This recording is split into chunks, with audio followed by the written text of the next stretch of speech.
Here's some rules for pattern language. Number one, just look up here, and then you'll write it down. I want you to get to understand. You see what I'm doing? I want them to demonstrate understanding before I allow them to write, because I keep interrupting that pattern and having you write without understanding.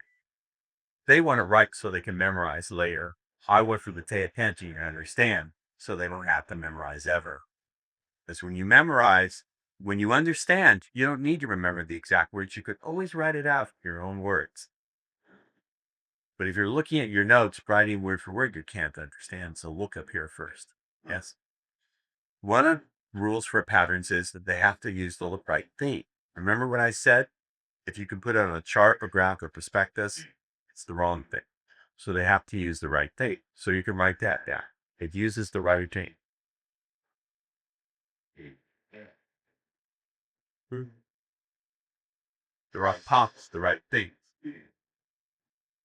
Conversational thing. How you doing, Lisa? You bored?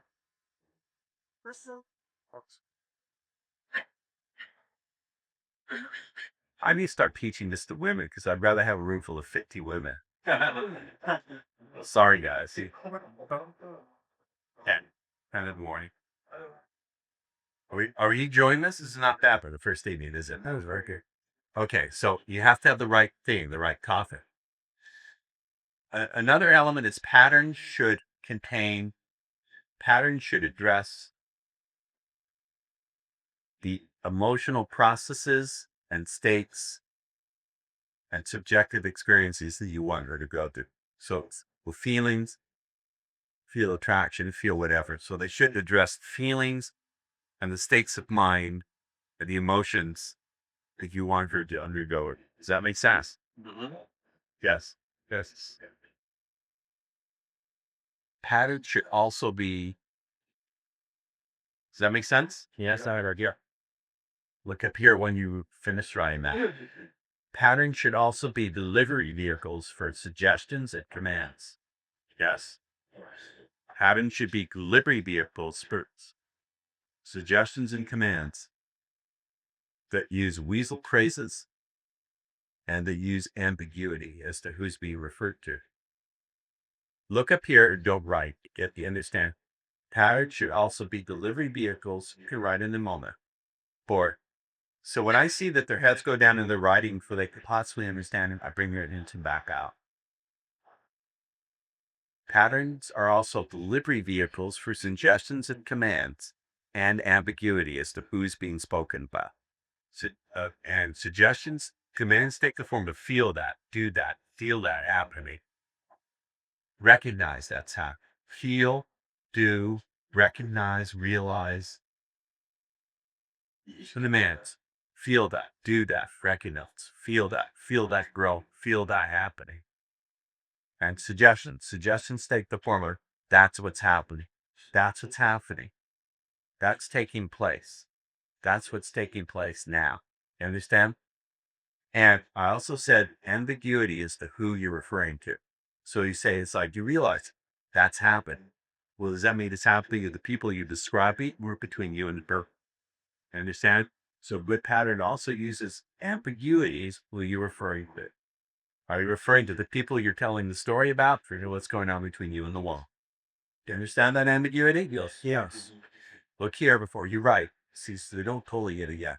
You understand the difference between that and the wrong way to do it, which is that you realize that's what's happening between you and me, Debbie, right now. Right? Yes. That's being specific. Here you want to be they. By being they, look here. I want you to demonstrate understanding. When you're they, what happens? The unconscious mind goes on the search. It tries to find all available meanings and applies all available meanings. So the unconscious mind says, oh, is he talking about the people in the story? Is he talking about he and I? The unconscious mind says they're all true. It's both true about the people in the story and it's also happening among he and I. This takes place unconsciously, they're not aware. You understand? Mm-hmm. Understand how the tool works and you understand how to apply the tool. That makes sense? Yeah. Mm-hmm. You see how I'm not just letting you write and memorize? Mm-hmm. Yes? Yeah. Do you? Yeah. Can you do? So patterns should also be delivery vehicles for commands, suggestions, and ambiguities on who's being referred to. Yes? Yeah. Hold on. Pattern should also require her participation and incorporate her transways. Pattern should require her participation and incorporate her trans words. Let's discuss that. I know you have a question. Now, Jack and Connie want to make them explain to you what that means. They're going to have to participate if they want to know her. So, what do we mean by that? Why is it important to incorporate her trans words and require participation? What happens if we don't incorporate her trans? She smells absolutely. She's not in this. Don't open up the site. You don't open up the safe door if you don't use the combination. She's happy. Yes, but Dropping like pre-wired words to her. trans words are like pre-wired fishing lines right down into that model for mind that responds in this stuff. It's like that trail of breadcrumbs. So you want to use her trans words both because they open up those hats in her mind in a way where there's no resistance because it's her word. Yeah.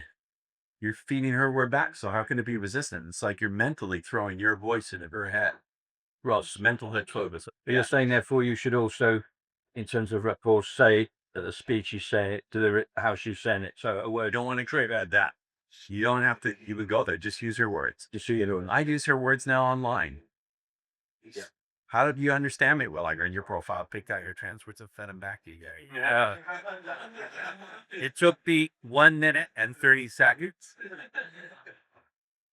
I'll show you the email engage. It's remarkable how well you understand me. How did you do it? I read the profile, I knew what to look for, and I ignored everything else. Those 3 words popped out to me and got bigger, or I'm going to use those. End of story. So I even titled my email, Passion, Compassion, and Joy, because she used those words. Those are her trans words. So my email said, Passion, Compassion, Joy. It's amazing to see a woman who really wants to experience passion, compassion, and joy with me. So I think about what would it be like to meet someone whom you can really share it. Wouldn't it be a wonderful thing to experience? I'm curious to learn more about the person wrapped inside all the prey. Find me.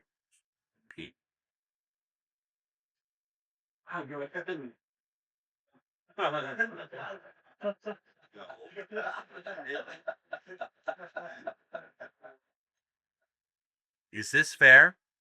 Yes. Is it fair? Yes. Who gives a fuck? Wrong answer. Is it manipulative? Yes.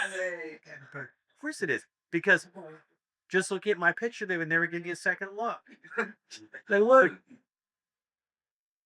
Why should I allow their first response to fuck up their chance to be with someone like me? That's not fair. I'm not kidding. It's funny, but it's serious. Was that fair to them? No. No. It's unfair to them either, is it? You can't rationalize anything, but it's not fair. So hold on. You had a question. You to go back to your. Right. It was just about your conscious. Stop a minute. So one of the things I also do is watch to see who interrupts themselves with too many questions. Because over time, I will begin to reshape that pattern. Initially, I take every question, but then by listening, I begin to see what their pattern is of asking the question. Do they want too much detail? Do they want me to provide a lot of reassurance that yes, they can do it? Are they asking a question to just demonstrate to me how much they already know? Are they confused? If they're confused, is it because they don't understand? Or they have ideas that appear to conflict? Understand? I don't know yet. Go ahead, Peter Pratt. I can talk with a woman.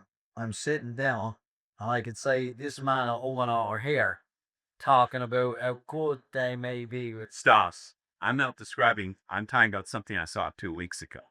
I'm not talking about something I'm actually observing as it may not fit. Okay. Right, but her unconscious is listening to my story, and then it's just gone into her head. She's not saying, "Oh, he's directly copying." That's right. So she doesn't know consciously, but unconsciously, the unconscious is talking about me and her. Why? Okay. So basically, this unconscious mind is built up and built up and built up, built up, and then,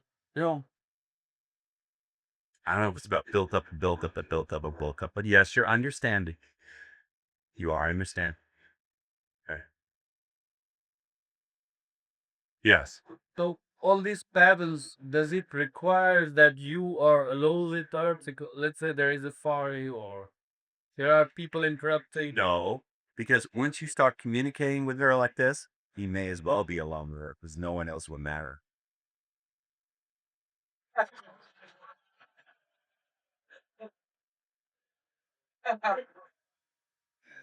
You don't need to kick the girl into physical isolation. If you're so fascinating, then no one else exists in that room. Oh, there goes NN method again down the tubes. You don't need to kick a girl into isolation. If you're so fascinating, no one else exists in that room. Oh, you see how they're not thinking at the right level?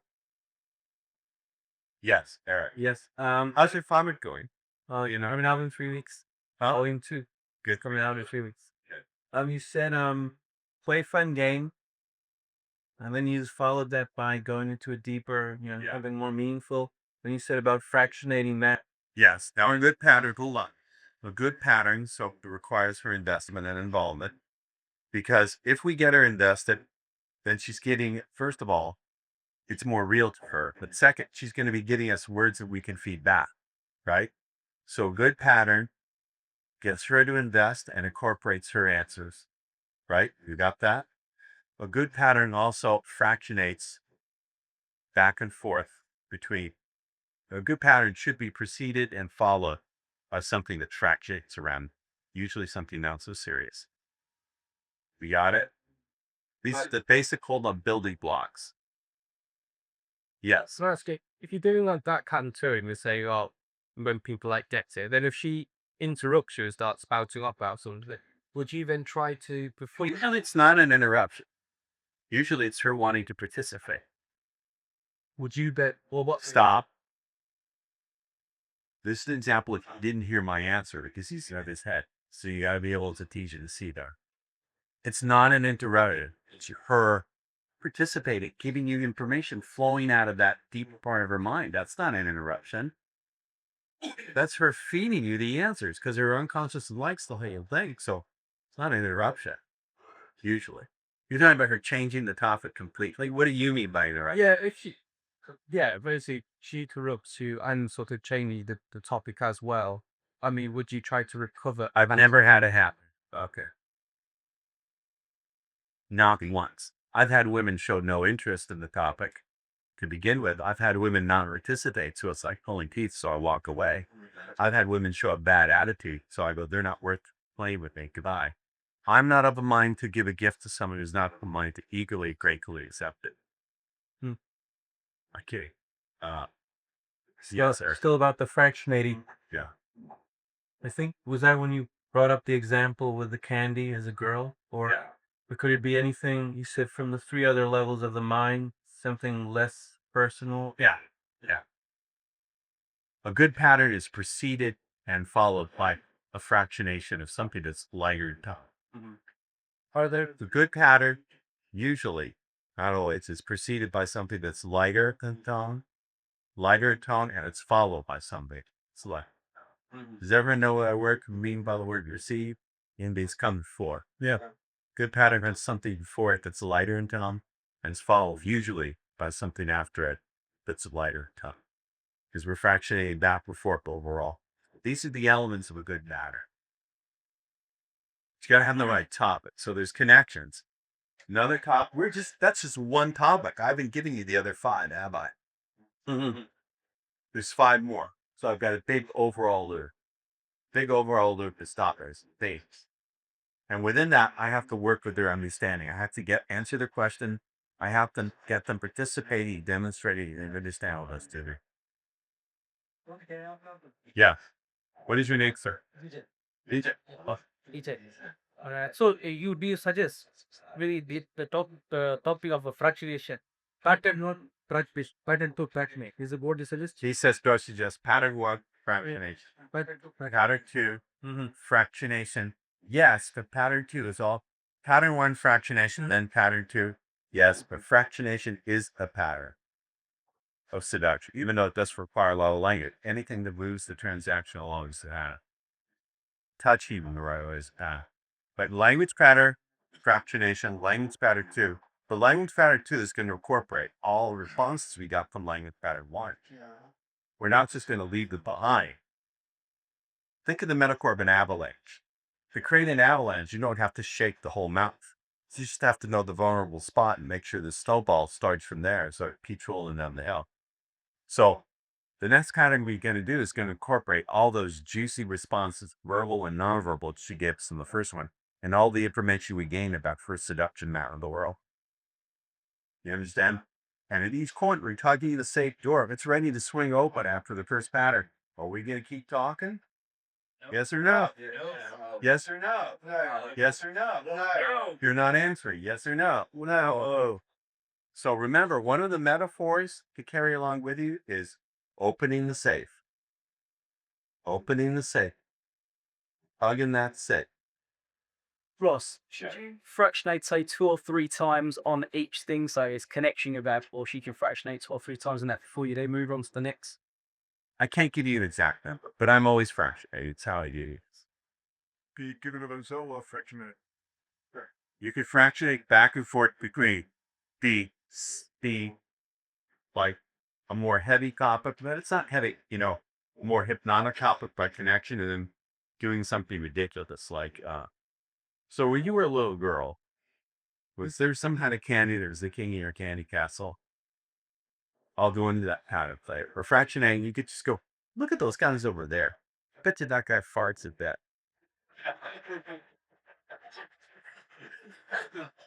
So anyway, something like that. It points something in the environment again. Remember, we started by looking at the environment.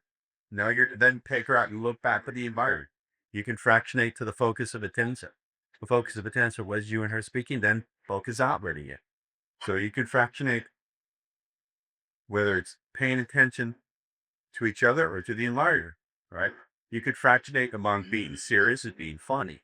You can fractionate inside of a path. You could fractionate what by you. You could fractionate intense. How intense are you when you're nonsense? You can fractionate intensity. There are all sorts of levels that you could track. Fractionation is huge. It's the F word. You notice now I'm taking that general principle fractionation I talked about and incorporating it into another broad topic, which is themes. I'm tying back the specific pieces within that though. So it's loops within loops. Ross, when you're Training that to teachers, when you're taking an embedded command or using an embedded question, would you fractionate that, say, by slowing down and then other parts of what you're saying speed up somewhat? No. He's thinking at a very small chunk level that's obvious. Now, that's a samskara. That's a what? That's a fixed way of learning that's not useful. You would do better by chunking up and focusing on the broader principles rather than be so detailed. And remember, you're dealing with very chaotic systems. You're dealing with women who are chaotic. Yes. I don't mean that in a negative way. Chaos is sexy thing. It is. But they're chaotic. I mean specifically meaning they're complex. And at any given moment, any of the elements can control all the other elements. Even if it seems to be a very small input, it could take over and control the full system. It's like a butterfly flaps its wings in Margaret Thatcher's crotch, causes a thunderstorm to bob lines. You're a little tiny. It's my imagery that's funny. Won't forget that.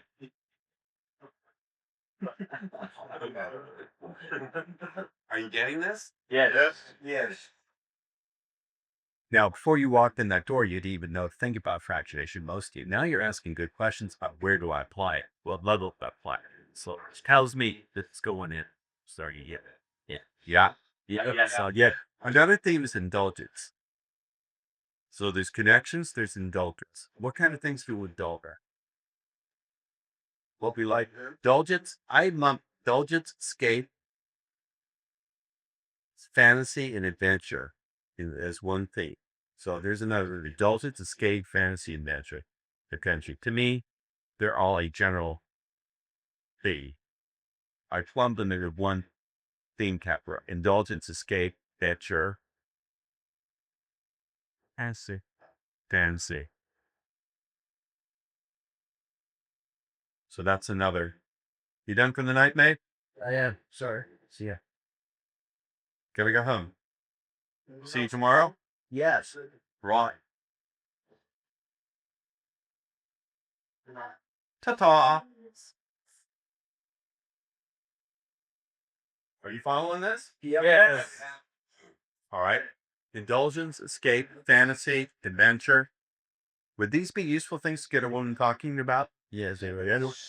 Oh, yeah? Is that? Oh, yeah. Here's a good one.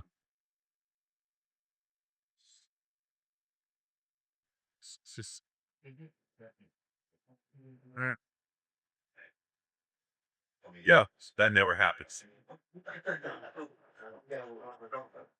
Yes, zoomies. Is it useful to talk about the past sexual experience of the girl with other guys or other lovers? I say what? Is it useful to speak to Is it useful to have her talk about experiences she has with other lovers? Yeah. I don't know. I don't think in terms of, you got to put it in context. At what point in the seduction and in what context is it being brought up? At the starting of the seduction. No, absolutely not. At the start, Bill. Usually, I don't even, you don't go there. Make her aroused or wait, that's my chill. I would see there. I wouldn't do it. Leave it alone. So, indulgence, escape, here's a good question. I like that. So look up here. You got to kill your initial autopilot response, which is to look down at your notes as soon as they start talking. That's the wrong response. That's like putting your pants on, but she says, I want to fuck you.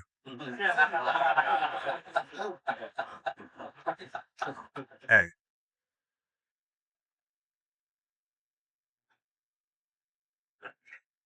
My metaphors are shocked. Yeah, I know.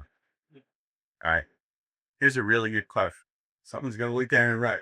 It's a really good question. If you could go somewhere where no one knew that you were, and nothing you did ever get back to anyone that you did know, what kind of experiences would you like to try? What kind of feelings? What kind of person? That's a good question. Because in order to answer the question, what part of reminders, you have to reach deep down and full. That's right. Yeah. Whether she answers you brutally or not doesn't matter. Ask me about that tomorrow. I'll tell you what to say to get her thinking about that, whether she answers verbally or not. It may actually help for her not to answer verbally.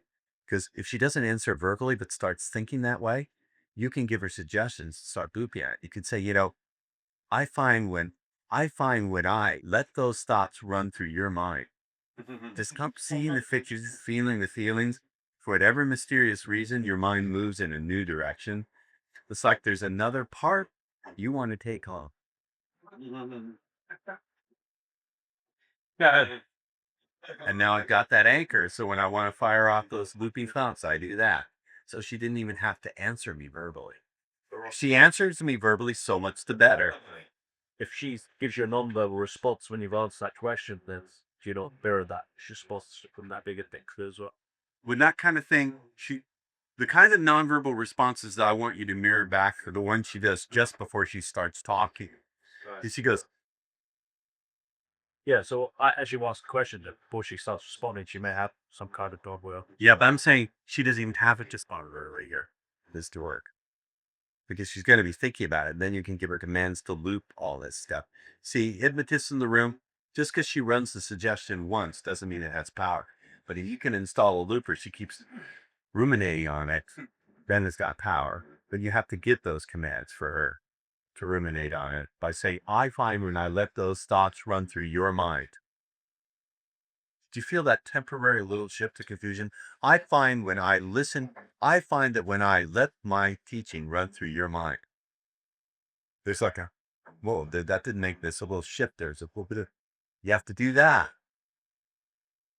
And then you can anchor and they'll keep running those thoughts. Now, would it be useful for a woman within the first 20 minutes of talking to you to be running all sorts of sexual fantasies, things she'd do if no one would ever catch her? And you say to her, it almost becomes like you're looking at those thoughts through something you gotta have. Like there's another part you gotta take on. So now that she's not looping at those thoughts, she's looking at you through those thoughts. And then there's a part you want to take on. So there's a much bigger part that you want to take on tonight. That ambiguity means she wants to take your penis. So if I were directed to Debbie, I'm going to bring up a talk that will cause you to think about your most exciting, vulgar, vile sexual fantasies. I'm going to arrange it so you not only have those thoughts obsessively whenever I fire off the post-it notes agenda, but you're going to look at me through all those lustful thoughts, and you're going to imagine my penis as being the end reward for all. That's what you're really saying, but you're saying it to the unconscious mind. You're really appreciating this on a very deep level, aren't you? Yeah, you sound, wow, this is masterful hypnosis, isn't it? Oh yeah. Yeah. But we're not waving any wanches, are we? Yeah. Tell me to look into my eyes. It's all going here. But won't go in, you don't use her own words. If she's not participating, you do not forfeiting her own words. If you're not keeping her feeling safe and comfortable, and if you're not fractionating, it's not really going to go in as effectively. It might. With a really good, with like 15%, maybe 10, 15, some said 20% of the population are somnambulists. You need any suggestion you give them, they'll go right in, utterly naked their world. Problem with people like that is they can have a very loose grip on reality. These are the ones who have no night or suddenly decide one day they hate their guts when more before they were madly in love with you. The reality is not very stable, so they'll accept whatever reality you put in there. At the next minute, you don't know what's going to happen. You don't want that, right? You want someone who's participating, who's investing. You're fractionating. Here's the other cool thing: you're learning about her world. When she talks, when she brings this stuff up, you're learning. You really are truly learning about her. You really are. When you do this M&M candy shit, you don't learn anything because you're doing all the talking and you're not listening to her answers anyway. That's not fun for me. This is fun, isn't it? Yes. Yes. Someone said, is this manipulative? Hold out your hands like this. What is the most important digit on that? These hands, if you lose them, you're in trouble. Oh. Right. Because the thumb allows you to manipulate. The thumb works through both opposition and cooperation by moving in a way that's opposing to the other three, and again, a coordination, cooperation with them enables us to move the world on a thing to their own. Chimps up posing close too. My cats have made it very clearly telepathically that the day they woke up already had opposing thoughts, they killed me. Is they open the cans. My cats have made it very clear. You know, Calico was laying on the chest one morning. She looked at me and said, you know, Dad, if you woke up one morning the size of a mouse, I would torture you greatly before I killed you in a year. That's a big personal. It's the way it works. So that's a thing. Now, another thing are games and quizzes and tests. Second. Games, quizzes, tests, demonstrations. Games, quizzes, tests, demos. Games, quizzes, tests, demos. Games, quizzes, tests, demos. An example of that could be, it's got my Gold Walk-Up DVD, the Twin Brothers, right? Snack quiz. We'll go through them tomorrow. Someone remind me. The cute snack. Someone remind me tomorrow to do Twin Brothers and the snack quiz, right? Twin Brothers, snack quiz, the Q. Yes. Did you use that as option? SRT, signal recognition. We have them imagine what's the first flow of feeling you get. Now watch anything where Gabby has to participate. Like handwriting analysis. That's one of them. The Q. But remember, they're all delivery gears for suggestions and commands. Remember? They're not doing it for an academic curiosity. If you start doing the Q and she starts talking about sexual stuff, fuck the rest of the view. You understand that? So test demos, poems, stories, poems, jokes, demonstrations, games, tests. Well, they all part of the same group as well. They're all part of the same group. Games, poems, stories, tests, jokes. I guess he rage up to you hot as hell. You don't want to hear him when you're tired. Yeah. I may just go to midnight. Sleepy? No? Goats probably Pontus.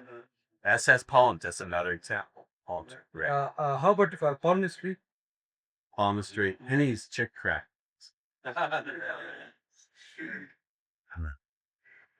Goats Pulp stories. Here's a couple good jokes. Guy has a thing for Paris Hilton. He worships Paris Hilton. He finds out that Paris Hilton has booked a cruise. That's a very exclusive luxury yacht. There's only her cabin and one other cabin, and it's under 300,000 pounds. So he mortgages, sells his house, closes his car, raids his kids' college trust funds, sells a kidney, sells his retarded child, slavery, China.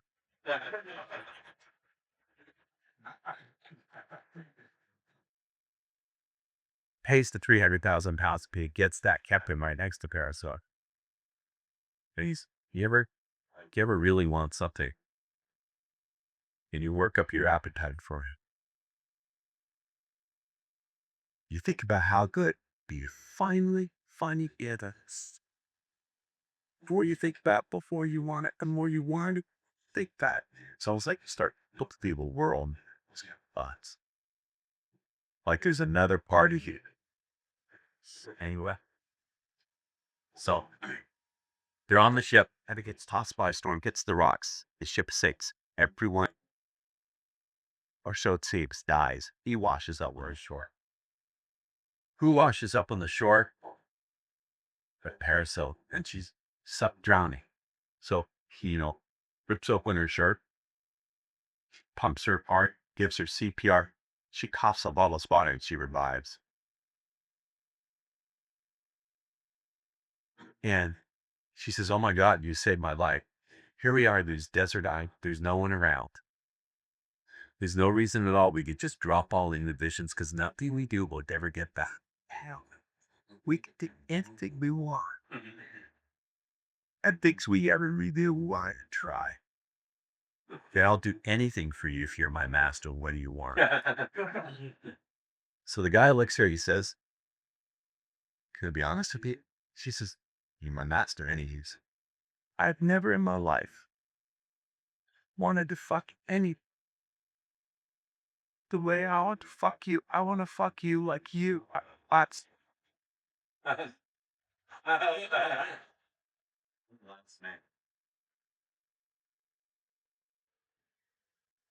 all the fucking you ever want to do is going to happen right now."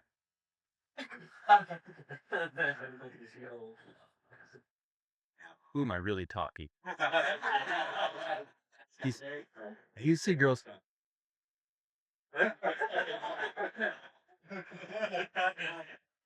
Cameraman, stop laughing. We've got a job to do. I'm building this joke up. So she says, "Anything you want, ask her for this." So for the next 6 weeks, they fuck like crazy. The way you fuck somebody, this is the last fuck you're ever gonna get. You may as well go. So for 6 weeks, she fucks him crazy. She does everything for him. She scours the island for coconuts. She makes them a hot, palm fronds. Apparently, she learns a lot of simple life. She goes fishing for him and brings fresh fruit. And just after 6 weeks, he's starting to look a little mocked for. And she says, "Master, what's the matter? How can I make you happy?" He says, "Paris, do you still have your makeup kit?" So, "Of course, Master." He says, "Well, I want you to paint a mustache and a beard on yourself with your eyebrow." That's, she says, "I will stand up. You're my master. Your wish is my command." Of course, I will. Eight. "Paris, you see my suit jacket and tie to be salvaged from the wreck. I'd like you to put those on." "Of course, Master. Anything you say." "Paris, I want you to go take a walk by the beach and just keep walking along the ocean, okay?" So she does. He comes running up to her, tags her suit jacket, pulls on it, tucks in, says, dude, you'll never guess why I'm fucking."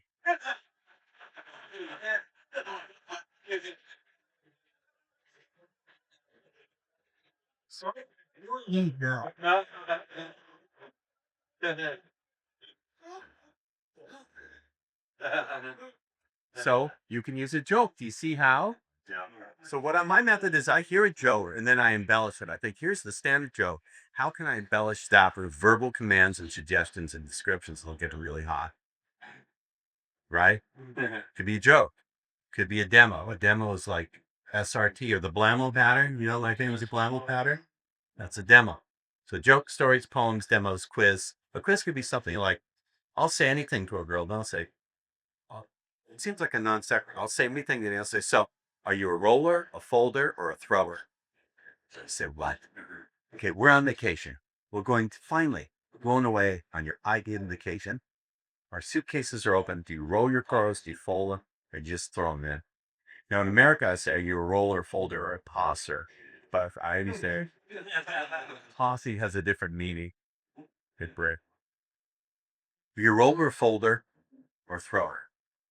And it's just a fun diggle, and they always bite down on that. Just so your little quiz, little something like that. Okay. The next topic is sex, but not necessarily sex. It could be, what do you think makes for a really fantastic kisser? Understand? So sex, desire, sometimes it's directly sex. If they're really into it, you can bring it up. For me, the next topic that I talk about is for me, I talk about sometimes what I teach, some points, because it could be very fascinating. You could talk about what you learned in this wacky seminar. Understand? Speed didactic. Didactic means the role of teacher. That's for me. But you could talk about what you learned. Or for you could say it's so interesting you learned so much about people, right? How people learn about themselves. That's a pop. For me, it's about my ideas. You get it? And the final topic. Can you use a quick example though? Of what I teach? Sex. Sex? Yeah. If they're into it and they're starting to get really sexual with you, just go blatantly into it. If they're getting really sexual with you, you can say, so what's the wildest thing you've ever done? If they start with a topic, I never introduce sex. I let them bring it up. But if they bring it up, I'll talk to them there. They got to bring it up first. But you can also hack up to use that are sort of sexual. Like, so what do you think makes for an absolutely fantastic kiss? Right? And as they describe it, they're going to go through what it would feel like to kiss that. I don't start. I let them bring it up. But if they bring it up right away, I know they're a tease, so I don't do it. But deep in the conversation, if they start reading it out, if they say something like, you know what? I think the girls just need a really good body somewhere. See what you know, really. So with that going to happen, how do you think would start? You understand? If they bring it up, I'll bring it up. But you can bring up kissing and that sort of thing. And another topic is I bring up what I teach sometimes is it's easy. So you could bring up what's that like a wacky seminar or how you learn so much about people. Understand? I learned so much about people by learning how they connect with their desires. Right? You get it. A final thing is observations that I have about that. Observations, intuitions, or challenges that I throw their way. Hold on. Observations, intuitions I have about them, or challenges I throw out. So I was just picking up on you walked out of the break for Steve Bill walk out of the seminar with do not too heavy. Yeah. But that's straight away. So it's up. Yeah. I said, boy, that doesn't look very interesting. You notice what I did? A little thing where as I was walking away from them, I said, that doesn't look too interesting. Why? Because it didn't look like it'd be too interested talking to anybody. So observations, intuitions, challenges. Observation, intuitions, challenges. Spot. Being sex desire, but I also put what I do. I talk about what I do. what I teach. You forgot that. But you could put what you learned at a wacky sunrise. Okay? Those are the 6. Yeah, go ahead. Any questions? I'll take questions for 5 minutes, then we're going to wrap it out. So, produces tremendous suffering, and it makes the learning process very difficult. If you can drop that, you do really well. So, one of the big pieces of speed seduction is learning technology, learning how to learn from your mistakes and shutting down all that rumination so it doesn't ever have to happen ever again. If you were to take that same process of dwelling on mistakes and lift it out of you and virally put it in the head of somebody who's really good with women, what do you think their life would look like 3 months from now? Here's an exercise to do. Tomorrow, I want you to go to a public place and look at someone that looks like they're very happy in their life. And imagine that program of dwelling on mistakes over and over. You're planting in their bed. Imagine what they'll look like 3 months from now after running that 24/7. In all the important areas of their life. How do you think they'd look? What would happen to that? I want you to do this. I realize it's an assignment to do that drill. I mean it. My mother used to shake her finger at me to make a point. I mean, I'm completely serious. Do the drill. Because when you see it, you'll begin to understand. It's not that you're fucked up or anything. It's just you're running shit that's getting you not right. Does this make sense to you? I want you to do that drill. Just pick people who look like they're really happy in their life and imagine you're putting that bad programming into their head where they dwell on every mistake over and over and over and over and over and over. And then imagine what they'll look like 3 or 4 months from now. What their life will feel like. Are you going to do it? Do. So that's the first piece. The second piece of speed seduction is building energy and vibe. Understanding how energy and vibe, the practice of really how to build that. That's a lot of fun. Third piece are the language packs. You guys all love that shit. E. That's the third piece, the language packs that turn women on when they're money. Oh boy, I'm getting it. I'll show you some games I'm playing with some people on the internet. Do you have my computer? Oh, where's my computer? Okay, well that's all right. We'll get to it later. Sorry. You can do a lot of language. And basically, those are the pieces that you're going to do learn this week. Some. Are they working on cooling down the room? Yes. All right. Of course. Check in with it in like another 10 minutes because it's getting more here. All right. Any questions so far? I'm going to take a little pause. Any questions? Yes, sir. You know, You're not French, are you? oh, that. Is that microphone set up, mate? It doesn't need to be up here? All right. Go ahead. You know, it's saying how comedian like meditation can work out different cycles. Yeah, typing what's good and it's called. Right. But Are you get able so you can do it in further situations, bottom out this with hearing your e-path? yes, of course. Of course. Greatest thing that's happened to me is developing a really good medication, right? Not because it's new age or for granola geeks, sensitive viewers, guys. Trust me, I'm not. But because it's a practical tool, we're quieting the mic and seeing them to when trust me, here's something that's true. When you go to change a very core area of your life where you have a very strong set of fixed patterns, fixed ways of thinking inside, stuff will come up. When you start to do this stuff, it's very likely at some point, all of your old bullshit will come up. I can't do this. This is too scary. I'm only going to fail. When things come up, you have two choices. You can stuff them back down or you can buy into it and get rehypnotized. Those are the two bad choices. Or you can try to push through the pain.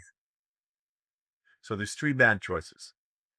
You could buy into all old stuff when it comes back up. You understand what I mean by buying into it? Like believing it and swallowing it back down. You would do that.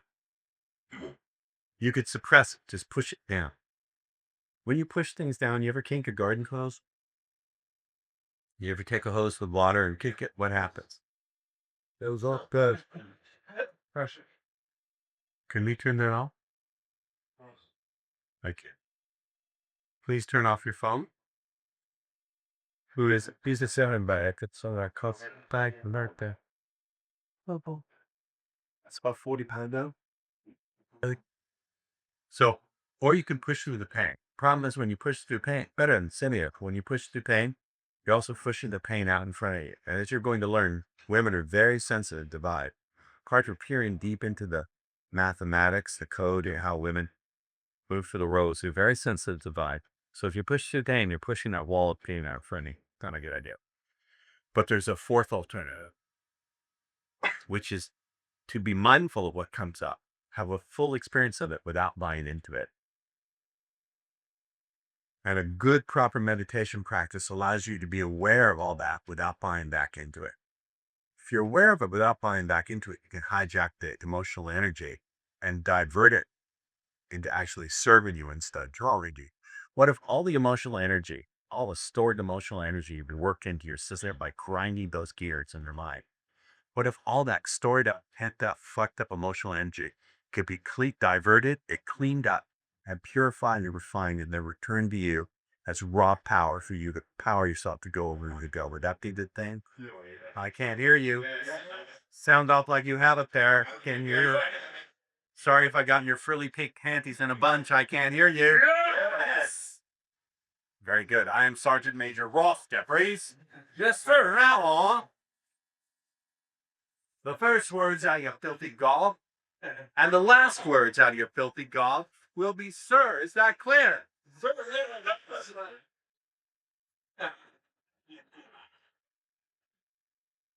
That makes sense? Yeah, that very is. So.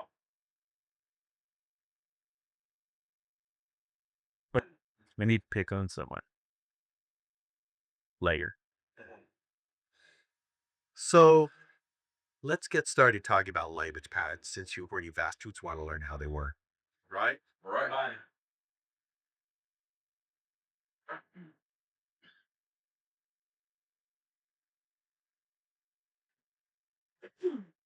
I should say, part of your job as a speed seducer is testing women to see how open they are to this. Speed seduction is not the tool you lay with every you see. Rather, it's a way of filtering for those women who would be fun and good and sexy and hot to be with, who otherwise might not give you a fair try. You understand? Some women are just not going to be open to this. And there are other women, and here's the real tricky thing. Look here. Joke bite. There are some women who will be open to it, but you have to do all the talking. You talk constantly, and you have to uphold them in that transaction. Cross women like that is they're not a lot of fun, and you're going to have to do that throughout the whole time you're with them, whether it's one night, 5 weeks, or for years. I would prefer to look for women who are fun, adventurous, have some sense of what they want in life, know how to participate along with me. I don't want to make this wisdom tooth extraction. This is not emotional tooth extraction. Write that down. Not emotional dentistry. Write that down. This is not emotional dairy.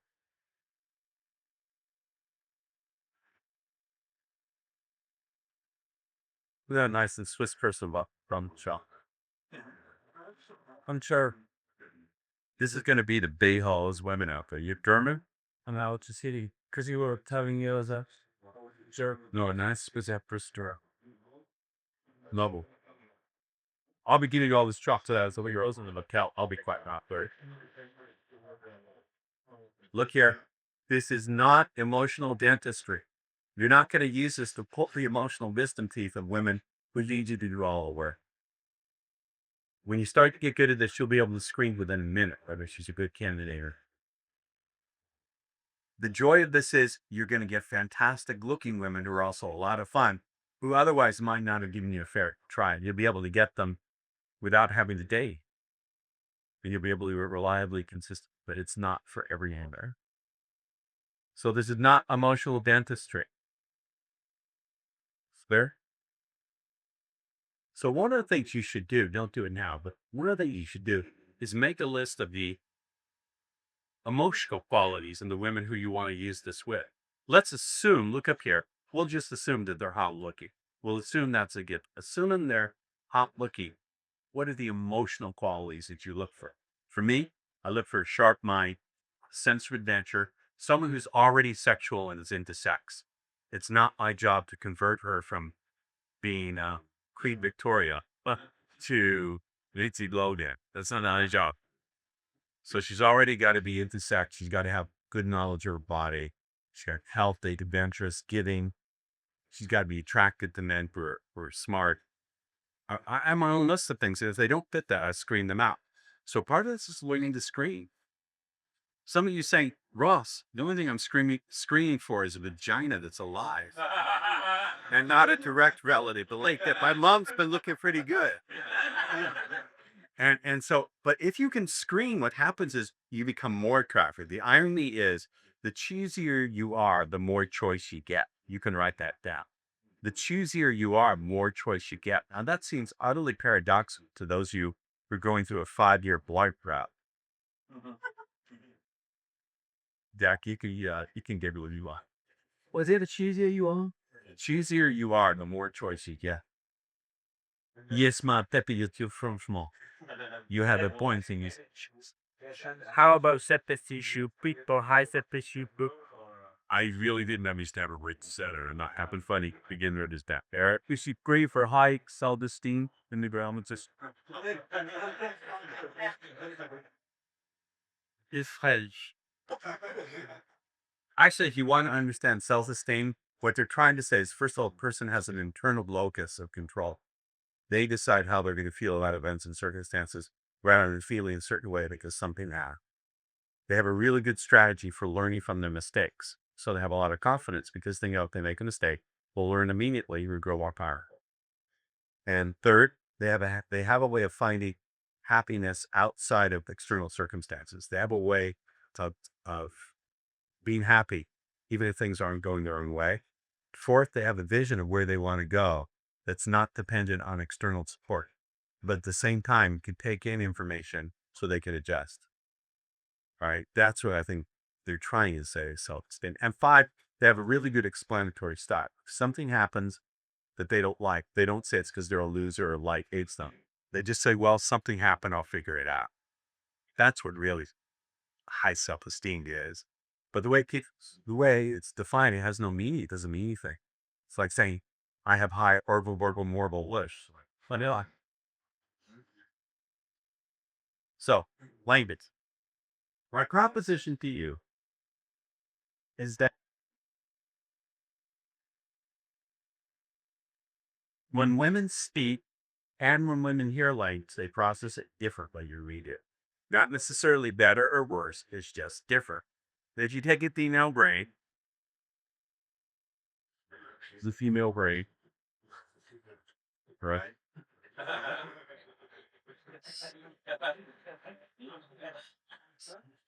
I don't laugh when you're trying to read without moving your lips. Oh, let's divide it. Okay, here's the female brain. No, I'll divide it down. Okay. When women hear language, they process it unconsciously. First, this little bit called the amygdala. The amygdala is that little bit of the brain that controls the basic unconscious emotional response to situations, people, events. The F's, the runs along the F's: flight, fight, fuck, feed. Fight, flight, fuck, feed. Those are the 4 F's. So you're going to fight, or you're going to flee, or you're going to fuck, or you're going to feed. It goes there, like in a tenth of a second. And then it goes to the right brain, where they process it on more, on some emotional level. Also, case of intellect, and there it goes to the left brain. Men, when we hear language, go straight to dick. You get layered out, or you're going to get layered out. So women process language. That's the first thing I want you to buy into. Buy into the proposition that women process language different. And the way it works is sort of like, this model is important to understand. So you can draw it, but I want you to go along with me first before you hear it. Is the computer in the room, we said? Yes, it is. Fine.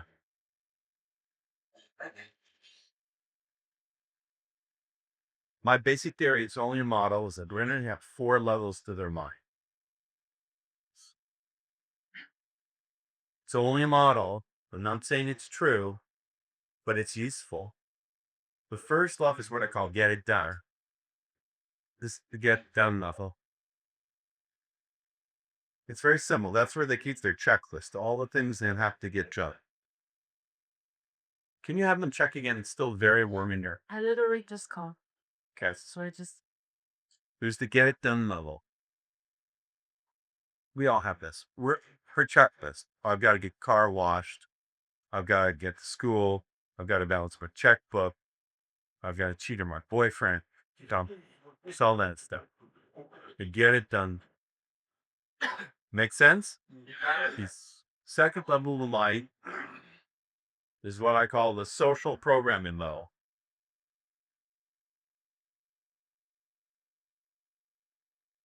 This is where she thinks about all the things. Well, what should I wear? What does the newspaper tell me about what I should wear? Should I be slutty or not be slutty? Would my friends approve of me fucking my first cousin or not? What does Madonna say? What does Oprah say? Who are some chat shows in Britain? I don't know. Who? What would Jeremy Tribe say? You understand? This is where all the conflicting media messages come, that things were popular music, magazines, movies, TV programs, what their mom told them, what their social group says, right? We don't want them to be in that place when they think about us. Why?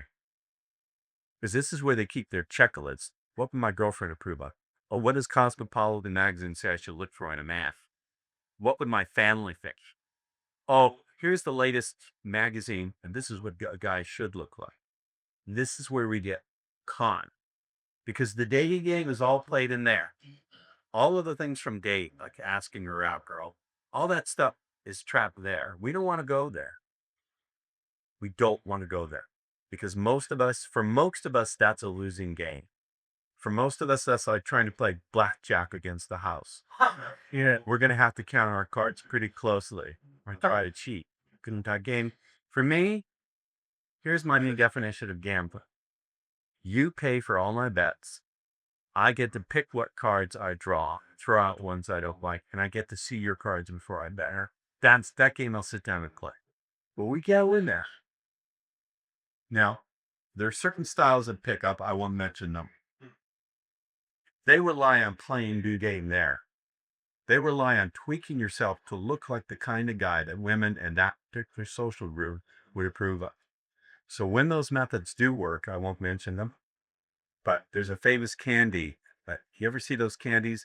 They're chocolate coated with candy and they come in a bag and they're 2 letters. Okay. Give you hint what method that is. When that method does work, that method is designed to tweak yourself so you act and look and live the lifestyle guy women in that social circle living clubs would actually like to be around. It's the ultimate supplication because you're changing yourself to be the kind of person, the kind of life that women would be attracted to. That's ultimate supplication. We don't want to go there. I don't want to go there. With worries. Then the third one is what I call the illusion of choice. Now this starts to be a pretty interesting place. Like you can play here a little bit. This is what women. You ever hear a woman say, "You're just not my type"? You ever hear that? Nowadays, when they hear that, when they tell me that, when they say you're not my type, I don't do that, or I have a boyfriend. This third level of the illusion of choice. This is where she says it's her typical responses. It's the autopilot programming. Have you ever heard things like "you're not my type," or "this is going too fast," or "I don't do that kinky shit"? Right? Whenever I hear those phrases, mentally, I hear the sound of a zebra oval. Some girl said to me, this is a couple of months back, she said, "I just want you to know that I'm just not attracted to you." And I said to her, if I had a nickel, what's a privileged British pound in there? Anything. If I had a ball, I had ball for every time I heard that from a girl, just prior to dropping your knickers. So I'd be rich. I would win it. I am rich. And I walked away. I walked away. She said, wait a minute. And I changed the subject. I said, anyway, when you were a little girl, was there some candy that was the king of your candy castle? And she said, well, I like so-and-so. I said, isn't it interesting how when we're kids, the beginning of the same sounds, the same responses we'll have to bolt pleasures start right as kids when we pop a piece of candy and your mouth. It's real sweets. Really want this. Remember that? Even a cookie. But so what's inside Jeremy up there? Whatever happened to that ability to stop? So open pleasure. You just Couldn't stop answering. Is there something you wanted? So Yeah. what I'll do is I'll go into something to pull it away. Go into something, pull it away. And every time she reaches for more, she's investing in it for her miracle. I was having a discussion today. The metaphor I use is, you got to give women, I'll show you how to do this, the best at this. It's not you doing all the talking. She's got to invest and reach for it. Because every time she reaches for it, she confirms for herself that she wants it. And you're the one with the bad news. You're the one who she has to chase out. Wouldn't that be really good, guys? Yeah. How come many would like that? Not just that they're into it, that they're chasing out. Do you like that? Yeah. You've got to condition that early on by how you present things, and then you change the subject. And if she reaches for more, they can go back and get for more. It's sort of like in a breakfast of ham and eggs. In a breakfast of ham and eggs, the chicken is interested, the pig is committed. Understand? So there's a difference between her being interested and her committing to contact. So you want to make sure that she's reaching for more. I'll show you how to do that. You don't want to do all the thought. So the illusion of choices, which is coming out the stuff like I have a boyfriend or you're not my type. Now, when she says you're not my type, assuming that's true, what is she really saying? She's saying at first glance, she did have a feeling inside of being aroused. Looky, yes? Yeah. How does she know when someone is her type? How does she know? What has to take place? But look here, this is important. Part of being a speed seducer is we're peering deep into the code of how we're going to experience their like motion. So whereas someone who's doing another method would skip right over that, we say, wait a minute. She's about to tell us something interesting. She's offering information about how she deeply processes her world. So I want to ask you guys, when a woman says you're not my type, first of all, assuming that's true, how does she know? How does she know? What does she have to do? Say what? She tells her story about. She compares with the experiences she had in the past. She compares you with the experiences she has in the past. So she has to look into her past and go, he doesn't look like Bob, Joe, my brother, my stepfather, etc., etc. The guy in the trailer of the store. Why? There's also something else she's doing. She's checking in her body. Her body doesn't give her a feeling of arousal when she looks at you. She doesn't, damn. Like how he moves her. There's just something about his energy. But she's not feeling the arousal. She looks, yes? Yes. Every decision a woman actually makes is done through a flow of feelings in her body. She'll check, and she's in it. Some women are consciously aware of it, but most aren't. There's a split second, 1 McCummon the second check to the body feel. The only thing I could give for guys is, you ever spell a word right? Spell the word in your head. Spell the word duck. Yeah. Now deliberately spell it wrong, like just however you would spell it wrong. Now, is there a feeling in here that's a little bit different when you spell it wrong as opposed to when you spell it right? That little check. Women run like a check like this at a 2 for the second speed. That's how they make these decisions. You've heard the phrase, a woman decides in the first minute whether she's going to fuck you or not. Have you heard that? Yeah. That's not really true. It's a half truth. Women can tell in the first minute whether they feel an attraction for you. By the way, just because she's attracted doesn't mean she's aroused.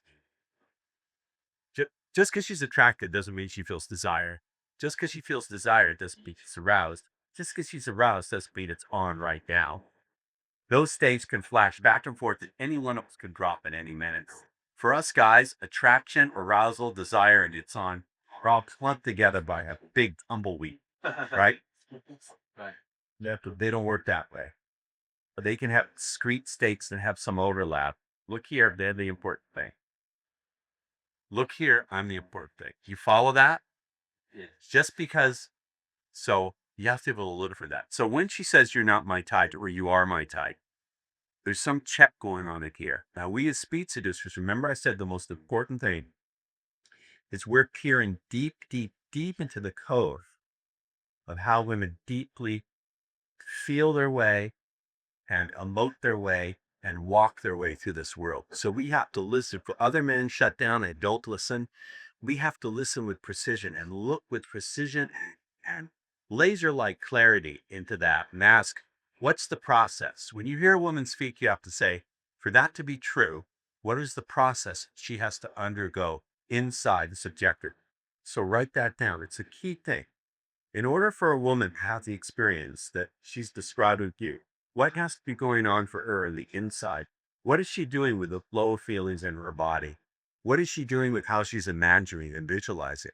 What is she doing with herself energetically? You understand? I want you to look here just for a minute before you write that. I want you to stop thinking of women as these mysterious, unfathomable creatures from another planet. I want you to really put aside all the old programming, put aside the lust temporarily. There's a time for lust. And instead, really tune in with profound curiosity to what it means. When a woman says, you're not my type, what has to be going on inside of her to produce that expression outwardly? The outward expression, you know the story of Hansel and Gretel? You know the story of Hansel and Gretel? They were lost in the woods, so they left a trail of breadcrumbs and they followed the trail backwards. Will find their way out. I want you to look at the words that come out of a woman's mouth as a trail leading back to the internal emotional processes that drive those words.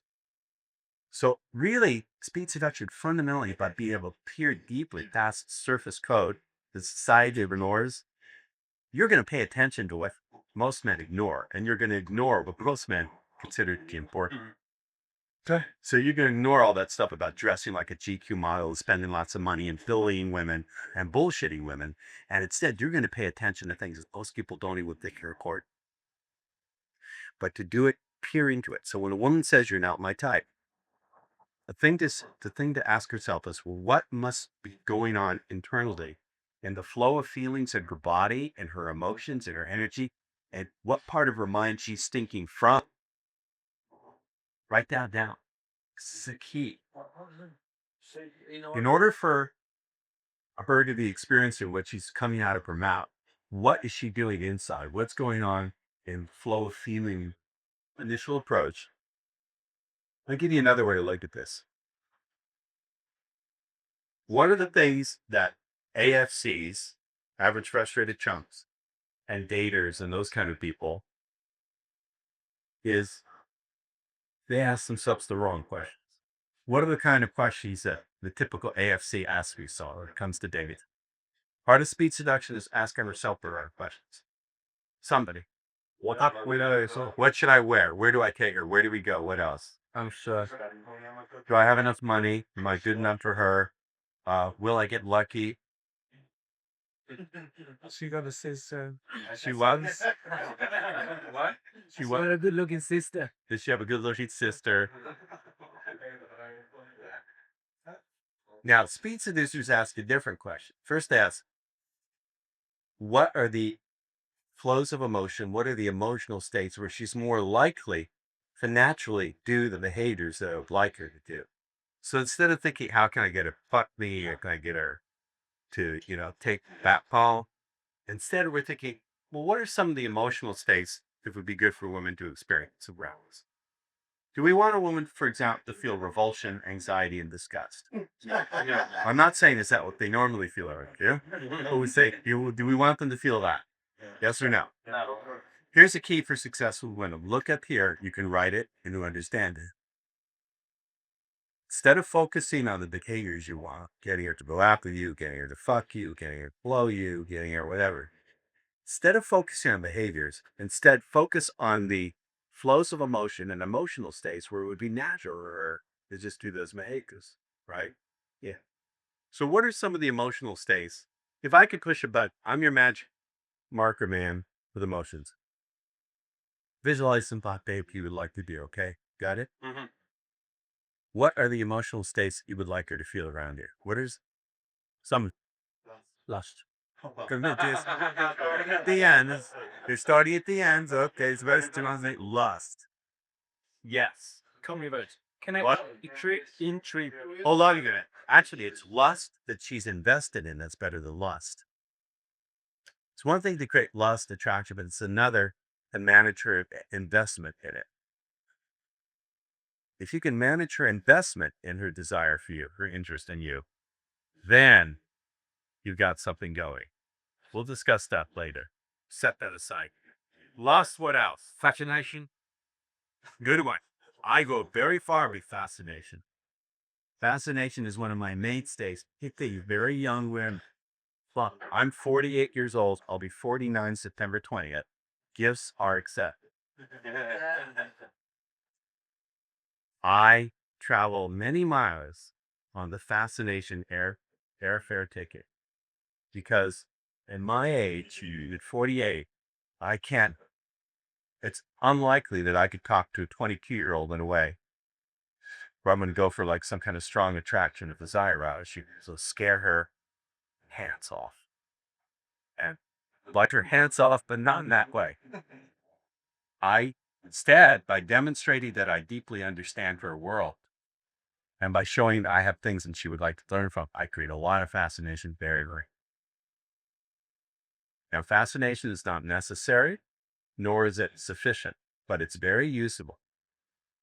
Fascination is not necessary when needed, and it's not sufficient by itself, probably won't get you anywhere, but it's very useful, particularly if you're going to deal with women who are much younger than you. It's very unlikely that I would approach the 20-year-old, 22-year-old girl and say, you know, I just had to tell you, you were so absolutely breathtaking. I had to come off and save her love. Because typically speaking, her social conventional line will go, what is this old fucker doing being horny for me? Unless she's from Alabama, which she'll say, Grandpa, what are you doing? And she won't be being sarcastic. She'll mean it. But fascination is a very good one. And one way to get fascination, we'll teach you this, is demonstrate that you understand her better. So what else? Fascination, lust, what? Career safety. Safety's a good one. Women have to feel safe. What? Curious. Curious. Well, that's akin to fascination. Intrigue. What? Intrigue. These are all different shades of the fascination mark. Curiosity, Connection. joy. Actually, intrigue is even better than fascination. Because intrigue, to me, implies that they're thinking about you when you're not around. When you're fascinated with someone, it's a statement about what you're feeling in their presence. But intrigue is even better. Because I think intrigue says something about how they're emoting about you when you're not around. A great deal of process by which women become really invested in you is what takes place when you're not even there. You know how you used to run the stakes in your head about women? Women run men through their head who they're really attracted to.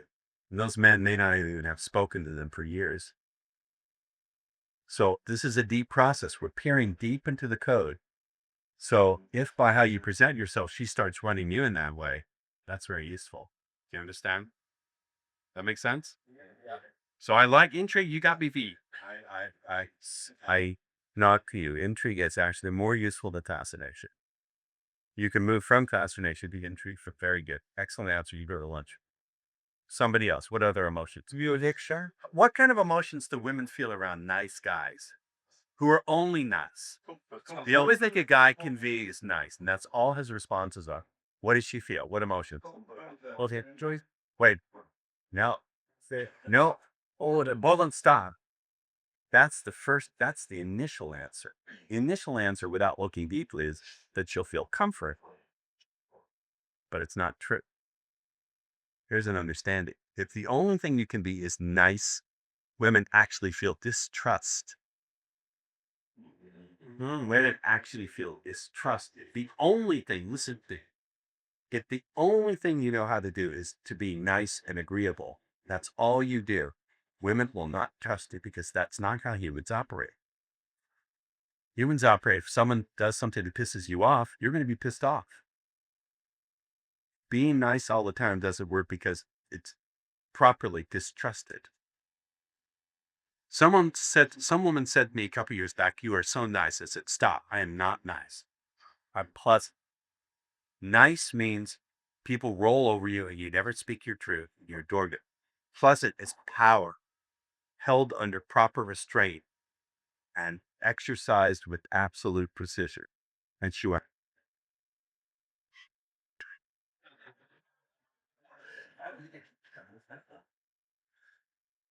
You're writing that down. All right. You know, you can pinch this stuff on me. You're paying for it. Consider it's a lifetime rental. You'll return it when you die. Yeah. So we see it's really critical knowing to build up rapport and to be nice as well. Listen to me. Trust was a very powerful component of any kind of attraction causes, whether it's a sale or seduction or anything. And just one of the vibes, I promised I would get into vibes later, but one of the vibes I teach is being vulnerable. But vulnerable doesn't mean needy or weak. If you write vulnerable and then put an equal sign with a cross through it, vulnerable and then cross equal sign and then cross up equal sign, but needy and weak. Vulnerable does not equal needy and weak. Vulnerable to me is simply about being authentic. You mean to say, Ross, one of the most manipulative things you can do is be honest and authentic? Yeah. But a really powerful manipulation. Hold on. Here's what I mean. Okay. The basic belief behind being vulnerable is this is a killer. You really want to get women in bed like a rock star and not spend any money and have no chasing after you? Yes. Look at this. Say, really are interested. Yes. Would you like to esoterically learn about energy simply because it's an interesting subject about what you came here for? No. I don't hear you. Do you want to learn to use this because it means your dick is going to be wetter than Niagara Falls? There's species. Say. Okay, it falls. People think I'm entertaining you. Why did you quit comedy, right? It's a different job. And I was not good at it.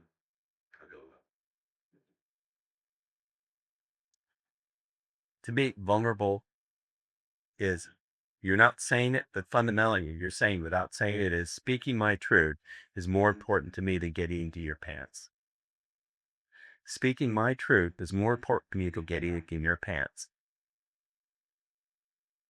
Write that down. Speaking my truth is more important to me than getting into your hands.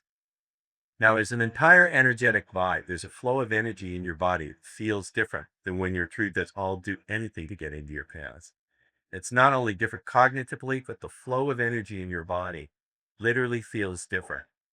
They're all righty. This. That's so cool. Charlene and I have had discussions about you guys rock. Look at here. But now they're talking to each other about that, guys. Staking my truth is more important than getting into your pants. Look here. Look here. We'll get into this later this weekend. But when you truly walk through the world that way, the energetic vibe that you feel in your body, flow of feelings in your body is completely different than I'll say sleepy because I need vagina more than I need air. Yeah. This gets into pure lust. If you really can come from this position, speaking your truth, if it really is not just something you're faking, but you really begin to believe it, you may have to fake it first, fake it till you make it. But if that really, it really, truly, here's the paradox, and you're going to have to step across the little chasm of fake. Do you trust me? If this becomes your actual truth, what it really is how you walk through the world, speaking your truth is more important than getting into your pants. That is a very fearful place to go because you've been trained to believe that if you tell them your truth, women will run. It's the biggest lie. The biggest lie ever is that lie. And if you can come from the place, truly come from it, where speaking your truth is more important than getting into your pants, first of all, you don't have to do any work. It's easy. There's no lie to keep track of. There's no thinking you have to do. It's fucking easy. That's number one. It's the lazy man's way of doing it. Yes, now you can be a lazy bastard to get the baby you want to. Okay, first and foremost. Second thing, now I did say you can't be crafty. Within that, you can be crafty. Nothing wrong with being crafty and clever. But here's the thing. When you come from that position, first of all, it's a deep challenge to women. Wait, you mean there's something more important to you than me? Well, that can't be. I'm going to work to make myself more important than that. Right. Second, it shows you have standards. When you have standards and you're willing to really genuinely say no, wait a minute, then, boy, now you're really good material. You actually have standards. You'll say no. Wow, it must be the case that lots of women want. Not necessarily true, but that's how women will occur, right? So it's a challenge. It shows that you have a standard, which means you're a guy of high value. Although those guys feature you to fake you standards. Right? That the only thing those guys go about is standards is standard hotel where they go pick up shit. You wouldn't get it because you're not in the way. Right? Because you have standards, it's a challenge. And then it sets a frame for her to live up to. Then in order for her to match you, she has to begin to come from a place like that. It's really powerful. Are you getting this? Yeah. You like this? Your stuff? So what other states? Trust, lust, fascination, what else? Intrigue? Well, you big things. Right, turn it off, wait, please. Thanks. What else?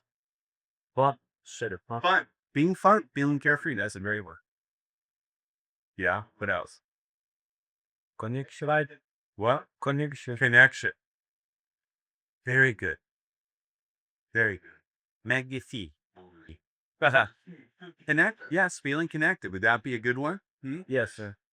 Wouldn't it? Yes. Now, here's the problem with date. When you take a woman out on the date to a fancy dinner, she's really connecting with how good the pasta tastes in her mouth when she shovels it in. Right? Or she's connecting with how hot the waiter is or how yummy the dessert is. She's not connecting with you. What else? Getting a challenge. Shh. Get that mannequin. Yes. Yes. Yes. Women want to be towels. They want but to feel a challenge. Boy, you throw some challenge in there. That's like putting a little chick crack. That's what they say. It's like crack. It's a died sound. Now, you could be a challenge. You could go to the dark side of force to be a challenge by being an asshole and invalidating women. That's not what I'm talking about. There's no mystery as to why not.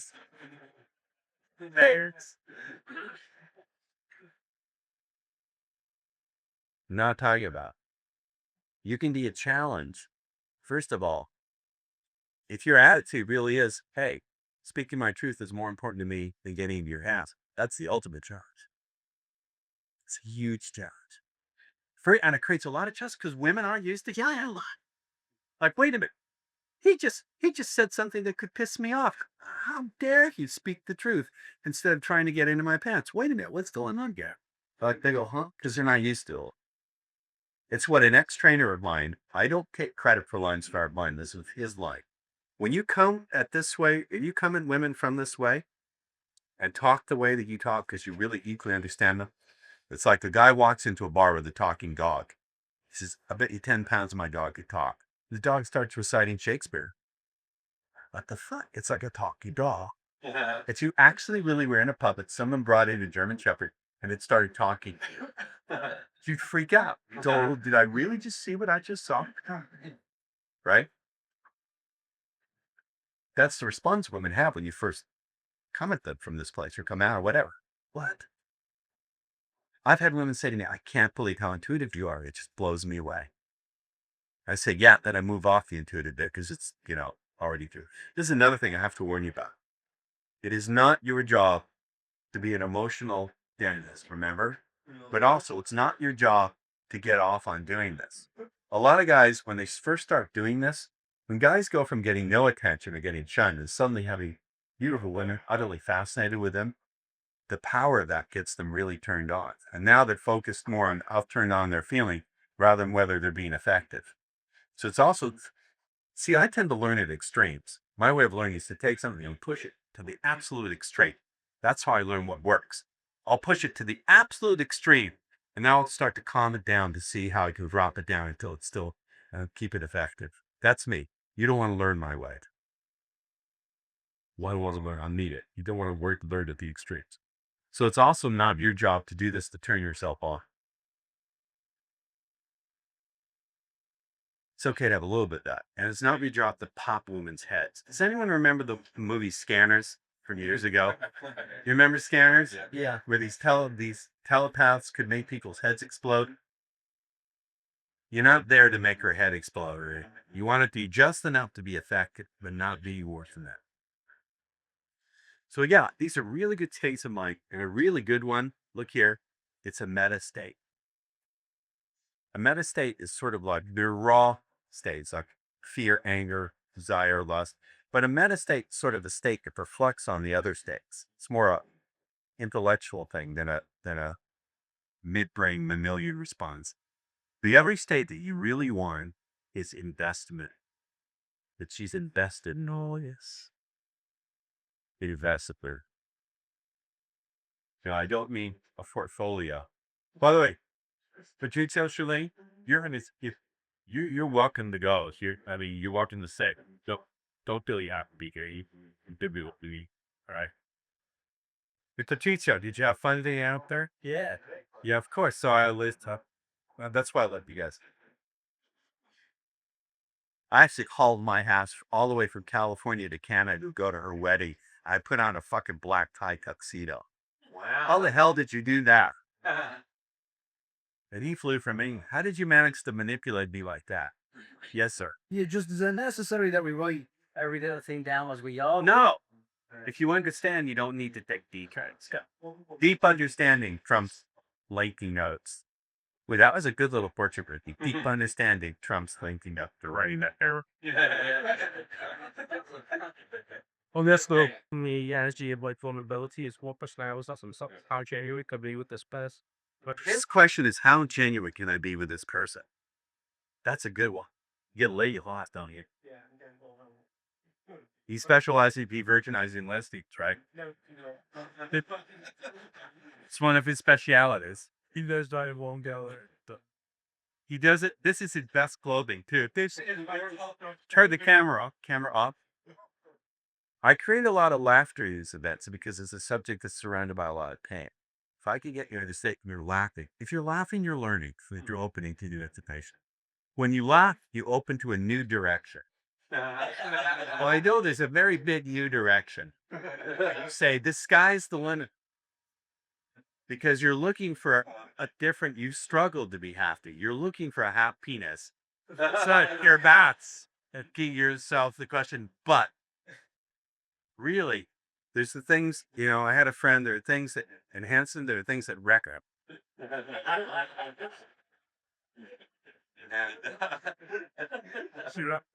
Wow. You're not amused by it, sorry. No, yeah, you.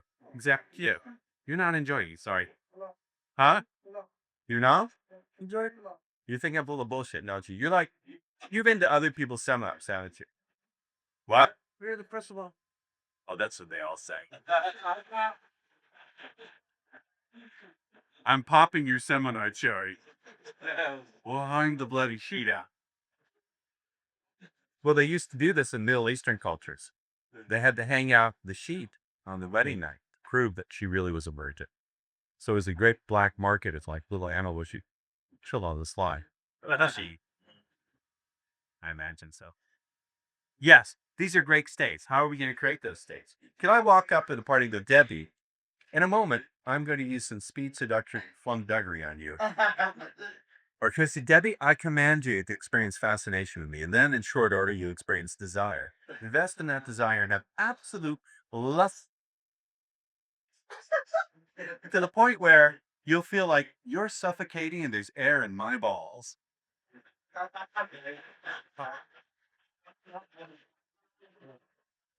That's unlike you. However, if I walked up to Debbie and I said, Debbie, I have a bag full of notes here. That might work for the evening, but it gets very expensive. How are we going to be able to get women to experience these states? Well, the dating game says it happens randomly, that the chemistry through men and women works on random molecular movement. There's no way to order those molecules. There's no structure. There's no periodic table of the emotional elements. Ooh, I just coined that one. The dating game says there is no periodic table of emotional elements. I'm saying, oh, yes, there is. And you can arrange those atoms. Oh, yes, there is. Good night. Right, now that she's gone, here's how to lie your way into ancient thanks. Oh, geez. Well, good night. Y'all come back now. Are they gone? Now, we'll get to vibe tomorrow, but setting aside vibe, let's start talking about how we use our language beginning to create these feelings. I say there's a couple of ways to create these feelings. Number one, there's certain themes. And here where I do want you to take notes. But look up here first, no rule. There's certain themes. A theme is a topic of discussion. There's certain topics of discussion that are more likely to lead to those feelings coming out than not. Here's a good rule. Look up here, look at me, get the understanding, and then you can write down to your heart's content. Let me give you all the time you need. Here's a rule. If you can put the discussion, if you can put what we're talking about on a chart, a graph, prospectus, a business report, if it's something that's, you can put it on a chart, a graph, a business report, a prospectus, a curriculum that ties up to call it, that CD, it won't get you late. Anything they do, a chart, graph, resume, CV, prospectus, business report, they named a deodorant after it in America. It's called Soft Deodorant. Or Bill Gates' company, Microsoft. Those topics are not useful. Stay away from them. You can write that down. This is the rule for not getting any topic that can fit, any topic where you talk about something that you can put on a chart, graph, business report, a chart, graph, a business report, a prospectus. This prospectus is when you want to sell a piece of property or stock or make an additional public offering of stock. Chart, graph, prospectus, CV, curriculum vitae, a resume. Stay away from it because it's not going to ignite your imagination and emotions. As speed seducers, we ask the question, how is this communication designed to capture and lead our imagination and emotions? This we should write down. This we must write down. This I insist you write down. How is this communication designed to capture and lead our imagination and our emotions? This is crucial. This is the real fashion of hats. Not where do I take her on the date? When do I make my move? Any of those behavioral related questions are off to one side. They're trivial. Use a mathematical term. How would this communication Designed to capture and lead for imagination and pleasures. This is a crucial question that enables us to peer deeply into the code, machine language, the alignment of molecular molecules and atoms that create chemistry. Capture imagination and emotions. This kind of thinking is designed to look deep into the machine language to arrange the molecules and atoms and chemistry between men and women. When you start bringing to think in this way, you begin to have a lot of power, awful lot of joy. No one here was at Remarkable Center, were they? Anyone here? I'll put up some of the video. I had this gorgeous 18-year-old girl who I picked up on the street that night. We were walking along on Friday night after I did the Friday day. And one of my students had stopped this beautiful girl, 18 years old. And she said, "What are you all doing here?" I said, "Well, I'm teaching a seminar for guys on how to pick up chicks. Usually that does this." And she said, really? She said, that's so interesting. I've been reading this book called The Game. And I said, well, I'm Ross Jeffries. She said, no, you're not. I said, yes, I am. I'll prove it to you. I started running a pattern on her. She said, oh my God, you are Ross Jeffries. She winds up coming to the seminar, and I have her on stage. I have her on the edge of orgasm the whole time. She's completely hanging all over. And it's really wicked what you do these things. I wound up making out. I couldn't get her into depth, but I wound up heavily making out with this 18-year-old girl. I'm there making out in my place. I'm at my place making out with this beautiful 18-year-old girl. I'm thinking to myself, life is good. You're really going to out. Look at me. It was I had her on camera. I mean, she was like at 8.5 and 9. But when the 8.5 is 20 is not even half your age, she's a 10. Damn it. And, so you can do, when you have this kind of understanding, you can do the seemingly impossible. The metaphor I give you is, you ever see a stage magician? These guys like, do you get the Chris Angel here, the mind freak? Yeah, weird, right? You could be the most intelligent person in the world. If you go to see the show, if you don't know how the trick is done, you won't figure it out. But a magician, a colleague, can see exactly what the effect is. When you start seeing women in this way, you begin to see what's invisible to most people. And you can do stuff that's sick. Either it's sick or it's beautiful, depending on how you look at it.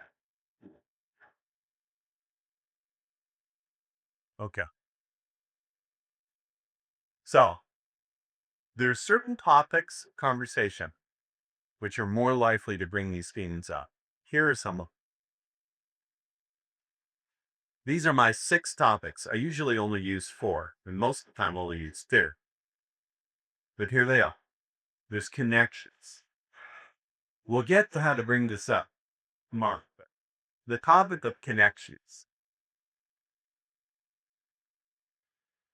That's a powerful topic to begin to trigger these deeper levels of a woman's mind.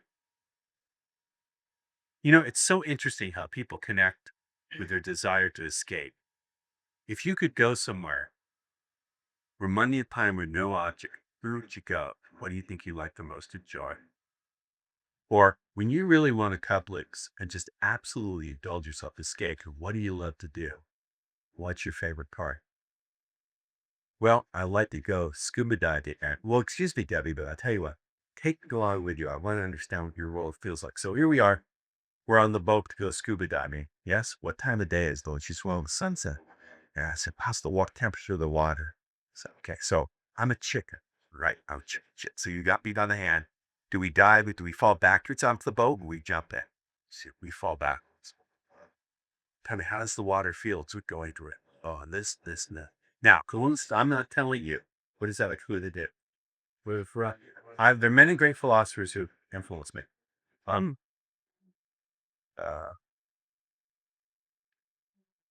Archimedes, the guy who taught Eureka, who taught principle leverage. Archimedes is deeply influenced me.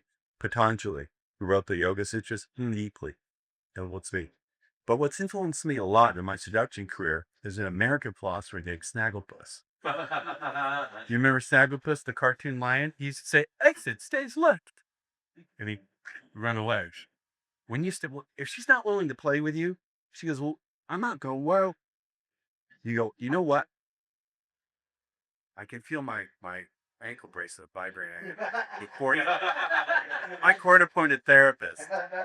Please. Remember, this is about screening for women who are fun and adventurous. They don't want to go along with me. If she doesn't offer curiosity and compliance, I leave. Curiosity and compliance. To me, curiosity and compliance are deeply mixed together. Because she's curious and having fun, she complies and goes along. Now, I don't mean the bullshit compliance test that the other guys are telling you, like, does she hold on to your hand? Fuck that. I want to grab her mind and not her hand. If I grab her mind, her hand's going to be going along her mouth and every other part. Yeah. So fuck that. Their compliance test, but she grabbed your hand. Fuck you. I want to grab her mind. I grab her mind. She'll be grabbing whatever I want, any way I want. They're not thinking at the right level. They're at the surface. We're peering deep into the cove. Yes. that story, just because I like the way you talk, you're very good at describing the scuba diver and the falling in. You plant yourself inside. While you're talking like that, are you talking to that fourth level?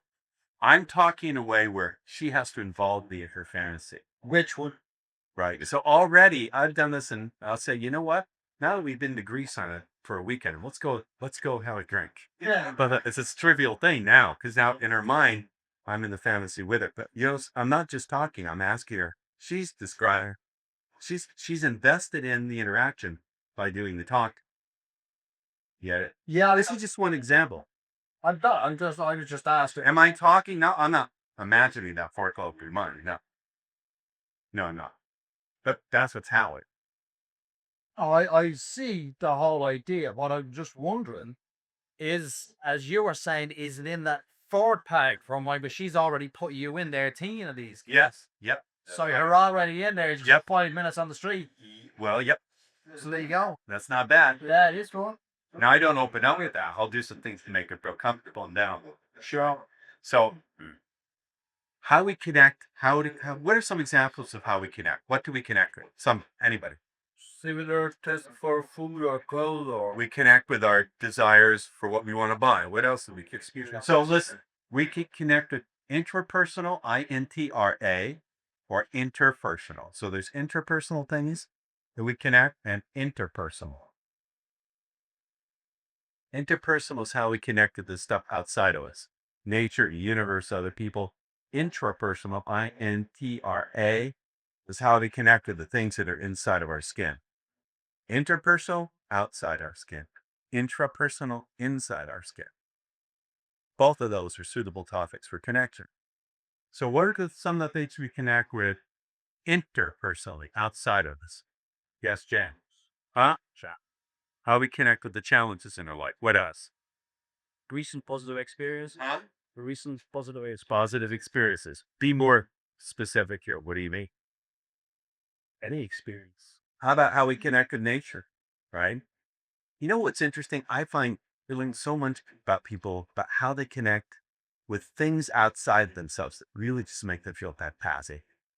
Like when you really want to get away, connect to the things that just make you feel fabulous, what do you love to do?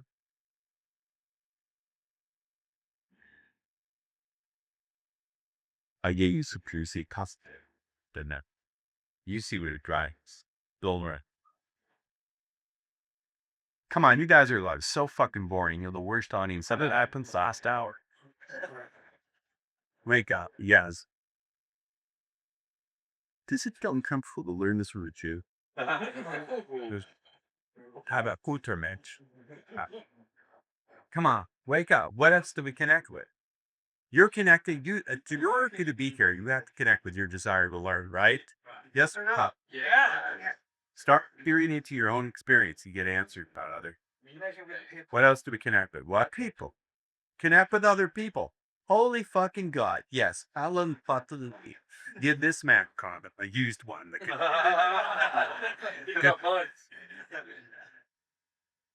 No, because it's got your sister's juices on. Blurt's weird. Huh? No, make that your brother's. Huh? That your experiences? Speak up, Dougie. Oh, we can connect with it. Or Dougie uses stuff to get laid 100 plus. Beliefs. Connect with your beliefs. How about how we connect with each other? You know what's interesting, Debbie? You know what I'd love to do in a place like this, Debbie? Let's say we're at like a place where there's a party or a big gathering. You know what I like to do? I like to play a game called Who's Had Some Me.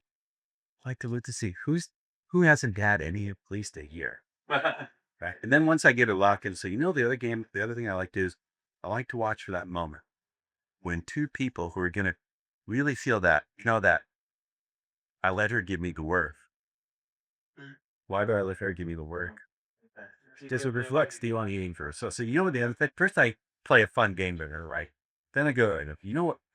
The other thing I like to do is I like to watch in that moment when two people are really going to feel that, that I want her work. Because that gets her invested in the process. The minute she supplies her work, she's bought into her process versus me doing all the talking.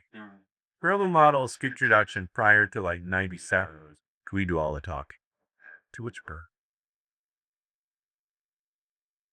Sounds like out at the party. That's what about it. Who's But let's stick with this thing. All right. So I say, the other thing I like to do is I'd like to watch for a moment two people really going to feel that. She says chemistry got. That chemistry, that certain. She'll give another connection. Yeah, that chemistry and that connection. Not it. When two people were really starting to feel that, developing, Debbie. You hear the command? When two people were really starting to feel that, really feel that happening between two people, gesture back and forth. I like to look for that moment when two people are really starting to feel that really happening between two people. I like to look for the moment when that first happens. It's like people go on talking, and then there's that moment when two eyes across a crowded room. And a couple of weeks ago, I was at a place and I saw that. And you can see, you looked at him and you looked at her, and you could see they were both starting to feel that. Right?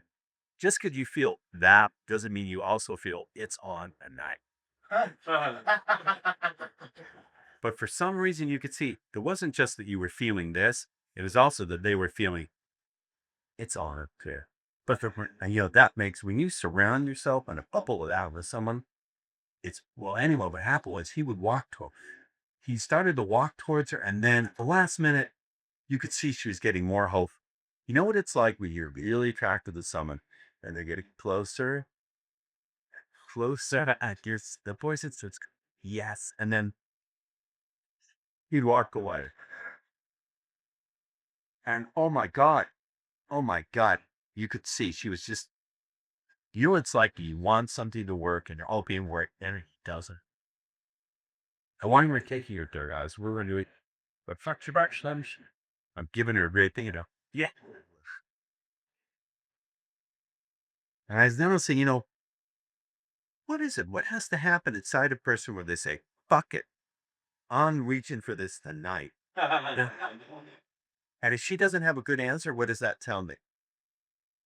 Exit, stage left.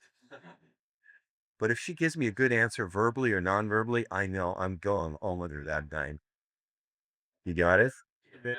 Or she may say, well, I never go on that. I need to know someone for a while. I'll say, really? It's interesting, because for me, it's not knowing someone for a period of time. Because you could go for 6 months and you think you know the person, but then they disappoint you. I'm matching her experience, right? But then again, I've met people, and within 2 minutes, I knew who they really were, and you knew who I am. And then it's like everything that would have gotten in the way just drops away. Like sand running through your fingers, it's gone, and then all that's left is what you want. Anyway, we use a little girl. Where's their favorite kind of candy? There's a candy or candy castle. I change the subject. Once I see that it's gone in, I change the subject. Why do I change the subject? Fractionating her again. Now it's in there. She's going to be chewing now. Wait. Mentally, she said, wait. If I keep presenting it, then she's going to back away. But by fractionating, by the way, if you're ever worried about how to fractionate, you say, anyway. You say, anyway, when you were a little girl, was there some candy? It's the king of your candy castle. You can write that for me. Anyway, when you were a little girl, is there some candy? Is the king of your candy castle. Get and home you're getting is, but depth is like, are you sorry you married him now? Oh, yeah. He got married. He knew the girl a week. He got married. I gave you something. I gave you something. Tell us, hey, kids, because I didn't admit this. I'm like, oh, why didn't you do this before? This and this. We could have asked. If you're ever stuck about how to fractionate, just fall back on. Anyway, when you were a little girl, was there some kind of candy that was a king of your candy castle? And then you can go into my snack a bit, which I'll teach you later. But look at that little piece of language. So I started out, look up here. I started out by playing a fun game. Softball game I like to play in a place like this. Who's getting soft? Like, who do you think has gone at least a year without getting in? And always pick some schlubby looking guy and go, I don't know. Probably know he's hung on King Kong. I saw. For all you know, man, he's got a girlfriend that makes you look like a cat that's been keeping in a bag out there. And is then, so we play a fun game, you know, and we pick out who's, and I say, okay, who's had someone, but that person's been frightfully up. We play this game where it's me and them looking at the rest of the world. So I'm getting them feeling fun and relaxed and excited. Then I go into, you know, the other thing I like to do is watch for that moment. And now I'm starting to, what's the thing? Connections, right? How people connect with each other. You understand? So that theme of connect, it's how people connect with each other. How about how that's interpersonal? How about intrapersonal? How about how people connect with their indulgence, their desires, their fetishes, their fantasies, their need to escape? Would that be a good topic? Yes. We need to take a deep break. Yeah. You make Take a quick 5-minute break to urinate on. For those of you at home, the password is Blart.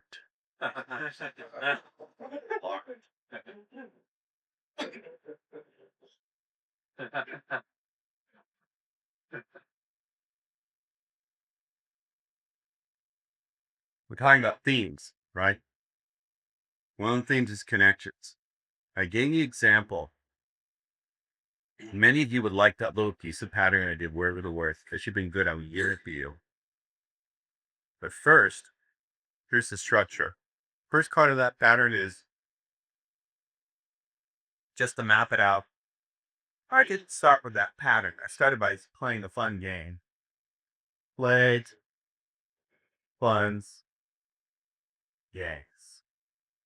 I've found through the years, if you start out with something fun and playful where they're playing, it's you and them versus the rest of the room. It creates a nice, fun, relaxed atmosphere. Rather than going straight in with pattern. You get it? Yeah. So I play this fun game. You know what I like to do at a place like this? I like to play who's had some game. So let's look around and say, who hasn't had any at least a year? Okay, who's had someone, but they were coyote ugly one, solid or off the next way? We probably look at me, right? You're enjoying this, aren't you? You're looking back to laughing yourself. What language were you speaking? The one just before? Yeah. That was Polish. I'm a quarter Polish myself. Very nice. Congratulations. This was.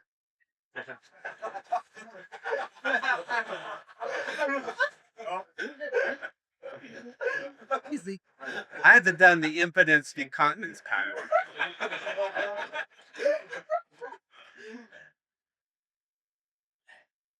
So I played a fun game, right? And then I went into connections. And how did I go into connections? I related it to the context of where they were. You know what I like to do? You know what else I like to do in a place like this? Right? Now stop a minute. That here on screen. What if I'd said to her, you know what, Gabe? What if when I said, you know what I like to do in a place like this? I like to play the who's had some game. Who's getting some? What if she said, no response at all? Oh, what would I have done? Think of Snagglepuss. Exit, stage left. Here's an assignment. You all have to Google Snagglepuss. Go to Google, click on images, and then click on, Wikipedia. Go to Wikipedia and do a Wikipedia search on Snagglepuss. Snagglepuss. Snagglepuss is going to be your new seduction mod. Exit, stage left. Those of you who are at my magic seminar, you can use Snagglepuss as one of your god forms. So from the very beginning, I'm screening. You understand? You never have to worry about whether it's going to work or not because you're just screening anyway. And then we say, you know what else is interesting? You know what else I like to do in a place like this? I like to look for that moment, the two people who are really going to feel that. And I want to see if she's going to jump in and it does. So I'm screening for playfulness and a willingness for her to invest. If she won't invest at something so innocuous and so innocent and so non-threatening, the other schools, the candy bar schools, would teach you, show her some disinterest or turn away. But why bother? Yeah. I don't want to do emotional dentistry, remember? The other thing I like to do at a place like this is to watch for that moment with two people who are really going to feel that. I want her to supply the word, not me. Because then she's priming her own pump. Oh, Yeah.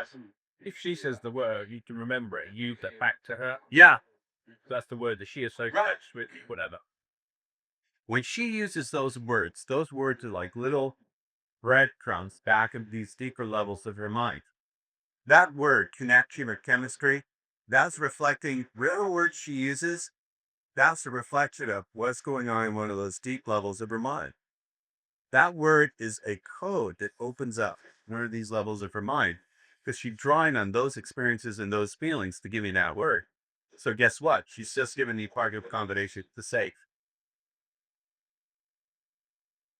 You want to get her through the questions you ask and the way you bring things up. You want to get her to start giving you some of the combinations of the safe. When you feed those words back to her, then the safe opens some more and she gives you those. And you feed those back till the safe door swings open. Do you get it? Yeah. So through the way you bring things up and the questions you ask, she gives you one combination. You then feed that number back to her, and that gives you another or two or three. And pretty soon it's just critical math, so you no longer just get one number, you get 10 when the safe door swings open. And at each stage, I'm testing the safe door to see if the numbers have already turned, because I don't always necessarily know. It's got to the point where I can hear the converse clicking. Sometimes they're digital, there's no sound. Or the watch and get a. But every stage I'm testing the door, because if it'll open after two numbers, I don't keep going. I tell this story where someone said to a girl said to one of my students who was sergeant, she looks and she's John. If I had one more beer in me, I would take you home and give you a fuck you do remember for the next decade. And he said, Ross, I started to do the Discovery Channel pattern and she walked away. I said, I have the pattern you should have used. It's bartender. Well, wasn't that supplicating? Isn't that begging to buy? Hey, she's ready. She really needs it. Sheila, you can really, it says, one more beer, hell for fuck your brains up. She needs it. Buy her the beer. Fall for fun, your mothers.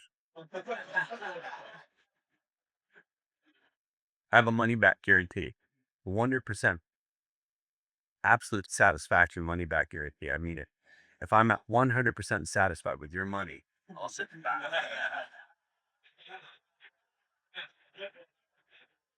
That's a Jewish money down here. You know what the Jewish child molester said to the little girl on the playground? You want to buy some candy, little girl? You don't think that's funny, do you? I'm a little bit slow when it comes to jokes. I laugh at the street. By the way, Happy New Year to all my Jewish friends. That's Rosh Hashanah, or was yesterday. Good. So I want her to supply, I'm screening, and I want her to start investing in the transaction by supplying the answers, right? I'll say, yeah, it's that moment with two people really in it. And then I begin to describe the process of what I observed.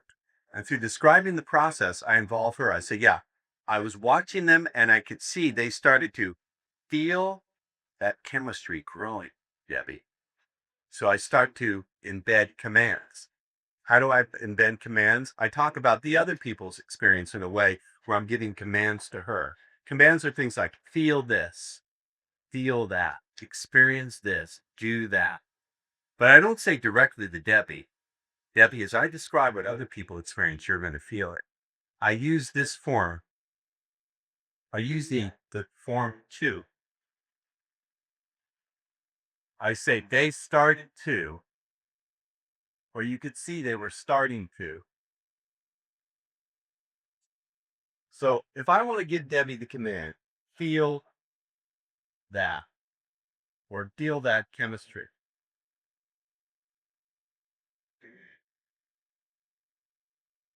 I want to give her whatever word she used. Let's say she said chemistry. That's her word. I didn't supply it, right? When she supplies her word, she doesn't resist it when I use it that because she thinks it's for Baki. That word that she supplies me is like one of the digits of the safe. So when I dial it in, it doesn't feel like someone's trying to crack the safe. It feels like someone knows the code is entering it. All right. This is why these other methods that say you should do 90% of the talkie are bullshit. If you're going to do 90% of the talkie, you should be using fewer words. I saw a question, yes. Yes.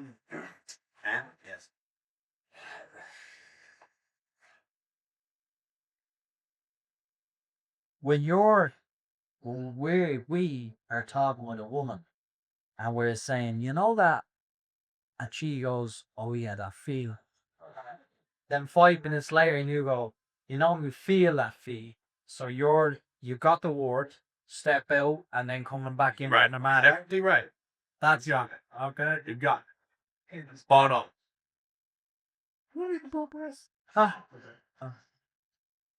So I say to her, yeah, I could see they were starting to, or they were beginning to feel that chemistry. I'm getting her command to feel that chemistry, right? So one way to construct patterns is to list the commands. Feel that chemistry, feel that attraction. Realize it's on. Feel, realize, believe. These are the internal processes we want her to go through. Yes, question. What if the reason Wimby isn't supplying a word is that she's way too deep in trance? Is that it? He said, what if the reason she's not supplying any words is she's way too deep in the trance? If she's that deep in the trance, at that point, calibrate it and bring her out. Bring her out. Because someone asked me about in the game, in DM Strauss's book, The Game, there's a thing where I got the waitress completely in trance for me. They said, that was absolutely awesome. Well, I said it was a parliture, meaning she wasn't invested in. So why I was there creating was real hard. The minute I walked away, or the next hour, I never fucked out waitress because she wasn't invested in it. She wasn't really participating in it. I was doing it to her. Now that makes a flashy demonstration for an author who's writing a book, but it's not a practical seduction. Practical, I would have been to bring her out, go put her down, yammer, and each time I bring her out, I'm along with that coming out, I'm using some information she get them in their feet get back that ribbon from. But I did have time in the context. It was someone say, show you cry about it. And so when I had to Brew mentioned to me, I said it was a parlor trick, ignore it. I'm in it. Not to say the elements of that wouldn't actually result you getting laid if you combine with other. There's element of having her participate, right? So I also want to, I use my conversations as delivery vehicles for suggestions and commands. Suggestions like feel that now, feel that build it. Those are commands. Or suggestions are like, that's what's happening right now. So it was amazing that as I watched, I could see that that's what's happening between two people. Look at me, you missed it. That's what's happening between two people. Now, do I mean it's happening between those two people or me and her? So I'm using suggestions and ambiguity.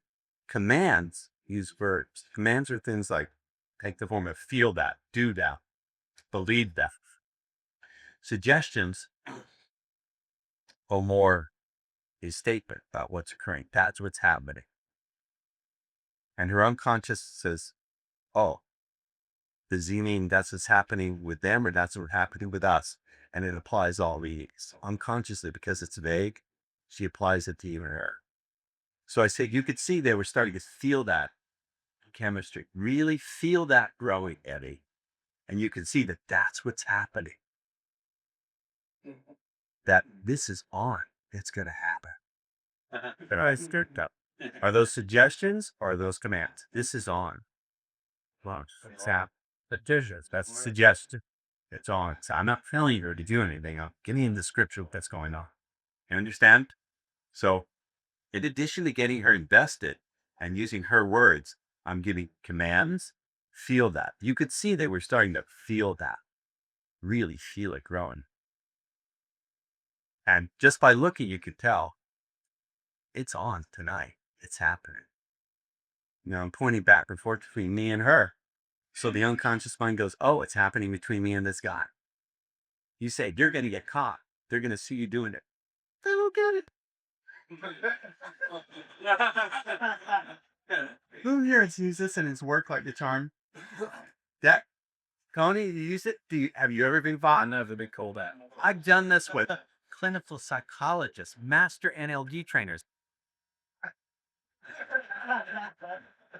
6, trust Uncle Ross. I see that. Go out there and challenge yourself to get caught. Try to get caught. You won't get caught because they don't know what this stuff is. It goes, and not only that, they don't even remember what you said because it's all process language. If you tried the dating way, if you said, a week later, after she hung up on you for the 10th time, she said, he told me that he was a doctor, that he made 50,000 pounds a year, that drove Jag, she'll remember all that because it's about facts, something you can put on a chart. This is process language. Process language goes deep to the unconscious and they don't remember what he said. As you sit there looking at me and you begin to get really excited that all the things you imagine speed seduction really working for you, I'm not sure which ones really, really create that growing sense of enthusiasm and curiosity.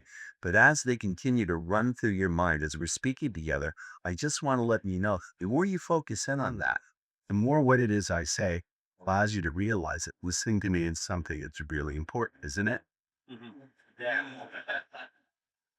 What did I just say? Did I say anything of this? Can you put any of that on a chart, in a curriculum vitae, on a graph, in a prospectus, and a stock report? Could you? No. Do you remember what I said? But were you imagining things? And did you get excited about how speed seduction did help you while I gone? Yes. I bet you all pictured different things, didn't you? Yeah. I can install you because I didn't say anything. Does that make sense? Yeah. Yeah. But it doesn't make sense to this mind. It makes sense back or mind. You had a story. Yeah. Yeah, just the very, very first time I ever used this was with a lady who, in my opinion, at the time was way out of the league. She was at the lingerie model, worked part-time in a coin shop, and fantastic. And a really good friend. So I just told her, you won't believe this stuff. This guy called Ross Jeffries, and I told her how it worked. And I told her how I would do it, and it still worked. Early in my seduction career, I would get women into bed and I would tell them what I do. They'd say, I don't dig you because you use hypnosis. I dig you because you're a great guy and you make me feel that enzymes, the very words I had failed on. I go, no, this is exactly what I did. I said this and this and this. They go, come on, dude. I love you because you're the most amazing guy because I feel that chemistry and that destiny. And I go, yeah, no. He feels so good to them. They want to convince themselves that it was natural, good, fun. They want to believe it. So I bring it up in a way where I get her involvement. I'm going to get her involvement. I'm going to feed her words back to her. I'm going to embed suggestions and commands by talking about other people's experience. I don't say, Debbie, you will start to feel attracted to me. And as you feel attracted, you'll realize that it's on tonight between the two of us. I don't say it directly, but that's what I'm actually saying. Through this kind of communication, by talking about the experience I observed, I use it as a vehicle to get her to participate, to get her to invest in it, and to throw all sorts of suggestions and embedded commands at her about how I could see they were starting to feel that chemistry, really feeling build to the point where you could see it's on tonight. This is happening. And the thing is, what I saw is it wasn't just that they were starting to really feel that attraction, But just because you feel an attraction for someone doesn't mean this is on. Yeah. But whatever that feeling is, that feeling when you're gonna make this happen. It's like that feeling of desire and that feeling of it's on come together. Really come together. So, right? Now what did I do? I put a feeling in one hand, right? I said, it's like what I did here is I drew a contrast. When I said to her, see, this comes from just because a woman does feel attracted doesn't mean it will happen. Somewhere there also has to be that overlapping feeling of it's on. Remember I talked about how women fractionate among emotions and they overlap emotions? Yeah. For a woman to fuck you, it's not enough for her to feel arousal, desire, interest. She also has somewhere at she has to feel it's on too. Those feelings have to mesh together, have to tangle or dance around with each other. When I deliver something really heavy like that, when I say something that, yeah, is that amazing? Like you feel like there's been something missing, something that you've always wanted, and you doubt into, but what would it be like if suddenly it's like you were looking right at anyway, I take it away. Why do I take it away like that? I'm fractionating her and it's really heavy. When I fractionate her, what does that do? That means that those thoughts are going to be running in the background now because I took it away consciously. It's like giving a suggestion. It's like, in a sense, it's like giving a post-hypnotic suggestion and then distracting the person so they don't remember it. Immediately distracting them when they come out. You want to distract them. So you always want to have those little throwaway fractionations. So when you present something really pasty and really good, you take it away. Now, here's where amateur speed seducers fuck it up. They get this look up here, guys. They get this really great response, okay? So you say to her, yeah, isn't that amazing? Like, there's something you always wanted. Notice the gestures? It's not like you're calling out you're not waving in the Royal Navy. It's pretty subtle. It's like, okay, it's like there's something you've always wanted. Keep your hands close to your body. And you've doubted it and thought maybe this is the one. And what would it be like if all of a sudden it's like it's right in front of you, you're looking right at it? Feels so great. Anyway, so these two, I just move right off. Why do I move off it? Because let's say I kept embellishing it. It's like you're looking right at it and you realize that you've got to do something to get this. Because if you don't, you lose out forever.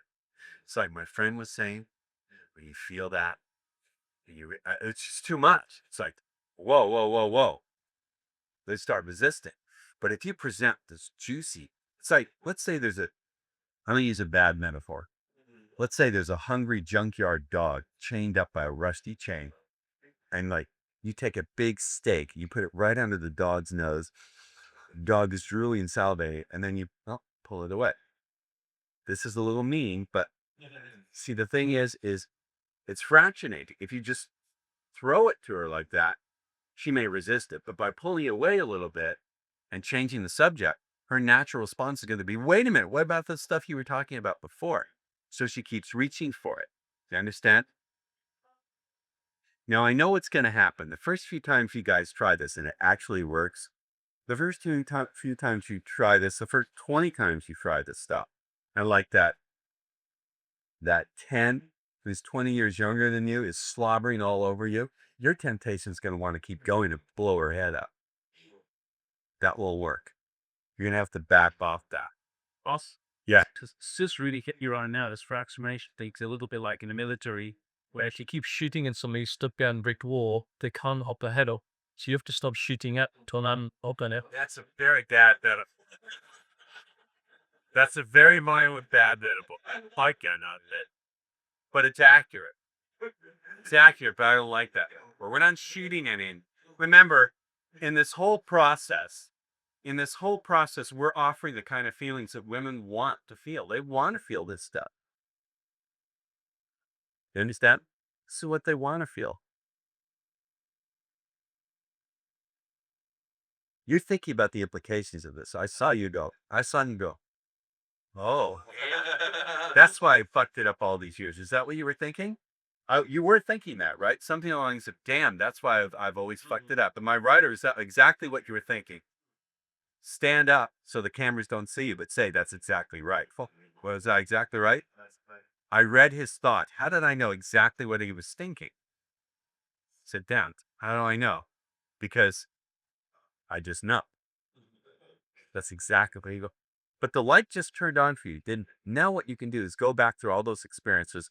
Imagine if you had had this knowledge. Imagine if you had had this knowledge and then go back through all your old experiences applying this knowledge. How would you now feel about yourself sitting here today?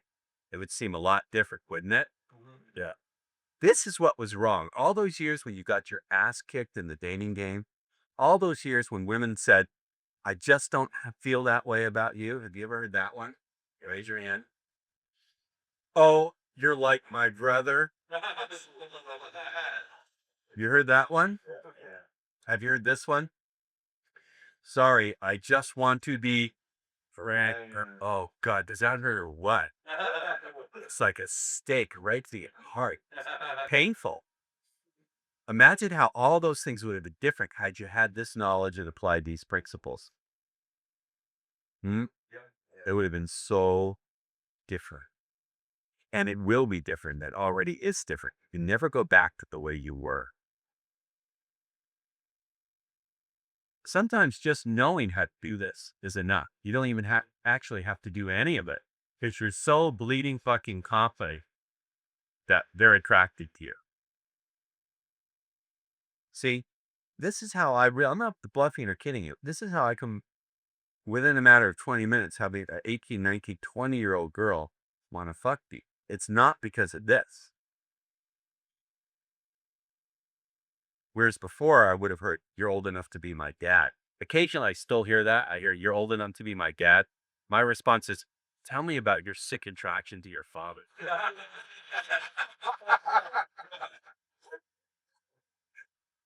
Or I'll say, don't worry, I won't crush your cigarettes, Debbie. That's that old joke. What did the 14-year-old Southern girl say to her lover? Daddy, you're crushing my cigarettes. I don't know what the British equivalent would be of someone from the South in America. Like in America, it's the Southerners, What's the British equivalent? Irish. The Irish. The 14-year-old Welsh girl says to her lover, Daddy, you're crashing my cigarettes. But, yeah. What about that little Ross on the old study war course when the stripper came to you and she said, oh, you're a solicitor, how do you know? Los Alamos. Where's that, man? You know her. You took her down for a... Don't try to do American accents at this point. But, so, this whole topic, this whole set of jokes, stories, poems, right? They're quizzes. They're all designed, again, to get her responses from that fourth lobe of her mind, incorporate them back, embed suggestions, use ambiguity. We're going to use the same basic tools. It's just a different delivery vehicle. You've got FedEx, you've got UPS, you've got Royal Mail, you've got carrier pigeon, and you've got cell phone, but they're all used to deliver the same sort of thing. And they're all used in the same way. They're used through the right buys. They're used through fractionation. They're used to paying attention and incorporating her responses. They're used by using ambiguity and embedded commands and embedded suggestions and fractionation. It keeps taking place the whole thing. Now, the next category I talk about is indulgence, escape. Remember, indulgence, escape, fantasy, and it picks the form of asking a question. The question is, when you really want to cut loose, when you really want to escape, completely indulge yourself, what kind of things do you like to do? Right? You can start out by asking the right question. Questions are a great way to start a seduction. So when you really want to escape, when you want to indulge yourself and just cut loose, what kind of things do you love to do?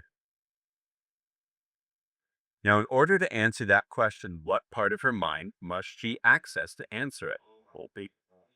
Well, she's got to go into that part of her mind which she thinks about fantasies, desires, escape. Now look here. You need more time to write that question? When you really want to cut loose, indulge yourself, escape, what kind of things do you love to do? Now, that's not necessarily sexual, but it's right next door to the compartment of your mind where she thinks of sexual things. Hold on. Does that make sense? Yes. Yeah. Imagine a block of flats. Over here is the flat that contains her wildest sexual kinky fantasies. Okay. Right next door, separated by the very thinnest wall, is the compartment where she thinks about what she does, what she wants to indulge and escape. For all we know, she likes to masturbate watching porn. We don't know. It could be that there's no door between. Could be that that wall has got a door. It's always open. But at the very least, if you get things jumping in this room, it's going to wake up the person living in the flat still. Is it? You get it? So you don't have, look up here. You don't have to go for this directly. You have to directly go for something sexual.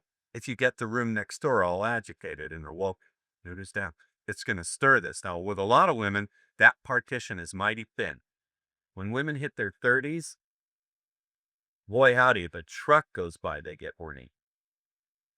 Or if a woman's ovulating, that wall gets really thin. You could punch through it like it's tissue paper. But there's big overlap. They're like, there's a big door there, and it's open, wide open. So if you can introduce this whole thing of indulgence, fantasy, escape, adventure, and it just goes, now, here's what you don't do. You don't say, Debbie, in a moment, I'm going to try to awaken the sexual fantasy part by talking about something that's pretty closely related. So get ready for this question that will open up the deepest parts of your mind, reveal information that I can use to leverage to get you really corny, and leaving with me in the next hour. Ready, set, go.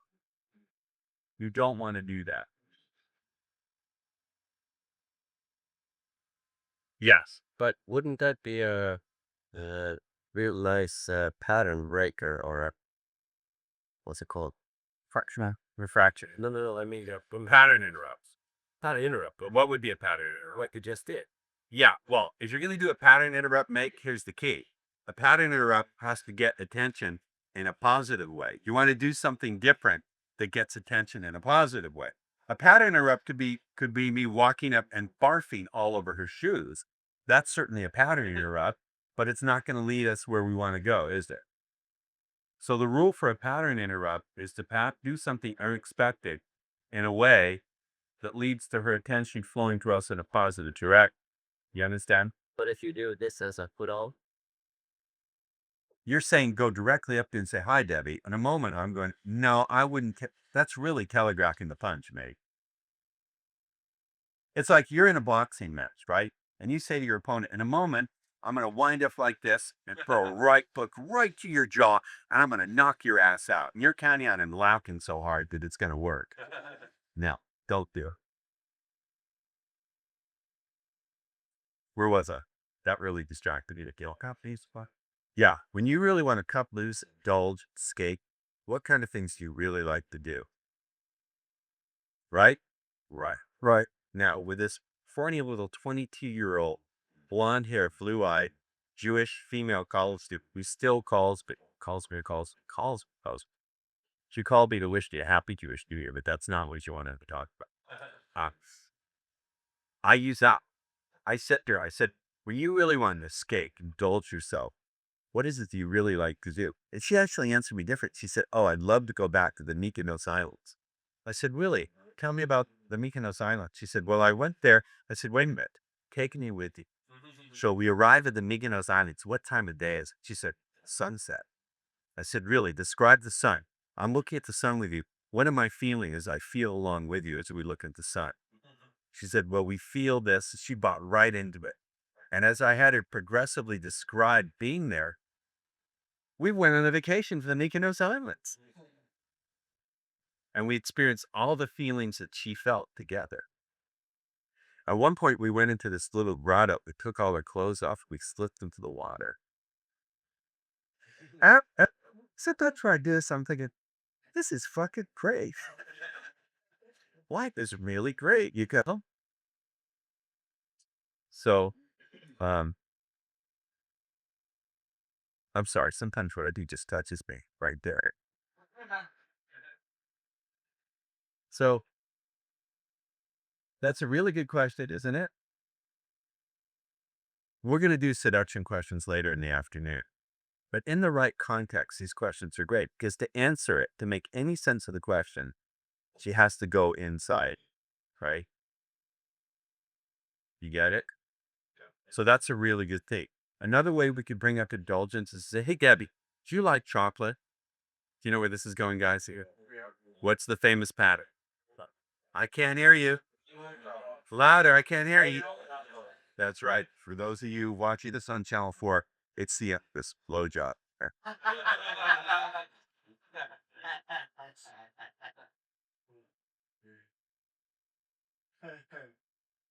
Hey, Debbie, do you really like chocolate? Well, I was watching this interesting show on the Discovery Channel, and they're talking about the difference between indulgence and anticipation. Strike it, compulsion and anticipation. They're talking about the difference between compulsion and anticipation. Compulsion is when you just find yourself doing something. Like, you ever just find yourself reaching for the refrigerator, and before you even realize it, the door is open and you don't, what am I doing? You ever find that happening, by the way, guys?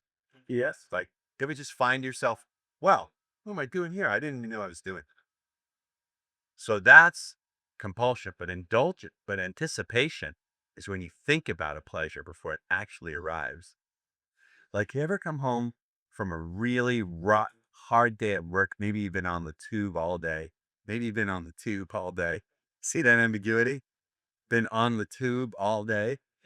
Tube is American slang, penis. Do they have the slang here for that, tube? No. Sorry, you can't use that. You could try it. And all you could think about is just stripping off those clothes and getting into the shower. You like baths or showers? Bath. And then there's that moment of sliding in. You just let the warm pleasure take you.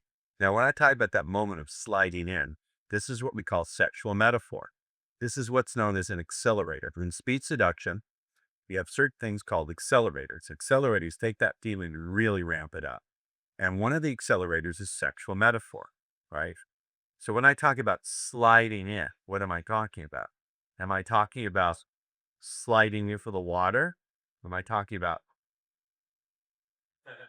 the Don Johnson sliding into the Lindsay Lohan? There you go. Not funny, man. That's the funny little part. What are we talking about? Well, we're talking about both. So the unconscious mind goes, oh, it must be both. Then there's that moment, slide in. Sometimes women say, oh my God, sounds like sex. Oh yeah, doesn't it? Or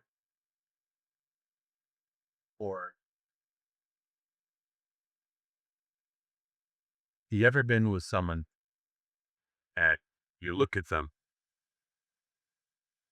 and there's that moment of that first soft brush of the lips, and it's just that every moment of pleasure that's ever going to be experienced is enfolded that first electric cut. Or do you really like chocolate? What's your favorite kind of chocolate? Or whatever. Whatever she gives you, saying, I have this friend, and she says, you take the chocolate, you don't eat it right away. You think about it right off. And you take it slowly, peel it in half, and then you hold just the tip of it to your tongue. And then there's that moment where you just let it melt against your tongue. It's like an explosion of pleasure in your mouth. You're thinking you can't possibly do this, but you can't. And you say, I used to think that the most important thoughts come from the conscious mind, but now I realize so much bubbles up from the unconscious. I used to think that all my most important thoughts come from above, but now I know.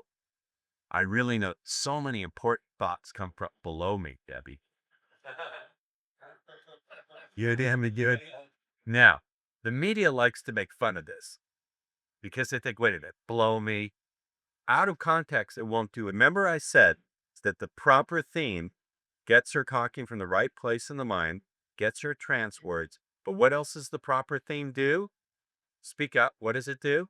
It gives the context against which, the background against which, and something that's ambiguous is properly interpreted by the unconscious mind. Does that make sense? So out of context, if you say, if you just walk up and say, hey, Debbie, they're the thoughts that are above me and then some thoughts are below me, Debbie, that's ridiculous. It won't work. And I never claimed it would. These kind of ambiguities, those of you watching this at home, and I'm not supposed to talk to the camera, but I gleaning well will, this is where the media deliberately, to get cheap laughs, misquotes me.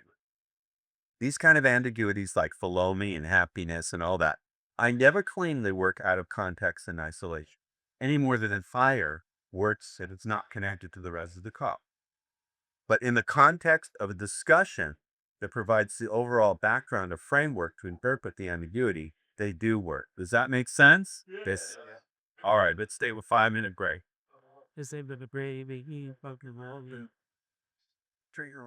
She'll come up. Someone had a question. People always ask me a question on the breaks, and I always say, well, ask during seminar so I can give you a good answer that benefits everybody. Who had questions during the break? Or reminded me of something they wanted me to teach? Meditation. What's that? Meditation. Oh, you wanted me to get into the meditation part. Because remember I said, listen to me. This is really crucial. When you go through changes in a very emotionally charged area of life, in an area of life that's been very troubling, very difficult, and James was kind enough to share his story. He's talking about how he was basically going to do himself in if he didn't find an answer to all this stuff, correct? You're ready to kill yourself.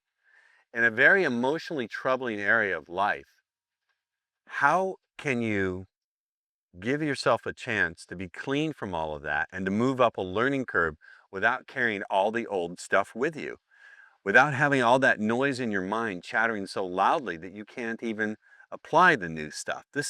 Now, I don't care, just for the sake of this discussion, whose field material you're applying, whether it's, the M&M candy method or anybody else's, you still have this challenge of how do you move up that learning curve? How do you do that? How do you quiet the noise in your mind? And also, one of the things I said, I want to tell you a story. Look up here. There's no need to take notes. Look up here. I'll tell you a story. A couple of years back, I was doing a seminar. And usually when I teach a seminar, I have dreams the morning of the event that give me an indication of what to teach. And roll those over there. I had a dream that there was this little portable transistor radio playing. It was annoying me. So I went to switch it off. And I switched it off, but it was still running. And so I opened up the back and I took the battery out. It was still running. So one of my nerdy students said, well, the reason it's still running is these solenoids are molded together and it's creating an electric current. So just cut the solenoids. So I cut the solenoids and the radio was still playing. And I realized that the radio was playing because that's what radios do. And the point of this metaphor, this story, is that when you go to make changes in your life, stuff is going to come up. I guarantee you that from time to time, or in the beginning, maybe even frequently, your stuff will come right back up in your face. All the old beliefs, all the old patterns of thinking and feeling. And they're not coming up because you hate yourself. They're not coming up because you're out to sabotage yourself or you have low, I can't hear you. Not everyone's answering. Low. Like I said, there's no such fucking thing as self-esteem. It didn't exist before some author wrote about it in the 60s and 70s and got on a chat show. Where was it before someone wrote about it? There's no such thing as self-esteem. It's a bugaboo. It's a lie. But there is, and people don't do things, I think, to deliberately stop. These things come up because they have a momentum. They have momentum, they have energy, so you have to know what to do with them. Now, I've been through a lot of healing work and talked to a lot of people, but actually Charlene, back there to her credit, was the first person to say to me that things are going to come up. And there are three, what are the three bad alternatives when old patterns come up? What are the three things that don't work? Somebody.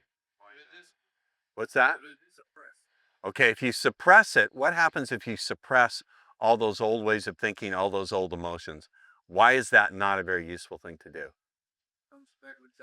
It comes back with even more power. Remember I used the metaphor of kinking a garden hose? When you kink a garden hose, what happens? The pressure builds up and it explodes. Now, many of your hoses are already exploding with too much pressure, so we don't want to go there, right? True? So we can suppress, but that doesn't work very well. What else can we do? We can buy back into it and keep running the stuff in our heads. Just for the purpose of the camera, Channel 4 guy, you should watch this. It's going to be very instructive. He can only see the back of your head, so don't worry. But how many people here run over scenarios over and over and over of how they failed with women? And they run it over and over in their mind, over and over and over again, and inadvertently just reinforce that same behavior. Raise your hands if you do that. It's pretty near a universal phenomenon. Now, here's a very important principle of understanding human behavior in the human brain. Brains tend to do what you rehearse. If you rehearse 100,000 times, thank you, Doug. If you rehearse 100,000 times how you failed with Debbie or Sally, if you rehearse 100,000 times seeing what you did wrong, what are you telling your brain to do? What you rehearse, what you review, is what you rehearse. The brain has no way of telling what you review over and over, what you ruminate on from what you're rehearsing. The brain can't tell. To the brain, it feels like, oh, you're rehearsing what you want me to do. So when you get out into the world and a similar situation pops up, what is your brain naturally going to do? It's going to do the same thing. And now you do the same thing, and that reinforces your belief that what? It reinforces your belief that you can't do it, that you're a loser, that women suck, etc., etc. So what does that do? It gets you started in the whole cycle of ruminating over and over again. True or false?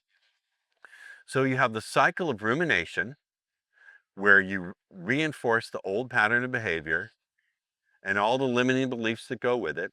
You go out in the world, and even though you consciously want to change, you have all this stuff rehearsed and you do the wrong thing, which leads to shitty results, which leads to more rumination. Do we get the cycle? So you get all the rumination, you get ineffective behavior, which leads to shitty results, which leads to more rumination, and you're trapped.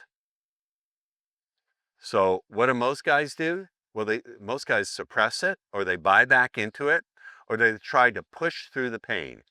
Now, what's the challenge of pushing through pain? Anybody? Yes, tell me. You're bringing all the old shit with you as you're going forward. That's right. When you push through pain, you're also pushing the pain out in front of you. When you push through pain, you're pushing the pain out in front of you. Now, look here. Get the understanding. If it's true, if what I'm telling you is true, if it is true that your vibe is the fundamental thing that attracts or repulses people, and you're walking around with a painful vibe, what is likely to happen? You'll attract pain. You will either attract pain and push away people who are at a different level. True? And here's the other thing. That pain constitutes a tremendous field of noise. It's a tremendous field of noise. So when a woman is trying to communicate to you, that communication has got to push its way through all that pain. So you're very likely to distort what she says. You're very likely to distort the meaning of what she says. You're likely to misinterpret her behavior. Do you understand? Pain tends to distort our perception and drive behavior. Do you understand? When it becomes excessive. Yes, Charlene. Of course you can. Boom it out so they can hear you, sweetie. He's talking about your pain distorting on your perceived, but on the other side of that coin, that pain is very tangibly uncomfortable, and should feel that. Right. And should probably not. Right. That's what I was getting to that. That also, no matter what technique you use, if you're pushing it through pain, it's going to be colored by that. Do you understand? If you're pushing your words through pain, your words are going to be colored by that. My mother used to say, if you dip your sunglasses in dog shit, even the roses will look brown. God bless my mother. We lost my mother's physical form. Her physical form left us April 29th of this year. But my mother is still with me in all the ways I teach and my own sarcastic expressions. My mom is always with me. So And the other big problem is, and here's the really big challenge. As I said to you, I believe, and Channel 4 guy, this is really important, so you should get me when you, is it on me? Well, okay, this is crucial. The biggest challenge facing men when it comes to applying any of this material, any other camp's material, is not fear, it's not approach anxiety, it's not anger, it's not sadness. The biggest single problem is confusion. Confusion. That's the biggest cause of suffering. When you can't figure out whether it's working or not working. Has that ever happened to you? Is it working or not working? I'll tell you a story. I've told this story many times, but it's so instructive, I have to tell it because it's crucial. One of my students a few years back, this is a guy who couldn't even talk to women. He used my material faithfully. I mean, he was very rigorous about it. And so he goes to this bar. I really don't remember if it was a bar or a club, but it doesn't really matter for the sake of this discussion. It was something similar, bar or club, right? You don't really care. There is a super hot girl, like a 10 plus. Now, to me, there are no 10s. There are only 9s. They become 10s when they fall all over me. That's when they become 10s. So there are no 10s unless they behave and treat me a certain way. But that's a very important point. You need to learn to screen for how the woman treats you. If she treats you poorly, then I don't care what she looks like. She's a 2 or a 1. When you guys genuinely get this point about screening, when it no longer, at first you have to fake it till you make it. You have to act like a screener, but eventually you really get to the point where you genuinely really screen people based on how they treat you. And something else, how they treat other people. Here's a good clue to know who to approach. In a public place where there's a lot of women, watch for the woman who's paying really careful, genuine attention to her friends when they're talking. Look here, look here. Watch for the woman who's paying genuine, real attention to her friends when they're talking. Because that's someone who's showing that she has some empathy. But let me tell you this story. So he uses my stuff. There's this 10, and she's blowing all the guys off. She's shooting them down. It gets to the point where guys are approaching her, and then they're doing the U-turn. Before they, it's like the emergency pickup bat turn, right? So he's like, all that shows me, he's thinking, all that shows me is these guys haven't touched her in the way she needs to be touched. I can't let that girl's evening be ruined by not giving her the chance to meet someone who's truly different. So he went up and he approached her. I forget what he said. Something along the lines, he said something like, you know, isn't it interesting you go through a whole evening of the same old tired, boring things, but every once in a while, an opportunity for something different presents itself. I'm so-and-so, right? Anyway, he used my stuff, and within like 30 minutes, he was making out with this chick. And out of the corner of his eye, he was looking, all these guys are going like, who the fuck is this guy? Like, how is he doing this? He must have an 18-inch, I don't know. Anyway, he was very excited about this. He figures, I'm going to play it cool. I'm going to get this lady's phone number, and I'll wait a couple of days, and I'll call her. So that's what he does. So 2 days go by, and he's thinking about it and thinking about it. He goes to reach for the number, and I think you know where this story is going. It's not there on the desk. It's not there. Now, you ever had that feeling that you've been late for an appointment and you go to reach for your car keys and you can't find them? You ever have that happen?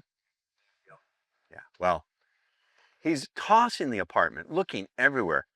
And then he goes, oh my God, the trash goes out tonight. Holy shit. So he goes to the big, I don't know, what's the English word for these big dumpsters? Is it a dumpster? They call it a dumpster.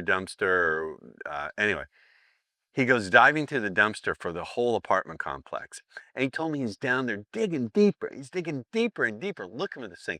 He's going through progressively thicker sedimentary layers of dirty diapers and disposed tampons and rotting food and cat shit, and just going deeper and deeper through all this stuff, and it's floating on his face, and he's like,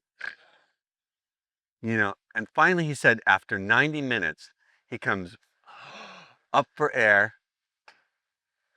and he doesn't have the number. And he said, my old self came back.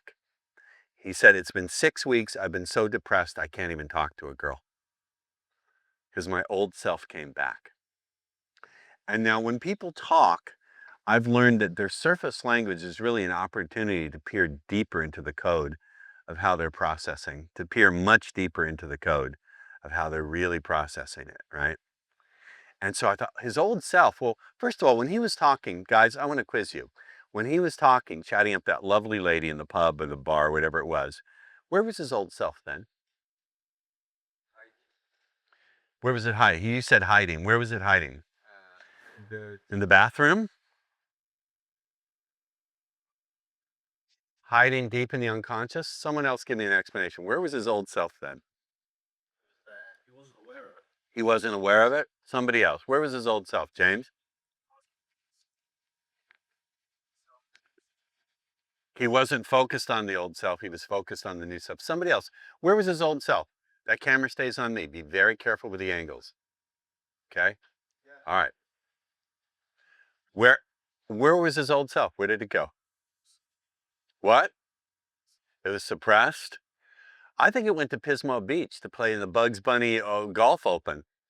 Where was it? There is no old self or new self. The man of Indian extraction got the right answer. There is no old self and there is no new self. There's only the ongoing flow of where you choose to put your attention and the beliefs and the energetics that are behind it. Now, here's what I found the most interesting. This guy was so focused on the fact that he couldn't find the phone number that he completely hypnotically hallucinated away all the stuff he did right. Isn't it interesting that he did 95% of it correctly? Far and away better than anything that anyone in that club or pub did, and better than anything he had ever done before. But because the last little piece was missing, he concluded that the whole thing was a failure, that he was hopeless, and he forgot all the skills that he had beautifully developed. To me, as someone who studied trance and studied meditation and studied the mind, that's the most fascinating thing. How is that possible that he forgot everything he did right and just decided the whole thing was a failure and he chucked the whole thing? Now, by the way, who here thinks that that's uncommon, that that's not a typical thing that happens to guys when they're learning this? How many think that kind of thing is common, that you do a lot of things right, but if you don't get it all right, you conclude you're a failure and you slide back down the learning curve? Exactly right. Now, no one else, what are you doing filming out the window? This is crucial stuff, cameraman. I'm serious. You're filming out the window. I'm revealing the secrets of deep personal change. I'm serious because no one else in the seduction community even understands this. They don't even see it, let alone have an answer for it. When you are engaging in real growth in an area of life that's been deeply emotionally challenging, that's surrounded by limiting beliefs and old experiences, if you're not very disciplined, the minute things don't go exactly right, you're going to interpret the whole thing as failure. And what happens? You slide back down the learning curve, and then you've got to work through weeks of depression and talking yourself into it and trying to pump yourself back up. Am I wrong or am I right? I'm absolutely right. So this takes something that should be a joy, that should be easy, and it turns it into an exhausting task. Now, let's be honest. Here we're brothers. We're not here to compete. How many have found that this can be an emotionally, utterly exhausting task exactly because of this phenomenon? Yes.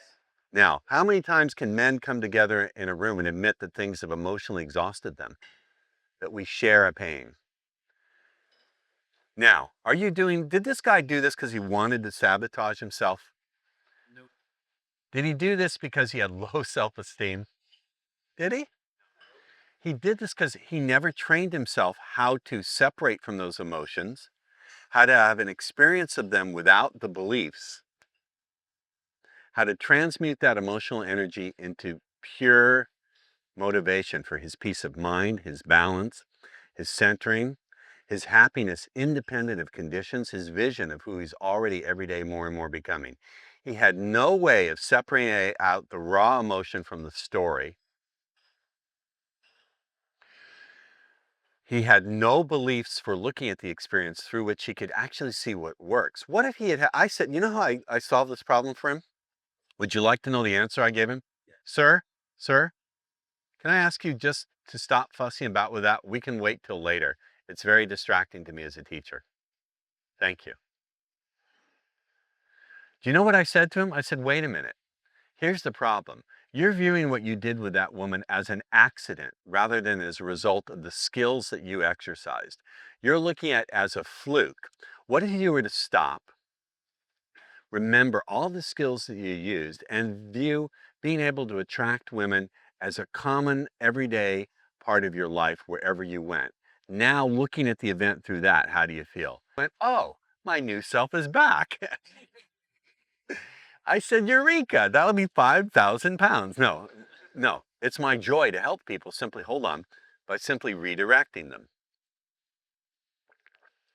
You see, because he had assumed that what happened was a fluke. I had to refocus him on the fact that no, it wasn't a fluke, it was a result of your skill. And what if it was just common, the way you walk through life all the time?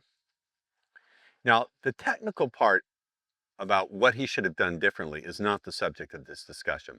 We could have the discussion. We could have said technically he could have tried to take her home that night, or technically he could have put the number in a special place where he knows not to forget it. That doesn't really matter. The technical solution to the story is not what the story is about. The story is about this phenomena where in an emotionally charged area of life, you need a disciplined way to quiet down your mind. Yes, you need to be able to take on some very empowering beliefs for learning.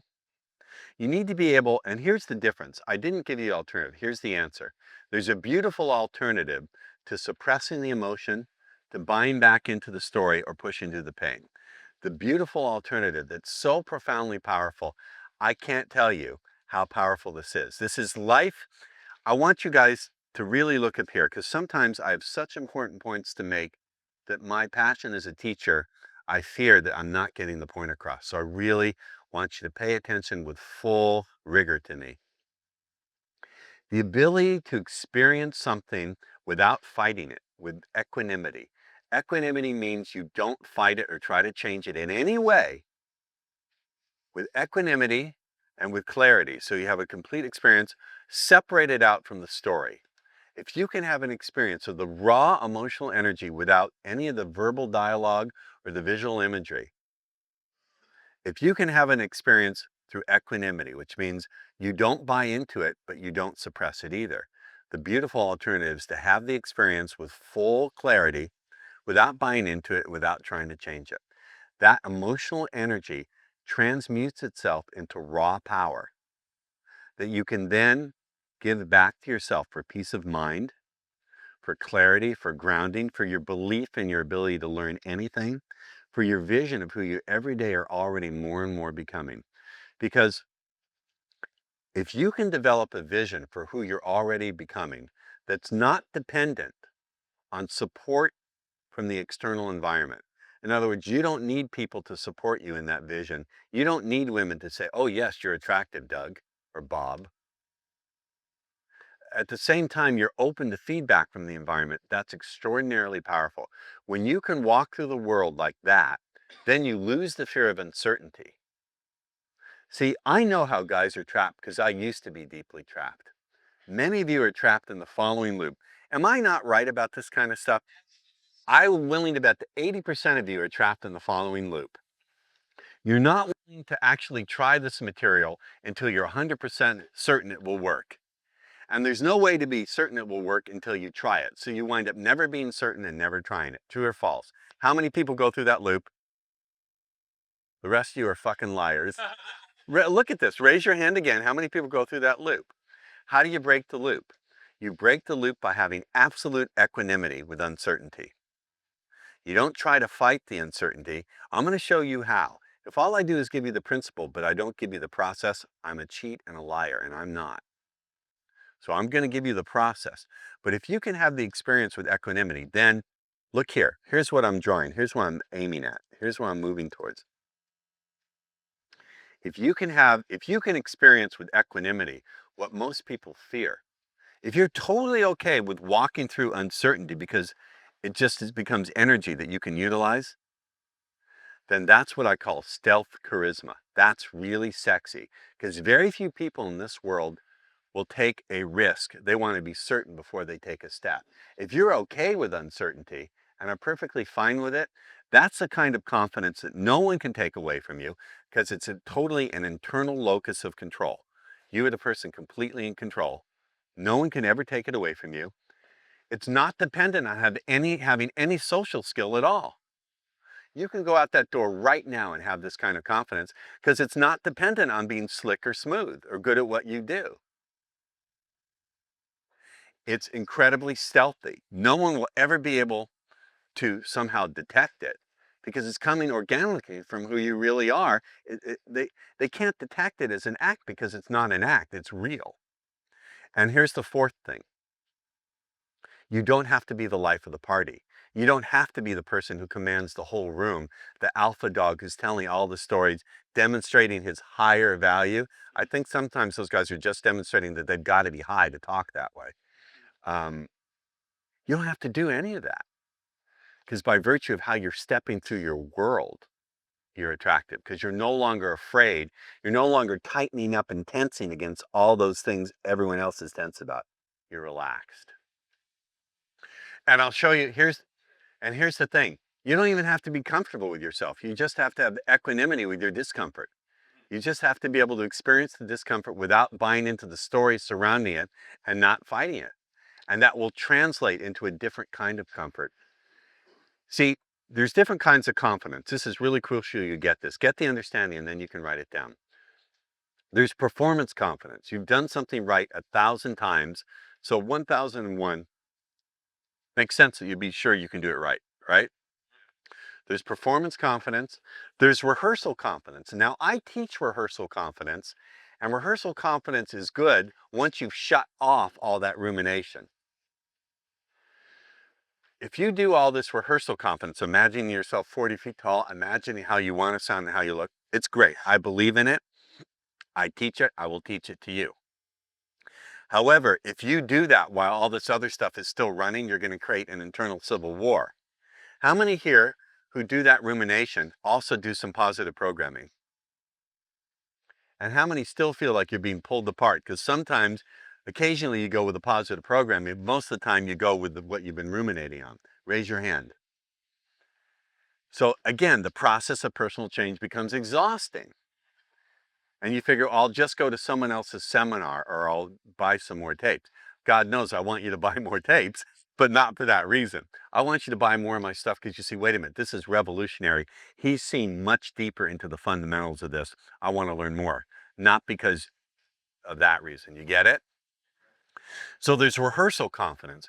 Rehearsal confidence is you go into an altered state where you do this magic stuff, which I'll show you, and you imagine the way you would like to feel, act, think, and talk. You imagine the qualities you'd like to bring into it.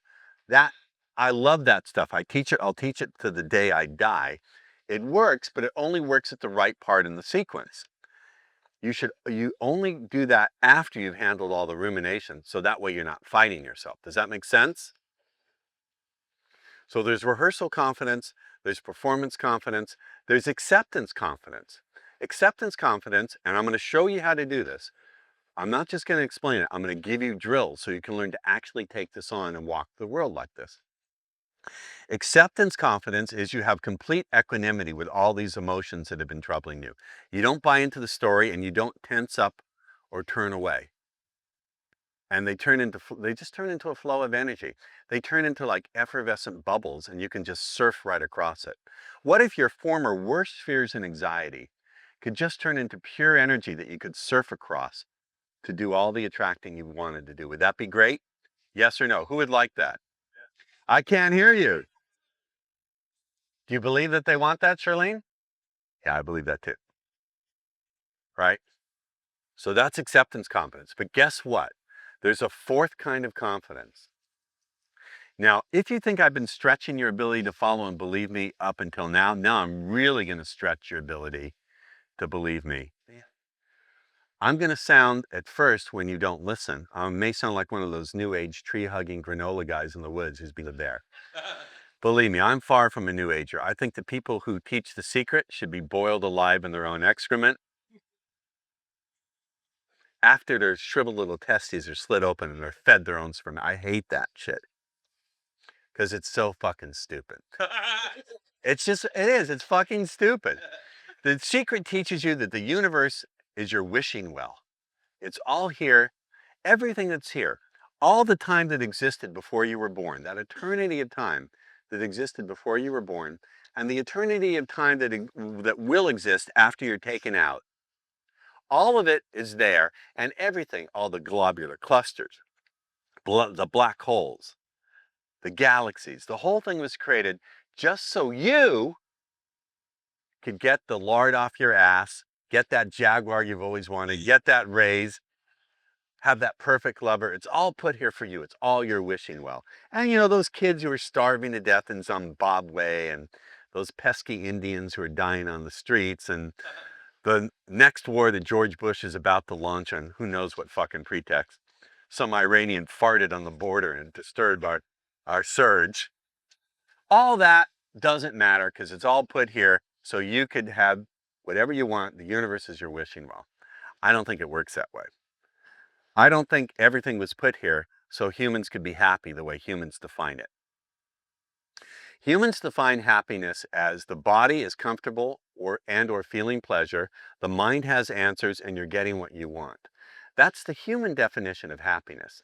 Now, I'm not saying that that doesn't happen and that you can't arrange things so that more of that happens, but ultimately, that is not why everything is here. Any more than it's true that the earth is the center of the universe and everything revolves around us. I don't think the human definition of happiness is why we're here.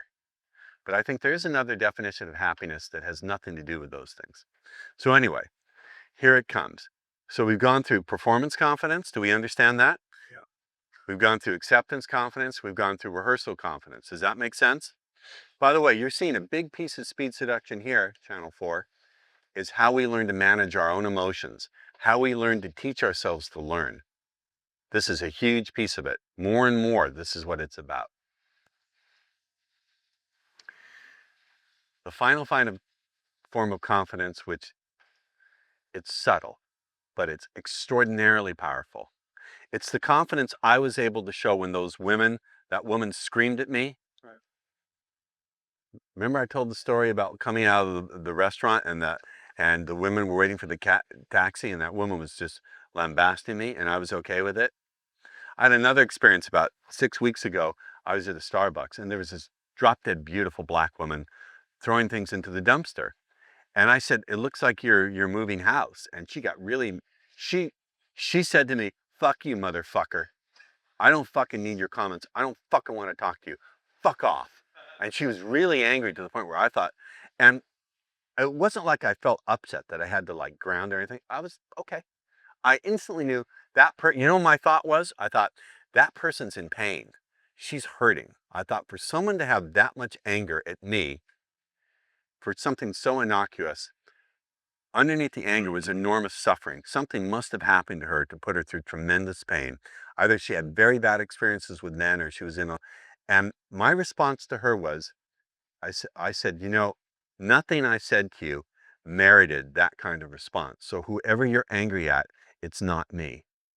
But I'm sorry that you're going through that because it doesn't make me happy to see someone else hurt.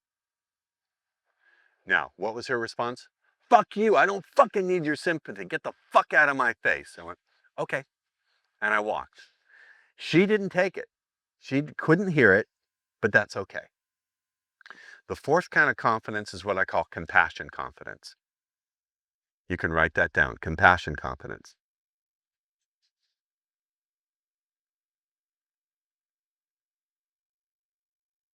Now, believe it or not, this is the true key to everything I do. Even though you've heard me teach you some language patterns and you've seen in how I talk to you, I have very slick communication with you and I can do 15 million triple verbal somersaults.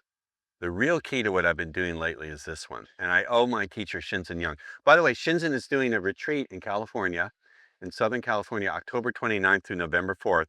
He's doing a week-long silent meditation retreat. I will be there for that week. His teachings have profoundly transformed how I experience my life. I don't mean a peak experience. A peak experience, you go to a seminar, you're high for a month or a few weeks, and then you go back to normal. This has transformed how I process and do my life. Compassion confidence is simply a realization, look here, and then you can write it. It's a realization that fundamentally we're all in the same boat. That fundamentally we all came in the same way. What were you wearing when you were born? I can't hear you. Nothing. Nothing.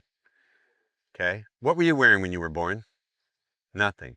What was Charlene wearing when she was born? A nice bikini? Liar. Nothing. I guarantee you, has anyone recently seen a really hot woman who they'd like to approach, but they either didn't or they approached and go where they wanted? Anybody? I want you to picture that really hot woman in your mind. What was she wearing the day she was born? Not much. Nothing. Now, I guarantee you something's going to happen to all of us one day. I don't make too many guarantees, but I can absolutely guarantee that every person here today will undergo something. Something's going to happen to them. Can someone tell me? What's that? I can't hear you. You're going to die. So we all share the fundamental reality of being born naked, and we're all going to die. True or false? Now, some of you can tell me that Jesus will come back and lift you. Setting that aside, we're all going to die, correct? Yes. That woman who screamed at me in front of the Starbucks, she came in the same way I did, spooky butt naked. Now, I wanted to share that condition with her again, but it didn't happen, okay? And she's going to go out one day when she stops doing this. End of story. Not only is that true, but I know that at every moment, the same four fundamental forces are shaping me and her. We are all in the hands of the same fundamental set of forces, whether you want to view it as God or nature or the Tao. The same four fundamental forces, the same artist is shaping the clay of time, space, world, matter, energy, and all of us constantly. Those four forces are craving. All of us experience pleasure and we want more of it. We crave that pleasure. Yes? You see the hot babe, you get a little jolt of pleasure from looking at her and you want more. True or false? Every human, old, young, black, white, yellow, green, male, female, or any transitory species in between the two sexes, or combination thereof, experiences craving. And it's hardwired deep in the neurology of who we are. Very few people ever experience pure pleasure. They experience pleasure entangled with the craving, the grasping around it. And it's hardwired in. So the craving arises even before you're consciously aware of the pleasure. That craving arises right along with it. All human beings experience craving. All of us. The second force that's always tugging and pulling and constantly shaping our who we are is aversion. Aversion. We suffer and we don't want to suffer. We have pain and we tighten up or we turn away from it. We do everything we can to avoid fear, to avoid uncertainty, to avoid physical discomfort. We're hungry and we don't want to be hungry. We're hot. Excuse me, you don't want to be hot. Aversion. Yes? Do you think that super hot woman who you would like to sleep with, or who you're in love with, or you want to marry, I don't care, do you think she doesn't experience craving and aversion? She does, I guarantee it. The third one is unconsciousness. Every human being, look at me. Get the transmission, please stop writing. Every human being suffers because of unconsciousness. All this ruminating you were doing about all the times you failed with women, were you consciously aware of what the result would be of doing that? I'm willing to bet that rumination was even going on in the background as a background buzz throughout your day, whether you were aware of it or not. Do you realize how much of your tension and anxiety and pain around women you've been carrying into every situation, even the ones that have nothing to do with women? How many of you have found that rumination going on when you're doing something that has nothing to do with women? When you're at a party and supposedly enjoying yourself with people, or you're sitting at your desk at work? Raise your hand. Raise your hand. That rumination is always going on unconsciously, causing suffering. So there's unconsciousness. We want to change. We want to be different, but just desires, unconscious aversions, they drive us and they tear us apart. Am I lying or am I telling the truth? But guess what? That woman who you want something from, who you thought you had to impress, she's suffering in the same way. She's suffering in the same way. Her emotions are entangled, unconsciousness is driving her. It's happening to all of us. We have craving, we have aversion, we have unconsciousness, and finally we have clarity. From time to time, we all experience some clarity. Yes? And the point I'm trying to make to you is at any moment, these four forces are constantly shaping and reshaping who we are. The story I told you about that guy, his old self came back, bullshit. There never was a self to begin with. There was just these different forces pulling at him in different proportions, in different sequence, in different degrees of intensity, producing his ongoing sense of a self. But there really was no self there. It's just the ongoing flow of these forces, constantly tugging and changing how we define and how we experience life. Does that make sense? Now, here's what I want you to get. Every human being goes through it. Every human, old, young, from the moment we're born to the moment we draw our last breath, these four forces are constantly shaping and reshaping who we are. And I'll tell you something else. The same source is constantly tugging at all of reality, reshaping it. My belief is not only is that there is no self, but there is no steady, constant reality. My belief is that we are constantly being taken in and putting back. We are constantly being taken out and being put back in increments of speed that are too fast for us to observe and in increments of time that are too short for us to perceive. So the perception is that it's steady and constant. The perception is that we have a self, we wake up, we go through our day with this constant, steady self that has a series of experiences, but I believe it's an illusion. So if you can really get this sort of idea that we're all constantly in the same condition, we all came in the same way, we're all going to go out, and at every moment, we're constantly being taken out and put back into reality by these four forces. You begin to get compassion for people. Now, here's what I don't mean. Look up here. Look up here. By compassion, I don't mean a Hallmark greeting card, right? I don't mean some syrupy, corny, the beautiful flowing white light of Jesus is gushing from your heart, enveloping everyone in love, love, love, new age, tofu sucking, steak avoiding, don't eat meat love. I don't mean that. To me, compassion is a simple perception. It's a very simple, non-emotional, very subtle perception that somewhere in the back of your mind you hold that we are all sharing the same fundamental condition. Anymore, when I walk into a group setting, any kind of group venue, before I walk in, I take a breath and I imagine every person in that room, male, female, attractive, unattractive, I imagine their hearts are all beating. And I imagine a pair of hands that's constantly tugging and pulling them in four different ways. And I say to myself, they're being, not only are they in the same condition as I am, the same hands are constantly shaping the clay of their reality and my reality. And that separateness, when you look at people that way, separateness is an illusion. Now, here's the thing you have to get. When it comes to being effective with people, you have to wear bifocals. You have to be able to look at people from that perspective, from the compassionate perspective that says, yes, we're all in the same condition. And then you also have to be able to look at yourself as being separate. The name of the game is not looking at everything as being in union or as looking at everything being separate. The name of the game is freedom and choice.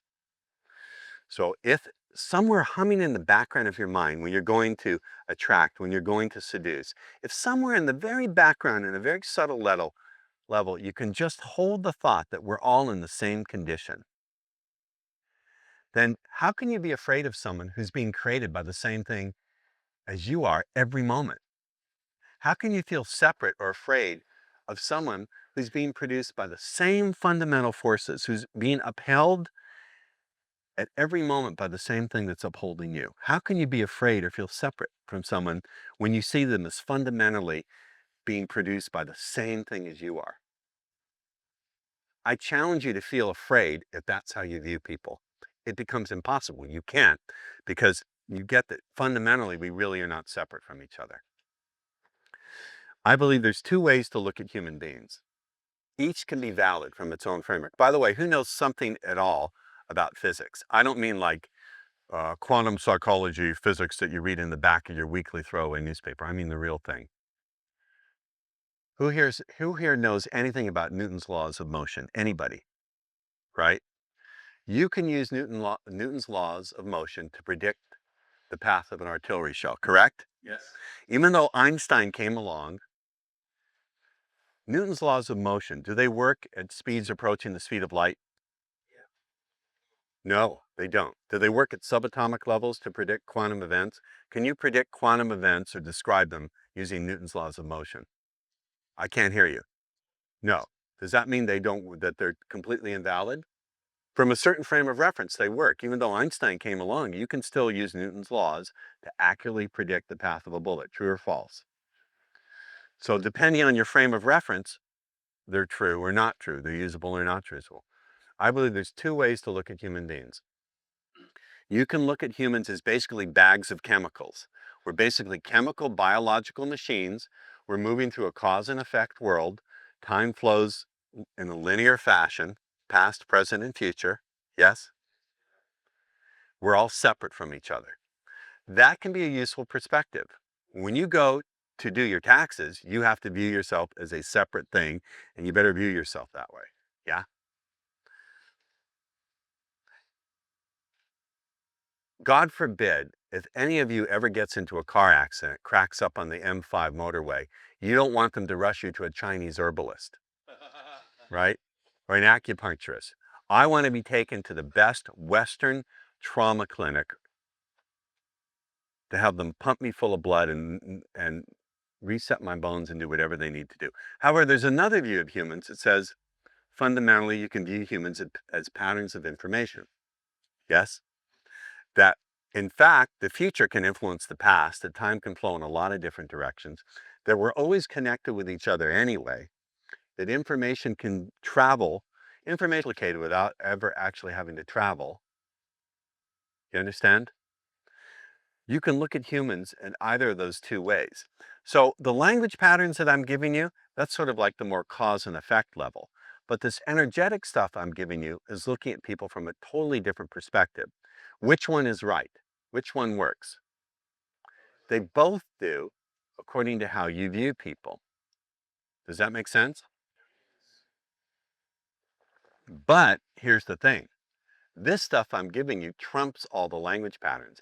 If you can get the vibe down right, if you can learn to walk through uncertainty without fearing that uncertainty, if you can learn to have equanimity for the things that trouble other people and stop them, if you can learn to have a good learning strategy so all that rumination shuts down. By the way, how many guys here think that that beautiful girl ruminates in her head about something? Raise your hand. I can guarantee you that that super hot woman is ruminating about something. It could be about some guy she was involved with 5 years ago. When you walk through the world quiet, where other people are noisy, when you walk through the world unafraid to step into the unknown, and you give other people radical permission to have their first response to you, that is so unusually sexy that women can't even put their finger on the source of their excitement as to why they're excited. Do you understand? No one can ever amog you out of that. They can't. No one can ever blow you out of the set because your whole world is your set. Do you understand? It's undetectable. I'll tell you something else. It's actually more acceptable to women. Because when you're super cocky and super smooth and super slick, women don't trust it. That kind of alpha, sure, it may be sexy, but on the other hand, it's a little scary. Like, What is this guy? Professional seducer? Well, yeah, kind of. You understand? It's frightening. But the kind of stealth charisma I'm teaching you, it's not frightening because it has nothing to do with being slick. Does that make sense? Yes, James. My champion seducer, James. That's what I'm actually learning at the moment. It's just to go in with the attitude, let's go. So, like, I've got the most amazing responses ever. The attitude of, I want you guys to join the let's see what happens club instead of the what the fuck just happened club. Yes. It's like differentiation between like approval seeking and actually I'm comfortable with myself. Beautiful, beautiful. James just said it's this distinction between seeking approval or validation and just being comfortable with the process. Here's the thing I want you guys to get. People entangle. So let's say this is your raw lust for a woman, raw lust. Very few guys experience pure 100% raw desire for a woman. They entangle it with a need for validation. Yes? How many people feel they need to be validated by beautiful women accepting them? Raise your hand, you fucking liars. Okay, anyone who's not raising their hand is either a liar or delusional, or they should teach this class. Or they're gay. Right. Or a combination of all of these options, okay? So most guys entangle their raw lust with the need for validation, and they entangle it with anxiety. A lot of guys are carrying a lot of resentment. Am I right or am I wrong? Am I right? Yes. I'm willing to bet part of your problem is that you've never experienced pure desire for women. Part of your problem is you've never approached a woman out of pure, raw, unadulterated lust. That entangled with it is the need to be validated, anxiety, resentment. Actually, if you really want to know a secret, nothing is more exciting to a woman than pure, raw, unadulterated male lust, male desire, when it's not entangled with all this stuff. When it's not entangled with ego, God, that's not difficult to do. When it's not entangled with the need for validation, when it's not entangled with resentment or the need for, or ego-driven, it's actually really sexy. Now I want to get into it. This is a real fun little module that I do. It's effortless, it's fun, it's easy for you guys since it's towards the end of the day. It's 5:30 now. I would like to go to 7 or even 7:30. Is that going to fuck up anybody's plans? No. Because I have a lot to teach and I've been re-energized by a nice vigorous Chinese massage. But I thought we'd change the pace and make it a bit easier for the next half hour to 45 minutes and talk about autopilot responses. Because remember I talked about there's that third level of the mind where she responds with the illusion of choice when it's really just her fixed ways of perceiving. Many times when we deal with women, from the initial approach all the way to going to bed with them, we'll get autopilot responses. So I have a belief. Look up here. All of my verbal responses and behaviors flow out of my beliefs. If you understand my beliefs and take them on for yourself, then the verbal responses become easy. You can come up with your own. My core belief, I have 2 core beliefs for dealing with women. 2 of them. I'm going to tell you the beliefs, we'll discuss them, get the meaning, and then I'll let you take it word for word, okay? But first, look up here. My core beliefs for dealing with women are, first of all, before I even open my mouth, women will already give me everything I need, show me everything I need, and tell me everything I need to seduce them. But my second belief that enables me to deal with autopilot is I seldom take a woman's first response to me as written in stone. It's almost always a reflection of what she's thinking, feeling, believing in that moment and that context, and it's almost always subject to change. This is a strong belief I hold. And the beliefs that flow out of that are anything she offers me is just a toy for me to play with. Anything she offers me is just information I can use, and anything she offers me is just energy that I can redirect. Another belief I have is they can do whatever they want. I control where my energy flows. Right? So some of the typical things you'll hear are, I have a boyfriend. Have you ever heard that? Yes. I have a full range of responses for that. Are you ready? I have a boyfriend. Here's response number 1. You don't need to convince me someone else finds you attractive. That's not how I'll make up my mind. So write that one down. You don't need to convince me someone else finds me attractive. Someone else finds you attractive. That's not how I'll make up my mind.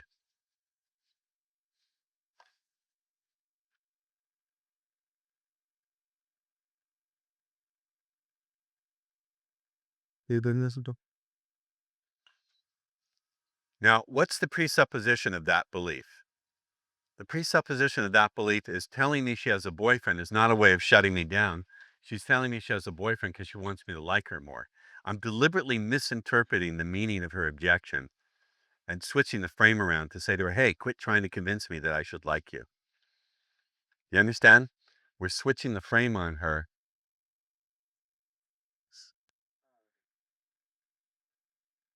I was just thinking about how Bert was serious. Enough. It's very distracting. Enough. Do you understand? Her comment, I have a boyfriend, is designed to put me off, to say I'm not interested. I'm deliberately misinterpreting it and saying, hey, wait a minute. Stop trying to convince me that I should like you because another guy likes you. It's really good. I have a boyfriend. Here's another one. Check out this one. Watch this, guys. I have a boyfriend. Well, anyone even halfway good looking could be with someone. So by that math, you should be with 5 people. No, 4.5. Anyone even halfway good looking could be with someone. Now, what am I implying there when I say someone? Speak up. Yeah, someone. Anyone even halfway good looking could be with someone. Now, she can't tell if I'm insulting her or what. So by that math, you should be with 5 people. Here's a compliment. They say, make it 4.5.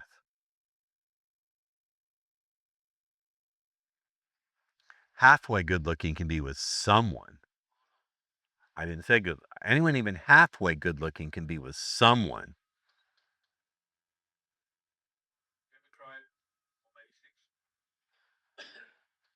No. So by that math, you should be with 5 people.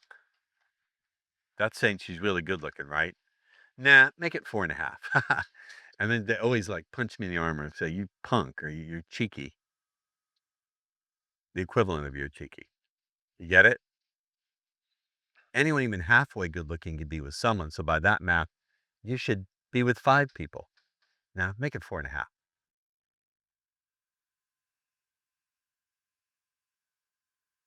So I'm just blowing it off with humor and saying it really doesn't matter. Here's another one. You ready? Anyone even halfway, do you want me to repeat it again? Do you still not get it? Anyone even halfway good looking could be with someone. I have that. I thought you were. Yeah. By that math, you should be with 5 people. Nah, make that 4.5. It's a clever way of saying, hey, come on. What am I really saying? Hey, come on, you can do a lot better than him. But I'm not saying it. I'm implying it. Yes? Here's another one. You ready? I have a boyfriend. Boyfriends are like colds. You can catch one at any time. It doesn't mean you can't shake it off. Boyfriends are like colds. You can catch one at any time. Doesn't mean you can't shake it off. You like that? Yeah. Will you give me 3 minutes? I really have to pee. Take 3 minutes. Talk amongst yourselves about this, would you? Switching into a metaphor to change how she thinks about it. So you telling me the bridge is out, or there's just a little bump in the road? You'd be surprised how often you hear it's just a bump in the road. I have a boyfriend. I know you 2 minutes, you're already telling me your problems. What, James? Just like, couldn't if we use the boyfriend sort of thing, just taking it serious and then start listed states, like even if they're just making it up, you just don't. Hold on. Yes.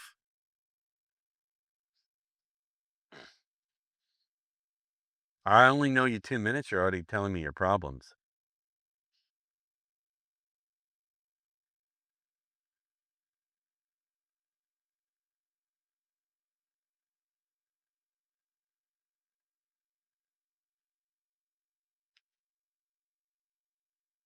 You like those?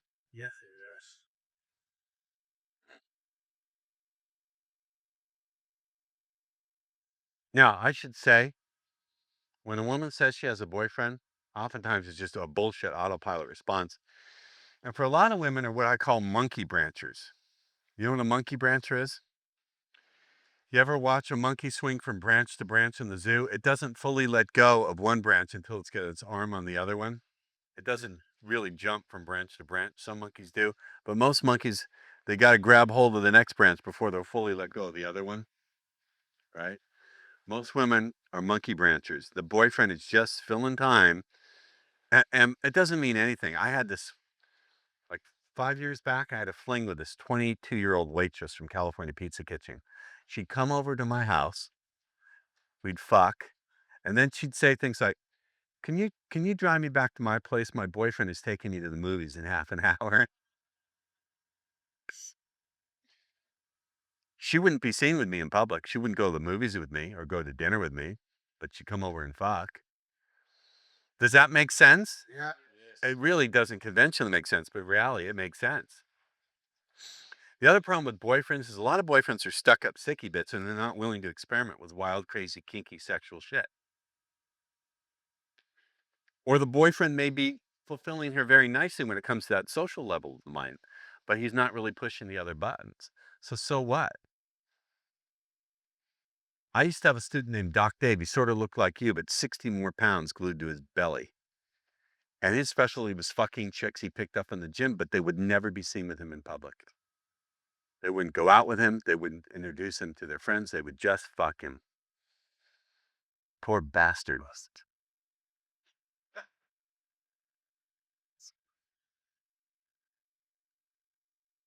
So the other thing is sometimes I've had situations where I've met women and they said, I'm really with someone right now. And I'll look them in the eye and say this, look here. And then I'll go through it word for word.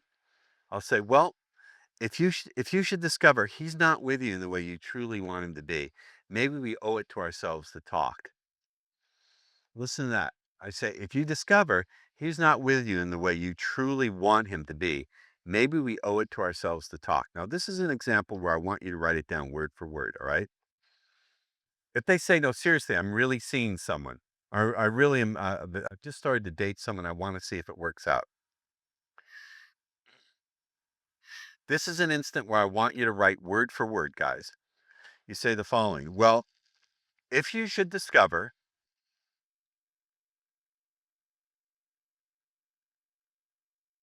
that he's not with you in the way you truly want him to be,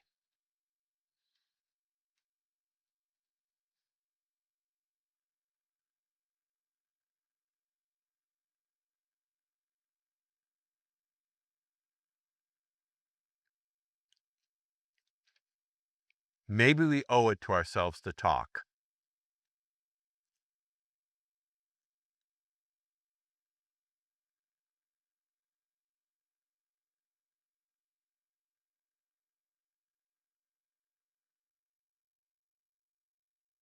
All right. You're picking up all those sounds of me swallowing and chewing. Did we get that down word for word? This is an instant where I want you to take notes, and you need to get this word for word. Did you get it? Who needs the wording? Because this is one where I want to make sure you have it word for word, okay? If you discover that he's not with you in the way you truly want him to be, make sure you put in that word truly. It's crucial. In the way you truly want him to be. Did you get that? Yeah. You have that much?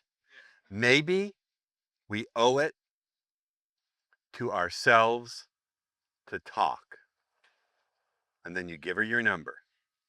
I want you, this is when it's crucial that you do take notes and you write it word for word.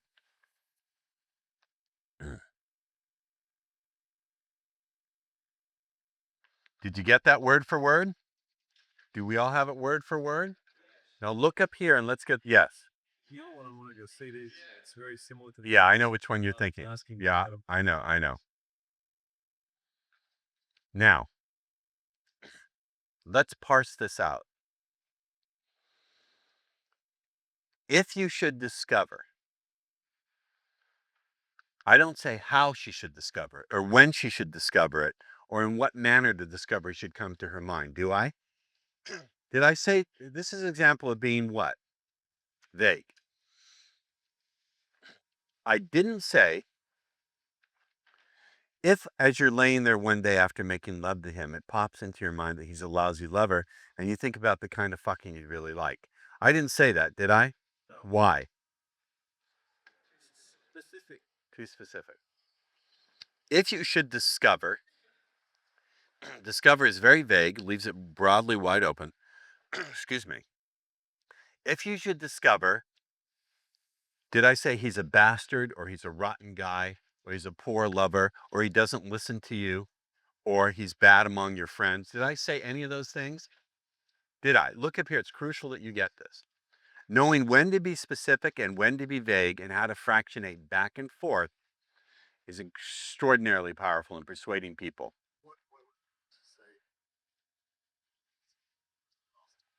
Because it may not match her experience. What if she doesn't think he's a bastard? What if the reason she finds he's not with her in the way she truly wants him to be is he doesn't make enough money, or he's a poor lover? I want her to fill in the gap. You understand? If you should discover he's not with you in the way you truly want him to be. Now, in order to think about that question, what part of her mind does she have to go into? What does she have to think about? She has to think about the way she truly wants a man to be.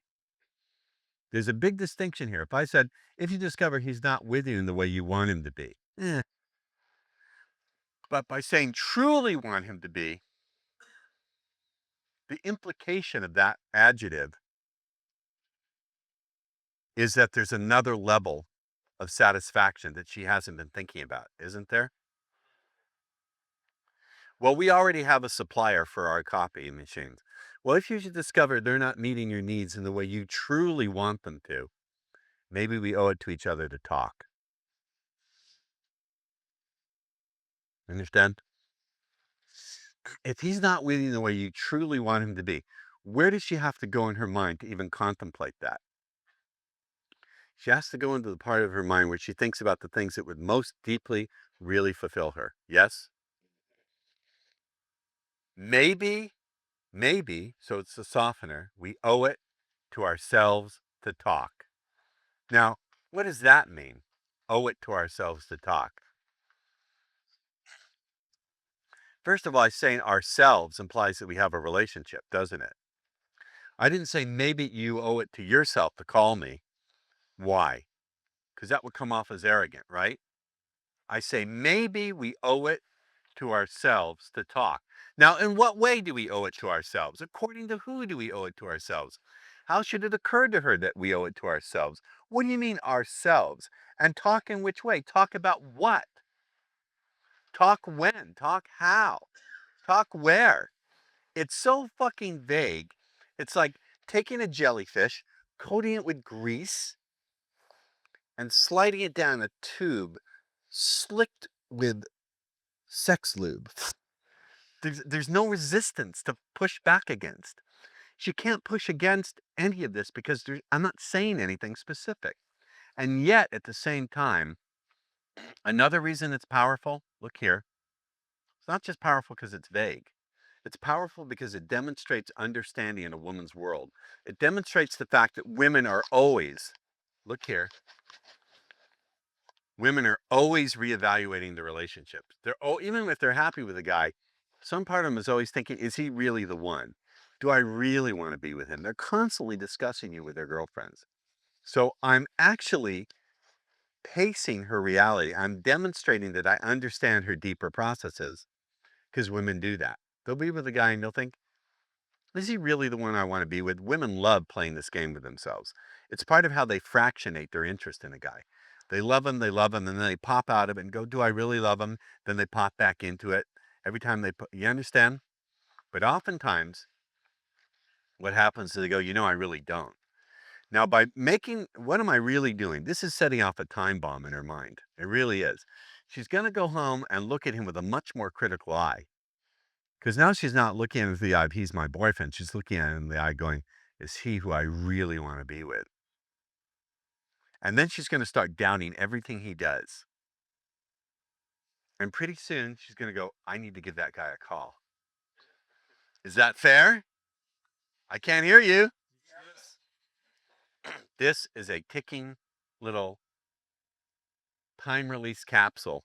And now guess what? If he's a great guy and doesn't fuck it up, she may go, you know what? He really is someone I want to be with. But chances are he's an AFC in some way, an average frustrated chump some way. He just got lucky and asked her out when she was lonely and punched the right button a couple of times.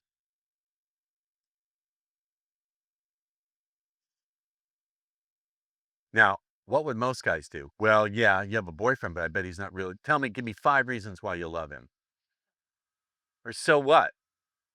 I'm better. Or never mind, thank you. Yes, you had a comment, James? I was just going to say the likelihood is that the relationship's going to split up at some point. And Right. we don't need a safety net. You're enjoying this, aren't you? You're liking this one. I'd use this, first time I used this, she called me 2 weeks later and said, you know, I realized he really wasn't with me in the way I truly wanted him to be. Can I see you? I said, sure. Would you give them your number? Yeah, Yes. yeah, Oh, right. sure. Once you, because I said that, I got that off your home study workhorse. It was 5 girls bobbing in a nightclub. And there was one that I said, because I read something from your old book about the sea, the sky, and the feel of the sand. And she says, okay, hypnotized me. All right, well, let's sit on the stool. Well, I took her a little bit away from where the music was pumping. And then I used a little ice cube on her head. And she thought, oh, that was really nice. But the first thing that she said was that if I was magical and hypnosis, I'd be able to bring her boyfriend in here. And after the ice cube, I said, you know, if you're not with somebody who's with you in a way you truly want them to be, then maybe we should talk. And then she looked at me like that and the head went. But I didn't have any more firepower or material, so she kind of... You didn't need any more firepower. Well, I dropped the H-bomb on her. She vaporized, and I need more firepower. The only firepower you need to say is, you need to say something like, you know what? Why don't we go somewhere a little more quiet where we can really relax and focus in?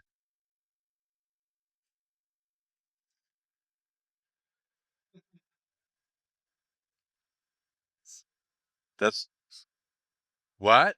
This closing statement. Here's a good. Why don't we go somewhere? Why don't we go somewhere a little more quiet where we can relax and focus in? Why don't we go somewhere a little quiet where we can relax and focus in?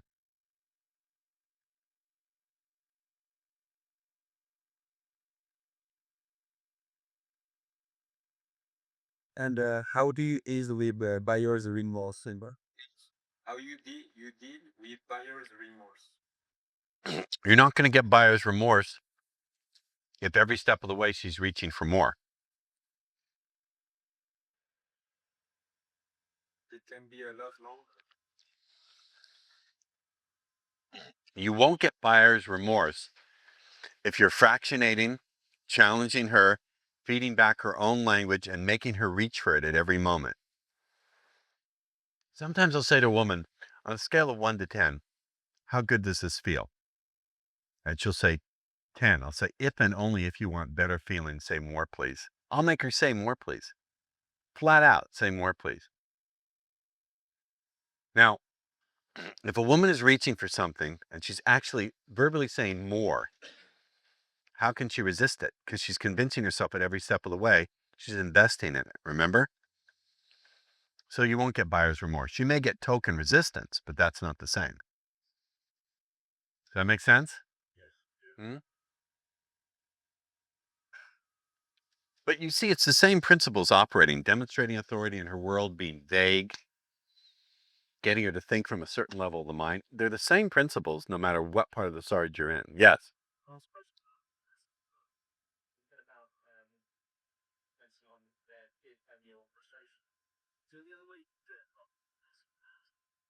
Demonstrating authority in her world? Yeah, like when they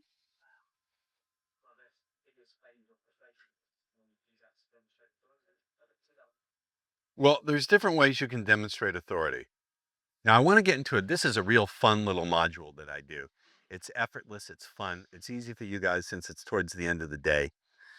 It's 5:30 now. I would like to go to 7 or even 7:30. Is that going to fuck up anybody's plans? Because I have a lot to teach and I've been re-energized by a nice, vigorous Chinese massage. But I thought we'd change the pace and make it a bit easier for the next half hour to 45 minutes and talk about autopilot responses. Because remember I talked about there's that third level of the mind where she responds with the illusion of choice when it's really just her fixed ways of perceiving. Many times when we deal with women, from the initial approach all the way to going to bed with them, we'll get autopilot responses. So I have a belief. Look up here. All of my verbal responses and behaviors flow out of my beliefs. If you understand my beliefs and take them on for yourself, then the verbal responses become easy. You can come up with your own. My core belief, I have 2 core beliefs for dealing with women. 2 of them. I'm going to tell you the beliefs, we'll discuss them, get the meaning, and then I'll let you take it word for word, okay? But first, look up here. My core beliefs for dealing with women are, first of all, before I even open my mouth, women will already give me everything I need, show me everything I need, and tell me everything I need to seduce them. But my second belief that enables me to deal with autopilot is I seldom take a woman's first response to me as written in stone. It's almost always a reflection of what she's thinking, feeling, believing in that moment and that context, and it's almost always subject to change. This is a strong belief I hold. And the beliefs that flow out of that are anything she offers me is just a toy for me to play with. Anything she offers me is just information I can use, and anything she offers me is just energy that I can redirect. Another belief I have is they can do whatever they want. I control where my energy flows. Right? So some of the typical things you'll hear are I have a boyfriend. Have you ever heard that? Yes. I have a full range of responses for that. Are you ready? I have a boyfriend. Here's response number 1. You don't need to convince me someone else finds you attractive. That's not how I make up my mind. So write that one down. You don't need to convince me someone else finds me attractive. Someone else finds you attractive. That's not how I'll make up my mind.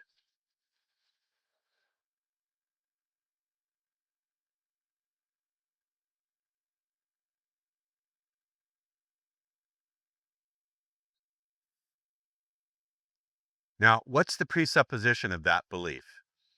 The presupposition of that belief is telling me she has a boyfriend is not a way of shutting me down. She's telling me she has a boyfriend because she wants me to like her more. I'm deliberately misinterpreting the meaning of her objection and switching the frame around to say to her, hey, quit trying to convince me that I should like you. You understand? We're switching the frame on her.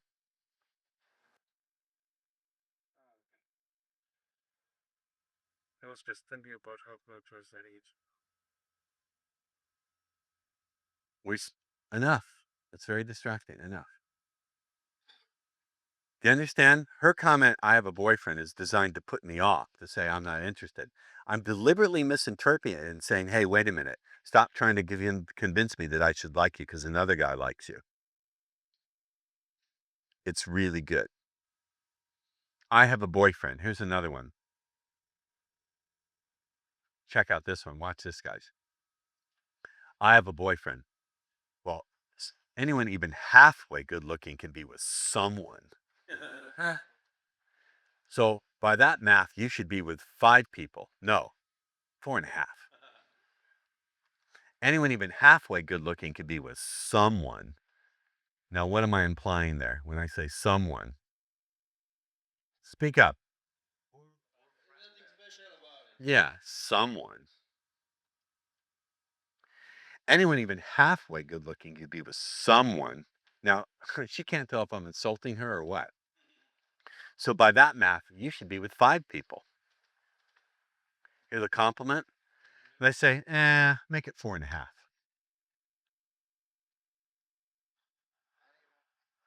Halfway good looking can be with someone.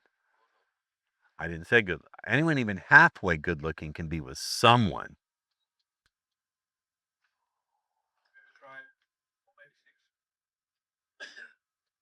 No. So by that math, you should be with 5 people. That's saying she's really good looking, right? Nah, make it 4.5. And then they always like punch me in the arm and say, you punk, or you cheeky. The equivalent of you're cheeky. You get it?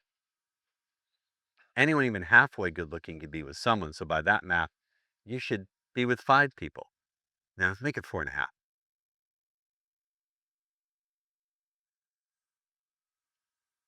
So I'm just blowing it off with humor and saying it really doesn't matter. Here's another one. You ready? Anyone even halfway, you want me to repeat it again? Do you still not get it? Anyone even halfway good looking could be with someone. I have that. I thought you were. Yeah. By that math, you should be with 5 people. Nah, make that 4.5. It's a clever way of saying, hey, come on. What am I really saying?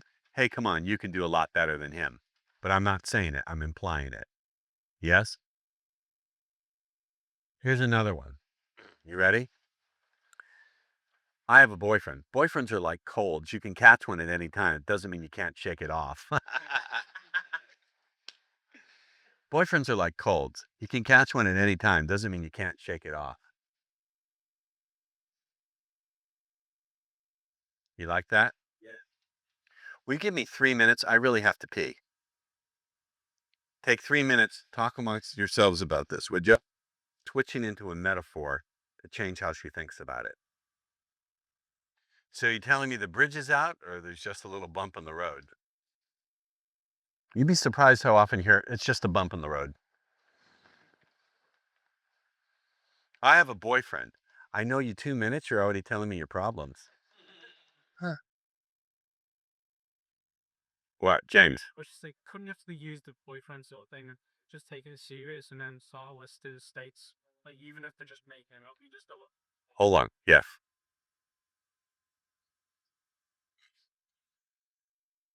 I only know you 2 minutes, you're already telling me your problems.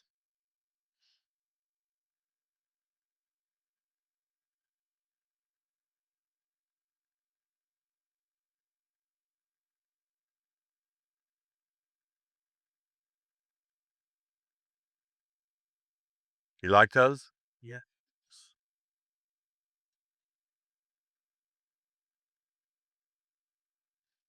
Now, I should say, when a woman says she has a boyfriend, oftentimes it's just a bullshit autopilot response. And for a lot of women are what I call monkey branchers. You know what a monkey brancher is? You ever watch a monkey swing from branch to branch in the zoo? It doesn't fully let go of one branch until it's got its arm on the other one. It doesn't really jump from branch to branch. Some monkeys do, but most monkeys, they got to grab hold of the next branch before they'll fully let go of the other one, right?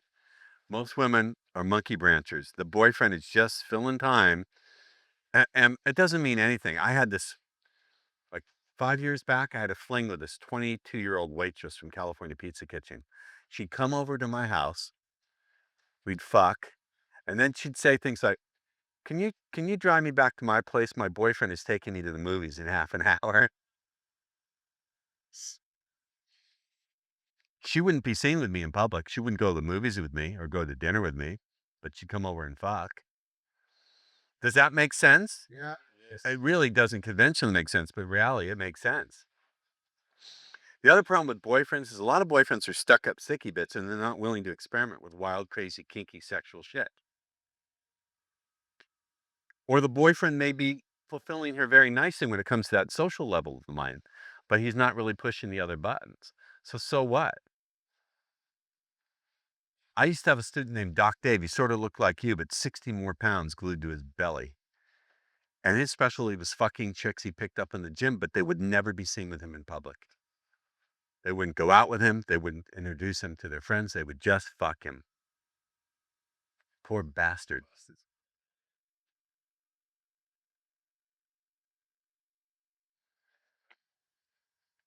So the other thing is sometimes I've had situations where I've met women and they said, you know, I'm really with someone right now, and I'll look him in the eye and say this. Look here, and then I'll go through it word for word. I'll say, well, if you should discover he's not with you in the way you truly want him to be, maybe we owe it to ourselves to talk. Listen to that. I say, if you discover he's not with you in the way you truly want him to be, maybe we owe it to ourselves to talk. Now, this is an example where I want you to write it down word for word, all right? If they say, no, seriously, I'm really seeing someone, or I really am, but I've just started to date someone, I want to see if it works out. This is an instant where I want you to write word for word, guys. You say the following. Well, if you should discover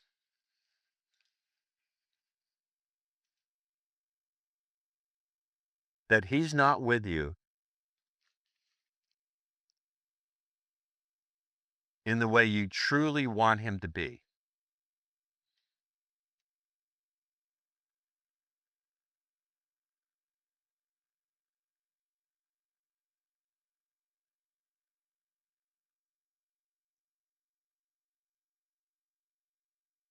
maybe we owe it to ourselves to talk.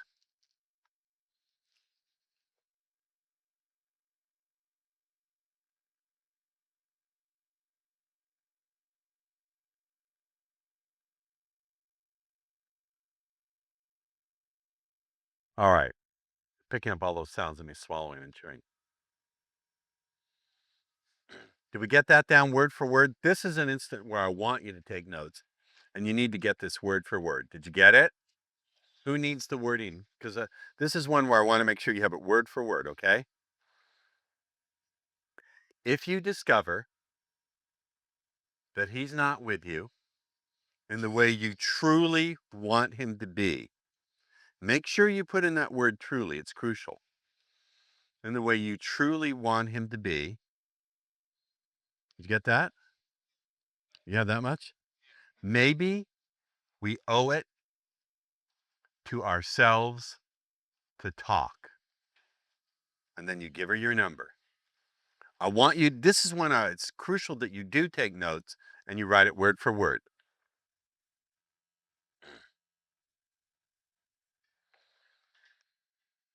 Did you get that word for word? Do we all have it word for word? Now look up here and let's get, yes. Well, I want to go see these. It's very similar to the Yeah, I know which one you're I'm thinking. asking you Yeah, about it. I know. Now, let's parse this out. If you should discover, I don't say how she should discover it, or when she should discover it, or in what manner the discovery should come to her mind, do I? Did I say, this is an example of being what? Vague. I didn't say, if as you're laying there one day after making love to him, it pops into your mind that he's a lousy lover, and you think about the kind of fucking you'd really like. I didn't say that, did I? Why?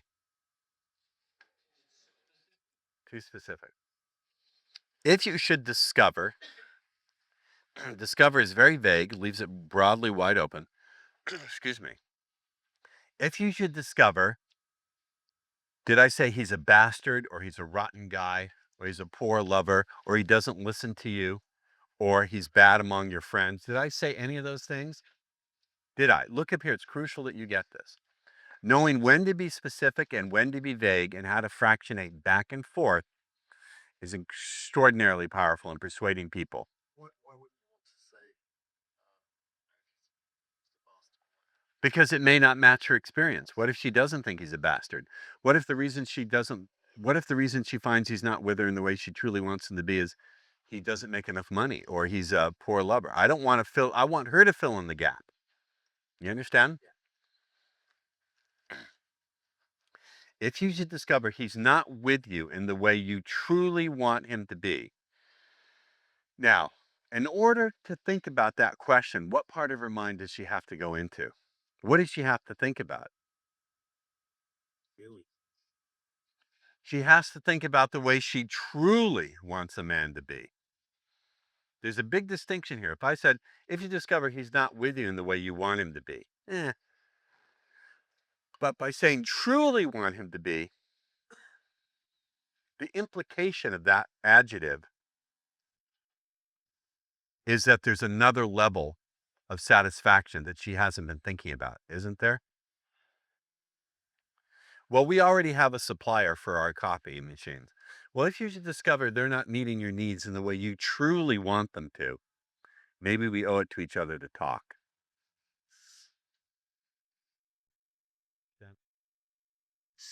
If he's not winning the way you truly want him to be, where does she have to go in her mind to even contemplate that? She has to go into the part of her mind where she thinks about the things that would most deeply really fulfill her. Yes? Maybe, so it's a softener, we owe it to ourselves to talk. Now, what does that mean? Owe it to ourselves to talk. First of all, saying ourselves implies that we have a relationship, doesn't it? I didn't say maybe you owe it to yourself to call me. Why? Because that would come off as arrogant, right? I say maybe we owe it to ourselves to talk. Now, in what way do we owe it to ourselves? According to who do we owe it to ourselves? How should it occur to her that we owe it to ourselves? What do you mean ourselves? And talk in which way? Talk about what? Talk when? Talk how? Talk where? It's so fucking vague. It's like taking a jellyfish, coating it with grease, and sliding it down a tube slicked with sex lube. There's no resistance to push back against. She can't push against any of this because I'm not saying anything specific. And yet, at the same time, another reason it's powerful, look here, it's not just powerful because it's vague. It's powerful because it demonstrates understanding in a woman's world. It demonstrates the fact that women are always, look here, women are always reevaluating the relationship. Even if they're happy with a guy, some part of them is always thinking, is he really the one? Do I really want to be with him? They're constantly discussing you with their girlfriends. So I'm actually pacing her reality. I'm demonstrating that I understand her deeper processes because women do that. They'll be with a guy and they'll think, is he really the one I want to be with? Women love playing this game with themselves. It's part of how they fractionate their interest in a guy. They love him, and then they pop out of it and go, do I really love him? Then they pop back into it. Every time you understand? But oftentimes, what happens is they go, I really don't. Now, by what am I really doing? This is setting off a time bomb in her mind. It really is. She's going to go home and look at him with a much more critical eye. Because now she's not looking at him with the eye of he's my boyfriend. She's looking at him in the eye going, is he who I really want to be with?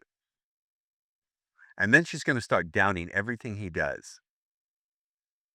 And pretty soon she's going to go, I need to give that guy a call. Is that fair? I can't hear you. This is a ticking little time release capsule. And now guess what? If he's a great guy and doesn't fuck it up, she may go, you know what? He really is someone I want to be with. But chances are he's an AFC in some way, an average frustrated chump some way. He just got lucky and asked her out when she was lonely and punched the right button a couple of times.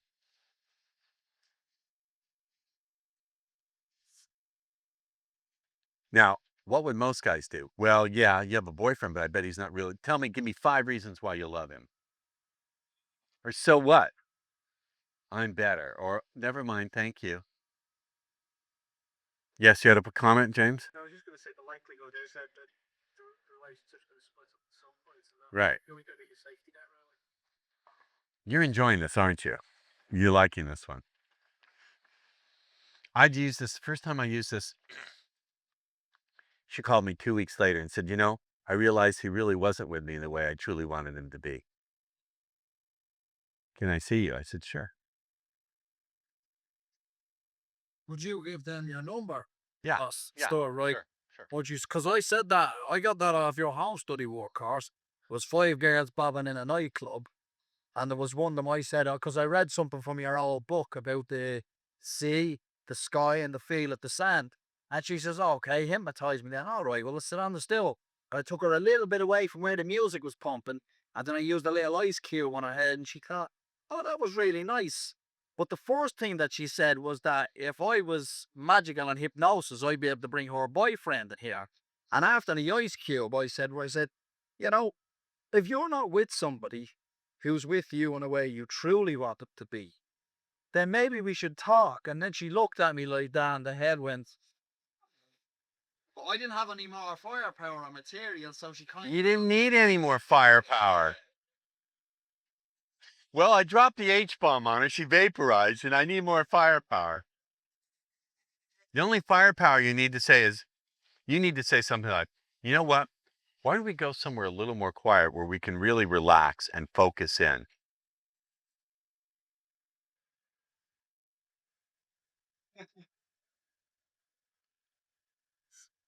That's what?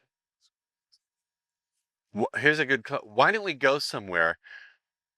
Why don't we go somewhere a little more quiet where we can relax and focus in? Why don't we go somewhere a little quiet where we can relax and focus in?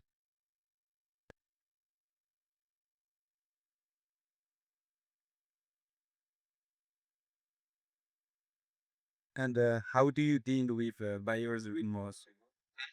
How you deal with buyer's remorse?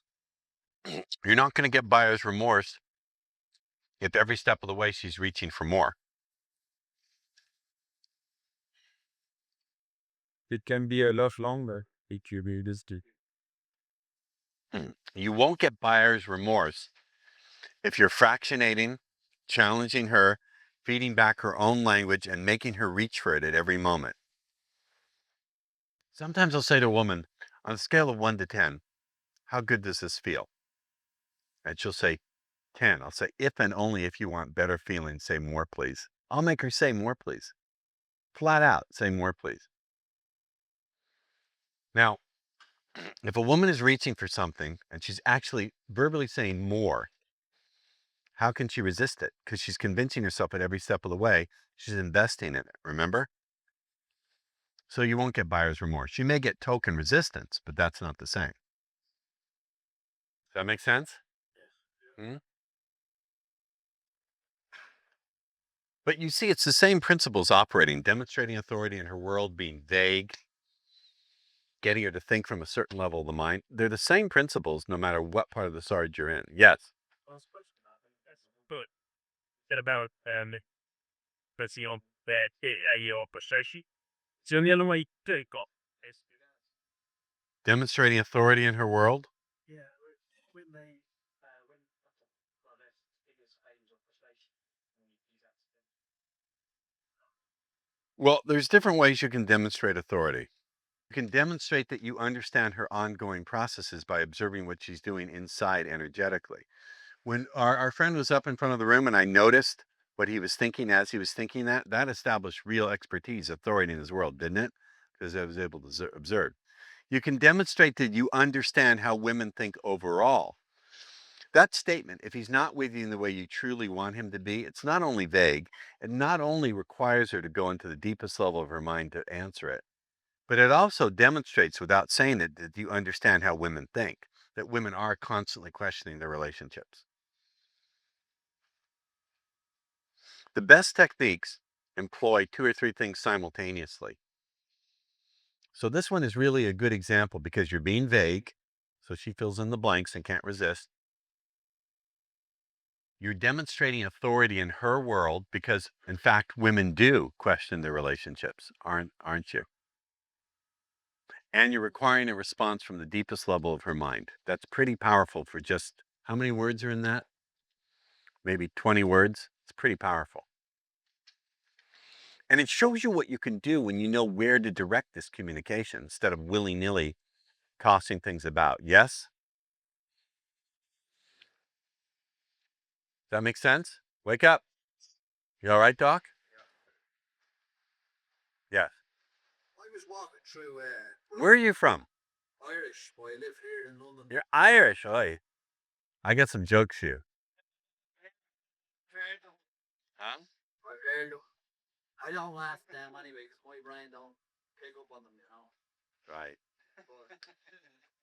Yellow clovers, green stars. You don't get Lucky Charms here, do you? In the UK. You know what lucky charms are? Oh yeah, go ahead. I was going through Bright Chest Center. It's something that I do quite a bit.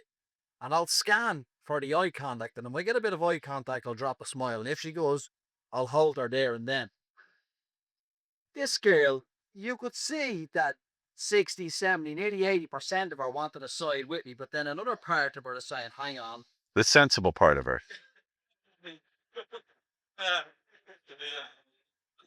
This fella in a shopping center. These two fat black lesbian Irish women. No, go ahead. You could see that 80% of her wanted to side with me. I was saying, okay, look, I'm a stranger. I've stopped you in the shopping centre. You're smile. I can see she was smiling and energetic. She just didn't have any words. I was saying, but yeah, if you were in a nightclub and I come over and said hello. Do you mind being on camera? Oh. Come and get up here. Turn around and face the camera. Stand over there. Stand over there. Stand over there. All right, relax. Just relax. Yeah, cool. Just shut up. Can you point your feet like this? Yeah. Point your feet straight.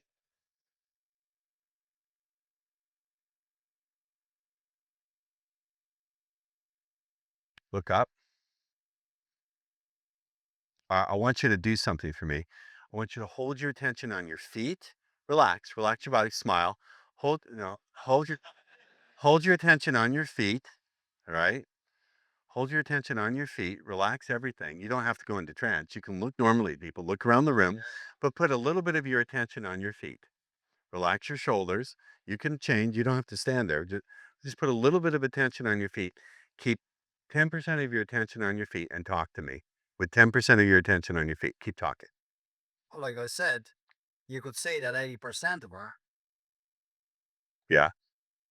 Yeah, you could see that 80% of her was thinking, yeah, I like this fella. He's interested. And I said to her, I said, if I was in a nightclub and you keep were 10% of your attention on your feet as you talk to me. Keep I said to her, if I was in a nightclub and I came and approached you, it would be considered normal because you're used to people approaching you, strangers in a nightclub. But just because I've stopped you in the shop centre and people are shopping and walking by and stuff like that, and you don't know me, you're thinking, ooh, it's a bit too weird to just come over to Starbucks and sit down. Now, the reason why I put the question up is because if it was you, what would you say differently to her? Because you probably had better words than I did. It's not my words. Okay. Talk to me again, but now put 20% of your attention on the feeling of in your feet. Tell me the story again, but put 20% of the attention in your feet. She was walking through the shop centre. Right. And I was walking. And I looked. And I seen her eyes and I kind of smiled a little and so did she.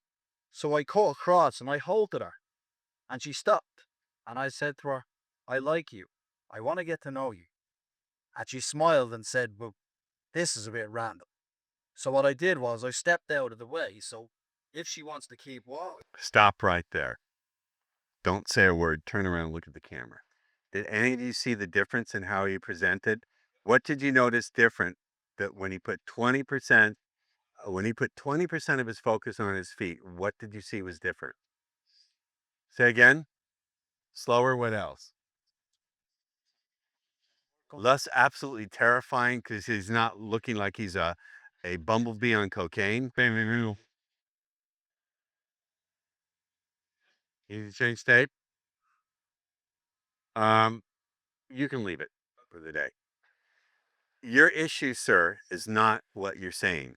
Your issue is you're like that junkyard dog with a huge boner ready to hump the world. You're coming at people with so much voltage that. Now, I always like the last day because the last day you aren't all in such a muddle and you're up to speed. And are you beginning to see what I talked about on the first evening?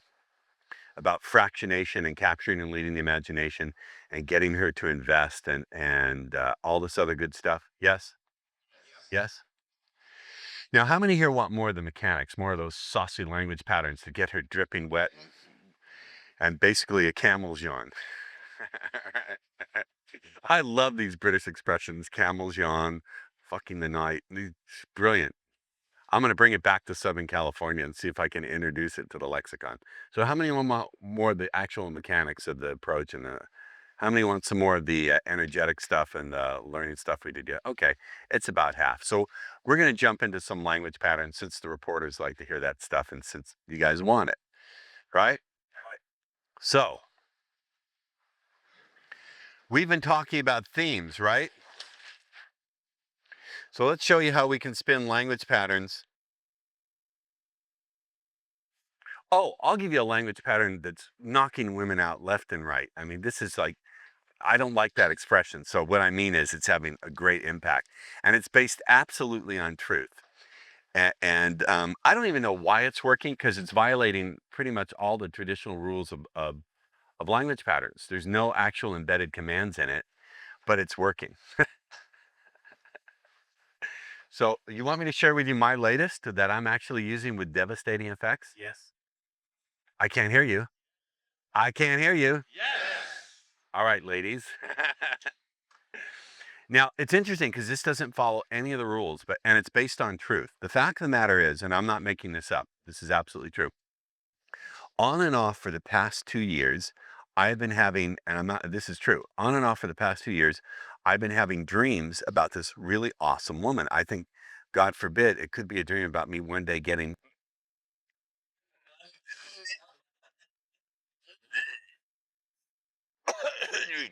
um, anyway, and in every dream, she looks different, but the energetic pattern is absolutely the same. So I had this dream about 2 years ago, and this is a story, by the way, that I tell the women, right? I had this dream about 2 years ago where I'm looking for a place to live, and I see this beautiful cottage, and it has a for lease sign on the window and a number to call. And I know I shouldn't go in because there's no one home, but it's just so inviting, I have to go in. And I go in, and very clearly, this is a woman's place. The imprint of her personality and her creativity is all over this place. And you can see that she's a photographer. She's got her photographs are all over the walls, and there's a book on the coffee table. It says Bali. It's a picture book of this island, Bali, picture she's taken.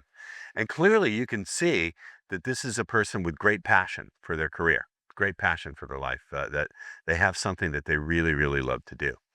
So I'm looking around, all of a sudden she walks in. She walks in and she's towing a little bag, flight bag that you use to pack things for a quick trip to the airport.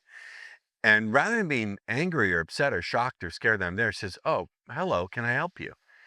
And I say, "Well, yeah, I know I shouldn't have come in. I know I didn't ask for an appointment, but it just looks so inviting I had to come in." And rather than getting mad at me, she said, "Well, I'll tell you what, why don't I fix you a cup of tea? I'm on my way to the airport. I don't have a lot of time. Why don't I fix you a cup of tea and I'll show you around?" So she shows me around the place, and I'm looking, and I can see her passion for her work and her talent. She's really talented and really passionate about it. And then she says, "I'll tell you what, I've got to get to the airport. Here's the card with my number on it. Take all the time you want, make yourself at home, and when you're ready, give me a call." And I remember waking up from the dream thinking, wow, that is an incredible energy. How attractive.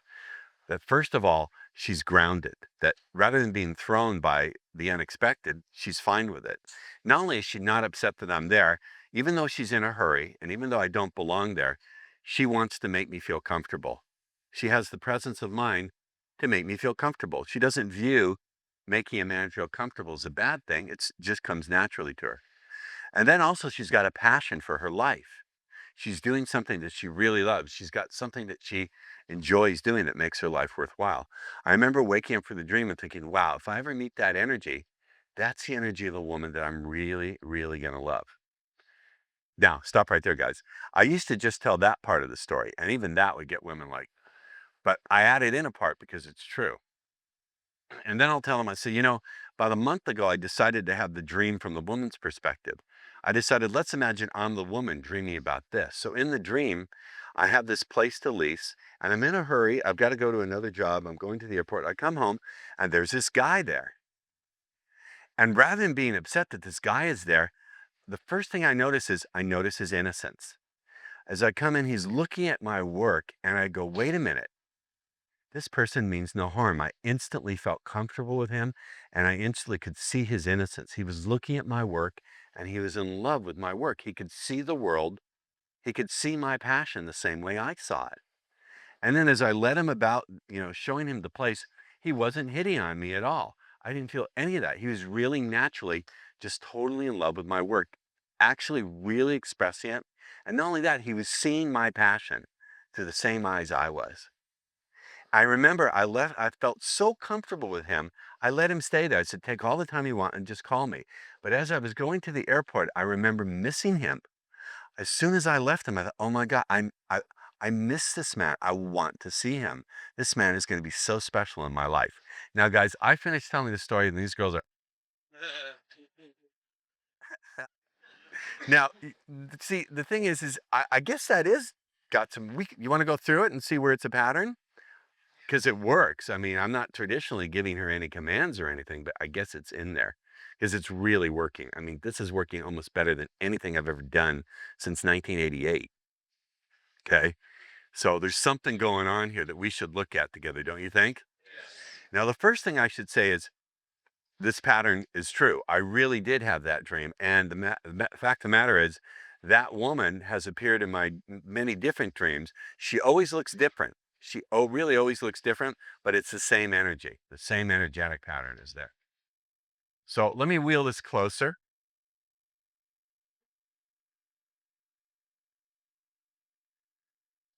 I think we can move this closer, huh? Way close. I honestly don't know. I haven't really stopped to sit down and analyze why this works. If you want to steal my dream, you can. You can say, you know what? I was talking to this guy and he told me this dream, if you want to. I don't know why this is working so well. I haven't stopped to think about it, but let's see. So the first part of it is I tell her, well, I had this dream. I think that works because it's equivalent of telling a story. It's like saying once upon a time. So it's not like directed directly at her. It's a way of putting the whole thing in quotes. Who thinks that's a possibility? Anybody?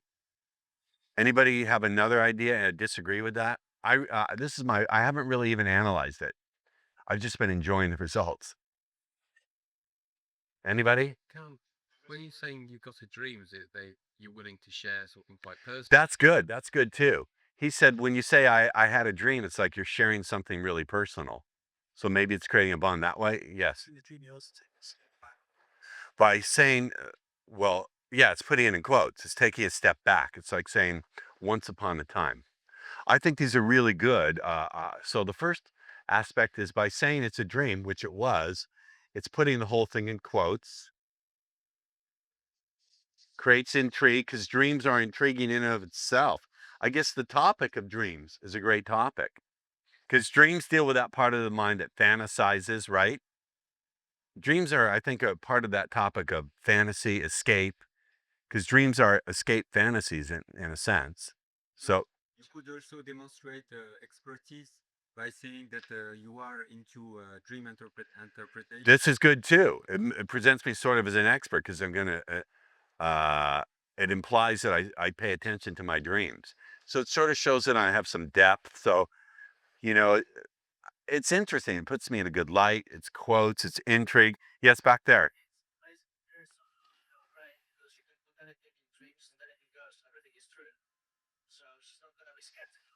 Right. It's touching that deeper place in her mind. For the reporter who wasn't here, I have this model of women that they have 4 levels of the mind. Remember, guys, we can review that. There's the get it done level where she keeps all her tasking, the things she's got to get done, balance her checkbook, etc. There's the social approval level of the mind where she's concerned about what her friends would think. There's the illusion of choice where she has her typical responses like, you're not my type, I don't do that kinky shit, etc., etc. And then there's like this place of fantasy exploration, the 4th level of the mind. And I guess dreams, really, in order to even begin to understand dreams, it awakens a little bit of this. Yes? It's a way of putting things in quotes, so it's safer to explore. It creates intrigue. It's an intriguing topic. Yes? Say again. That's not a full sentence. You just said 2 words. Put it in a full sentence.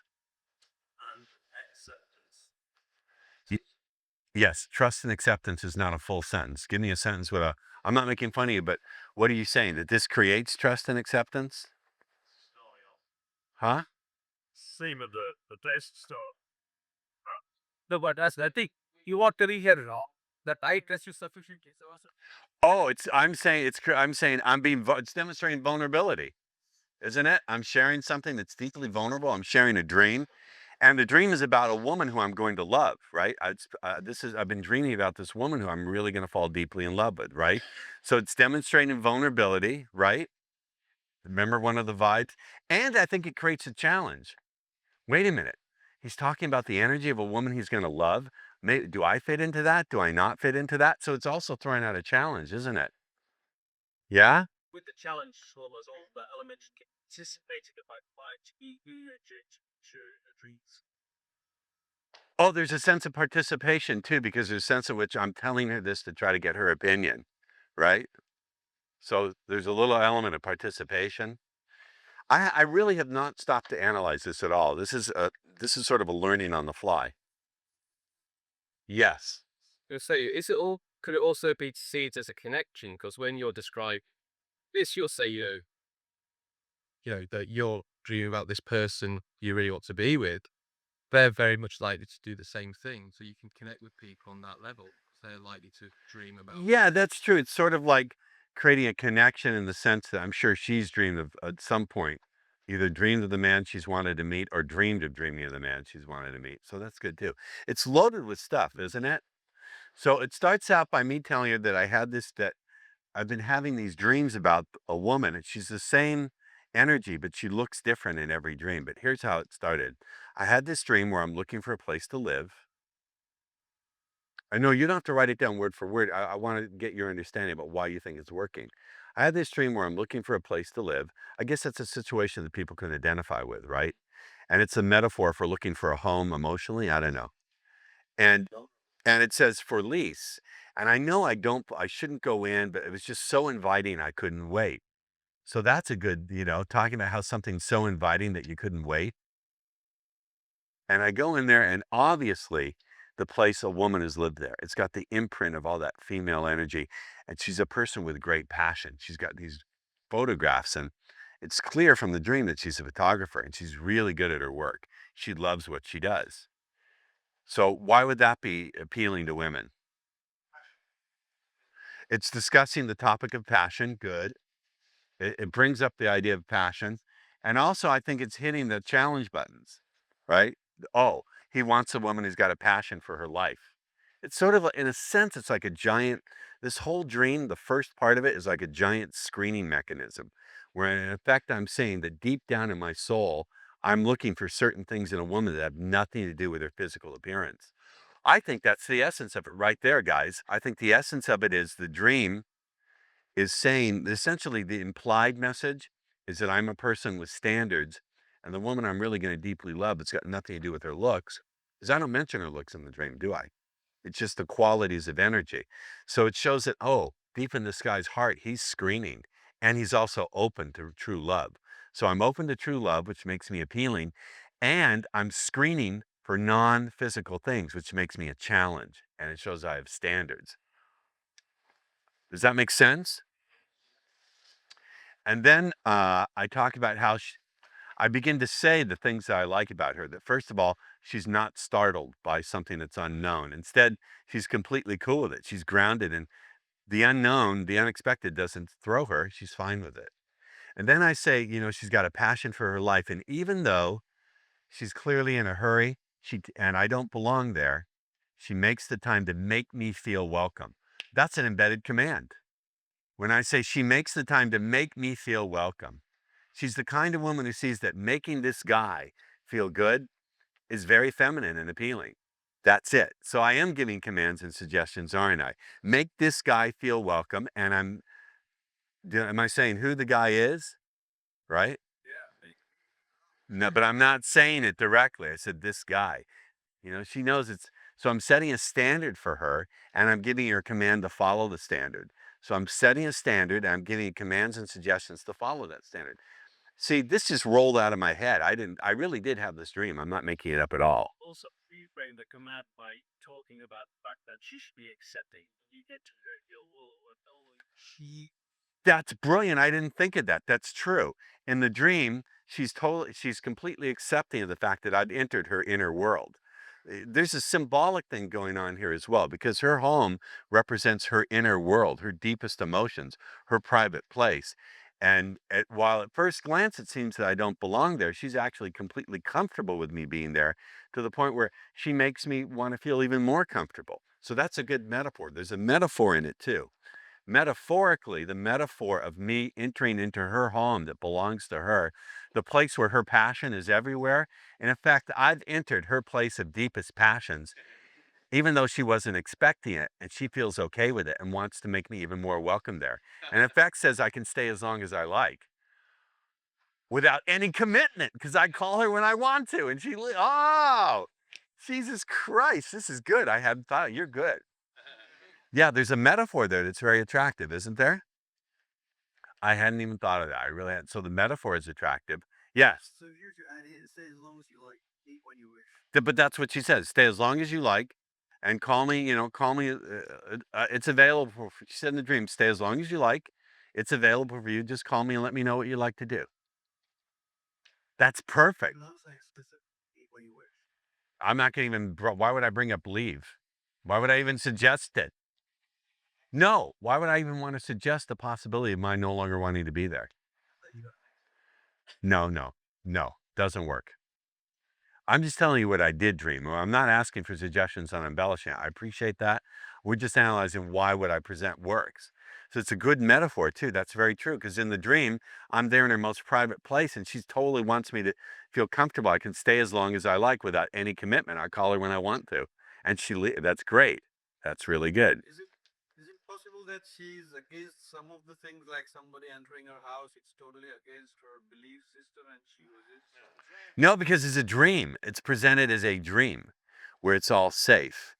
And the point is, and in fact, I'm telling her through the metaphor of the dream how to respond to it, that she's responding to it feeling great rather than running away.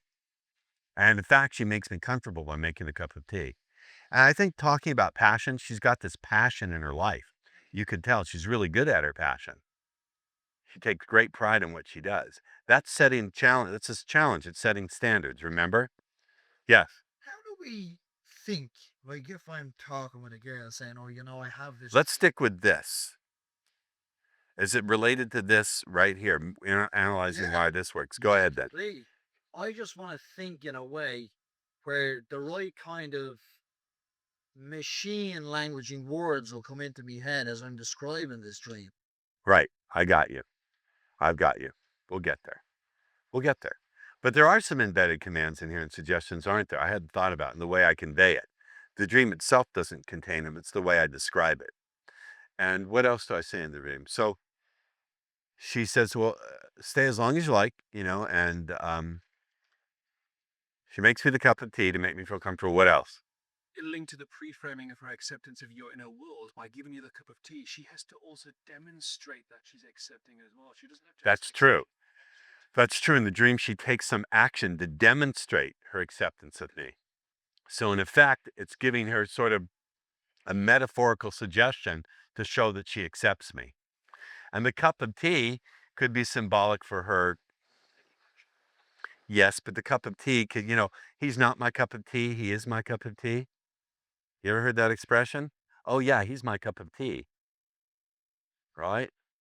And the cup could also represent the coochie slurper. Right? It could. We're dealing with symbolism here, the world of the dream. Oh, you know what else I think? She's got a very small bag that she has behind her. So I think in effect it's saying she doesn't have a lot of baggage that she's bringing in. She's not carrying a huge thing. She's got a little like overnight bag. That's it. Not so in effect, I'm saying metaphorically, I've got to be with a woman who has no real big baggage. Everyone has some baggage, Yes.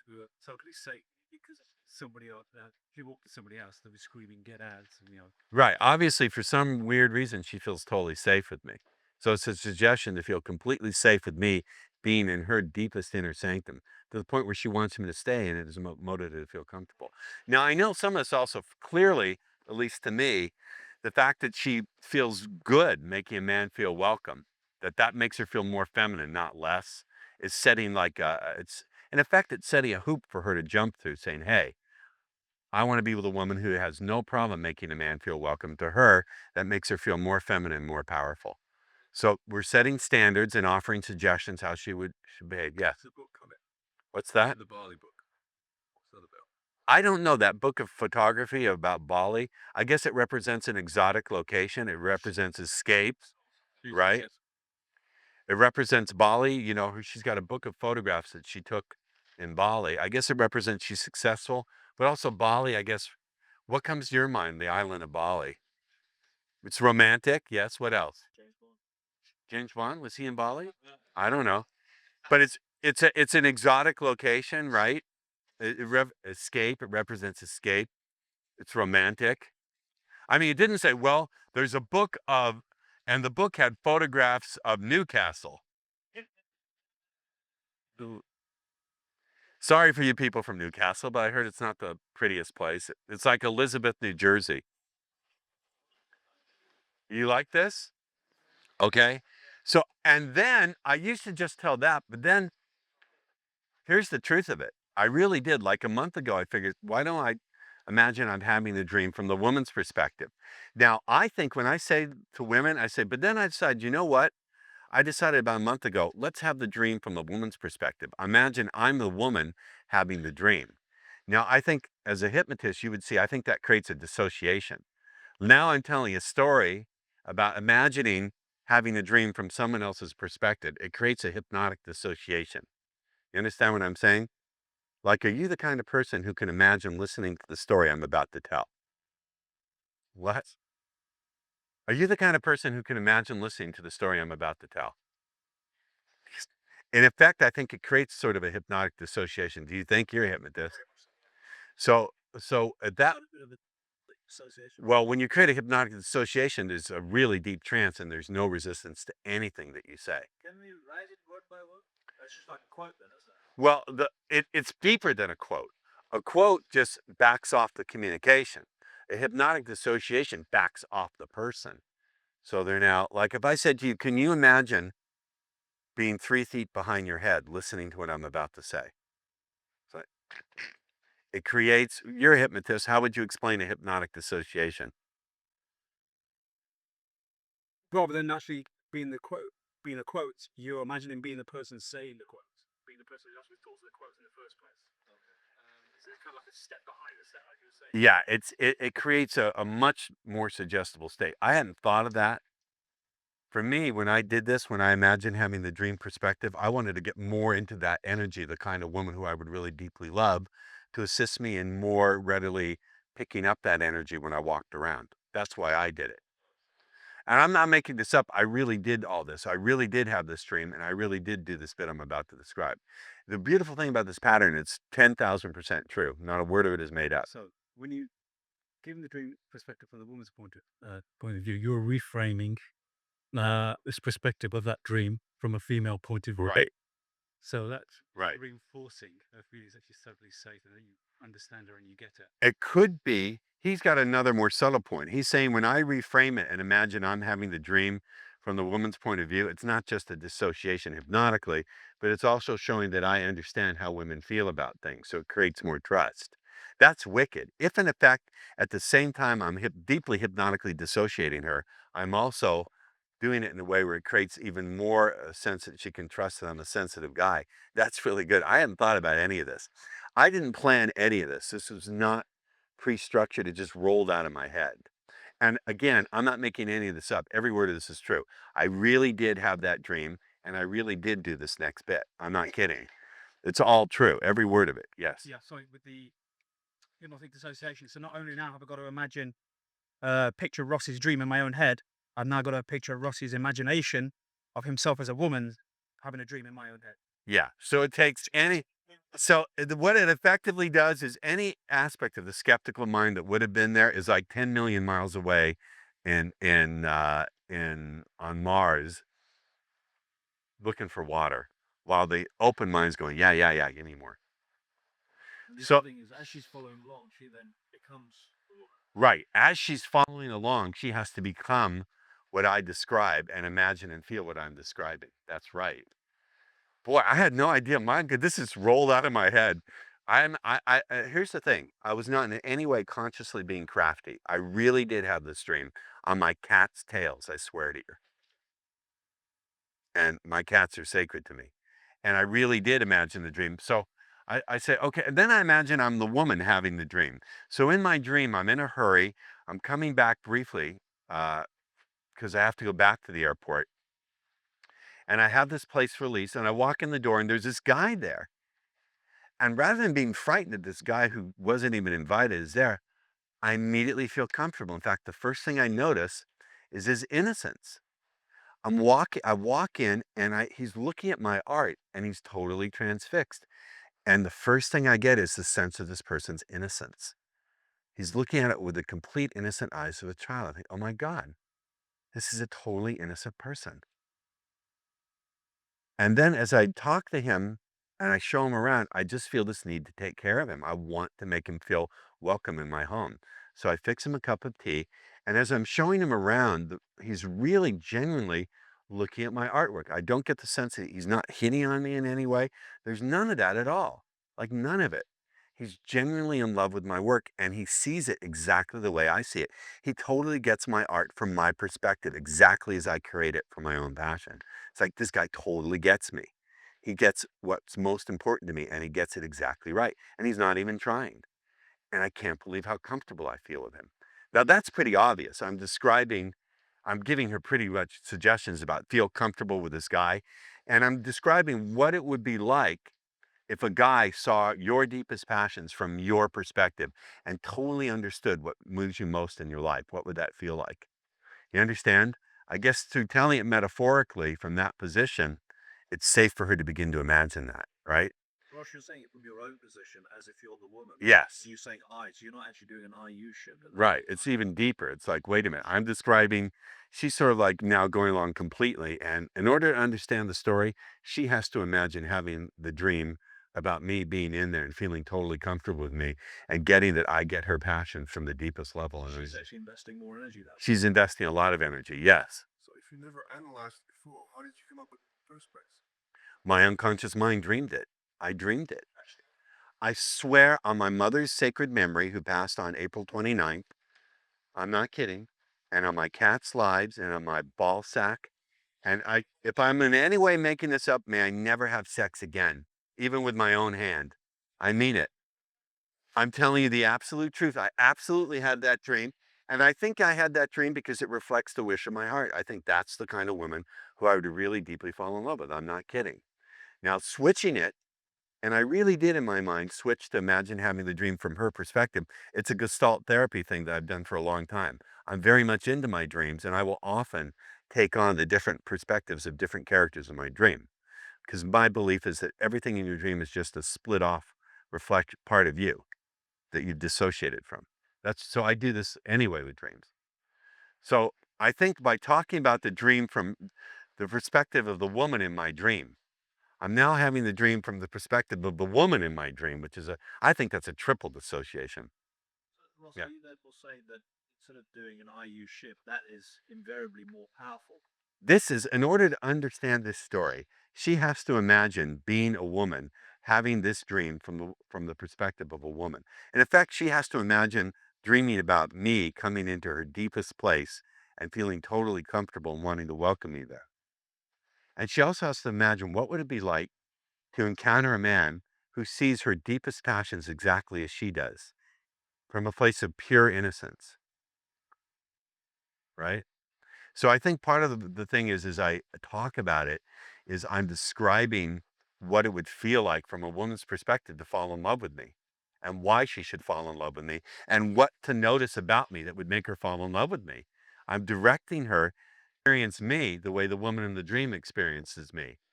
You understand? And it's totally safe. It's a double, I think it's like a triple dissociation. First of all, it's a dissociation because it's taking place in a dream. Second, it's a dissociation because it's happening from my perspective. And third, it's a dissociation because she has to imagine being the character in my dream, having the dream. So I think it's a quadruple dissociation. When you create a dissociation, you create a trance, and the person is more likely to accept it. So it's 1, 2, 3. It's 4 levels of dissociation where it's just going to slide right in. And the thing is, there's no conscious manipulation here because I didn't think, okay, here's what I'm going to do. It just rolled out exactly as it rolled out. Now, I know some people are confused about dissociation. So rather than explain it, I'll have you experience it. Are you the kind of person who can imagine being outside, watching yourself, imagining having this kind of dream? Yeah, exactly. You can't track it consciously. So anyway, I talk about the fact, then I say, you know what? I had to go, and I left him my card and said, you can call whenever you want. And I had to go, but I remember as soon as I left on my way to the airport, I remember thinking, oh my God, I miss this man. I love that man. I miss this man. I have to see him again. And all the way on my trip, all I could think about was getting home to see him again. There was just something so compelling about his innocence and how he got me that I had to see him again. So now I'm telling her how to think about me when I'm not even around. So I have her imagining me in their place of deepest passion, wanting me to be there, welcoming me there, and then missing me and wanting more. Wow, that's pretty fucking good. And I do it through a quadruple dissociation.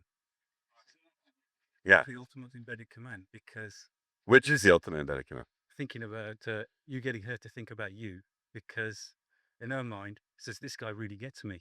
Right. Yeah, this is it. This is the one. This is the person Right. that's really Really good. my Right. soul. Right.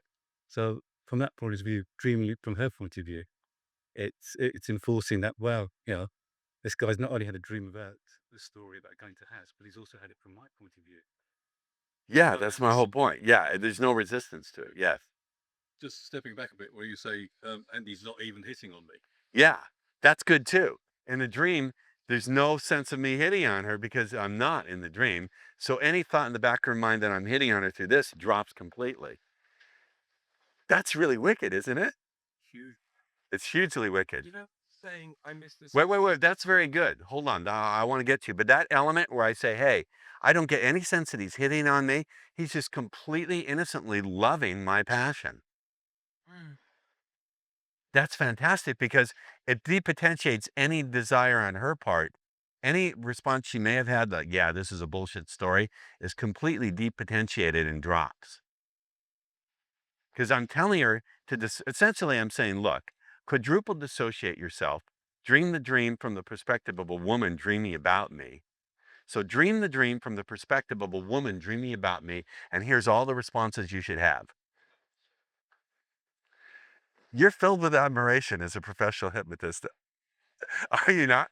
But the thing is, here's the thing, guys, I want you to get this. In no way is this any kind of something I constructed. This absolutely rolled out of my head from my own dream that I really had. And I've had repetitive dreams about this woman. And here's the thing, she always looks different. She always looks different. It's always a different scenario, but her energy absolutely is the same. I can feel her in the dream as being the same woman. That's actually very good. That's also very good. Yes. Is it? Describing that to a woman, because you're not sort of making it look specific. Right. It's not look specific. So maybe she fits that pattern. And you know what also I think it does as I think about it?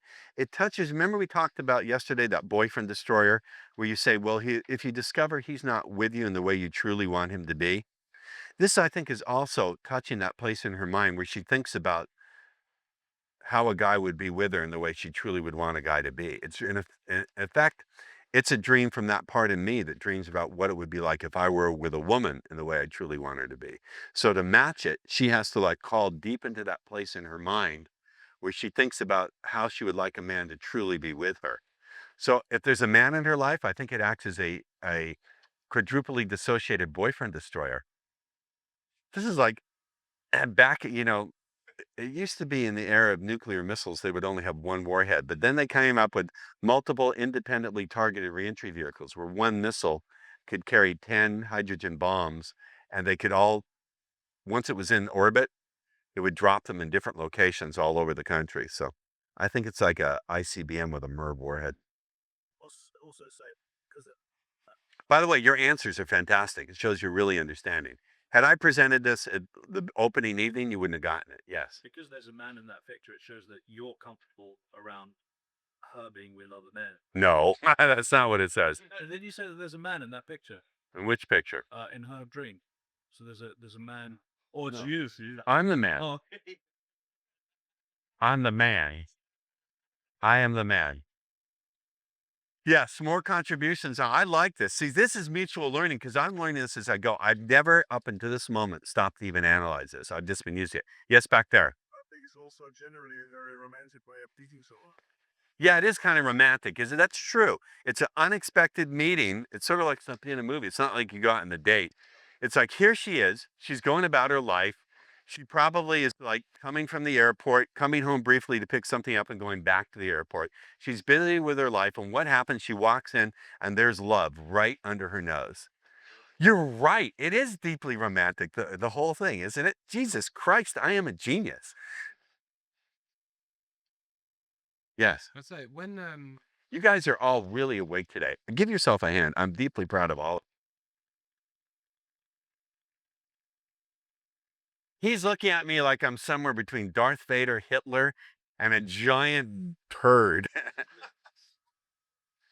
So Rossi's, are you playing with the sense we were in a romantic novel, playing with the fantasies? So that fourth level of Yeah, this is all going into the fourth level of her mind. Yeah. And also, in order to understand this dream, because essentially this dream is about me connecting with a woman who would be with me in the way I truly want her to be. And it's about her accidentally walking in and discovering someone who connects with her in the way she truly wants him to be. It's about unexpected, deep connecting love. So generates a fantasy. She will remember. She walks away. She'll remember it, whoever you're telling the story to. Oh, Technique. she will absolutely remember this and be thinking about it. Women are like slipping in the puddles for this. Create something. Huh? An anchor. You don't want to have an anchor. With that. Could you develop an anchor? I don't need an anchor for this. Jesus Christ. I'm deep, deep, deep, deep, deep in the core of her unconscious mind. And she's picturing having this kind of connection with me, dude. You don't need to anchor that. No, wait. Anchoring is all great. If you're getting surface level responses, by all means, anchor it. We'll do a little thing on anchor. But you need to understand, in order to get this, now she's already, even the first part where I just tell my dream, she's getting pretty steamy. But now I've quadruply dissociated her, got her in the deepest level of her mind where she's thinking and telling her how to perceive and respond. Plus the whole theme is deeply romantic. Thank you about that. It is deeply romantic. It's got imagery of romance. Bali, this exciting, trust me, this is like, here's what you're saying. You're saying, okay, Ross, you're King Kong and she's a mouse and you've just put your full weight on her and you want to make sure that you do something with the little bits that haven't been pulverized. That's a bad metaphor because we're not doing anything to anybody, but you don't need to anchor this. Trust me. also she participated. No, this is just it. It violates that rule because they don't have to verbally. Well, if you count as verbal participation, yes, they're verbally participating. Russ, there's also the idea that she's been searching outside of her home. You know, she's been to Bali, and when she finally gets found her own place, that's where the That's right. Jesus Christ, you guys are awake this morning. He said there's also the idea that she's been searching outside of herself. She's been to Bali and all over the world. And here it is in her own home, right under her. Huh? That's right. You mean I could have gone home to your giant cock all along? Yes, you had to discover it for yourself. You wouldn't have believed it.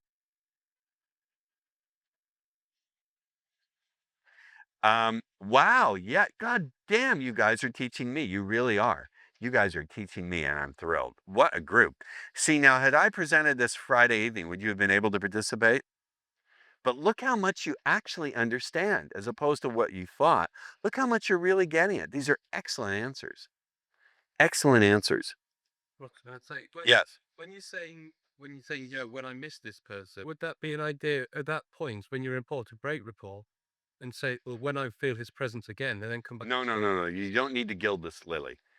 No, wait. That little bit about missing him, you know where I think that came from? Because I've talked to women over the years about what it's been like when they meet the guy they really love, and they talk about that kind of thing, that as soon as he went away, they missed him deeply. They just knew this was someone I had to be with. It's almost like you told me when you met your wife after having that first discussion, you just knew, right? Within minutes. So it's a fantastic, it really is. And the real clever bit is me having the dream from the woman's perspective in my dream. They miss him when he's gone, not when he's there. They don't know. Well, you don't miss someone when they're there. No, like they don't know that this is the man.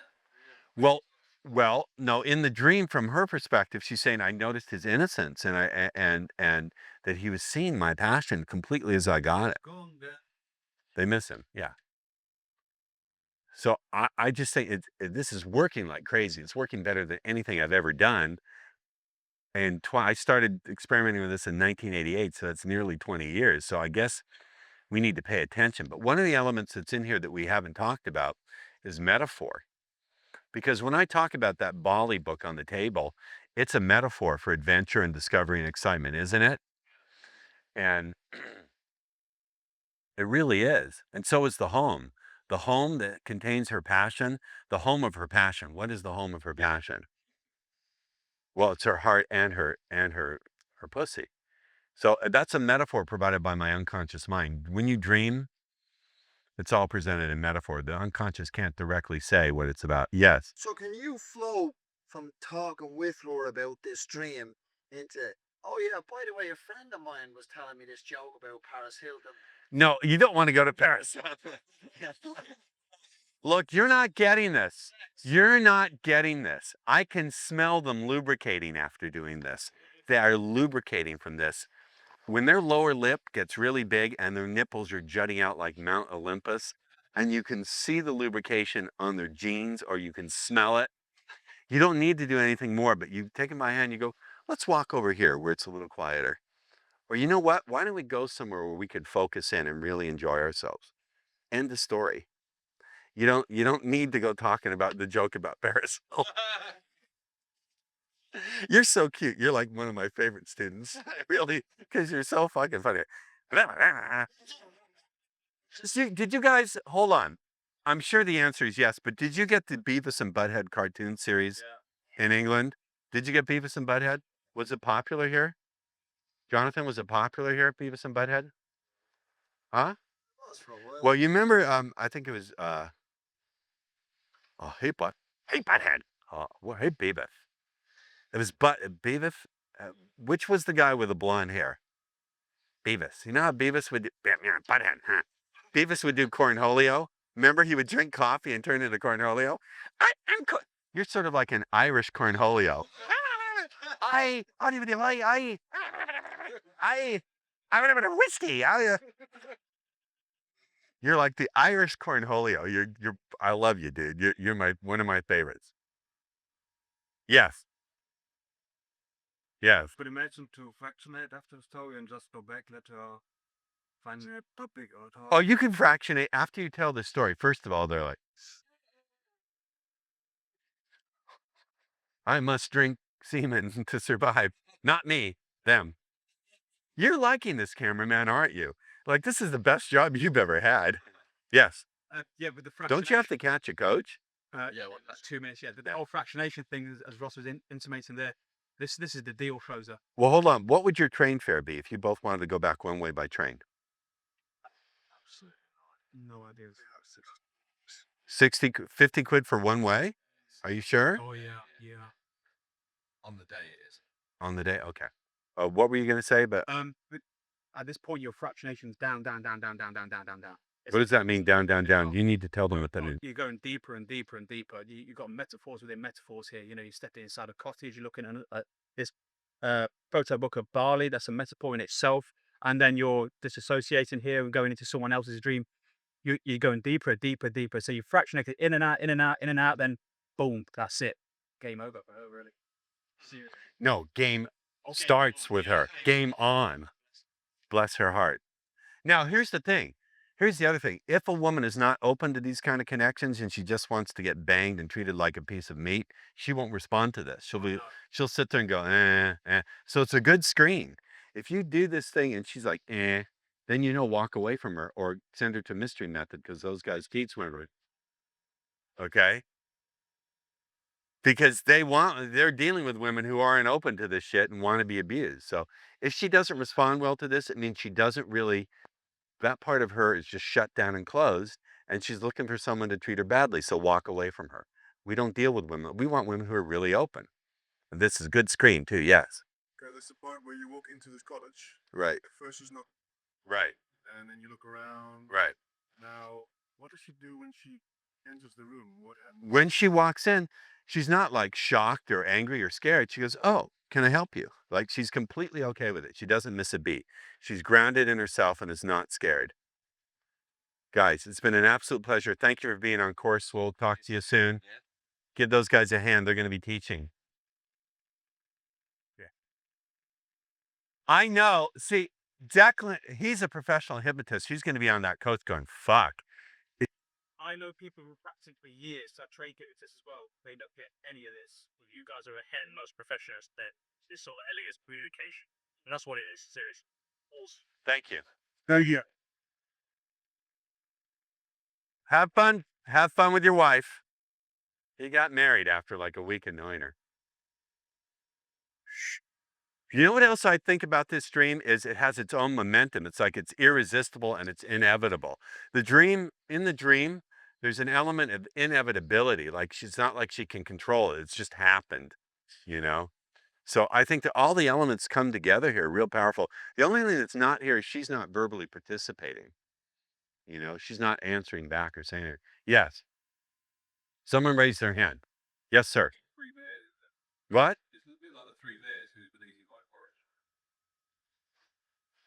I don't know if it's a dream about me eating her porridge, but yes.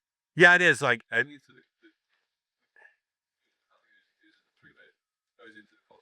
yeah, they discover someone who's been sleeping in my bed. Yes, that's very good. It sort of has a fairy tale element in it, doesn't it? Like you come home and there's someone there like, oh, who's been sleeping in my bed?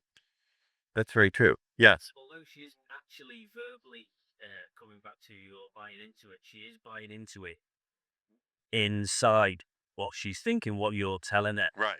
She's imagining it, but like Right. that's what you're doing.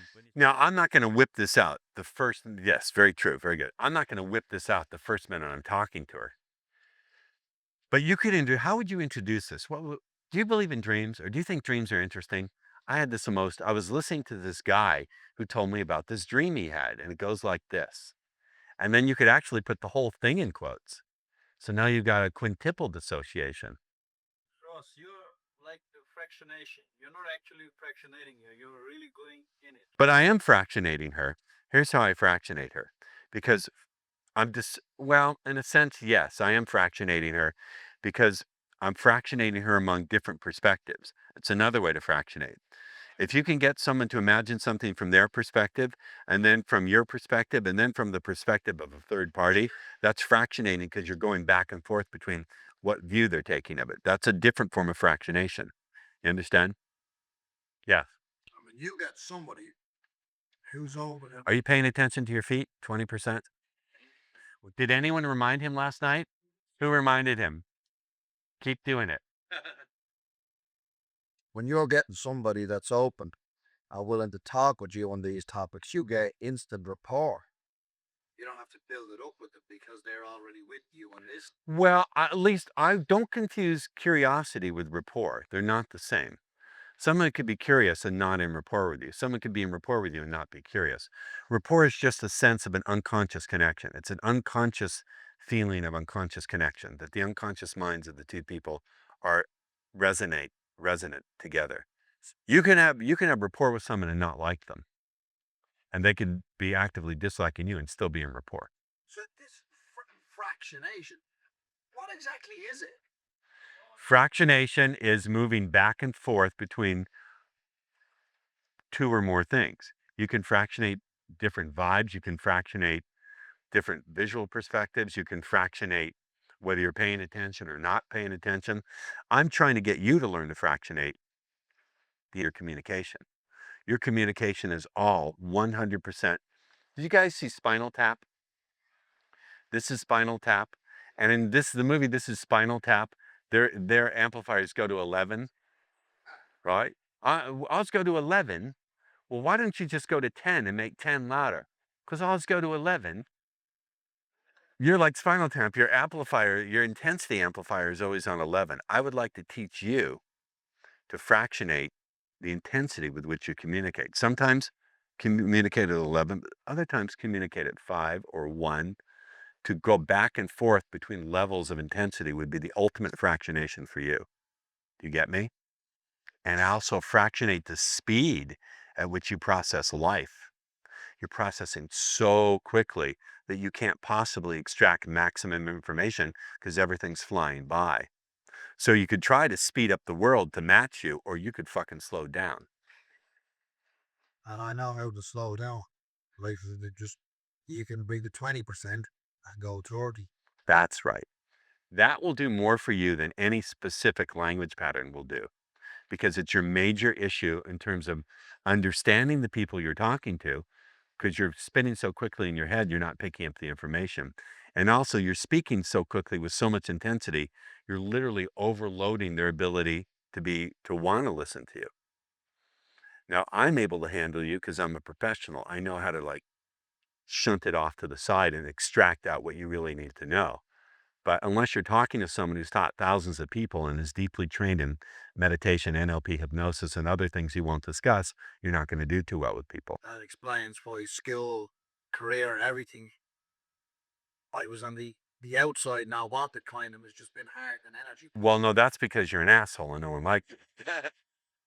I'm kidding. I'm kidding. You see, with someone like this, if you slap him really hard, they enjoy it as much as if you caress him. And I'm not about to caress him. No, I'm teasing. You know, I'm teasing. I like it. This is I'm matching him because he likes taking the piss. So, right? So part of my job as a teacher is to take your attention away from what you've been habitually focusing on in a way that doesn't serve you and redirect it to the real element that will make a difference for you. This will make such a big difference for you. You won't recognize how good, you won't recognize it. 6 months from now, you'll look around the life you're having with all the things that used to be just outside your reach.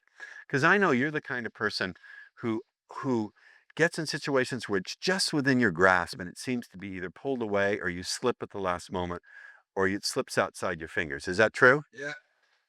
Now that's a metaphoric way of understanding him. Did I describe any of the specific situations or events? But by communicating him through that metaphor, have you ever thought of that? Has that been your own metaphor? Yeah. Have you ever metaphorically thought that things slip from your grasp at the last minute? Have you? Yeah. Yeah. So I pulled his own metaphor from his head because watching him and putting aside myself and getting rapport with him, I can see his own metaphors. I know that he's thought of life at times as being he gets this close and it gets pulled away or you slip, right? Have you ever thought of yourself as someone who slips? Yeah, yeah. Yes. Consistently telling myself and within touching distance. Yes. See? Now, he didn't tell me this before, but I picked up the metaphor because I'm so in rapport with him, I can understand his metaphorical world. When you can understand other people's, look here, this is really powerful. People don't resist their own metaphors because metaphors are the deepest way that people speak to themselves and they organize all the other sub-communications that people have with themselves and how they perceive their world.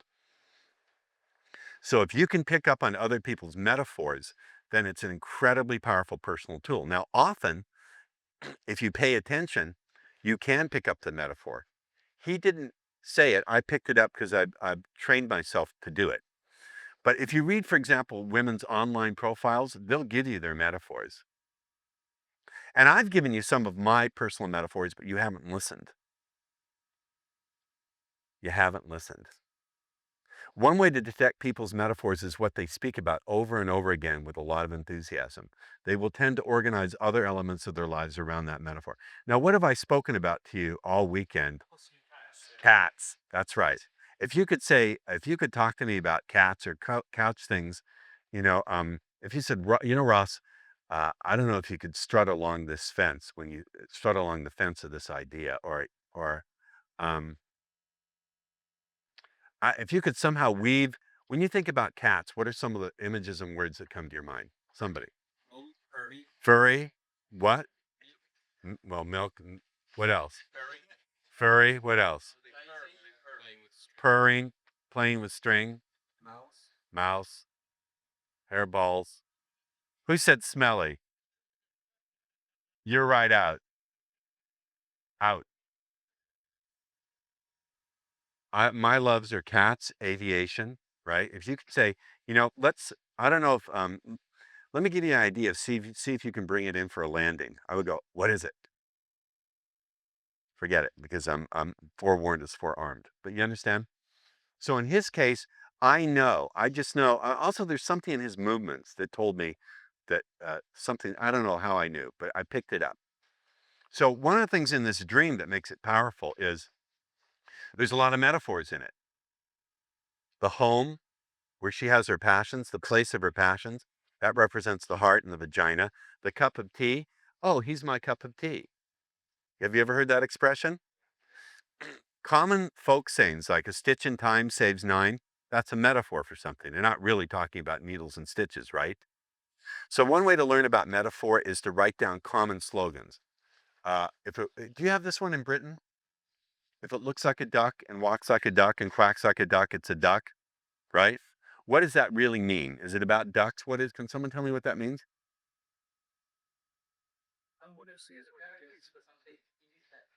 Say again? If something has the surface characteristics of something, it probably is that. Someone else can tell me what that metaphor means? Interesting enough, cultures have metaphors that contradict. Which is more true? If it looks like a duck and walks like a duck and quacks like a duck, it's a duck, or don't judge a book by its cover. Which one is true?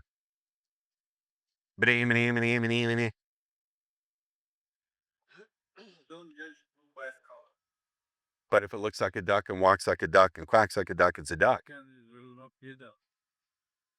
Somebody picky. But Right. So here's my point. Listen, one of the things that makes dreams, the whole thing about this dream is there's a lot of metaphors in there, isn't it? And there's a lot of romantic themes. That's right. Bali is a romantic thing, a romantic getaway. The fact that here she is traveling around the world doing her thing, and love is right there when she comes home. And it happens unexpected. She's not expecting it. She's just coming home from the airport, and there it is, right there in front of her. It's effortless. Yeah. There's a lot of good metaphor in there. Are you enjoying this? No, you, Mr. Beard Guy. Are you getting any of this? You look confused. All right. Do we need to change tapes? I got a new. Do we need, Mike? Are we changing? 3 minutes? Okay. You should have go fractionate yourself. What? Oh, that would be a great shirt. Go fractionate yourself. That's brilliant. You get lunch with me. That's brilliant. I'm going to make up Ross Jeffries t-shirts. I'd rather be Sarging. Go fractionate yourself. I'm there in the fourth level of your mind. In the fourth level, your mind. AFCs beware. I should have arrows pointing down to like my crotch and said danger, wide load. Very good. I like it. I got sharp students. Oh, that's very good. How do you change your metaphors to change yourself? Well, I'm joking around. I'm giving you metaphors for war. This is like a nuclear missile. I really don't think of it that way. I think of it more as my metaphors for sarging are more like, it's more like a dance, or it's more like a dogfight, a play dogfight. It's like Top Gun. Did you ever see Top Gun? Top Gun School? You're all on the same side in Top Gun School, but you joust with each other in the air to develop your tactics. So for me, sarging is very much, here's one of my metaphors. Remember I told you I like aviation? I like flying. For me, it's Top Gun School. It's not a real actual dogfight. A real dogfight, your enemies, you're trying to hurt the other guy, right? For me, it's Top Gun School. You're on the same side and you're practicing tactics. So for me, when I charge a woman, we're on the same side. We may dance and wheel around each other to see who's got that like persuasive advantage, right? And the elements are there because in a dogfight, you need to have situational awareness. You need to be able to be aware of what's going on. You need to know the relative strengths of your aircraft and the relative weaknesses uh, in relation to the person you're jousting with. For example, this I'm going to get off this metaphor very quickly, but in the Vietnam War, primarily it was the F-4 Phantom versus the MiG-17 and the MiG-21. Now, the thing about the F-4 Phantom is the F-4 Phantom was big, heavy aircraft, twin engine thing, and it had tremendous ability to climb because of those twin engines. So it was very good in a vertical fight, had a lot of power and flat out speed. It could pop those afterburners and do Mach 2. The MiG-17 wasn't nearly so fast. It had a single engine, but in horizontal, it could turn like a motherfucker. So if you're in an F4, you don't want to get into this kind of turning fight because the MiG's going to outturn you and get on your 6 o'clock and shoot you down. So if you were in F4 and the MiG tried to get you into a turning fight, you wouldn't do that. Instead, you would go vertical. You would go up like this. And so when he's turning, you'd zoom back around and dive down on him. So my point being that when you're sarging, you have to get a relative idea of what they can do and what you can do and how they can turn and where you are relative to them at every point. Yes? Because in the dogfight, what you want to do, ideally in the dogfight, what you want to do is they're over here 100 miles away. Shoot, you've got your radar. They can't even see you yet. And you just pop them with a missile that's all aspect. There are air-to-air missiles where you don't have to be behind the other guy. You can get them from any angle. But once you get close, that advantage is negated. If they can get inside that, then you have to get into a turning thing, right? So it's a metaphor. It's not really literally true, but it's part of how I organize my thinking. I'll give you some sexual metaphor. I can give you some sexual languaging. I will in a minute. That'll be my next module. But so this is one of my metaphors, a dog fight. Have you guys seen this show, Dogfights? Do you get it here in Britain? Do you get it? It's on what channel is it on? The History Channel? You're American, right? You don't get it here in Britain? Oh, fuck, it's fantastic. It's my favorite show. They have dogfights from different eras, like World War I. They recreate it with computer animation that's so realistic. It's fantastic. I love that show. So, but it's an interesting metaphor because you have to know the range of your weapon. You have to have the ability to detect the other guy. You have to be able to predict based on what you know they can do, where they're going to make their turn so you can lead it and be there ahead of them. It's one of my metaphors is dog, but the other one is sparring, but not really hurting the other person. Anyone willing to be on camera for a minute? Somebody? Yeah, come here a minute. I often will do this with women as a game. I will do this with women. It's really cool. Stand over here. Come here. Put your forearm out like this. Come here. Come here. Come here. Come here. Put your hand. Open your hand. Face it that way. Okay. Here's the name of the game. The name of the game is don't resist. Don't ever push against me. Don't push against me, but don't lose contact either. Okay? Don't push against me. Oh, you're resisting. No pushing against me and no losing contact. Get it? So I'll play this game with Luna. I'll say, hey, you want to see something really cool? It'll be like within 5 minutes of talking to him. Let me show. Put your arm out like this. Okay. Now, if you imagine putting your mind in your belly, you'll be able to do this a lot better. And by the way, I don't necessarily have to lead. You can be the one in the lead. I'll follow you without resisting, without letting go in any way. By the way, if you find you loosen your wrist, it makes it easier.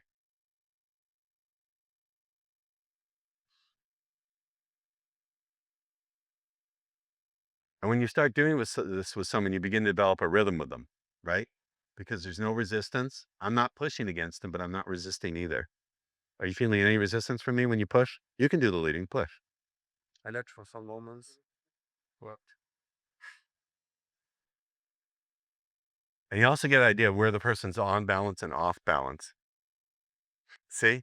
You get an idea of where, if you wanted to push, you can push them off. What? No one's resisting or no one's leading. How can someone lead if no one's resisting? Come here. Sit down. Come here. No, but this is my metaphor. Metaphorically, when I meet a woman, even though I'm not really doing it, metaphorically, even though I'm not really doing this, in my mind, I'm doing it. I'm getting a sense of where she resists and where she's open, right? Put your forearm out like this. Relax your wrist. Okay, face your hand towards your face. Okay, so don't let go. Take your hand out of your pocket. Don't let go, but don't push against me either, okay? If you let go, you lose. If you lose contact, then the game is over. See? And by the way, you can lead too. I'll follow you. I don't have to be the one to set all the movement. See, it gets to the point where you can't really tell who's leading and who's following, right? And you also see where the person is a little off balance, right? Yeah. Sorry, you It's just a adaptation of it. It's a really bizarre, bad adaptation of push Yeah, I hands. see what you mean. See? Grab a seat. But you can actually play this game with women too, because it puts you in it's like a physical metaphor for rapport. But in my mind, this is what I'm doing. I'm sort of like getting a feel, okay, where do they take the lead? Where, if I come here, will they resist and push against me? Or will they flow with it? If they flow with it, then I'll go there and then I'll move them there. So that's one of my metaphors too, sort of like push hands. It's like a Tai Chi game where I'm sparring with them a little bit. Another metaphor of mine is, you ever watch two really good fighters, two really good boxers who deeply respect each other? The first couple of rounds, they're not going to come out with everything they got. They're going to like test the other guy, see what the rhythm is, right? And they're trying to loosen the other guy up to see, okay, let me get him a little loose here, see where he's got an opening. Let me test. And also when I'm teaching, the first hour when I'm teaching, I'm shaking people. What I'm really doing that first hour Friday night is I was shaking everybody. In my mind, I'm shaking everyone. I'm shaking you with laughter. I'm shaking you with dropping little tidbits about what you're going to learn. I'm shaking you by hitting you over your head with a huge concept. I'm shaking you because I want to loosen you up. I want to take the grip of your habitual way of thinking and loosen it and loosen it and loosen it, and then back off. And then I come and I shake you again, so you're a little looser, and then I back off. And then I shake you again. And and then boom, once I've got you really shook, where it's at a critical mass, I'll hit you really hard and everything that got in the way will drop. Another metaphor I had, you've heard me say it 3 or 4 times this weekend. What have I talked about? It has to do with mountains and snowballs. What have I talked about? Oh, yeah. Avalanche. One of my metaphors is an avalanche. What have I said to you about avalanches? You think that's a key point? That's right. You don't, and what else did I say in the magic seminar? I said knowing where to tap. That's one of my metaphors too, is that you've got all this plumbing and you've got to fix it. And you've got a little hammer. If you know where to tap, you don't have to worry about having a huge hammer or hitting it over and over. You just know where to tap. So part of my metaphor of dealing with women is knowing where to tap. Look, I'm looking for where's the tapping point? The metaphor I gave you about avalanches, I said to create an avalanche, you don't have to shake the whole mountain, do you? Now, am I really talking about avalanches and mountains? What am I talking about? And instinctively, you know, when I say in order to create an avalanche, you don't have to shake the whole mountain. Am I talking about, what am I talking about? It's the right part of a woman's mind. I'm talking about having a huge impact with women, aren't I? You don't need to shake the whole mountain. You just have to know where to start that snowball rolling. Because then through its own momentum and natural law, through its own mass, through its own initial mass in the right direction, and through vibration and gravity and natural law, it will shake the mountain on its own, won't it? This is my metaphor for speed seduction. Mystery Method wants you to build a fucking snowman from the bottom up and roll it to the top of the hill. That and dating. That's dating and Mystery Method. Although they want you to fucking build that fucking snowman and push it and push it and push it by demonstrating your value till you get to the top of the hill. And then you get to make an ice cream cone and lick it. I'm going, no, no, no, no. You help them form that initial snowball and give a little push. And as it goes down the hill in the right way, it will create the avalanche from its own mass. So in effect, women's own responses are the snowball. Your initial little bit of sarging is like that little pat, and then it rolls down through her levels of the mind and creates the avalanche for you. Does that make sense? But that's another example of a metaphor. I'm not really talking about avalanches. So dog fighting is a metaphor I use. This little Tai Chi game, sparring, avalanches, they're all metaphors I'm presenting to you so you get it before you get it. Yes. So how can we find our own metaphors like you found? Look at your dreams. Look at your dreams. Write your dreams out, and over time you will see common themes. One of the common themes in my dreams is my car. I'll dream that I can't find my car, that I've lost it. Where's my car? Where's my car? And now that I have OnStar, it's no like OnStar is going to stop working in January, but you can call OnStar and say, you know, they'll locate your car for you. But for me, that's a metaphor. What is a car? Well, a car is my drive, right? So when I lose my car, it means I've temporarily lost my enthusiasm or my motivation. I have to fight it. For me, it represents my drive. So watch your dreams, but there's some really good books you can get.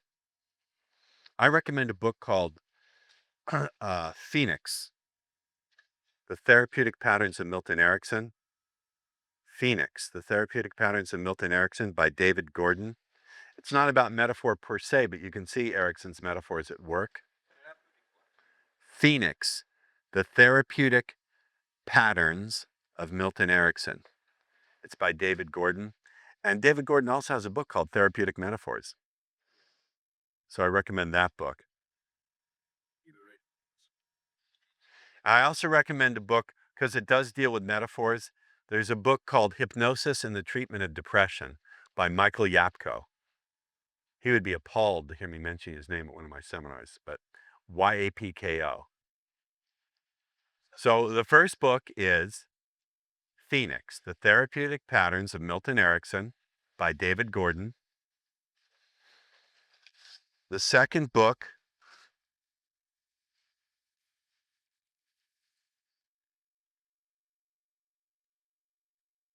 is called Therapeutic Metaphors by David Gordon. Oh, here's a really good one. What am I thinking? The king of metaphor of all time, Carl Jung. Get any book by Carl Jung, but I recommend Man and His Symbols by Carl Jung. Jung. Carl Jung. You ought to know he was fucking Austrian.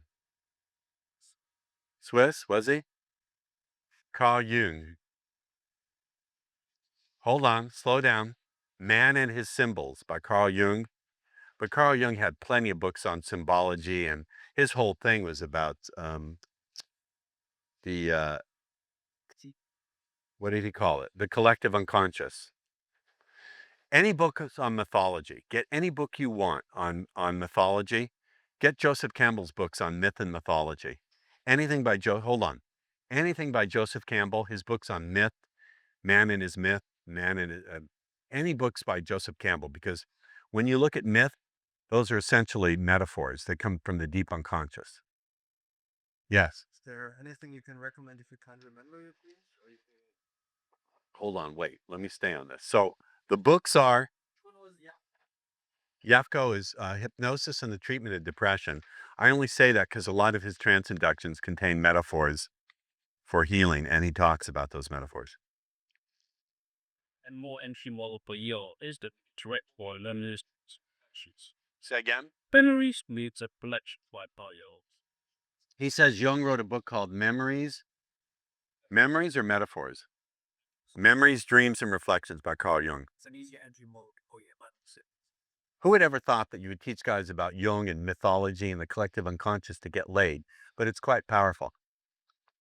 You see how they'll go anywhere I take them because they see the connection. Do you not?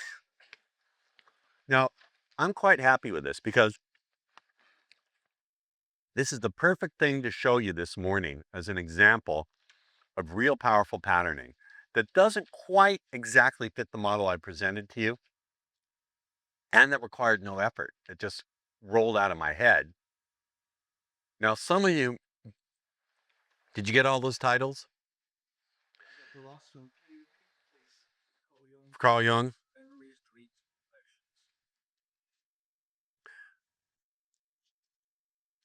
I know some of you are still a little bit confused because I was talking about dissociation. What did I mean by that? Anyone have something you need cleared up around this topic of dissociation? It's not something I plan to discuss, and you don't need to know it. But did you not get that? To try and simplify it is that any experiences that we have, we often recall or remember from our own line of sight, but we're within our own body. So dissociation is simply trying to remember that experience. Yes, that's one definition of dissociation. One definition of dissociation is how you view imagery in your mind. You can view imagery from your actually like you're looking out through your own eyes so you don't see your body. That's associated. Dissociated imagery is imagery where you see yourself. You actually see a picture of yourself watching the experience. That's one aspect. In the way in which I was referring to it, you're actually taking on another person's perspective. So in the dream, for example, when I tell her that I'm having the dream from the perspective of the woman, she now has to imagine that she's a woman in the dream having the dream. So it's like a triple dissociation. When people are dissociated, it creates a profound hypnotic effect, and anything you say tends to slide in. Now, notice it was not my intent in doing this. It just naturally rolled out of how I know how to do things. Yeah. Now, I should also say something else.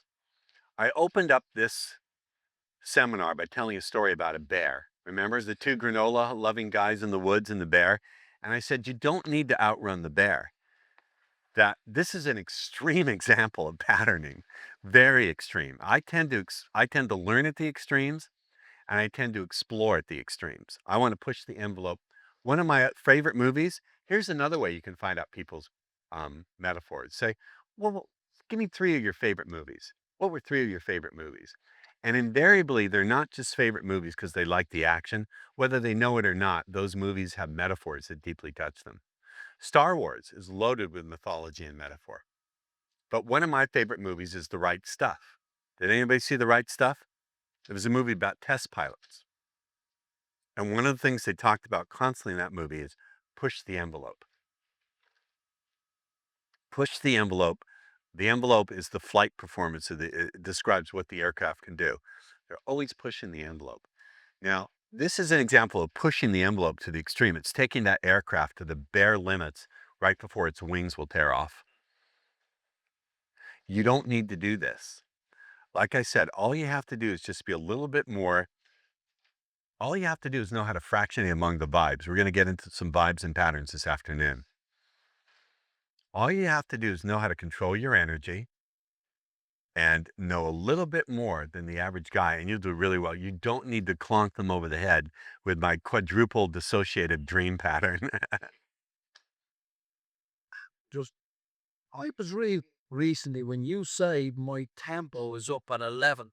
That's now, I'm starting to think, why you can put me in a nightclub and on comes the song, and as soon as the beat comes, then I go into Jelly Body and I can't pronounce or remember one word, and you can give me that song 100 times and I still don't know the words because the whole beat thing takes over. And I'm thinking now, but the beat thing pushes me energy up to 11, where it's sort of now addicted and set, and now I'm pushing it back down so I can process this knowledge. That was the cocaine guy. You want to see me fuck with this guy a little bit? Yes. Come here. Stand right over there. Stand right over there. Count 2 squares down. Stand. No. Move that right. Move your foot over. Stand right there. Now, this guy's an open book because he's doing this, right? Notice his gestures. Tell me again about being in the club. The way, yeah, go ahead. If I go into a nightclub and something like Club Tropicana for George Michael comes on, yeah, to be, I have a friend with. Now watch this. Stop. I want you to imagine telling this story, but don't let any sound come out of your mouth. So here's what I mean, like this. So look here. It would be like, do all your gestures and talk, but don't let any sound actually come out. Move your mouth and everything, but don't. Yeah, just do it. That's why. Keep going. Keep going.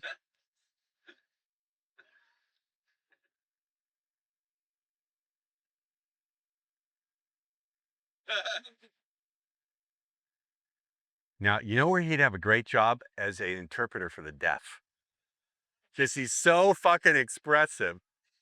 But you notice what he does with his gestures. What is he doing here? He's taking his images and he's pushing them all around. He's taking his visual imagery. Look, here's what you do. You go.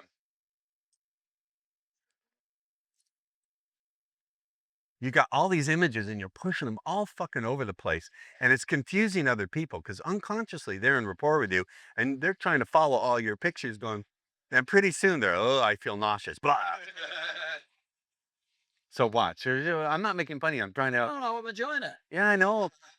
See, he likes the attention. So what I would like you to do is practice telling the same story, but keep your gestures all right here. So you can talk out loud now, but keep your gestures right here. Right? Tell the story. So if I go into a nightclub, it doesn't matter where the nightclub is. When it comes to spelling and reading, not very good.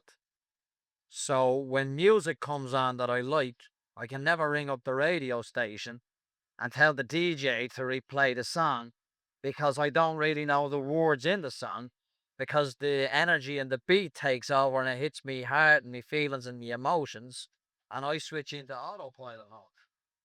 And the actual words go straight over my head. Now, was it easier to comprehend what he said when because people want to understand you, but you're like, oh, but I would even, you're taking all their imagery. I'll give you a hint about people.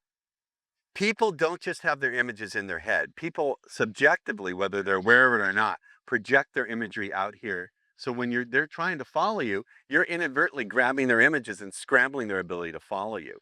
So you're scrambling them by how fast you're going, the level of intensity you're putting in, and by taking their images and moving them around when they're trying to understand you. So not only do you need to fractionate with the level of intensity, but keep your gestures here. Because when you're all around up here, you can keep them here or here. But when you start anything, let me give you a clue. Any gesture above your shoulder, put your arm out like this. You sweat a lot, man. Any gesture above your shoulder is going to confuse people. Right. Right?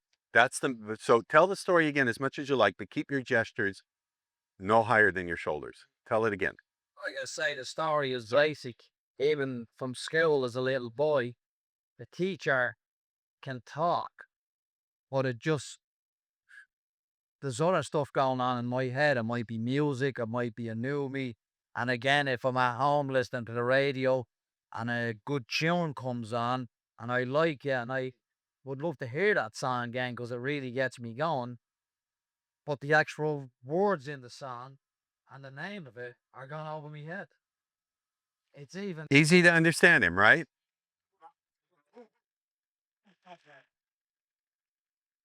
Now, Patrons, I want to make a distinction. I'm not teaching him alpha male body language. This is not real shitty dunderheads, right? Or misery method. I'm not teaching you body language. I'm teaching you about what your gestures do for you energetically. Now, you notice how it's easier for you to stay calm when you keep your arms no higher than shoulder, right? Isn't it?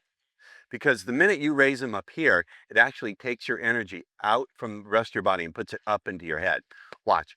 Start to tell a story from up here. Start telling stories from here the way you used to. Go. Tell a story about something really exciting, the way you used to. Tell a story about anything. Okay, you're in the club and the music's moving you. Yeah, it's difficult though, because I prefer I'm more persuasive and communicative like this. Ah. See, now we see rapid personal change, Mr. Skeptical Reporter, who thinks I'm a scumbag. See? That's pretty amazing. He didn't have to sit in therapy for 15 years and cry about his mommy. Well, I'm this way because I witnessed a sexual act between me father and a goat. And you see, and it charged my body with all this manic energy, and now it wasn't a goat, it was a sheep. Get it right. But see, now I want you, here's the thing. He'd make do you have nephews or nieces? Yeah. I bet you're the favorite uncle. Is that true? Well, I like playing on the trampoline with them. Yeah, of course. Are you the favorite uncle? Perhaps. Yeah. He'd make a fucking fun, nutty uncle, wouldn't he? He'd be the ultimate. I want you to have the ability to turn this on when it's appropriate. I don't want you to see, the name of the game is not about being calm or manic. The name of the game is choice and freedom.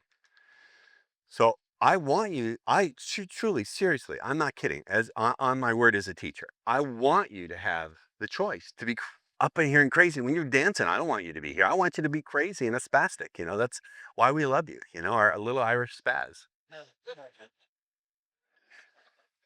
So seriously, I want you to be able to show us how you, if it was appropriate and you want to make the choice, how would you go back to being all that? Show me. I'm not being facetious. Go ahead. I want you to turn it back on.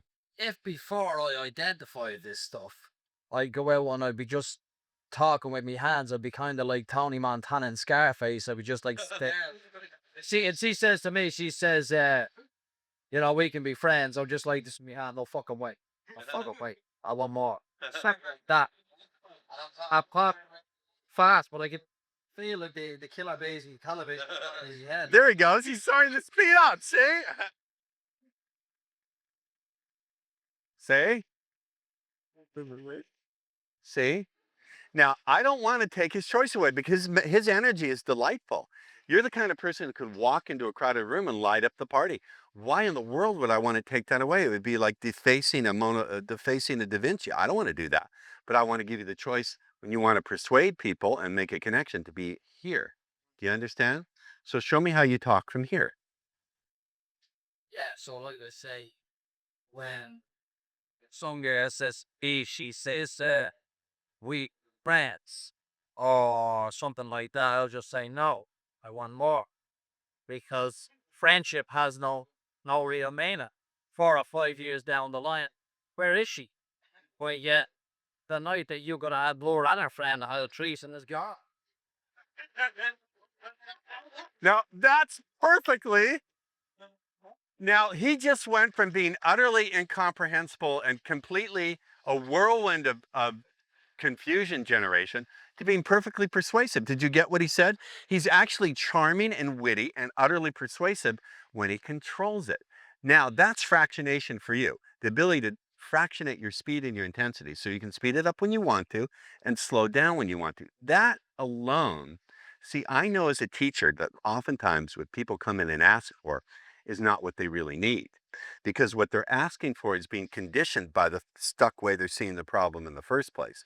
They want to keep the blinders on. They just want to be able to look over here instead of over here. And my job as a teacher is to go, no, that's not where you really need to change. You need to change here. That's why I get paid the big bucks. See? Does that make sense? That's a profound change for him. Now, the good drill for you is to practice slowing down and speeding up and where you put your gestures. And also energetically, he's much more grounded here, isn't he? He presents himself as grounded, hard to push over mentally or physically, and someone who's really solid and steady. A woman could walk with him hanging on his arm and feel totally safe walking down the street, knowing that they're not going to get pushed over by anything that happens. You present here as being very solid, very grounded. That's almost a little mean. So put a smile on your face. See? Now that's solid, grounded, friendly, open. That's got all the vibes mixed together. He's listening so he can receive. He can be vulnerable. He can be strong. And he can be playful. He's got it all right there. And when he wants to turn it up and be playful, he just moves his arms up like that and speeds it up a little bit, and he's there. Now, here's the really cool thing, that this isn't just going to have profound impact with his sergeant, with his getting women, because it will, but this will improve his ability to communicate with every human being in every situation, because it's what he really needed. Does that make sense? Does it make sense to you? Does it? I know, here's what he's going to write. He's going to write, Jeffries was sucking on seed and using foul language the entire time. And no, he'll be fair to me. You'll kill him if he doesn't, right? Who's your buddy? RJ. That's right. Let's have a hand. Let's have a hand for our favorite Irish spaz. Hold on. See, this to me is the biggest reward of teaching. Is to go, oh, I know where to look. Now, you know what else also made this possible? Is I got his personal metaphor. My ability to get his personal metaphor told me it was about the physicality of the whole thing. Slipping, almost getting it, things slipping through his fingers, being right out of his grasp. It told me that the intervention I needed to make had to do with his movement and his energy, not something else. So all these skills kind of lock in and play together. Now, some of you are thinking, well, how can I have that level of awareness? How can I do that? Well, pay me lots of money and study with me, and I'll show you. Yes, you had a question. Yes, what about most of us who are like kind of shy and who don't feel effective, contrary to him, or like talking to a girl or anybody, like you said, with him. I don't Okay. Feel shy and we feel they're losing it. First, hold right there, because I've got loops open. So let me close some loops. Are we done with the dream? Are we all satisfied that we've analyzed that dream and we understand? And then I got into metaphor and I gave you some resources you can use to learn more about metaphor. I talked to you about my personal metaphor. You want to take a 5-minute pee break? Take a 5-minute pee break. And their whole motto is to serve is a great honor. So I believe that, to serve, to be in service to people with my talent, with my unique talent in a way that sets them free in a way that they could never find on their own. That's a great honor. So to serve is a great honor. And you notice the ring? Someone told me, you know where this comes from? Supposedly the story is when the English and French would have battles, the English would occasionally capture the French archers, and just to spread terror, they would cut off this finger. Huh? The other way around. They would cut off these two? Okay, so this is actually a symbol like my fingers are still, you didn't get me. Fuck you. But this, I was told that this is a French thing. It comes from the French archer saying, see, I still have this finger. I think that's not true, because the Germans have this expression, the Feig, right? Isn't this how you say fuck you in Germany? No? This is it in Israel. No, you know how you say fuck you in Israel? Trust me. That's for the Jew hater. The ADL told me to tell that joke. I've given money to the ADL. It's a bunch of bullshit that you bought into, man. You've got to watch your ability. You've got to watch your propensity to believe in something because it's controversial, because it's a good way to fool and trick you. So anyway, right. You had asked the question about shyness. You said, what do you do for those of us who are shy? Now watch how language glues the problem back onto you.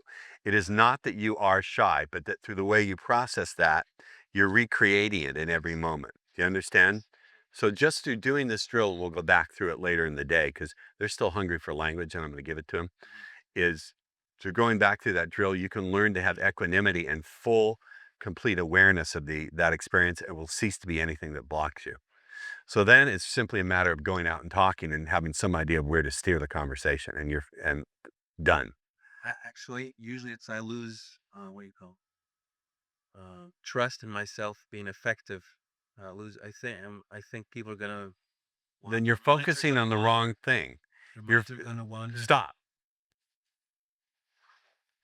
Listen to what he's doing. He's retelling the story of his limitation and therefore hammering it back in another level deep. Every time you tell me or someone else or yourself this story, you're reaffirming your belief in your limitation. You understand? Simply by how you language it and the fact that you're bearing testimony to your belief in your God of shyness. Let me give you a commandment. Thou shalt not worship at the altar of your limitations. Thou shalt not worship your mistakes. Thou shalt have no other God but me. No. It's sort of a form of internal idol worship, to worship at the altar of your mistakes and go, I am this, and give public testimony that, yes, I am shy, I can't do this, I get distracted.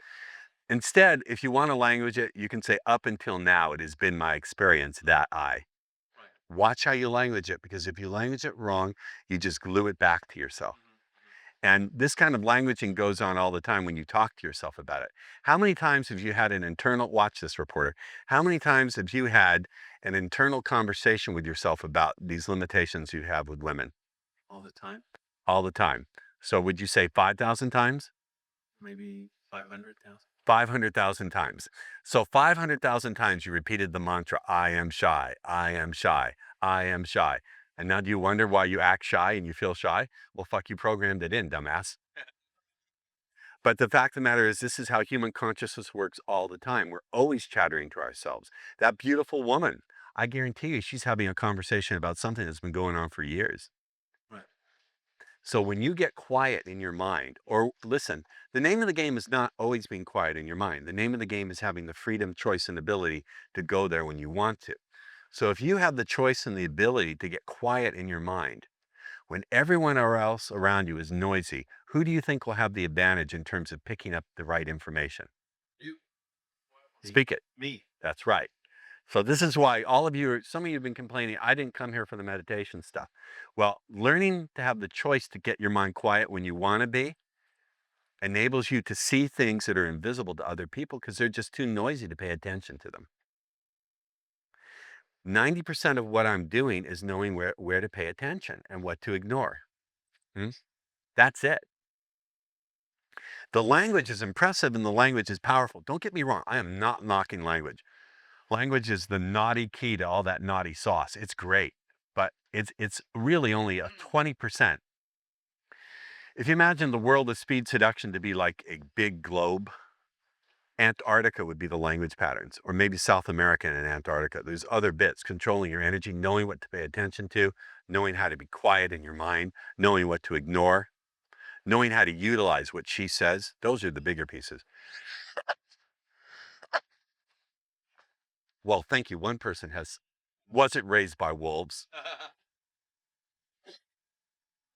It's the staff at this hotel is so beautiful. All these lovely Polish ladies. And where are you from, dear? I know. I know. But I want you to tell everybody. She's not going to tell me, but her ears are turning bright red. Look. See the color changes? Look how red she turns. Look at her ears are turning bright red. You know what happens is when you blush, you feel the blood rushing through your body, and sometimes it rushes places where you don't really want to talk about. With me, I find that, that's a general overall thing. So my point for you is, watch how you've been telling yourself all these stories and buying into it. When you can create a place of quiet in your mind, you can watch the stories going by without buying into them. So it's not that you're even going to shut the stories down. You're going to find a way to look at them without buying into them and take all the emotional energy that's running them, clean it up, redirect it into a better way so there's no more emotional energy powering the stories and they go, uh-oh, we're out of gas. So you don't even have to try to turn them off or fight them. Trying to turn them off or fight them, there's too much momentum. If you've done 500,000 repetitions, that's a lot of momentum to try to push against. We don't want you to do that. There's a better way to handle it. Right, so let's get back to the saucy language. You like it?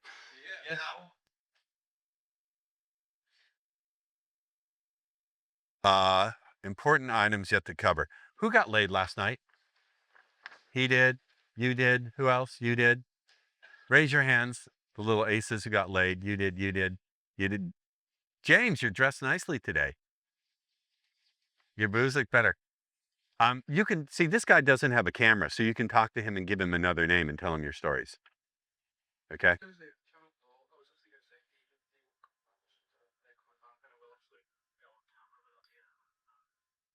What's that?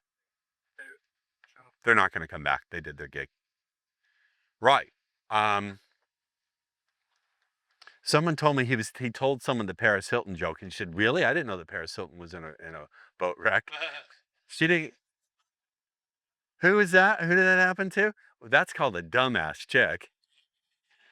I had experience where this is years ago. I was in the Coffee Bean and the Tea Leaf at Marina Del Rey, where I live in California. This woman walks in wearing purple shoes, purple pants, purple shirt, purple eyeliner, purple lipstick, purple gym bag. And I said to her, "Excuse me, but spirits are talking to me." Yes, yes. Thank you. Thank you, Spirit. The spirits are giving me a message. They're telling me you like the color purple. And her response was, "You're good." And she meant it. She was some dumbass porn star. What was her name? Porn stars tend to move into the marina when they retire. She's a retired dumbass porn star. What was her? Fantasia, I think she called herself. There was another one I met. You know her? There's an Asian porn star. Her real name is Nancy. She calls herself Kamisha. I see her around. And her biggest joke is a few years back, she was in the Disney parade as Snow White. They didn't know her porn star history.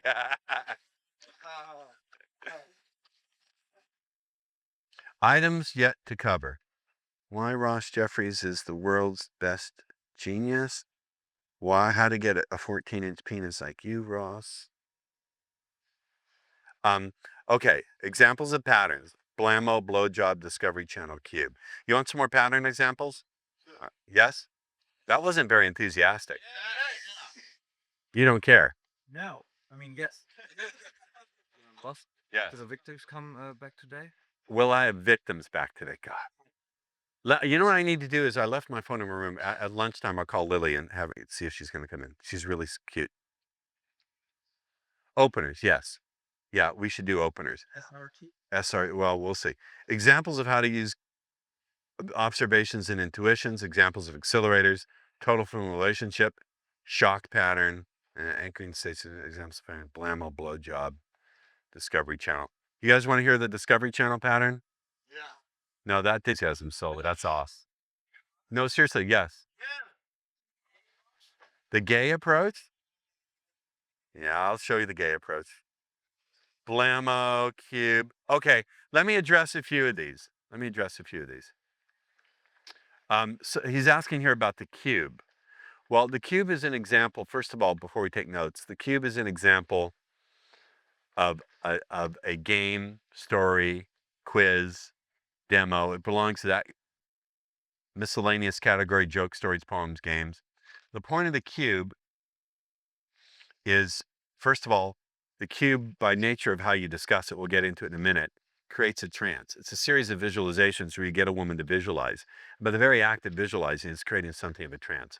It also requires her participation, yes, and it's an incredible opportunity to introduce other themes and to do embedded commands and suggestions.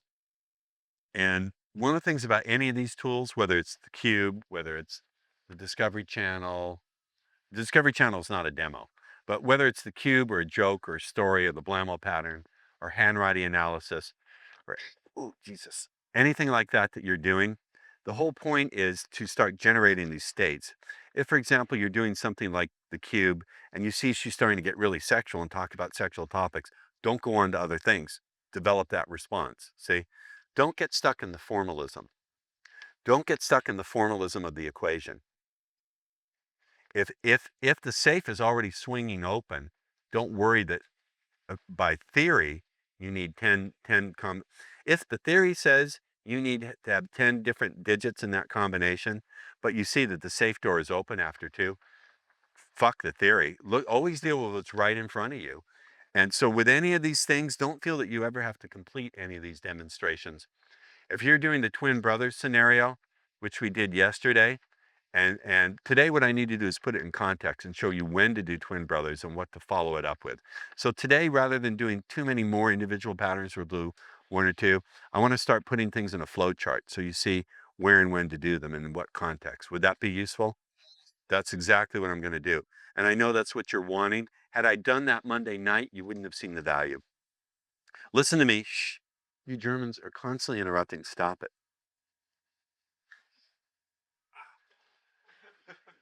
Leave them alone. Cute. So my point is, when you're doing these things, like if you're doing the twin brothers and she looks at you, she says, I want to kiss you. Don't continue with the twin brothers, right? Many of you in the beginning get so stuck in the formalism of the pattern that you're not paying attention to what's right in front of you. You know, they're all designed to do something. If they get the job done early, then chuck it. The cube is an example of a kind of visualization game. Generally speaking, with these kind of things, when I do an opening, we'll get to openers just before lunch, and then for an hour after lunch, we'll focus on openers. And then from almost all of the remaining time, I'm going to give you some flow charts, where to start, where to go next, where to go that, what to do. We'll give you like 2 or 3 actual charted out flow charts so you can begin to have an actual pattern for training wheels that you can drive on. But what I want to say is something like the cube.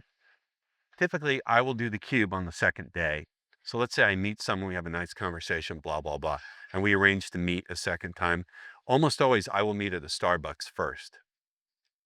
We'll sit at the Starbucks for like an hour and then we'll move to another location. I've been talking about changing locations when these other kids were, their testicles hadn't descended. So it's nothing new. And that's a classic technique. Guys who are naturals with women know that.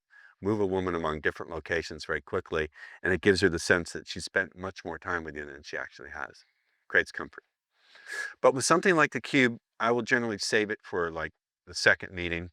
And I'll, start out being funny and just asking some questions. Then we'll move into it.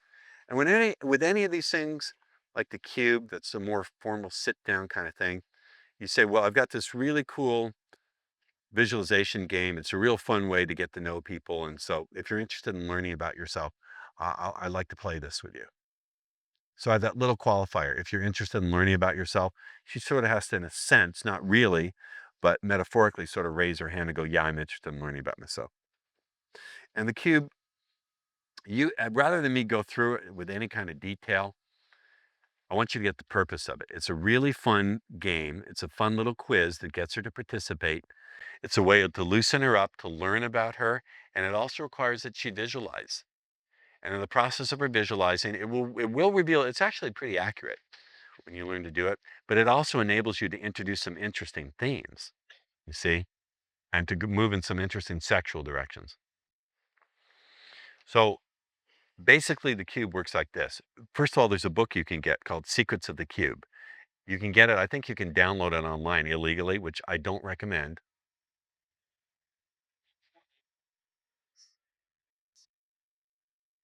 Did you ever see that South Park episode about music piracy? This is Britney Spears. Because of online, she was hoping to have a $20 million mansion, but because of online downloaders, she had to settle for this $15 million mansion, and it doesn't have a helipad. I'm afraid this Christmas, no Santa by helicopter. No, we didn't understand. We didn't know. That's how evil always starts, son. People don't understand. So it starts out by saying, okay, imagine a desert. And you have her describe the desert. What color is the sand? What's the texture of the sand? So you have them measure a desert. You have them imagine a desert, a cube, a ladder, some flowers, a horse. You have them imagine a desert, a cube, a ladder, some flowers, a horse, and a storm. And then depending on how they describe it, you give them answers back. Rather than go into it here, it's much better covered in the actual book. I recommend that you get the book. But here's an example of how it works. I'll say, so imagine a desert. She'll say, well, my desert has pink and yellow sand. I'll say, is there water? Yes or yeah, there's water. What's the shape of the desert? Oh, there's hills that roll like this. And I'll say, well, the desert represents your view of life. Now, water represents emotional support, and you've got some really good emotional support. You know what it's like to stop and feel deeply connected with someone and really feel that sense of being supported. So I use the cube as an opportunity to embed commands and suggestions. I'm not just going to give the interpretation straight out of the book. The book will give you interpretations, which are all well and good, but I'm going to weave in all sorts of commands inside of there. You understand?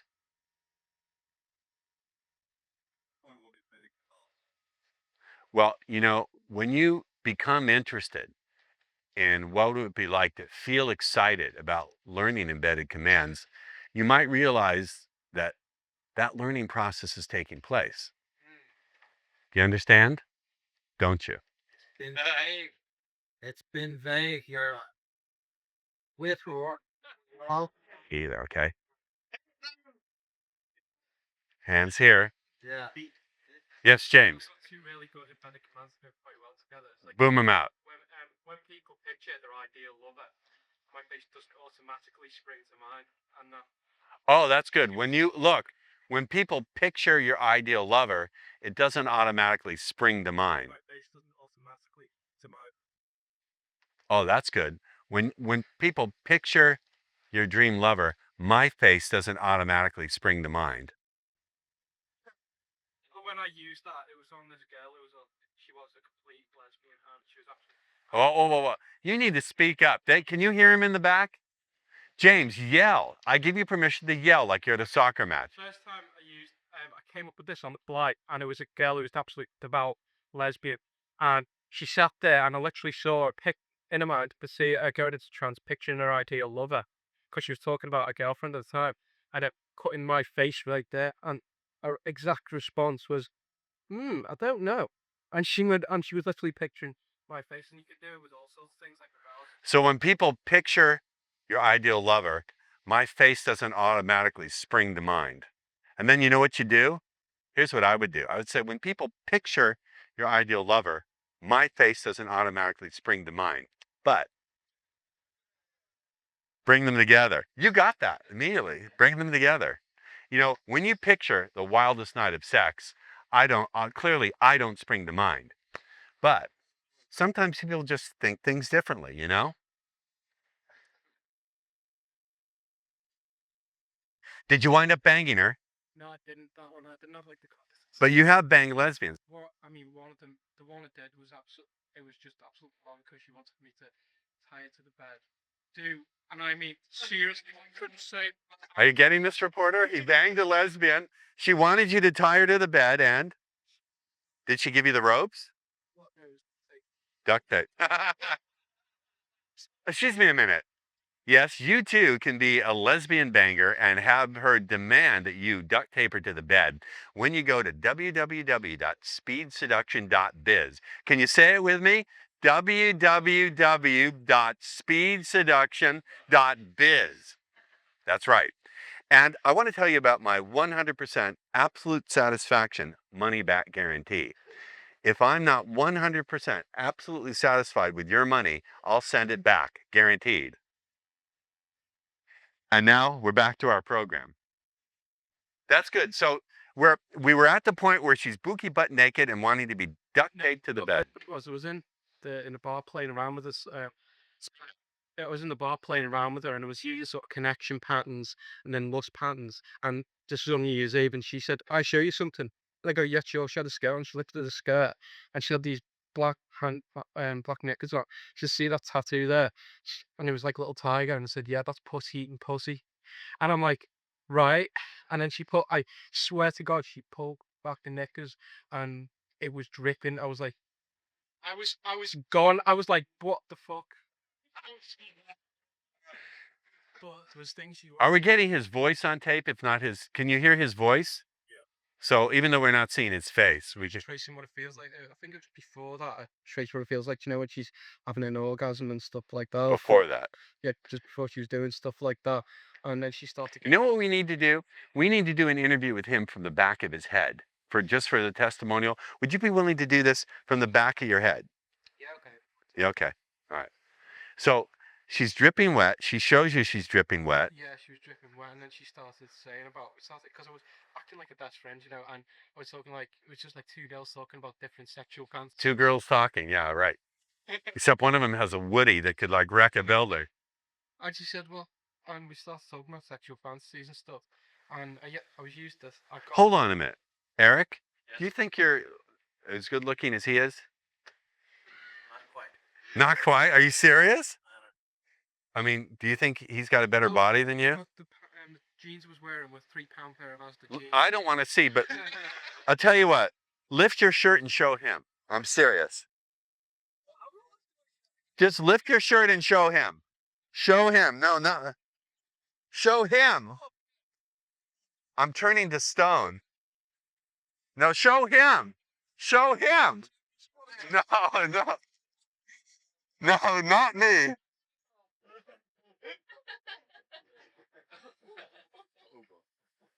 I've turned to stone. He's the Gorgon Medusa. Right. You're better looking than him. So let's see. So her panties are dripping. She pulled them back and she said, "Look, what do you think of that?" And I'm like, so I'm sitting there and I was like, "What the fuck do I do now?" Started kissing and getting off and stuff. Basically, I ended up taking her home and stuff. And you took her home. What's the stuff part in the end stuff? Well, basically, I stayed there because it would have been too expensive to get a taxi, blah, blah. Right, and? Stayed in the same bed, and she was starting to tell, well, started telling me all the fantasies and stuff, and that was sick. What she wanted to do, and it was like, oh, what she wanted.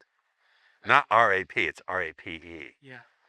R-A-P is what you doing, baka doing, and Well, that like, well, it's not R-A-P-E if she's saying please do it. yeah. You understand? It's a fantasy. So what did you And do? the thing is, she said no stopping, duct tape over the mouth. Even if she was trying to stop me, just stop her, please, and and make sure that there was absolutely no stopping. And it basically was just to use and violate it. That was, and that was literally what it was. But And what did you do? Did you just lay there? no, I didn't lay the fuck did I? What did you? I just put, well, basically I kneeled on top of her, pushed her down, but duct tape around the hands, duct tape the legs and everything, and well, you know, had fun. And were you thinking, thank you, Ross Jeffries? Yes, actually. Were you really? I was thinking, fuck, you know, because my life, like 18 months previously, If anyone had told you you'd be pulling a beautiful lesbian from a bar, duct taping her to the bed and busting her brains out, how much money did you spend on her? for nothing. I mean, I think I might have nicely bought her a drink maybe once. Hold out your hand. That way. No spending money. I know. $1.50. Sorry. Now, there's no excuse for any of you, I know, is there? I know, but the thing is, if guys find out you're doing stuff like that, I mean, one guy, he's a really supermodel. He does modeling and stuff like that. He turned up on the doorstep one day saying, "You better stop hanging around with such and such a girl." And I'm like, my mum and dad answered the door, and because he was that pissed off, I was getting results like this. Fuck him. Fuck it. No. Fuck it. Does that lesbian live here still? Can you? Well, she lives. No, she lives in. That was the thing. Where does she? She said, she gave me a phone number, and I said, she said, call me. No, and I didn't call her back. The next week, I got the most foul look off her in the club. I was like, I should have probably called her back because I wasn't sure how to play the ground at that point. I was like, fuck you know. Right.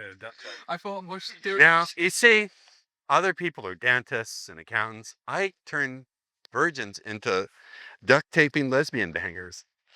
Very good. You're going to have to tell us all the different patterns you used on her, okay?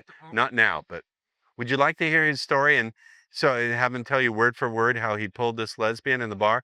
Who doesn't want to hear that?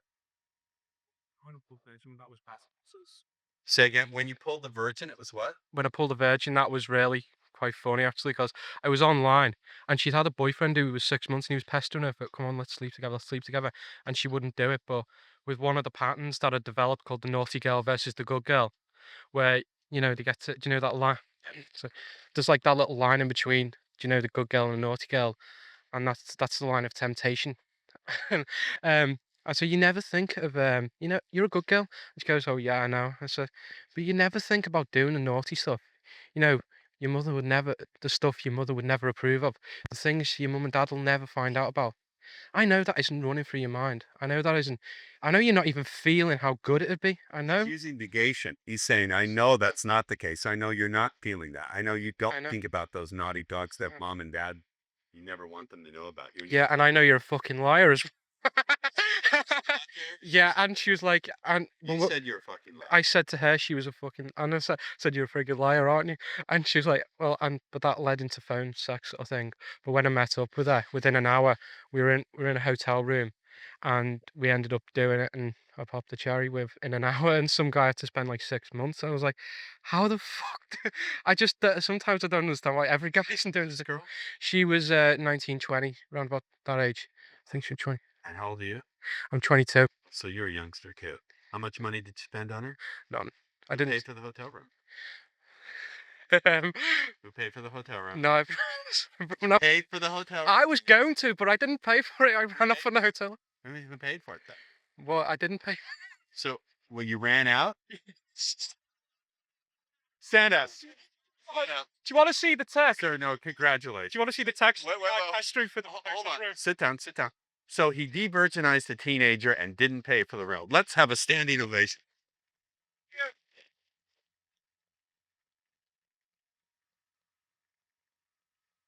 You are my right bastard speed seducer of the year. The nominees for right bastard speed seducer of the year are James and James. Congratulations, James. They're after you for defrauding an innkeeper then. What? You defrauded an innkeeper. Technically not, because I didn't fill out the form, so legally they won't be able to. Well, how did they even let you have the room if you didn't fill out the form? No, they just said I'll fill it in tomorrow. It was the barrier, basically. Wow. Wow. I'm so proud of these men. Do you want to see the text message where he says, please contact for payment for room received last night? When was this? When did you do this? When did you bang her? When was this? It was probably about 2-3 months ago. No, that's okay. I don't need to see the text message. Have you been in touch with her since? Yeah, the thing is, about an hour afterwards, she said she didn't want a relationship. Another standing ovation. Come on, everybody.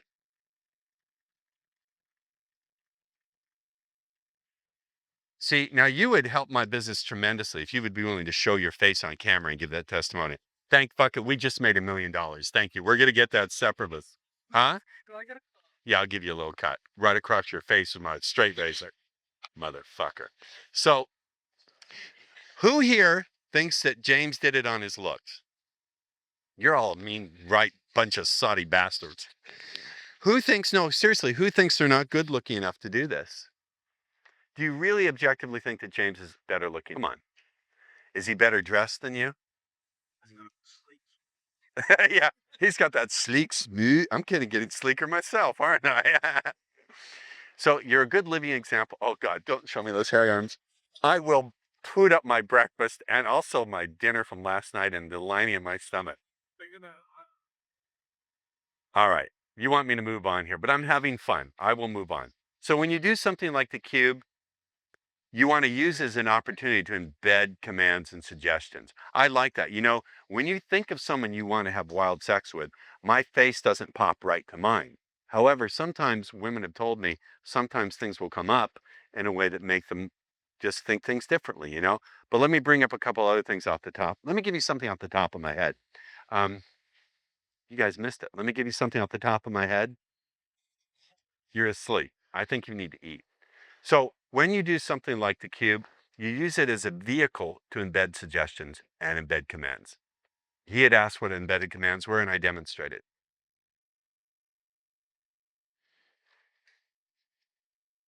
And also in the cube, they say in the desert, there's, so in the desert, there's a horse, describe the horse. And the horse is actually her ideal lover, right? And you tell her, well, the horse represents your ideal lover. And et cetera, et cetera. And you just anchor it to yourself. One way I do anchoring is if she gives me, like when I do the twin brothers, if she says she likes a great kisser, someone who makes her laugh, and someone who has great hands, I'll say, so when you're with someone who's a great kisser, someone who has great hands, and someone who makes you laugh, where do you think that could lead? You see it? So look, guys, it looks like this. When you're with someone who's a great, and what do? I look at my hands when I do it. Why do I look at my hands when I do it? I'm directing her attention, right? So it goes like this. So when you're with someone who's a great kisser, makes you laugh, and has great hands, where do you think that could lead?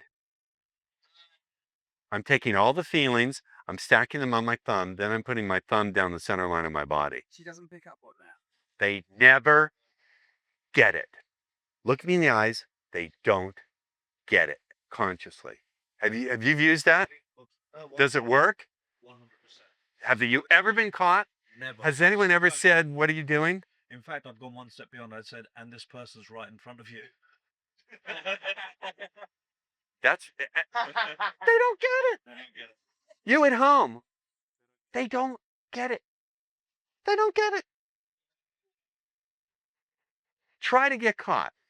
I want to give you a challenge. Try to get caught.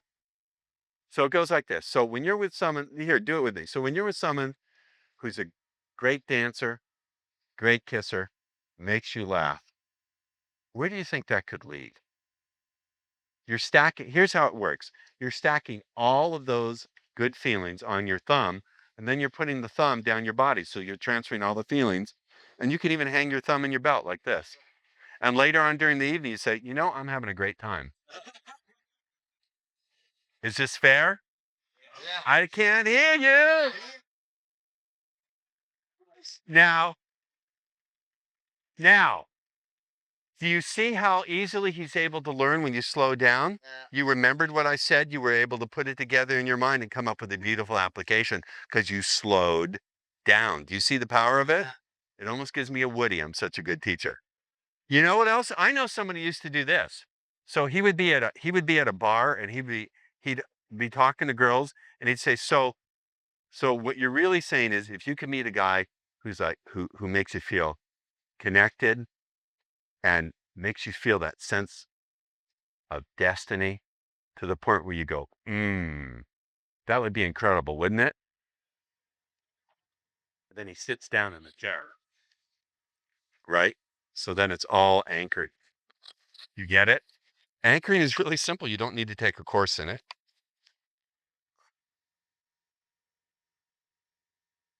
You know, John Wooden, anybody know who John Wooden was? You would.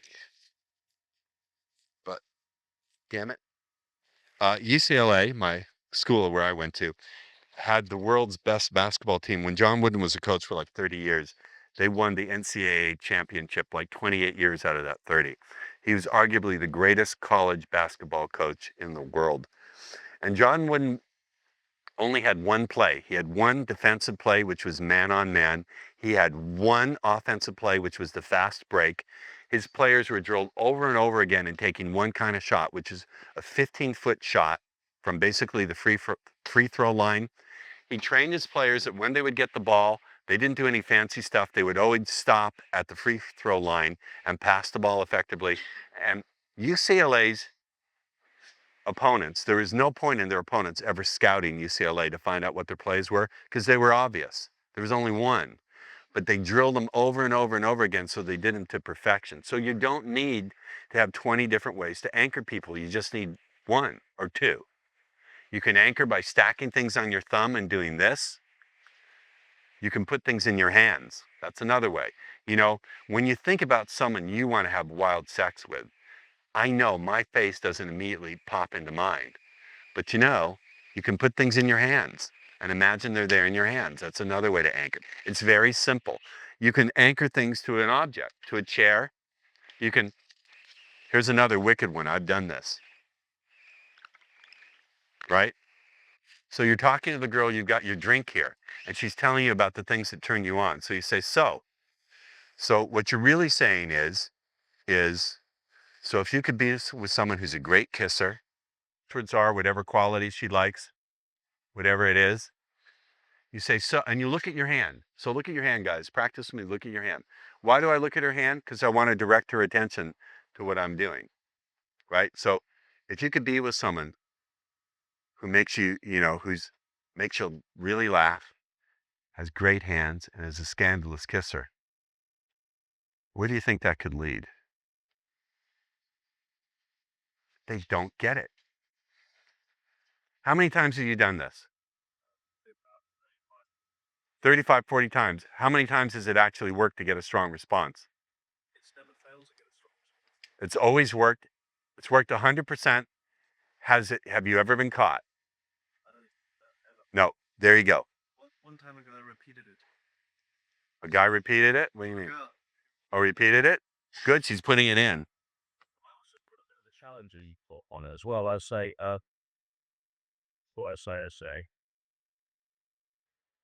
what is it about when you got those three things in front of you? You've got those three qualities in front of you. So what is it about this person? Ooh. What is it about them that would make this person want to come back for more? So he says, so if you could be with someone who has this, this, and this, what is it about you that would make this person want to come back for more? That's beautiful because now he's not only anchoring all that stuff to him, he's now challenging them to jump through the hoop and explain why they're worth it. There's a little bit of fractionality in there. That's right. Well, hold on. So he's going, so if you could be with someone who has this, this, and this, what is it about you that would make this person want to come back for more? By the way, I've used a similar thing when women say, well, I'm not going to go out with you because I know who you are and you just want to fuck me. And you know what I turn around and do? I say, if I was a woman, I would have so much confidence in my ability to fuck my brains out I know that that person would keep coming back for more because the sex would be so fantastic. That gets rid of the objection. But that's brilliant. See, Jonathan, this is an example of a student improving on what I do by adding in an element. I taught you that element, but I never put it together in that way, did I? So when you meet someone who has this, this, and this, what is it about you that would make this person keep coming back for more? So it forces her to begin to describe her good qualities and try to prove to you that she's worthwhile. Yes. I used it once, and then the girl said, "Well, I'm also a really good kisser," and then she couldn't come up with any other stuff. So what you have to say is prove it. Then I said, "Oh, actually, that's all I wanted to know about you," and I kissed her. Good. So do we get this, how it works? You could do this with anything, even if it's not a formal quiz. If you pick up that her trance words, in the course of talking, you pick up her trance words are destiny, energy, and ecstasy. You could say, you know, isn't it interesting that if you were to meet someone who made you feel that energy, destiny, and ecstasy, how it could lead to something that would be a whole new direction for you to take? Almost like there's a much bigger part you want to take on tonight. But you know what? Why don't we go somewhere where we could really focus in without all this noise and really relax and enjoy?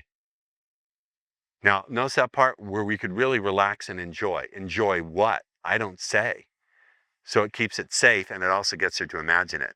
Because she imagines it. If I said, you know, why don't we go somewhere where we could relax and focus in, where it's quiet, and we could really enjoy making out and fucking like crazed weasels. That might often work by this point, but yes. Memorize which stuff? Well, first and foremost, don't memorize, understand. Look at me, understand how it works. If you understand the principles, you can come up with your own stuff or your own unique combinations. I'm very serious. This is as important for you as it was for him to learn to slow down and vary his intensity. Understand how it works. And then second, if you want to memorize it, rehearse it out loud. Don't rehearse it out loud just sitting there. Actually get up and move the way you would move if you were doing it. Imagine the person in front of you. And if you really want to add a kicker, imagine being inside the other person, listening to you, having all the responses you would like them to have. That's a great thing to rehearse before you go out sarging. I was going to talk of this when I wrapped up. But before you go out sarging, you rehearse all of this, and then you imagine taking on the perspective of a woman, hearing all this, and getting really turned on in her body and thinking, I want to fuck this guy. You would be surprised how that communicates a great message, and you wind up having that happen. Instead of rehearsing failure and getting rejected, why don't you look at me, look at me. Instead of, this is a subtle point. And notice, I'm not saying instead of rehearsing failure and being rejected, rehearse being accepted and succeeding. I'm going to say this. Instead of rehearsing failure and being rejected, why don't you rehearse being inside the woman, feeling totally turned on and wanting to fuck you as a result of what you're saying? Because that is really, really powerful. It sends a message out. And Lisa's taking notes. Yes. Does that mean if you're rehearsing inside of yourself superior performance of from the time you go out talking with a woman to closing it, and you're rehearsing the stuff over and over and over again, and it's just you're gonna perform, but you're gonna push yourself to doing it. Right, but I didn't say superior. Okay, that's You don't need, well, it's an important distinction. You don't need superiority. You look at me, you just need to be effective. And sometimes effective is just very simple. Sometimes the most effective thing you can do is pick the right subject. That's a quote. Quote me. Sometimes the most write that down. It's a Ross Jeffries quote. Sometimes the most effective thing you can do is to pick the right subject. But you can't pick the right subject unless you know what kind of energy and vibe you're looking for in a woman. So to get the skill of picking the right subject, you must spend some time in study. Whether you're meditating or going out for a walk or hiking or in the shower, you must spend some time beginning to discover the energy and vibe of the women that you would like to be with, so that you know instinctively and intuitively how to pick the right subjects. In this dream, it was a way of my mind, my unconscious, deeply rehearsing the kind of energy that I would like to be with in a woman who I would deeply love, perhaps for a lifetime. So you need to spend some time not only rehearsing the skills and the beliefs and all of this and the concepts, but you need to spend some time tuning in to the type of energy and vibe in the woman, the personality that you would like to attract.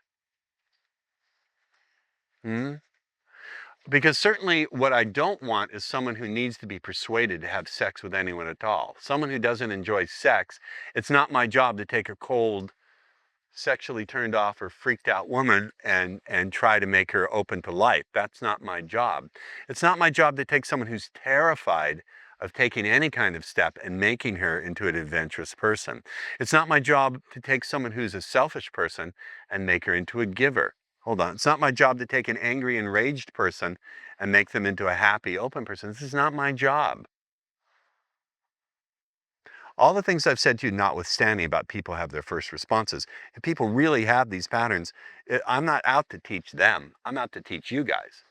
But it's not my job to be their transformer or their healer or their therapist or the person who has to work to convince them very much. Anytime it begins to feel like work, like I'm pushing the snowball up the hill, if I'm pushing the snowball up the hill, then it's not speed seduction. If I'm pushing the snowball down the hill and riding on it as it goes, going, wee, that's speed seduction. And then she eats my ice cream cone at the bottom on the way down. That's speed seduction. But if it feels like I'm pushing hard or the timing is just really off or she's not displaying those, she doesn't bring her own mind to the exploration. She's not fun. She's not healthy. She doesn't have some reasonable ability to control the circumstances of her life.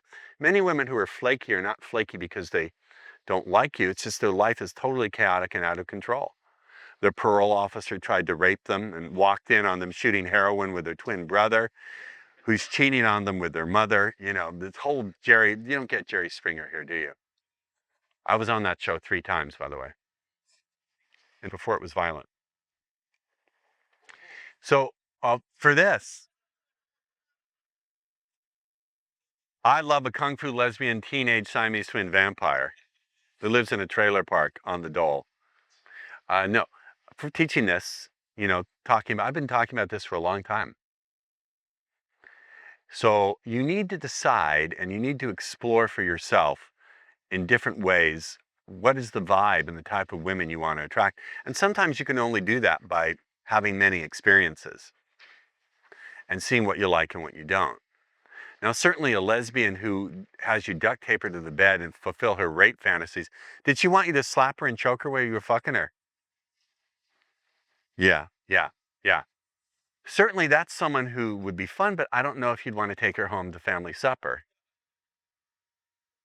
Although it might liven up Shabbat dinner at my sister Marion's house. And my nephews would like it. Whenever I bring over a beautiful girl, they go, oh, I won't tell you their nickname for me because it's a family nickname. Lisa knows it. But they go, Uncle blank blank has brought someone else again. Not anymore. My nephew Gideon's girlfriend is smoking hot. She's half Israeli, half Italian. She's not only gorgeous, but she's got a great attitude. She's real spicy and spunky. She calls me uncle, but she flirts with me like, hello, uncle. And she's giving me a little, I'm like, hello, niece. She told me she was having dreams about me. She said, Uncle, I want to talk to you. I went, all right. I said, Uncle. She kind of looks at me like, are you doing something? She says, I've been having dreams about you. I went, really? Tell me, niece. And she said, well, in this dream, I'm in the swimming pool outside in the backyard, and your voice is calling to me under the water, and I try to fight it, but I feel myself being pulled downward irresistibly. I can't control it, and the water just takes me, and your voice is down there waiting for me. And she said, I've had this dream several nights in a row, Uncle. And I said, well, Martinique, if you're asking me, Am I doing something to you psychically? No, I'm not. I really wasn't. I said, I love my nephew. I would never do that to him. I wouldn't either. But, you know, maybe I represent a level of power and maturity that you feel is really, really attractive, but you're not ready for it yet. So that's why you fight the tug. She says, I think you're right. But so my nephew's, he no longer cares because he's got his needs well taken care of. What was it? Instead of rehearsing something in rejection? Instead of rehearsing rejection, why don't you rehearse how women will feel as they totally want to fuck you as a result of what you're saying? Now, I want you to rehearse out loud what you'd say and what you'd do, but then I want you to fractionate and take on the woman's perspective, being on the receiving end of this. How she would feel in her body. I'm so proud of you guys. I'm so proud of you men. You've become great learners since Friday. You're on it, you're learning, you're participating, you're demonstrating great understanding. Fantastic audience. This is fun. Remember I said I also don't want to perform emotional dentistry. I don't want to have to pull her emotional teeth. And if a woman is chaotic, I said if she doesn't have her life organized, I don't want to deal with it. Some women have to have a moderate level, at least a modicum, a good degree of control over the circumstances of their life, because otherwise it just gets I don't have the time. I'm too busy. I had too much in my mind. This job I'm doing now is just part of what I'm working on. And I don't have time for people who waste my time, who can't follow through. I just don't. Yeah. You rehearse this in the context of equanimity as well. I mean, not grasping onto it, being okay. Yeah. Yeah, that's far too complex a question to ask for most people here. You're right. Yes. My answer is yes. That's very advanced thinking on your part. You're Indian by extraction, aren't you? My Indian students are always the smartest. Shame on you white people. I'm the Omega male. No, he's not good at Sergeant. Welcome back. Are you enjoying yourselves? Yes. How are you doing? Super. Yeah, I know. Super. You did some good work. Good for you, buddy. You feel different? Unreal. Unreal. Yeah, I know. That was some good bit of work. So this afternoon, I want to do the following things. I want to cover how to install those 4 vibes that are really attractive to women, how to use them in the openers, and then how to carry them through the entire Sarge. So this afternoon, we're going to do vibe and the walk-up diamond openers. Since you guys want it, you want some different sequence of patterns. I'm going to give it to you since you feel you need the training wheels. I'll give you your training wheels. We're going to do a little bit more on the meditation exercise that you need, and then we'll take some more questions. You know what, Charlene? If you want to take like another 45 minutes to flit about, I want to do the openers with them. You're welcome to stay, but I won't need you to teach for like another 45 minutes to an hour. You okay with that? Charlene also has CDs for sale there in the back of the room, and she's told me she'll take the curse off me if you buy them, so. Right, so I want to congratulate you guys. I was absolutely thrilled to see the level of participation this morning when I shared that dream with you. You guys were spot on. I mean, really good. And even educating me, I did not realize some of the dynamics of what made that work. I really did not. You guys educated me. So seriously, give yourself a pat on the back.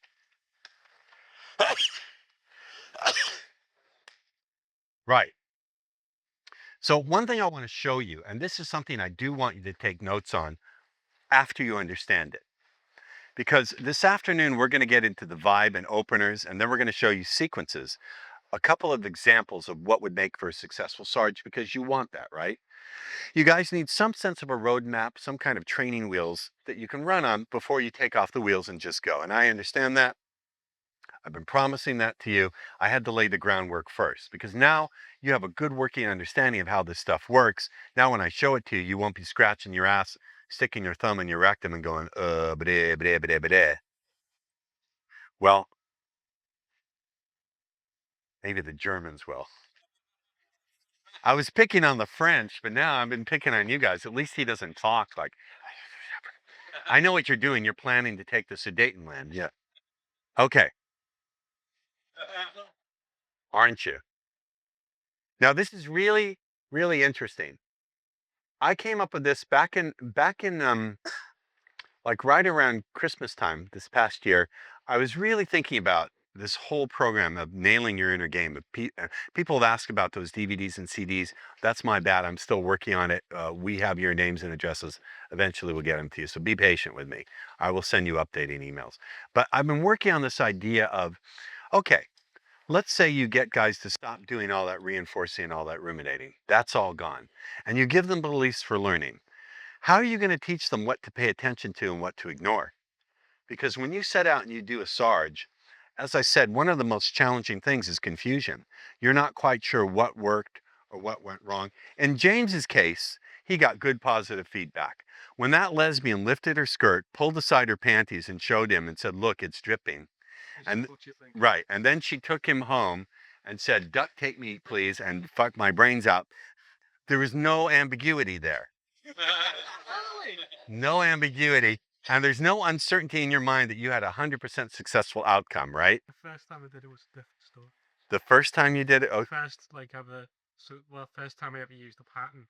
okay, but don't gainsay me here. For the point of the story, when that happened, you had success. So there was no confusion there, right? But the bottom line is there's usually no confusion at the peak of your skills because it's all working. And when you have no skill at all, there's no confusion. You know you're failing because nothing's happening. But when you start to move up the learning curve, often what happens is you're not sure what to pay attention to. You don't know at what level or at what point in the Sarge things are not working. So it gets confusing. Am I right or am I right? Raise your hands if you've experienced this. The single biggest challenge for those of you in the back of the room who teach these skill sets, whether you teach your own or mine, I'm telling you right now, the single biggest challenge for guys getting this stuff is not approach anxiety and it's not fear. To be certain, those are important, but the biggest single thing is confusion, not knowing, are they being effective or are they not being effective? Are they becoming attractive or are they not becoming attractive? It's that fractionation back and forth between thinking it's working and then thinking it's not working that's deeply confusing. You're fractionating yourselves in a way that's not useful. So one thing I came up with that I think is very useful, when you're looking at any kind of skill set, but especially sarging, one thing to look at is to chunk it according to time. You can look at if maybe you need to improve what you're doing in the preparation phase. Maybe there's something you need to do more of or to do differently or to do less of or to subtract or to add in. I mean, Before you go out and sarge, are you doing the right preparation? Are you visualizing how you're going to behave? You understand? Are you rehearsing the basics? Are you putting on the right vibe when you go out? You understand? Yes. So you may need to make some improvements in the preparation phase. Now, bear in mind, here are the ways you can improve. This is where I do want you to write notes. So write notes. There's those things that you need to add in. So you may need to add something in. It may be that there's simply something that you're entirely missing that you need to add in. Okay? So you may need to add something in. That could be a skill set, that could be a belief, it could be a vibe, it could be an attitude. There may be something you need to add in. Does that make sense? Yeah. There may be something you need to subtract out. This is in, I'll tell you, but this is in any phase of improvement, whether it's before, during, after. They're the things you need to add in, things you need to subtract out. There may be things that you need to diminish. So it's not that you shouldn't do them, but maybe you diminish the intensity. And who had an improvement in diminishing intensity? You may need to diminish the intensity. You may need to diminish the frequency. In other words, don't do it as often. You can diminish intensity, frequency. You can diminish the speed at which you do something, so do things slower. You may want to diminish the amount of internal dialogue, so don't let it go entirely, but just really turn it down. So there are those aspects that you need to diminish. Does that make sense? So you may need to add in, you may need to subtract out, you may need to diminish, or you may need to increase or intensify. So you can increase the overall energetic intensity, you could increase your volume, you could increase your speed. Yes? You could increase the number of repetitions you simply go out and do. So instead of talking to 5 women, maybe you have to increase it and talk to 20. You can increase the amount that you listen, the proportion of how you do something. Maybe you actually increase the amount of listening as opposed to the amount of talking. So at any stage, and all these stages I'm about to show you, you can make adjustments in these different ways. And finally, there are those things that need to be balanced. In other words, yes, you're increasing or diminishing them, but you're only doing it in pair with something else. So for example, maybe you diminish your dominance, but you increase your playfulness. So you're not diminishing your dominance outside of anything else. You're doing it in concert with something else. Understand? Does this make sense? This is pretty common sense, but people tend to forget it when they're in an area of light that's very charged. Yeah. So the first phase we look at when we look at sarging, where we might want to improve, is the preparation period. There's how you prepare immediately before you go out and sarge, like the hour before. Do you do a little bit of meditation? Do you rehearse your beliefs for learning? Do you rehearse your vibe? Or do you just go out without any rehearsal, without any preparation? I can tell you, even for myself, when I take time to clean up my energy and prepare my vibe and imagine myself walking into the room, and when I sarge, I do all my vibe, I do all that stuff. And then what I do is I imagine walking in to the venue and I see a symbolic representation of my energy reaching out and unconsciously touching all the women who are already going to get me. Now, they may not consciously be aware of it, but because they're tuned into my vibe, they're already getting me. And then my job during the evening is not to create any kind of attraction at all. It's merely to take the attraction that the vibe created and to bring it to the conscious surface. You understand? That's my model for me of doing speed seduction. Everything I do with my behavior and my language, it's not creating anything. It's simply bringing to the surface the connection that happened the instant I walked into the room. Even if they're not looking at me, my belief is the ones who are going to get it have already gotten it unconsciously. Now, some of them are so aware of their own energy in their own bodies, they immediately know they've gotten somebody, they're just not sure who. So they'll look around the room, and then when they look at me, they go, oh, he's the one I get. You understand? So maybe you need to do something in the preparation phase. I bet most of you do. I bet most of you do. Then, this is really cool. There are those things you do continually throughout the sarge. There are certain things that you need to do continually throughout the sarge, from the beginning to the middle, all the way to the end. And maybe something like that you have to work on. Now, what are some of the elements that you should be always doing? You never stop doing it. Always be in control of your state. Always control your state, right? Always be calibrating the other person to see if they're following with you or not. So controlling your state, calibrating just means paying attention, right? Control your state, calibrate. I teach you should always be in rapport. Those who say break rapport, with all due respect, don't understand what rapport means. They think rapport means trying to gather information about the person or getting them to accept you. That's not rapport at all. Nothing to do with it. A person could hate your fucking living guts and you could be in rapport with them. To me, rapport is about an unconscious sense of connection. Somewhere on the unconscious level, you're vibing with that person, even if they fucking hate you. The best way for you guys to be in rapport is to not worry about it. Quiet your mind and focus on having the right vibe. Now, you got that? So you may need to make adjustments in those things you're always going to do continuously. You never stop doing them. Does this make sense?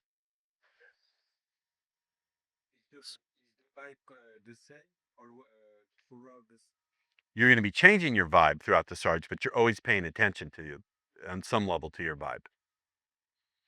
Does this make sense? If you can learn to analyze things in this level, you'll get a lot better understanding of where you need to make improvements. Now, there are those things you do in the sarge, look here, before we take notes, that you do sequentially, meaning you only do them once, and you do them in a certain order. Think of a recipe. When you bake a cake, you put it together, all the ingredients, you mix it up in the bowl, you stick it in the oven, you take it out of the oven, but you don't crack in the eggs once you've baked it, right? You've got to do it in the right order. But you don't keep cracking in the eggs. You do it once at the right point, in the right proportion. Does this make sense? So what we're going to cover this afternoon is really those things you do sequentially. When you guys ask for a sequence of patterns from start to close, you're asking for things that are done sequentially. You only do them once and you do them in a certain order. Does that make sense? That's what you're asking for. I'm going to give that to you. But I want you to understand that may not be where you need your improvement. And it may not be where you have the most leverage. You may have the most leverage for improvement somewhere else. Now here comes the really tricky one. This is where mastery lays. Mastery is found right here. This is where the biggest leverage for improvement is, and where people who have mastery. I'm a masterful teacher, correct? You would agree, yes? Very masterful teacher, yes? Yes. Because I understand how to do this with my students. Look here, this is subtle, but this is where mastery is. You can hear a pin drop. This is the stuff that you return to periodically throughout the Sarge from time to time. So you don't do it all the time, but neither do you only do it in a certain order. You return to it periodically throughout the Sarging process. So I'm going to say it again. You don't do it all the time, but you return to it periodically throughout the Sarging process. This is where mastery is, right here. And in fact, in any kind of persuasive skill set, I can't speak to other things, but in any kind of persuasive skill set, the mastery is right there. And it's what most people ignore on their way to mastery. Most people who get good and stop right there don't understand this and don't master this bit. It's this bit that is your key to absolute mastery, right here. Yes, I will in a moment. Thank you. Good learning. I'll get there. What would be something we return to periodically? We don't do it constantly, but we periodically do it. Well, it could be firing off anchors if you do that. What's that? Fractionating. Fractionation, we don't do it every moment, but we periodically return to it. Now, the frequency with which you do it and the level on which you fractionate can vary. But people who are great communicators naturally fractionate. Whether they intentionally plan it out in their mind or just do it inherently, they do it, whether they know it or not. So that's one thing you do periodically. What else might you do periodically? Check her site. Okay, I would consider that almost, it's on the line between something you do continuously but I'll buy that. What else? What is something you do periodically? You don't do it all the time, nor do you do it only once. What's that? How about periodically checking to see how comfortable she is with being touched? Periodically, we're going to return to seeing. One of the things I do is periodically, I check in to see the balance between comfort and heat. I'm working towards two things. I'm working towards comfort and heat. And periodically, I will check in to see where that's at. Now, how I do that's another question. But periodically, you ought to be checking in to see how comfortable she's growing with your touch. That's one example. It's a periodic thing. What else might we return to periodically? Right? Structure opportunities. Very good. He nailed it. Structuring opportunities. Periodically throughout the Sarge, we're structuring opportunities and offering challenges, are we not? Remember I talked about challenge as being something that's really powerful?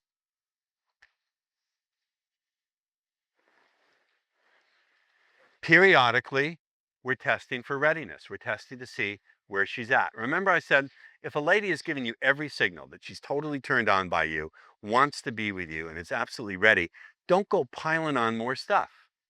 You're done. Job over. You understand what I'm saying?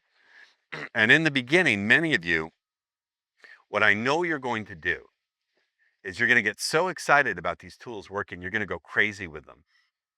I'm saying no, chop the throttles, put out the flaps, put down the landing gear, it's time to land. You're going to be putting the throttles of the firewall.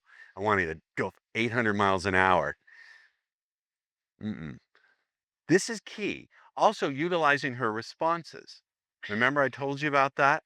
When she gives you very strong responses, do we ignore information that who does most of the talking in a good speed seduction? Let's hear it. 80% of the talking is being done by her. If she gives you information and you ignore it, you are a fucking idiot. Do you understand what I'm saying? Write that down. If she gives me information and I ignore it, I am a fucking idiot. This is the beauty of speed seduction, that to do it well, you really have to listen and pay attention to the unique person in front of you. If you're doing 50 different stories to show her what an exciting life you have, you're not doing speed seduction. And more, you're doing the work. Remember, we're not the guys who push the snowball up the hill and it gets heavier and heavier. We take the little snowball, we tap it, and it gathers its own momentum and creates an avalanche, a snow slide. So you better be paying attention to what she says and to incorporate what she says. Yes, you're always paying attention, but utilizing what she gives you, you do periodically. You understand what I'm saying? Does that make sense? I'm always paying attention to her. But if, for example, she does, I'm not going to always be going, right? I'm not someone who wears a big overcoat and flashes myself in the schoolyard. Well, sometimes, but it's only a hobby. All right? So there are those things you do periodically. Periodically, look here, periodically fractionate your own energy. Periodically switch between being someone who's being funny.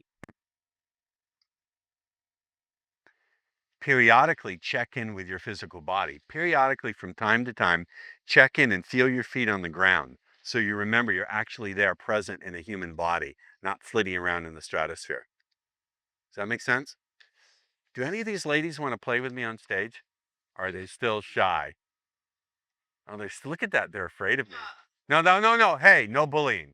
That's not allowed. I'm not of a mind to offer a gift to look here, not at them. I just wanted to see it. Calm down. There you go. I'm not of a mind to offer a gift to someone who's not of the mind to eagerly accept it. If you give a gift, you don't persuade. If you're persuading, you're selling, not getting a gift. End of story. You know, if people don't want to learn how to triple their orgasms and to have feelings that they've never had before and be even more in love with their boyfriends in a way where their boyfriends never even think of looking at another girl ever again unless she picks the girl out to go home with them, that's fine. I don't care. It's none of my business. They're the things you do at the end when you're closing the deal. Maybe you really have to work on your closing. Although I don't even like the word closing. It's more like an opening, a powerful opening for a new direction. And sometimes when you ever meet someone and within 10 minutes, you just know you like this person because you know this person can lead you places. And there's like a different part that you want to take inside yourself. And you can feel your opening. You feel you're opening for something new, a new direction you want to take inside.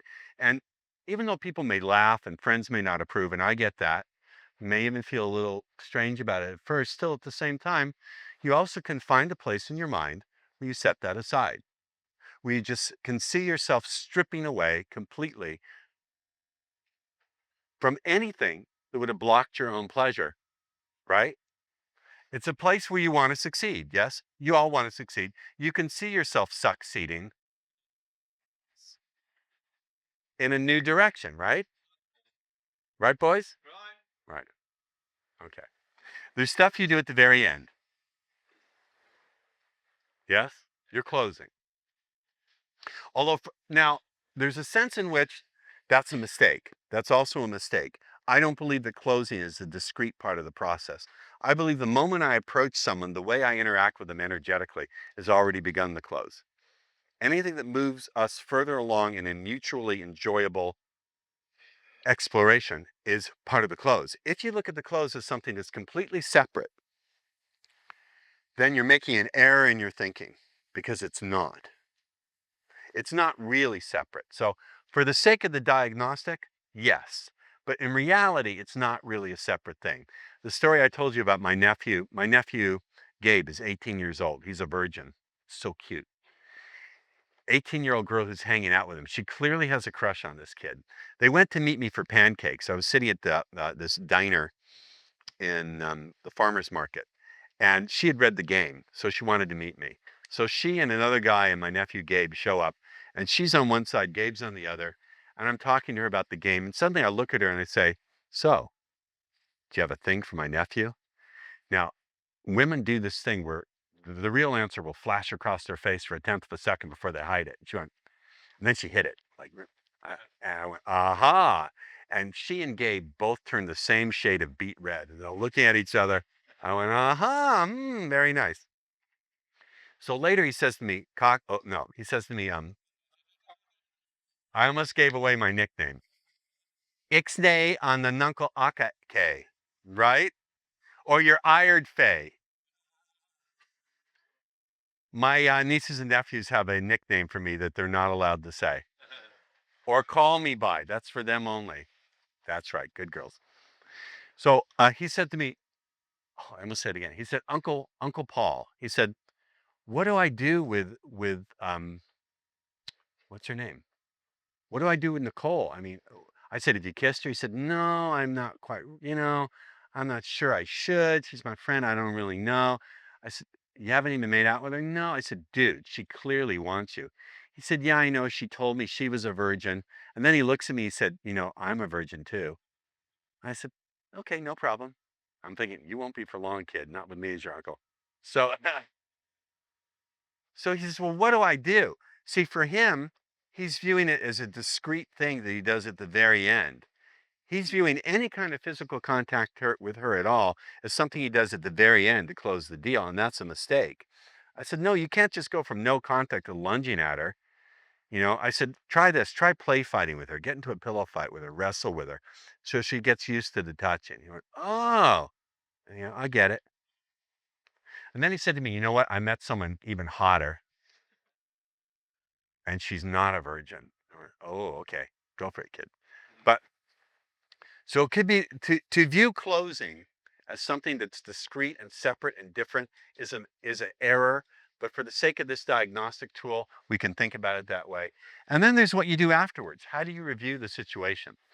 How do you learn from your mistakes and take what you did well and reinforce it and congratulate yourself for it? Now, yes, Eric.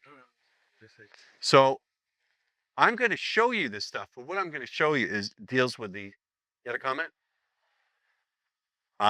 No, it wasn't asking. If you have something, I want to hear what you have to say. So what we're going to be dealing with is you want to know the sequential stuff, right? Yes. But bear in mind, it's only the sequential stuff. It's only a piece of the puzzle. It's not the whole thing. And the other thing is when you look at changing, these are some more distinctions that I think you'll find helpful. You may have to adjust things that are analog, and you may have to adjust things that are digital. And let me explain what I mean by that. Analog variables are anything that vary along a range. For example, Lisa, do any of these lights have a dimmer switch? Can you just, there's some lights here that switch on and off. Which ones switch on and off? Okay, that's digital. Off, turn them back on. Okay, this is analog. They vary. No, that's on and off. That's digital. Analog would be you can dim them. Are there dimmers? No, that's off. All right, put them back on. Put them back on. Anytime will do, like now. That's the dimmer, okay? That's analog. It varies along a range. Could you put the other ones back on? There you go. So some of what you're doing is analogical. For example, your volume, the speed at which you move, the speed at which you process. That's an analog. Digital is either there or it's not. Digital would be you either say this word or you don't say this word. You either make this move or you don't make this move. Does that make sense? So you may want to look at those things that have to be shifted or changed. Should we wait? I will, I don't mind. That's like one hell of a condom, isn't it? This is like the ultimate French tickler. Looks like something, it's Bigfoot's French tickler. Look at that. You half expect it to coo when you pet it. Kitty, kitty, kitty. Now, I don't want to say I'm that big, but when I go to Disneyland, I pay adult admission and an extra kid's ticket too. But I'm bummed. Thanks a lot. I'm here all week. But I just made that up on the spot. You Germans will not stop the talking, yeah? If you do not stop the talking, I shall have to introduce you to Golda, the she-wolf of the Israeli SS. And she will make you sit in the comfy chair and tell you stories while you are a very naughty boy who doesn't come to visit enough. Right. Do we get these distinctions? Finally, there are those things that are interpersonal, meaning how you interact with others, and intrapersonal, what's going on inside your own skin. These are pretty exhaustive and thorough diagnostic categories. And do you understand that distinction? Interpersonal, what you do with others, and intrapersonal, what you do inside your own skin. These are all the different levels you need to look at where you might want to make improvements and adjustments. This make sense to you, Shirlene? Make sense to you guys? Yeah. So when you come home for a Sarge and you review, these are the various different things you can look. Does that make sense? All right, so let's start, since we're going to do some sequential stuff, let's start with openers. My theory is if you're really good with opening, if you're meeting, people usually come to me and they ask questions that are not the best questions. They say, how do you meet women on the tube? Or how do you meet women in the supermarket? Or how do you meet women on an airplane? Or they make it very geographical. But when you get really good with this stuff, you just find yourself meeting anywhere, everywhere you go. It's no longer about a geographical location, yeah? So basically, I like to think of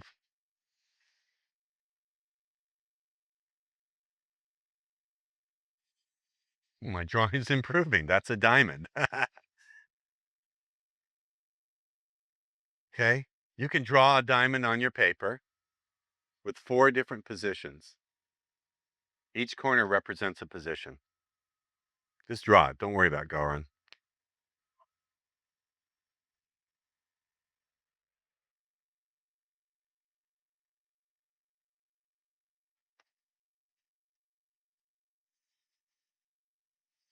This is only a model,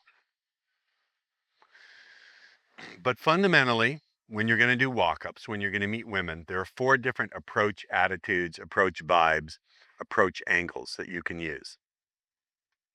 And a good approach will either involve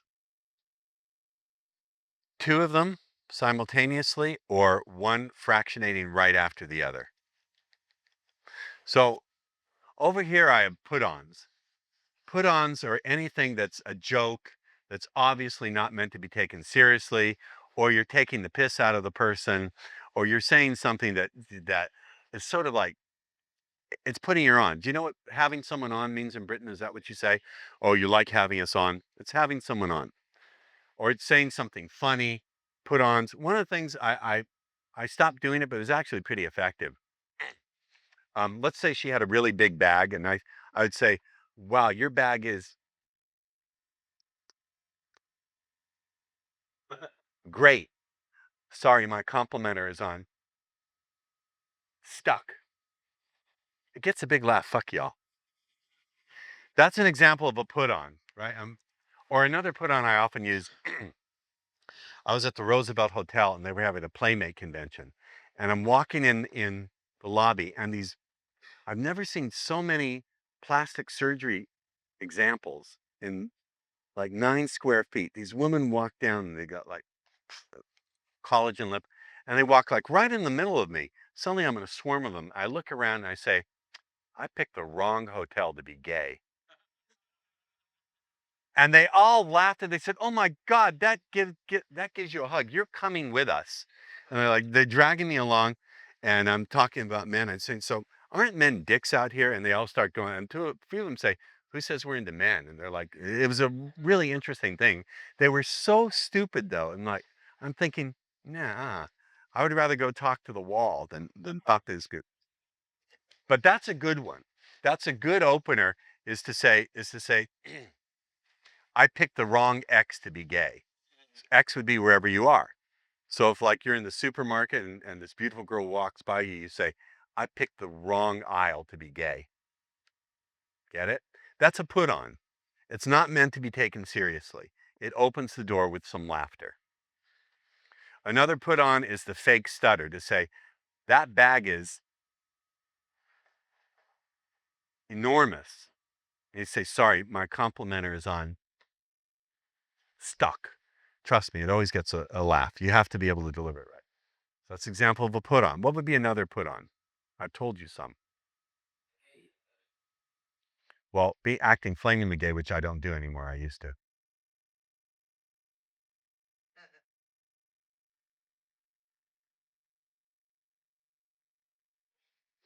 Yeah, we got the lady wearing all the pink. Yeah, the woman walks into the coffee bean.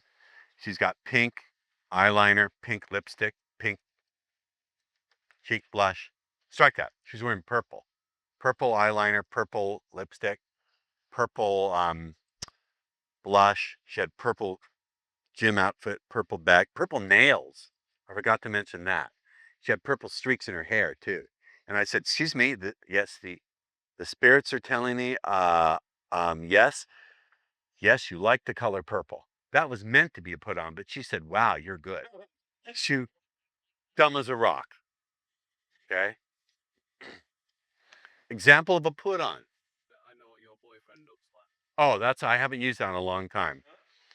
I say to her, or to say, excuse me, miss, I know this is going to sound a little strange, but I know what your perfect lover looks like. She's going to go, what do you mean? I said, well, I see his face in the mirror every morning when I shave. Boom. Okay.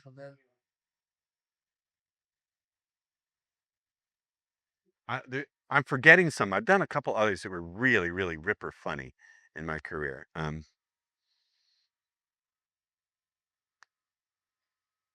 Oh, there's context-specific put-ons. You like that, do you? Fucking deadly? Is that what you said? Yeah. Back in April, I went to this to see this roly-poly, light in the loafers, flamingly gay spiritual reader. His name was Hans King. He had a crowd of women in that room, like 98 women, and the only two guys were me and my nephew. I said, hey, Gid, there's going to be plenty of punani here.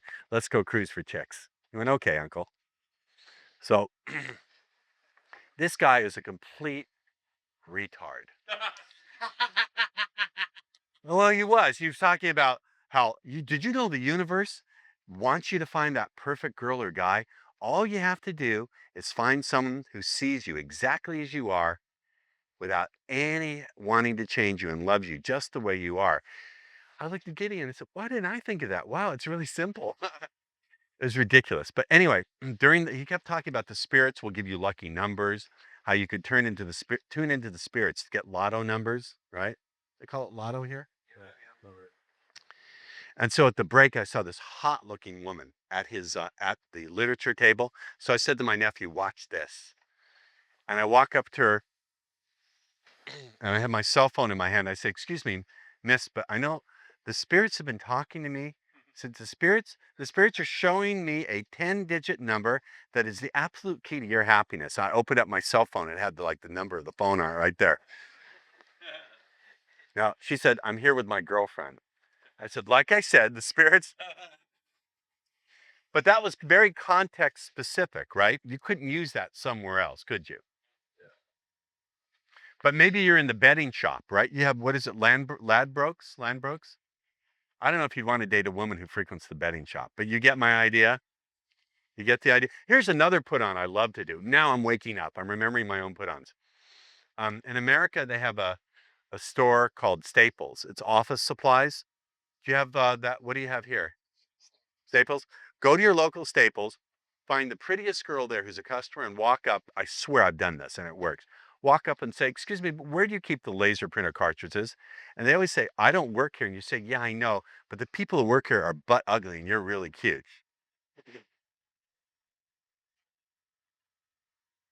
Also works in the supermarket. Walk up to the pretty girl. Walk up to the pretty girl. Excuse me, but uh, where do you keep the mango the mango spicy jelly? You guys have some kind of jelly. I was at the open air market in Hammersmith, and it's jelly with pepper in it. What's the word? Chili jelly? What do you call it? No, it's like jelly with hot sauce in it. It's not chutney, but anyway. So walk up to the girl in the supermarket and say, "Excuse me, but where do you keep the lamb shanks?" And they'll always say, "Well, I don't work here." And you go, "Yeah, I know, but the people work here are dwarf butt ugly or whatever, and you're really cute." Get it? My name is. I like doing put-ons because they first of all, look up here. The thing about put-ons is they're screening. If a woman doesn't laugh at my jokes, I'm probably not going to get me, so I'm going to leave. You're screening to see if the person's playful, right? And it takes away the attention in meeting someone. When you start out with explosive laughter, it sort of like drops the natural tension between people. And they're fun to do, and put-ons challenge me to think on my feet. My best put-ons were not calculated. I didn't go out and with them in my mind. I would come up with them on the spot. Yes, James, lesbian banger. But one of the ones I did once was in last January. Was in a club and this girl was sitting by the bar, and there was guys that come up to every 2-3 minutes. She was getting really pissed off with it, and there was this one guy who was hanging around her.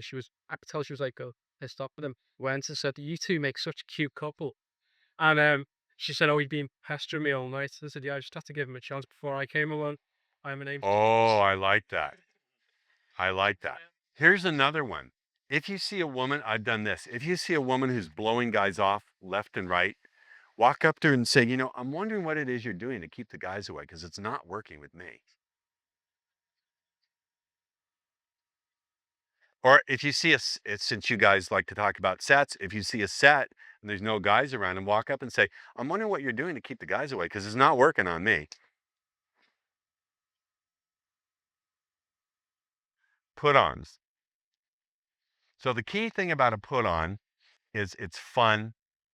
It's obviously not done with any kind of malice to it. It's funny. It gets a laugh. From there, then you're going to introduce yourself. So you do the put on. Usually what happens is when I do a put on, once the woman laughs, look up here. I'll say something like this. Once she laughs, I'll say, "I'm glad you laughed because I noticed you here and I wanted to meet the person wrapped inside all the pretty. My name is." So that's my standard follow-up for a put on. I'll say, "I'm glad you laughed because I noticed you here and I wanted to meet the person wrapped in all the pretty." Hold on. Or I'll just say, "I noticed you here and I wanted to meet you." The wrapped in the pretty is a clever way of implying. Now notice, it's not a direct compliment. We're going to get the indirect compliments in a moment. It's an implied compliment. I didn't say directly, "I think you're very pretty." I said, "I wanted to meet the person wrapped in the pretty," which is not directly saying I think she's pretty. If you really want to be a bastard, you could say, "I'm glad you laughed because I wanted to meet the person wrapped in all the pretty, but she just walked out the door." We don't do that kind of stuff. That's negging. We don't neg. Yes. That opener that you just had about what is it that you're using to keep the men away because it's not working for me. It's not working with me yet. Right. She will laugh, and automatically that opens up a bubble that you're both in the same side. Now you're really learning. Do you see how smart he is? I do one little change and suddenly he goes from a confused spastic to a super genius. The god of thunder. The thing with put-ons is it's really playful and it's fun. I want women to get the sense around me right away that they can be comfortable, they can relax, and they can have fun. Did you get the sense after meeting me for a short while that I was a fun person to be around? Yeah? Yeah. Say yes. Yeah. I want them to get a sense that I don't have any beat agenda. In other words, I want to lull them to sleep. No, just kidding. Shirley's like, what?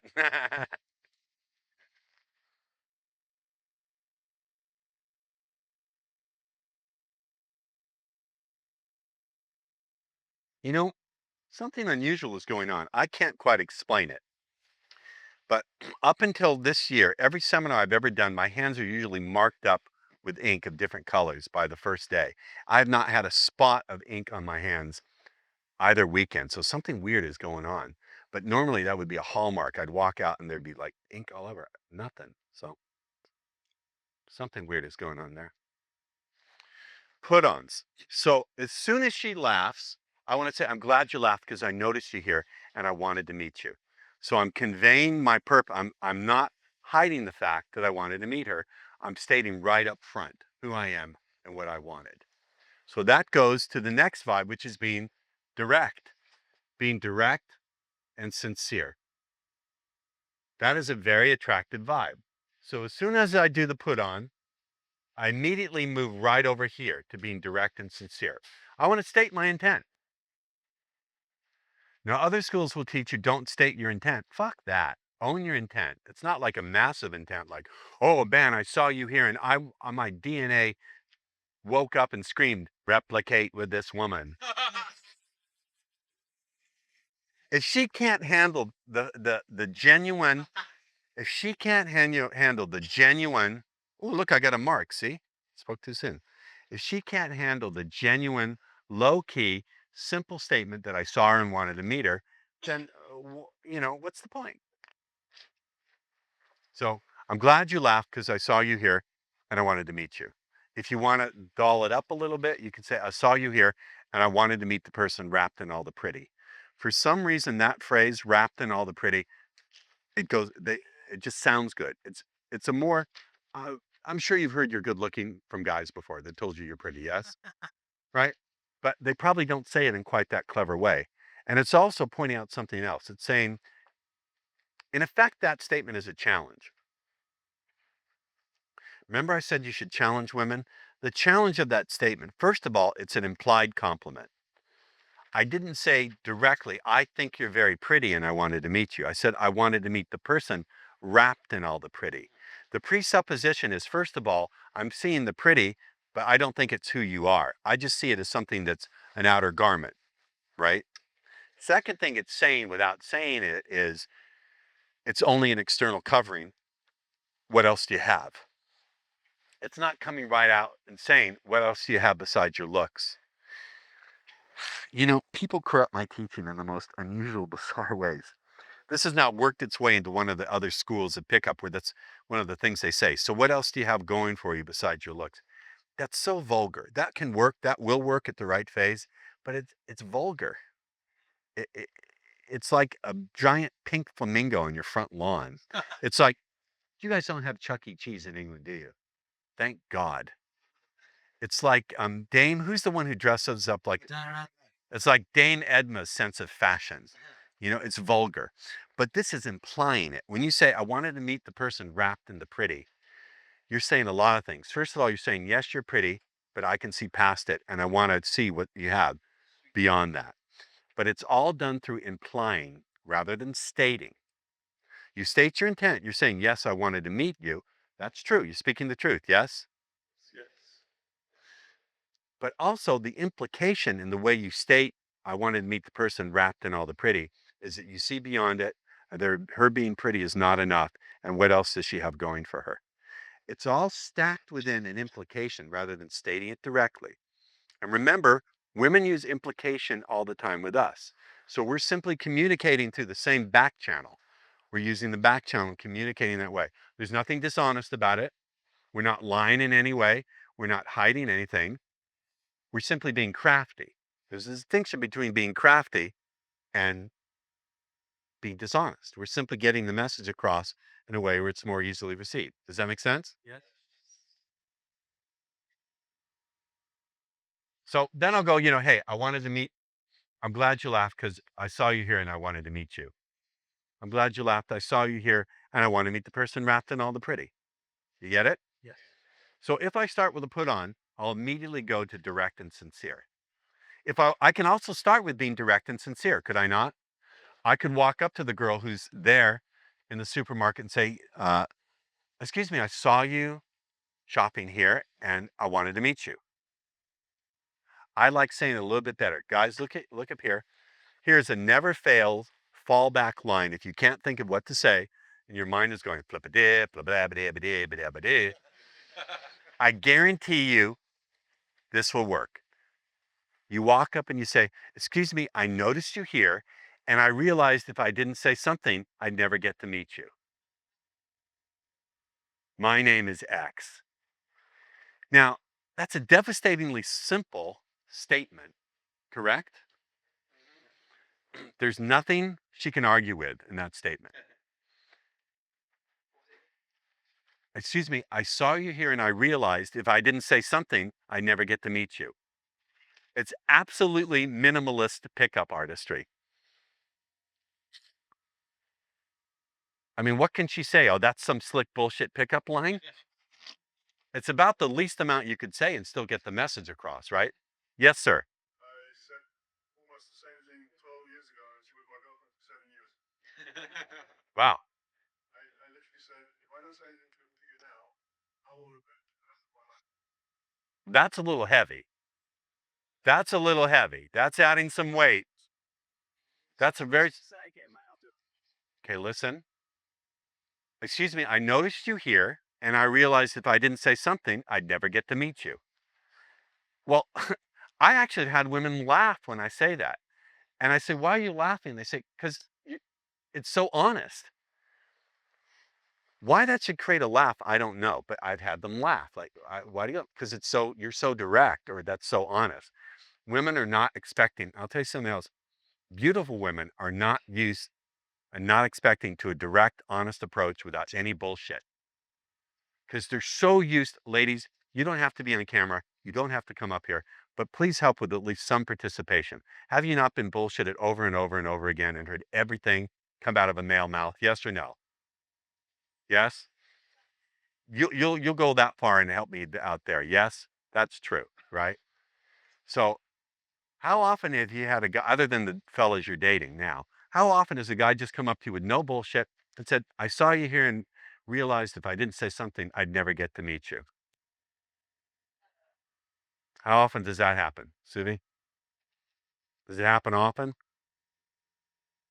Sometimes, but not very often? No.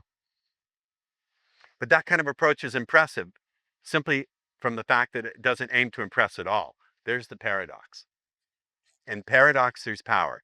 The fact that that approach has no intent of impressing whatsoever is what makes it impressive.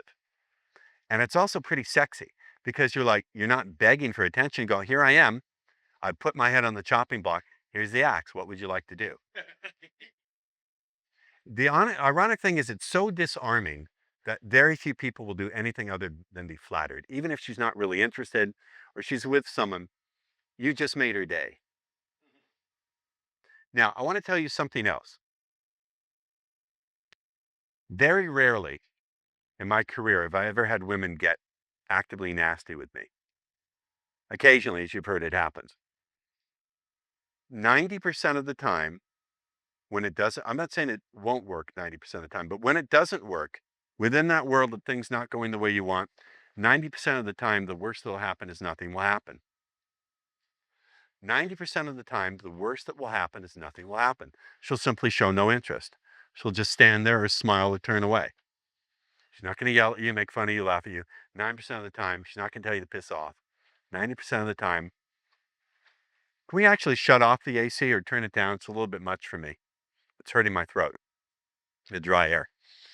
90% of the time, the worst that will happen is nothing will happen. I promise you. I told you those freakish times when women got mad for no reason. If they do get angry at you, what's our fallback line?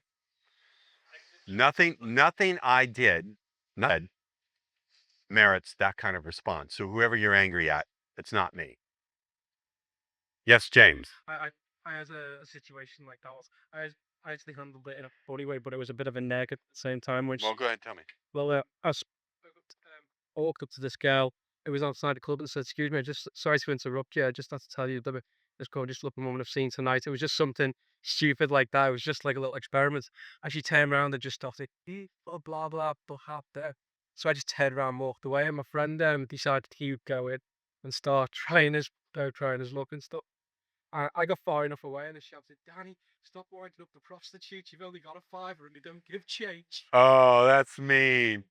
You hear what he said? He said he told his friend Donnie, stop winding up the prostitute. You've only got a fiver and they don't give change. Oh, see, that's unnecessary, but it's fucking funny.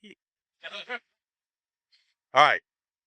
So that's a simple, direct, sincere approach, right? I notice here and realize if I didn't say something, I never get to meet you. Can she argue with that?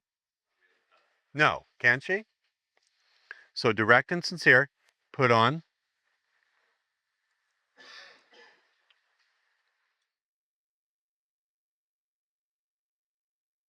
Now this one's tricky. This one's tricky. It's intuition. It's having a genuine intuition about the person. Now, those of you who don't have any intuition, you do your cold reading stuff if you want to. But how do you develop intuition? What was an example of intuition? Well, when I looked into him and I said exactly what his own metaphor for his problem was, that was intuition, right? But being intuitive, demonstrating understanding about her world. It doesn't even have to be a deep intuition. I would call this intuition or demonstrating understanding.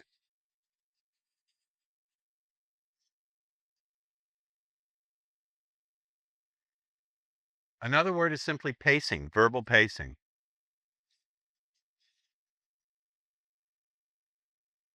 Demonstrating understanding, verbal pacing, showing understanding or intuition about her world. Let's give some examples because that's a very loose concept. Let's tie it down to the ground with some concrete examples, shall we? Yes. Are you awake? Yes. Are you awake? Yes. I don't believe you. I have to drill my students, you know. All right. By the way, I noticed something very interesting about Mill. I forget your name. Tell me your name again, Mill. Right. That she when I give her a certain kind of attention, she turns beet red. Yeah, sort of like that. And you know that's right. And when you flush in your face, sometimes the blood rushes elsewhere. That's right. Yeah. And the more you struggle and try to fight it, the better it starts to feel. Yeah, that's right. And you know, when you struggle and fight against feelings, there's that other, that's right, much more responsive part because you thought you had to be up here for me to play with you, but really, we can play quietly together. You know, when you're a little girl, you thought about playing with boys. But then you thought about playing with men. Yeah. Anyway, look up here. Look up here, James. Be a good boy. You don't have to play with people in the way they expect or where they expect. You just watch responses. So anyway, room 8001. Anyway, forget. Where were we? Oh, okay. Demonstrate. You can simply pace the ongoing situation. Let's say you see her in a pub and guys have been like disgusting her.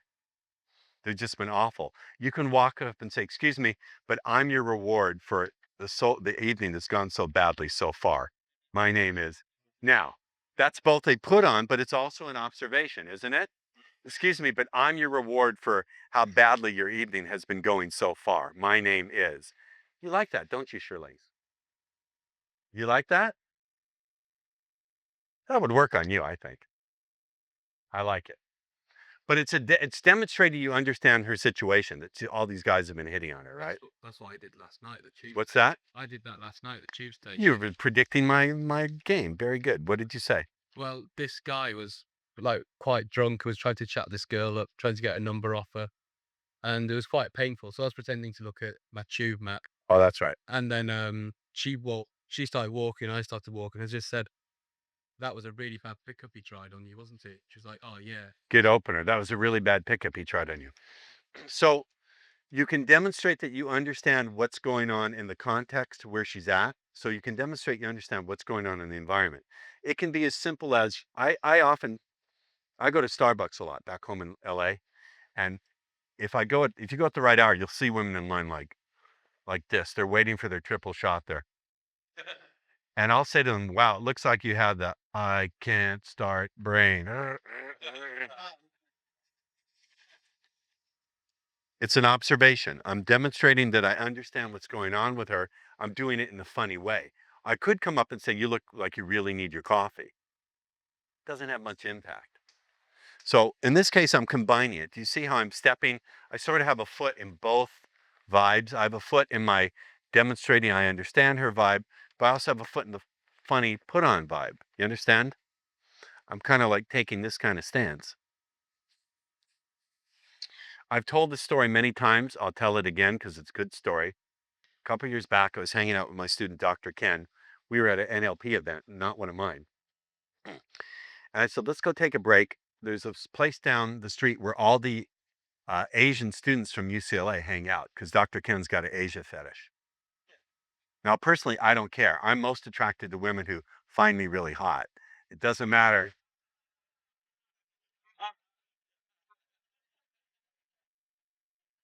And it doesn't matter. And it doesn't matter whether they consciously realize that's what's happening.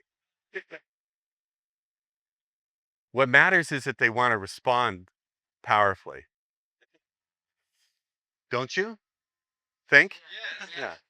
So anyway, so we went to this place, and it's the kind of place where it's sort of like a pub here. You order your food at the counter, and then you have a seat, and they bring it to you. Well, as we were at the counter, I looked over, and I noticed there was a very pretty Asian young lady, maybe 22, 23. She was sitting like this, and she was studying her textbook, but she was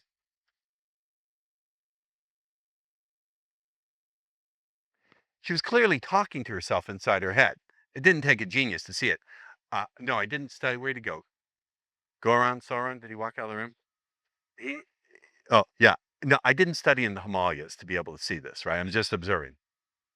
So I said, aha, I'm going to have fun with this girl. So we order our food. I'm sitting here. So the girl is sitting like behind me, facing this way. I make sure Dr. Ken sits here. And so we sit down. I kind of wink at Ken. I say to him under my breath, watch this, right? So I'm talking to Ken, and suddenly I turn around to her and say, excuse me, we have something very important to talk about here, and you look like a very loud thinker. Could I ask you not to think so loudly? We need to talk. And I turned around. And Ken is like biting his lip because obviously she's having a strong response. And so we're talking along, and I whisper under my breath to Ken, okay, watch this now. I turn around and say, excuse me, I told you not to think so loud. I turned back around, and then a second later, I feel, and she said, I turned around and said, I said, yes. She said, who are you? And then we start talking, and we're talking, and she starts talking to Dr. Ken, and she's leaning in, and I kind of like lean back, and I say, you know, I think you two should talk. And I get out of my chair, and she gets in my chair, and she's talking to Dr. Ken, and I sort of pulled this chair over here, and they're talking and talking, and she said, how old are you? He said, I'm 42. She said, no way, I don't believe it. You're 42? Show me. And he shows her the license. She says, oh my God, you're 42. You're 42. And so she starts talking, and I said, you know what? I think I'm going to go order dessert. So I walked to the counter, and these two are really connecting. I said to the lady at the counter, look at those two. What do you think? She said, oh my God, they're really clicking. I said, yeah, take your time with my chocolate cake. So I come back, and I said, you know, Dr. Ken, we really need to go. I think you guys should exchange information because you want to talk again. And she went, we want to talk again. And she goes to give him her number, and she says, wait a minute, you're 42. I can't give you my number. You're 42. And I said, you know what's going to happen? I said to the doctor, Ken, I said, you know what's going to happen? A minute from now, we're going to walk out of here. And what's going to happen is she's going to start to kick herself and go, oh my God, I let another one go. Why did I do that? Why didn't I call him? Oh, I should have gotten his number. Anyway, come on, Ken. And we hear, wait. Now, Charlene, was I manipulating that girl as you would define it? Is that manipulation? I'm serious. No? It's pretty clever though, isn't it? So that was an example of observing her experience, right? I was demonstrating understanding in her world because she was talking to herself, but I also made it a put on. I could have walked up and said, excuse me, whatever you're studying must be very difficult because clearly you're struggling to understand it. I could have done that. I could have done that. But that kind of approach is no fun. I don't want to do that. That's not very fun, is it? Right? So this, and this. And finally, I just lump this in a general category. I call it comment, question,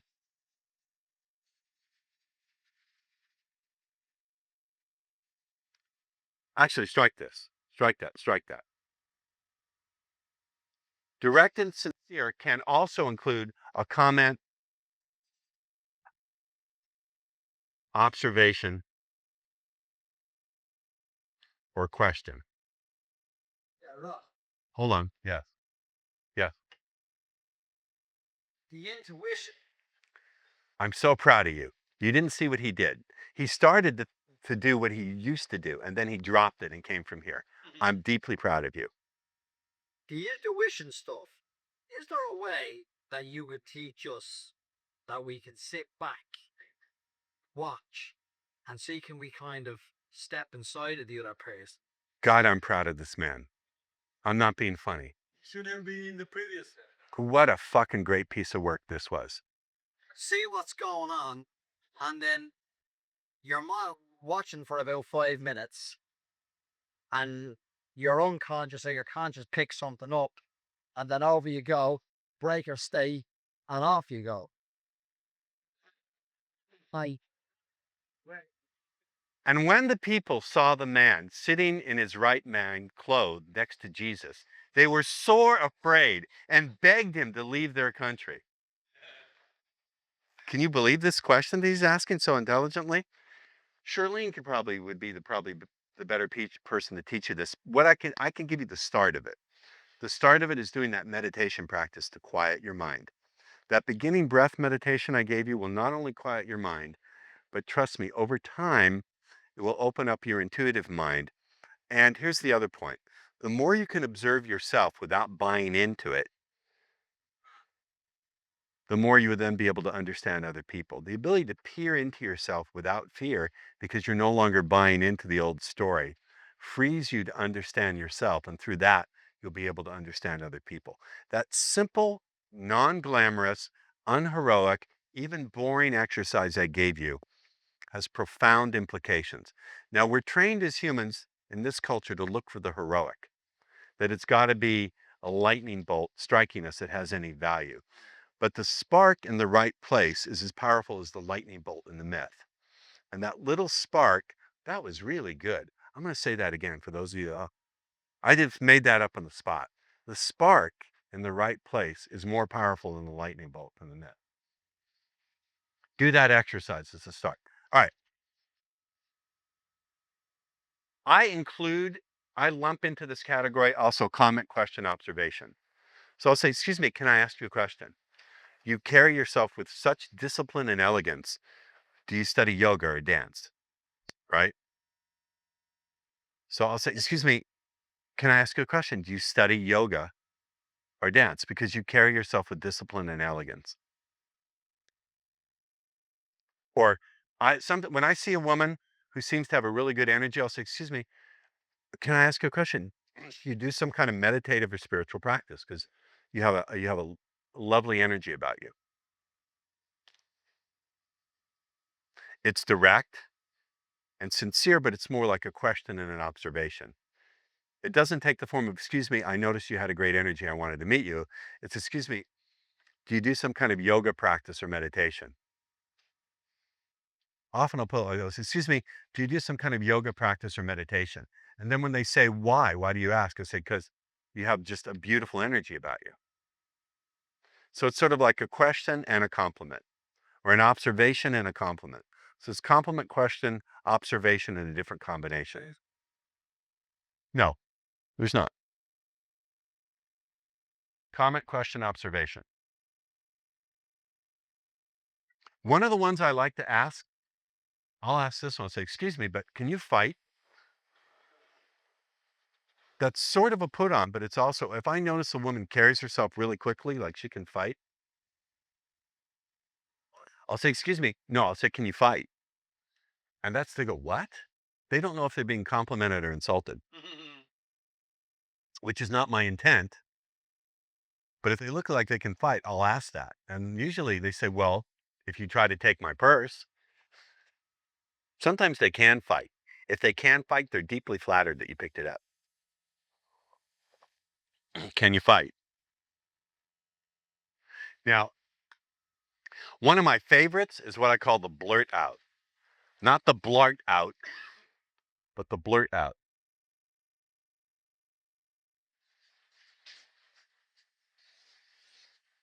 I love this one. The blurt out tied in with the indirect compliment. The blurt out and the implied compliment. So write down blurt out, implied compliment.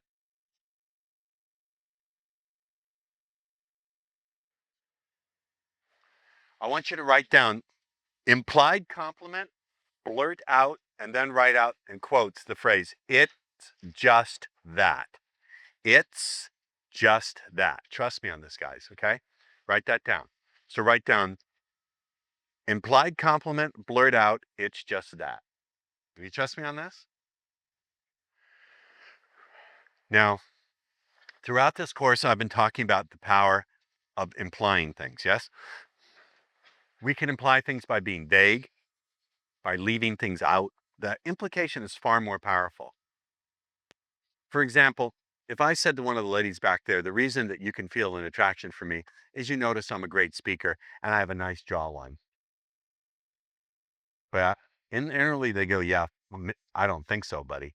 Right? What's wrong with me presenting something that specific? Someone tell me, why is it ineffective? Too direct. Goes down to the level up. Why is that ineffective? It's a resistigate.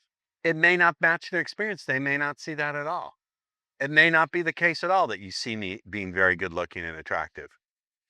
Right? They may not see that. Really see that. They may not.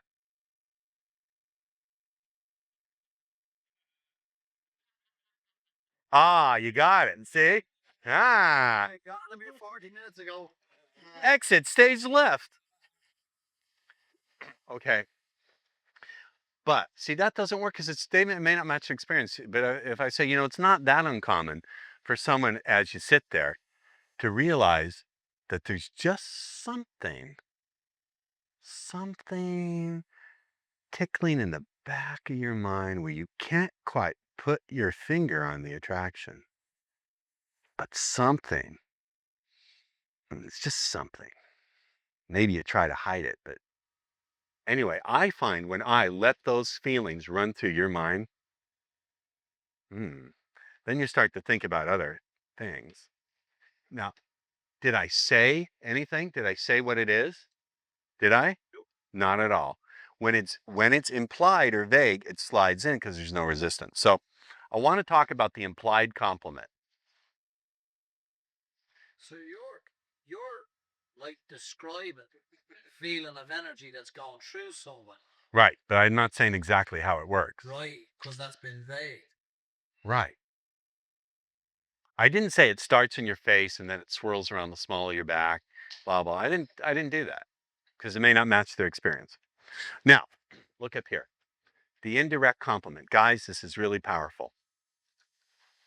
Supposing I walked up to a woman and I said, I noticed that you have real class and real style and I wanted to say hello. Anything wrong with that? No. Perfectly fine approach. Here's a better way to do it. You walk up and you say, excuse me, it's just that I really admire women with class and style, so I had to say hello. What's the difference between those two things? Ladies, what would be the difference between a guy walking up to you and say, excuse me, I just noticed you have so much class and so much style, I had to say hello. And a guy saying, it's just that I really admire women with class and style, so I had to say hello. There's a slight difference in there. There's a little bit of there's a subtle difference there. The difference is, in the first case, I stated directly that that's what I think about you. But in the second case, I didn't directly state it. I said, I really admire women with class and style, so I had to come up and say hello. The implication is that's what I think about her, but I didn't state it directly. So her mind fills in that gap, and it's no longer a compliment that she resists because her mind is filling in that gap. Do you understand? Does that make sense? Excuse me, it's just that I really admire women with pouting blowjob lips, so I had to say hello. No, my compliments and openers are never sexual. Or usually not. Although, there was a woman here a few nights ago at some executive conference who was driving me up a tree. She had to be in her early 40s, and she looked so fucking good in that tight, gray, formal business suit. And her legs were like, her business skirt was like a little unbusinesslike. And she had these horn-rimmed black glasses, you know? And there's just something, I was like too exhausted. But my student gave me a nudge. He said, how would you pick her up? And it came to my mind immediately. I said, I walk up to her and say, excuse me, I don't know whether it's the glasses or the clothes or the way you move what's inside those clothes, but you're driving me crazy. And I had to come up and say, hi, my name is. Now, I was just too completely shagged out to do it, like completely knackered. That's the word. I didn't do it because I was like completely exhausted, but that's sort of like, that's pretty direct and it's pretty complimentary too. It's cheeky. So the implied compliment is really powerful. It takes the form of, it's just that I, and then you say what you like. It's just that I really admire women who carry themselves with a certain grace and power. So I had to say hello. You get it? Hold on before you ask. Do you get it? Yes. It takes the form of, it's just that I really like, or I really admire women who X, and you describe them. So I had to say hi. You like it? Yes.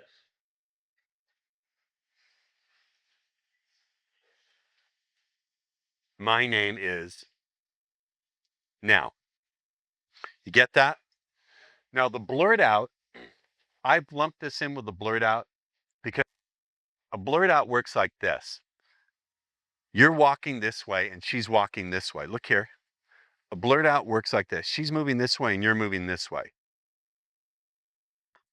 I know geographically, whenever we're going like this, I'm going to use a blurt out. A blurt out is you simply say, you're thinking out loud. You say whatever comes to your mind, provided it's non-sexual, right? So if what comes to your mind is great legs, you can say that. If what comes to your mind is strap her to a tree and do the, can't say anything sexual. No, James, I'm sorry. You have to understand, in your interaction, she was the one who said that she wanted you to duct tape her. She brought it up. She said, duct tape me and fuck me like you're raping me. She said it, okay? It didn't come out of your mouth. Okay, that's the difference. You got to talk to this boy. See, just do me a favor, these other pickup instructors, stand up and lift your shirt. Just do it. Just do it. I get guys like this laid, okay? You want me to? Yeah, show them. Show them what you're packing.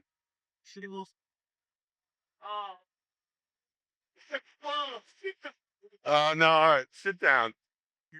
Dude, no. All right, huh? All right, sit down. Oh my God, it's like fucking it's hugging a fucking rug. I get guys like this laid. Can I have a Sherpa? Oh. Next time it's my underwear. I'll never mention it again. He's like ready to vomit. I get guys like that laid. Okay, put it back on. Put it back on. So the blurt out, you're just saying whatever comes off the top of your head. You know, I like to talk about what comes off the top of my head. Oh, you got to go? Did you enjoy it? Right. So whatever comes off the top of your head is what you want to give the girl. You got it? So for example, I remember I was coming down the steps of a parking structure. She was walking up. And as she walked up, what I noticed about her, she was incredibly stylish. So I just blurted out, style to burn. And she walked by and I turned around to look and she was looking back at me. She said, what did you say? I said, you got style to burn. She wound up talking to me. She said, why don't we talk again over a beer? This girl was like 22-year-old marine biologist studying for her master's. She was Canadian. And she shows up for our coffee meeting wearing like 4-inch stiletto heels and a fucking skin-tight outfit. I'm like, bleh, bleh, bleh. Yeah. And everyone is staring at me. I'm just like, this happened when I was 3 years ago. This 45-year-old, I'm not ugly, okay? But this 45-year-old, fairly handsome, this 45-year-old guy, she's got tattoos. Oh, I didn't see the tattoos. Like, she's wearing this super low-cut, hot, tight dress with tattoos all over her back. Like, I'm like, wow. And every head is turning as we walk in together. I'm like, yeah, that's pretty cool to blurt out. Blurt out. So you just say whatever comes off the top of your head. I've done this so many times. You don't rehearse it. Now, you can do a rehearsed blurt out. The rehearsed blurt out is it's just that. It's just that. It's just that I really admire. As she's walking by, you say, it's just that I admire your class and style. Or it's just that I really admire women with class and style. Right? That seems a bit strange doing that as a blurt out. I know, but you can. You can use that. It's just that I really admire women in any of these. Now, I'm going to take 10 more minutes and then I want to bring Shirlene up for like 45 minutes, okay? And finish up what you need to teach them. And then I promise you, we'll do more on this and I'll give you some pattern sequences because I promised you, right? We'll go to like 7:38. Any objections? Yeah. Fuck off. Now look. Those have nothing to do with the 4 eyes. It's kind of, sort of. There's a sense in which they do. Because when I'm being direct, I'm sort of coming from the place of being commanding, but I'm also being vulnerable, right? When I'm putting them on, I'm coming from that vibe of being funny, right? When I do this, I'm demonstrating authority in their world. Yes? Yes. So I am doing all of them. Now look here, one more piece. This is not going to seem to make any sense. I've never explicitly taught it before, but I realize it's a big piece of what I do, and I've been remiss as a teacher. Where do I go from there? Once I introduce myself, where do I go from there? Yes?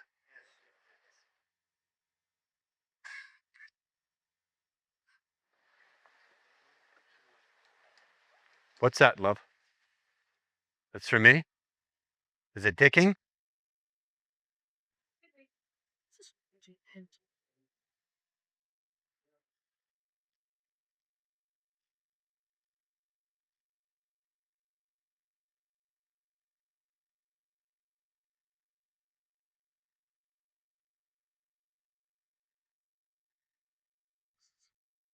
Oh, okay. Grant from the Anti-Defamation League, you're nicked, mate. Okay, never mind that. And action. Shh. From there, where do we go? Well, hold on. From there, there's 2 directions, 2 or 3 directions you can go. I can begin to discuss something in the environment. Discuss something in environment.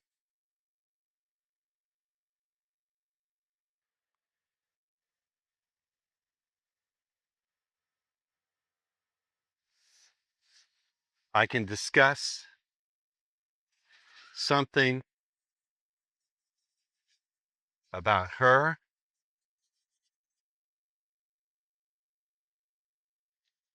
discuss something about the environment, discuss something about her. So I walk up and I do this in the tube station, right? Let's say I walk up and do this in the tube station. I do any of these openers. I introduce myself. She gives me her name. I can say, you know what I would like to do in the tube station? I like to sort of play this game. Who's getting some? I wouldn't necessarily do that in the tube station, but you could, right? You could discuss something in the environment and or offer a game. Offer a game. You could discuss something in the environment, offer a game, discuss something about her. So, you know, I noticed something about you. You seem to be the kind of person who likes to learn about yourself, right? And then where could you go from there? You could. But here's the one I've been using lately with fabulous success. It doesn't make any sense. It's contrary to what I've always taught, but it works. Are you ready? Yeah. I haul out the non-sequitur. Can anyone translate the Latin? Who had a proper English education and learned Latin? Say again? Yeah, I know, but can anyone translate the Latin? Yeah, no. Yeah, I know, but can anyone? I'm showing that. Yeah, non sequitur means it doesn't follow. There's no logical connection between what you just said and elephant fart. See, I just did one. Right. I'll trot out a non sequitur. But the non sequitur actually leads into a little bit of a game. The non sequitur I've been using with fabulous success, I just try it, is I say, so, are you a roller, a folder, or in America we say tosser, but tosser doesn't mean the same thing as it does here. I say, are you a roller, a folder, or a thrower? Now, invariably the response is, well, what does that mean? This in effect is a game or quiz. So I like to go to like a little game or quiz. So you can write that down. It is a game or quiz. In fact, I say, are you a roller, a folder, or a thrower? And she'll say, what do you mean by that? I'll say, here I go. So, well, let's say we're on vacation. We have our suitcases open. I'm going to take you to the most anywhere you want to go. And you're packing your bag. Do you throw your clothes in? Do you roll them or do you fold them? Now, I've never had this not work. They always bite down on this one. I don't know why, but they do. Now, whatever answer they give me, I'm going to play with the answer. Let's say I'm a folder. I'll say, you're a folder. I said, well, you know, I'm a tosser. Too true. I'm an occasional tosser. I'll say, if they say they're a folder, I'm going to say, oh, well, I'm a roller. You know, rollers and folders, they usually don't get along unless there's some kind of chemistry here. Did you catch it? Oh, you like that, Frenchman, didn't you?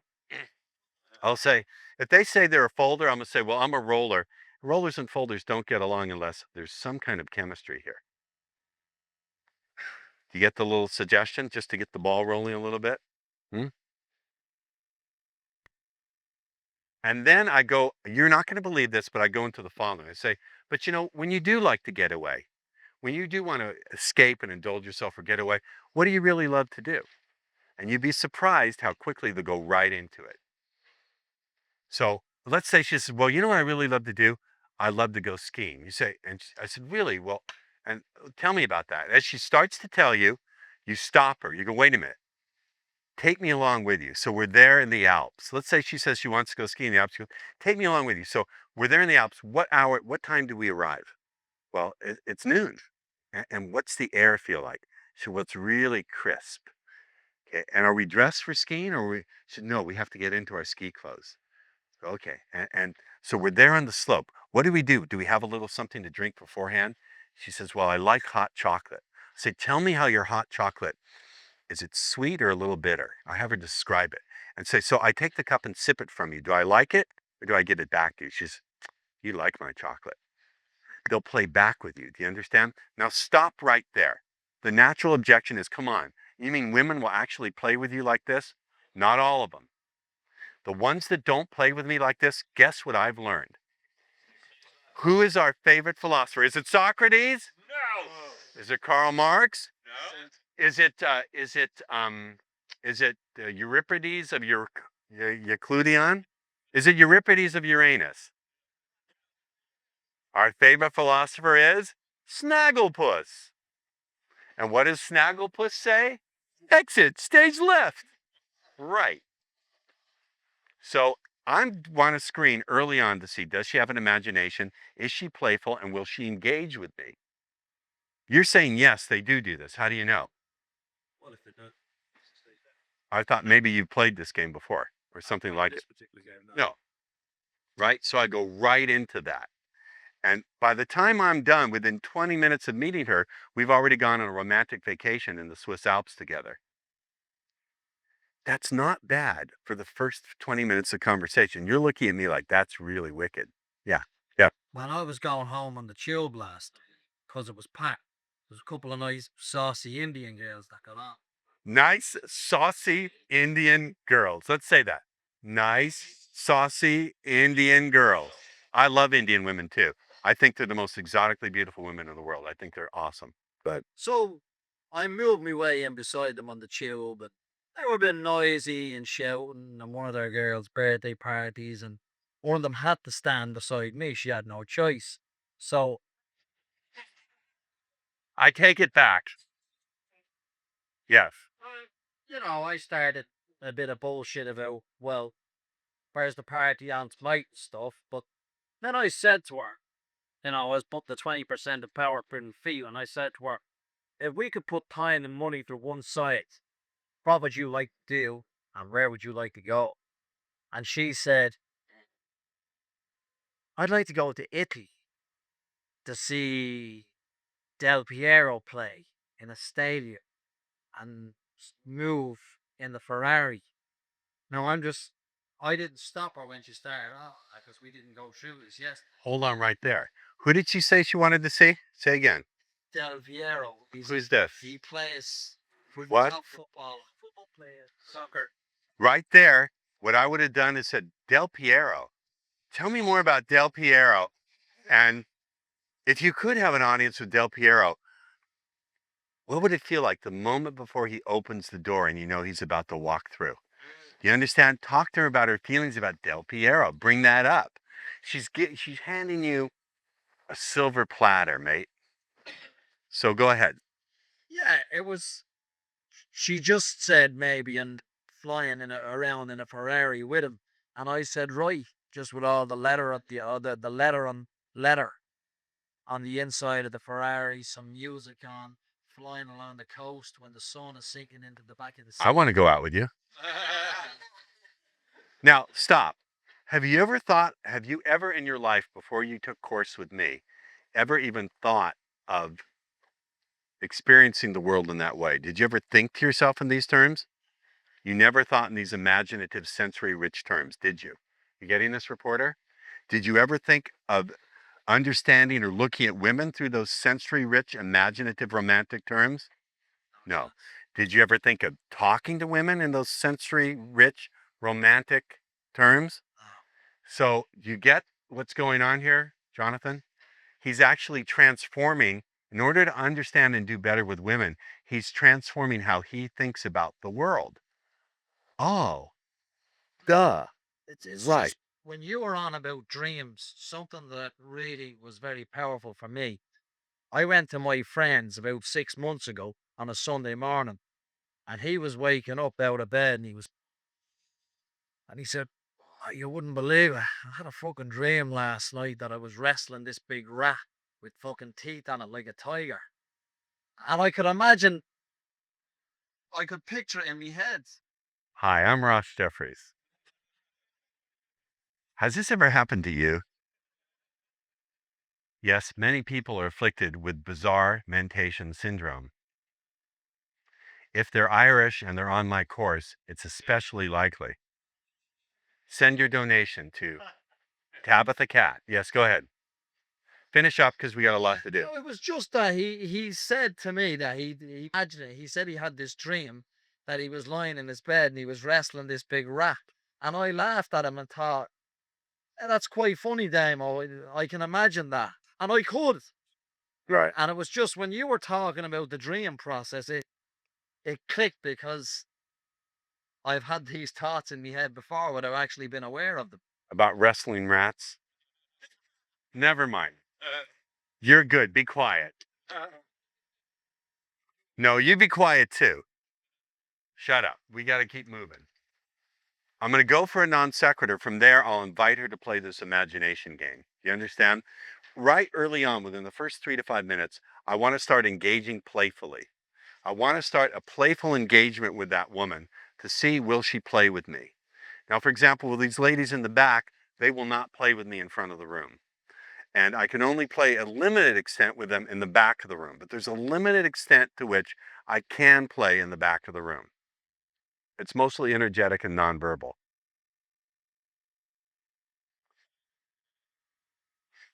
There you go. It's got like a 5-second delayed fuse, but when the fuse burns, it burns. Look at her. Look how red she turns. See? Yeah, hi. Of course, if you came up here, you wouldn't need to turn red, but it's your choice. At least not where it's visible. Anyway, so I want to engage the woman playfully early on. Within the first 5 minutes, look at me, I want to playfully engage her in a way where she has to participate. Remember I talked about participation and investment? I'm going to do something early on that requires her participation and investment. That's why I'm not going to launch into some long wordy pattern, because it doesn't require her participation. There are all sorts of things you can do. This is one of them. Got girls for me to play with. Last time I was here, a guy brought his wife, and I had her orgasming on stage. I said, my intent was to make her more attracted to him. I said, now open your eyes, look out, and give all that energy to your husband. Look out. And she said, I don't see him, even though he's sitting right there. And then and 2 other guys brought one brought his girlfriend. I played with her. They're now, they're married. She's got a baby coming. So, c'est la vie. Now, I know there's a lot more I promised to teach you, so we'll go to at least 8 o'clock. We may take we'll take like a 15-minute break between then and now. But I'm going to keep teaching. Do you want me to keep teaching? Can we have a hand for Shirlene?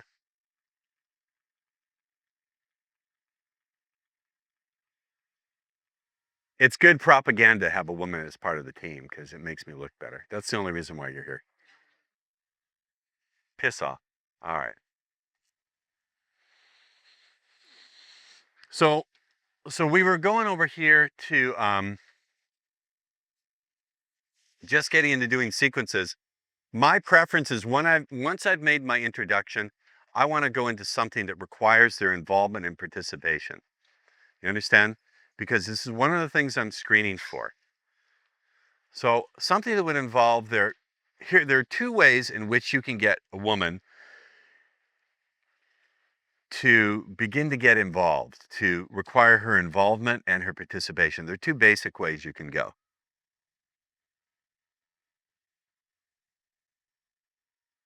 There are 2 basic ways you can get a woman started in this process of involvement and participation, right? One is a gun and the other is a knife. I'm just kidding. I'm just taking some swats at Shirlene back there to wake her up.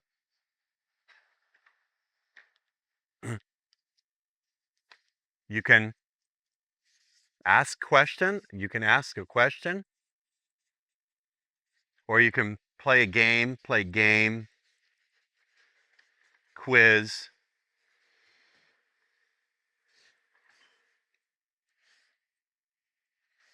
Generally speaking, once I've made my introduction, I'll either start out by asking a question or playing a game or a quiz or combining the 2.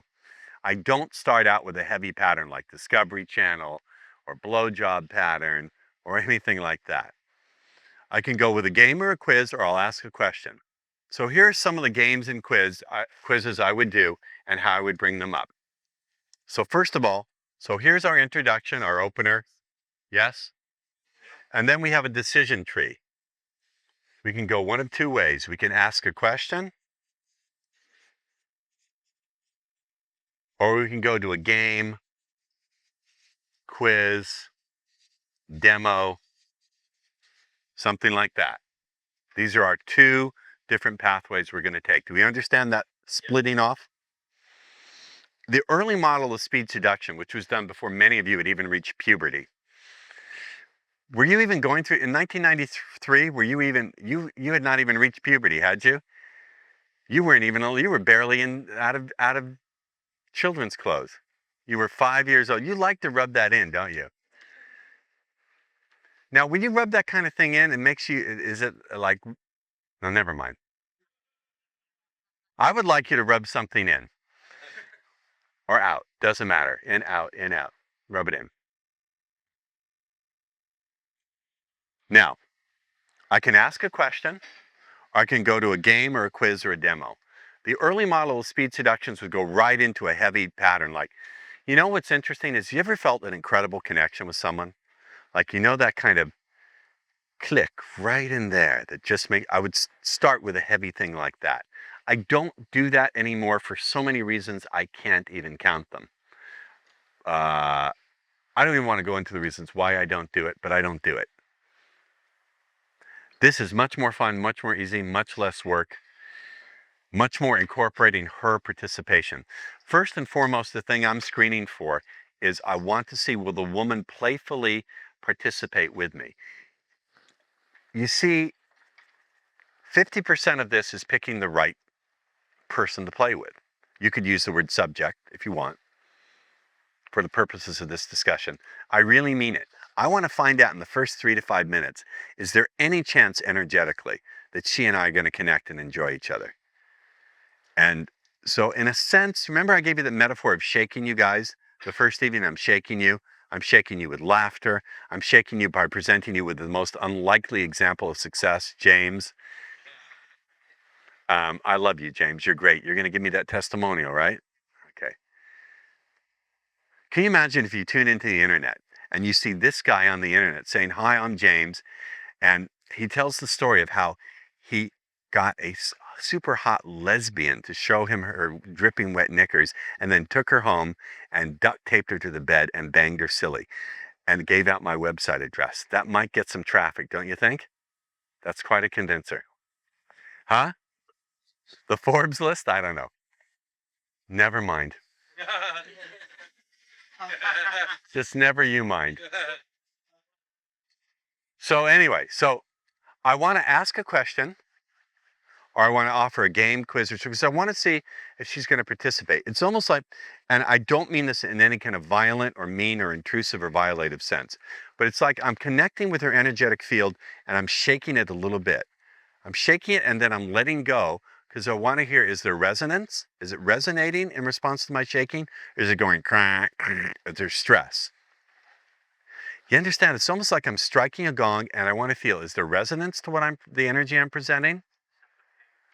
Yeah, I'm like pinging, I'm shaking a little bit, not in any kind of intrusive or violative way, but I'm stirring up the molecules of who she is, and then I'm stepping back to hear how those molecules sing. I sort of shake up the molecules of who she is, and I'm stepping back to hear, are the molecules singing back to me, or are they groaning or complaining? And right there, it's going to tell me everything I really need to know. Hold on. It's going to tell me if she's going to participate with me. It's going to tell me, is she primarily someone who I need to talk to about abstract concepts, or I need to bring it down to earth and get her own experience? It's going to tell me a lot. That initial moment, few minutes of encountering her and seeing how she responds to my energetic shaking. But again, I don't mean shaking in any kind of, I'm using not a precise term. Surely you have an idea of what I mean, but it's not shaking like this. It's agitating in a sense, dancing. So I'm going to game, quiz, demo, or ask a question. Now, what would be an example of a game or a quiz? Twin brothers, remember? Did I not tell you about the twin brothers scenario? You know that one? It's in my gold walk-up DVD. Twin brothers scenario, I could offer the snack quiz. Remember my snack quiz? Nope. The snack quiz is, I'll say, okay, let's see if we're snack compatible. It's very important. Anyone who I'm going to hang out with has to be snack compatible with me, right? Now, the presupposition of that is that we're going to be hanging out, right? snack compatible. I say, okay, you ready? And then I'll say, answer honestly. Now, for some reason, I don't know what it is, and I don't know how it applies in Britain, but at least in the United States, and I suspect in the Western world, women like to read these magazines where they have quizzes. Is your husband a really good lover? Take this Cosmo quiz. Or is your boyfriend really good in bed? Take the Cosmo quiz. Is your lardy fat ass and thighs getting so big your boyfriend's cheating on you? Take the quiz. There's just something about quizzes that women, there's something about it that they love. So the snack quiz goes like this. I'll say, okay, let's see if we're snack compatible. Here we go. Answer honestly. The first choice. Ready? Ritz crackers or little goldfish snacks? Ritz crackers or little goldfish snacks? Do you guys know what Ritz crackers are? Do you get them here? What? Oh, you don't get the, well, come up with some snack. Crisps. Do you get Pringles here? Okay, you could say Pringles or pretzels. Pringles or pretzels. Now, no matter what answer she gives you, you go, oh God. Well, it's 2 out of 3. So her first answer is always going to be incorrect. Not in the sense of punishing her or anything, it's just being playful. Like, oh, damn. Like, shucks. Pringles or pretzels, right? The next one is, I'm stumped here, guys, because normally I use Ritz crackers. And what are some common snacks in Britain? I don't know. All in one gulp, or do you eat them one little bite at a time?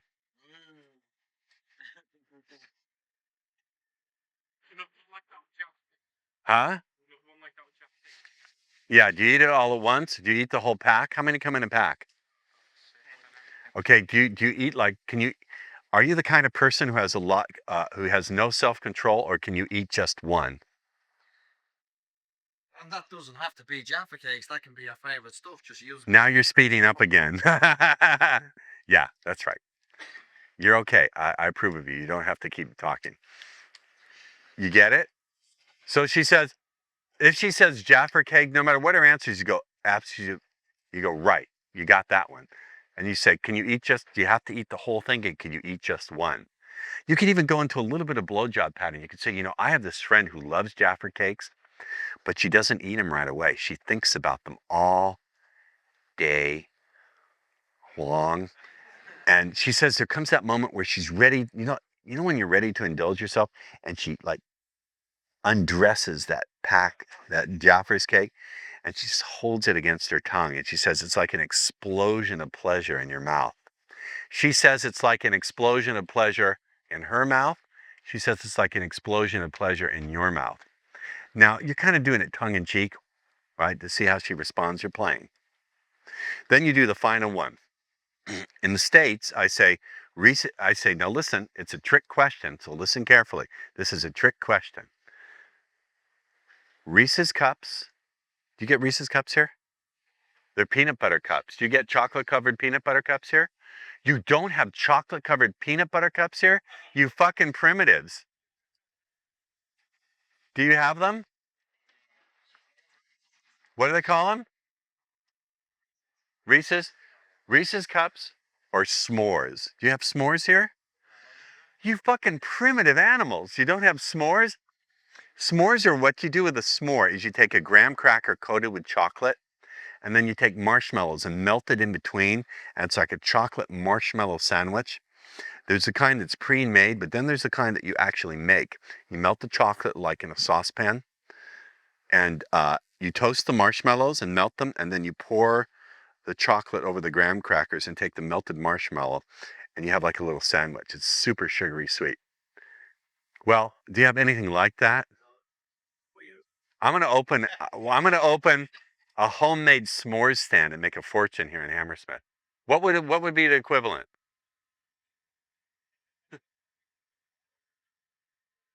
What's a wagon wheel? Is that some kind of Geordie slang for a woman who's had 15 children? Oh, I had some wagon wheel last night. Nudge, nudge, wink, wink, say no more. Oh, I had a camel's yawn myself. It was like fucking the night. Oh, I got myself a King Kong finger.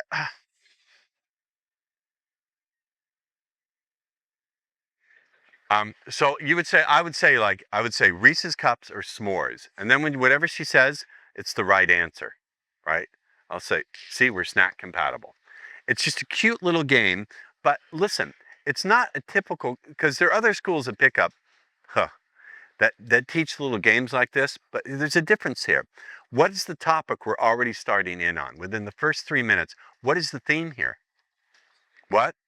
Say it, you got it right, say it out loud. I can't hear you. That's right, we already got her talking about indulgence. Now, do you want to know how I came up with the snack quiz?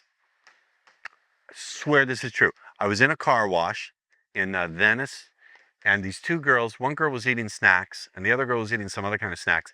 They didn't even know each other. And one girl says, what are you having?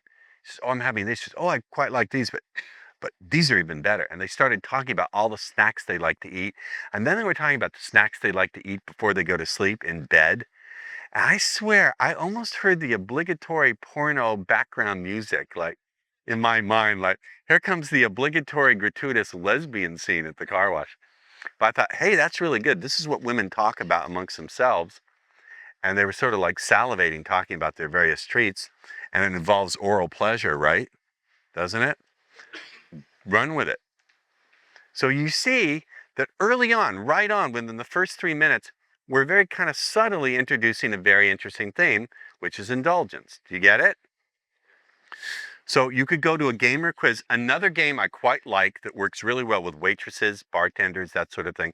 It's not mine. I give full credit to Neil Strauss. Neil Strauss came up with it, but it's really good. It never fails to create a playful atmosphere. It's fantastic. It's called the 5 Questions game. Will you play the 5 Questions game with me? You don't have to come up on stage. You can sit right there. Will you play? Yep. Okay, very good. Okay, the way the game works is like this. I'm going to ask you 5 questions. You've got to get them all wrong. You understand? If you get them all wrong, you win, and I'll give you 20 quid. But if you get even one of them right, you lose, and I get to punch you in the arm. Fair enough? I'm not making any promises. That's the game. Are you ready? So you got to get them all wrong. Okay? Here we go. What's your name? Okay. What city are we in? What planet are we on? Hey, look. How many was that? Shut up, guys. But okay, but you played this before. You have? You really have played it before? But you answered right, so you lose. Hold out the arm.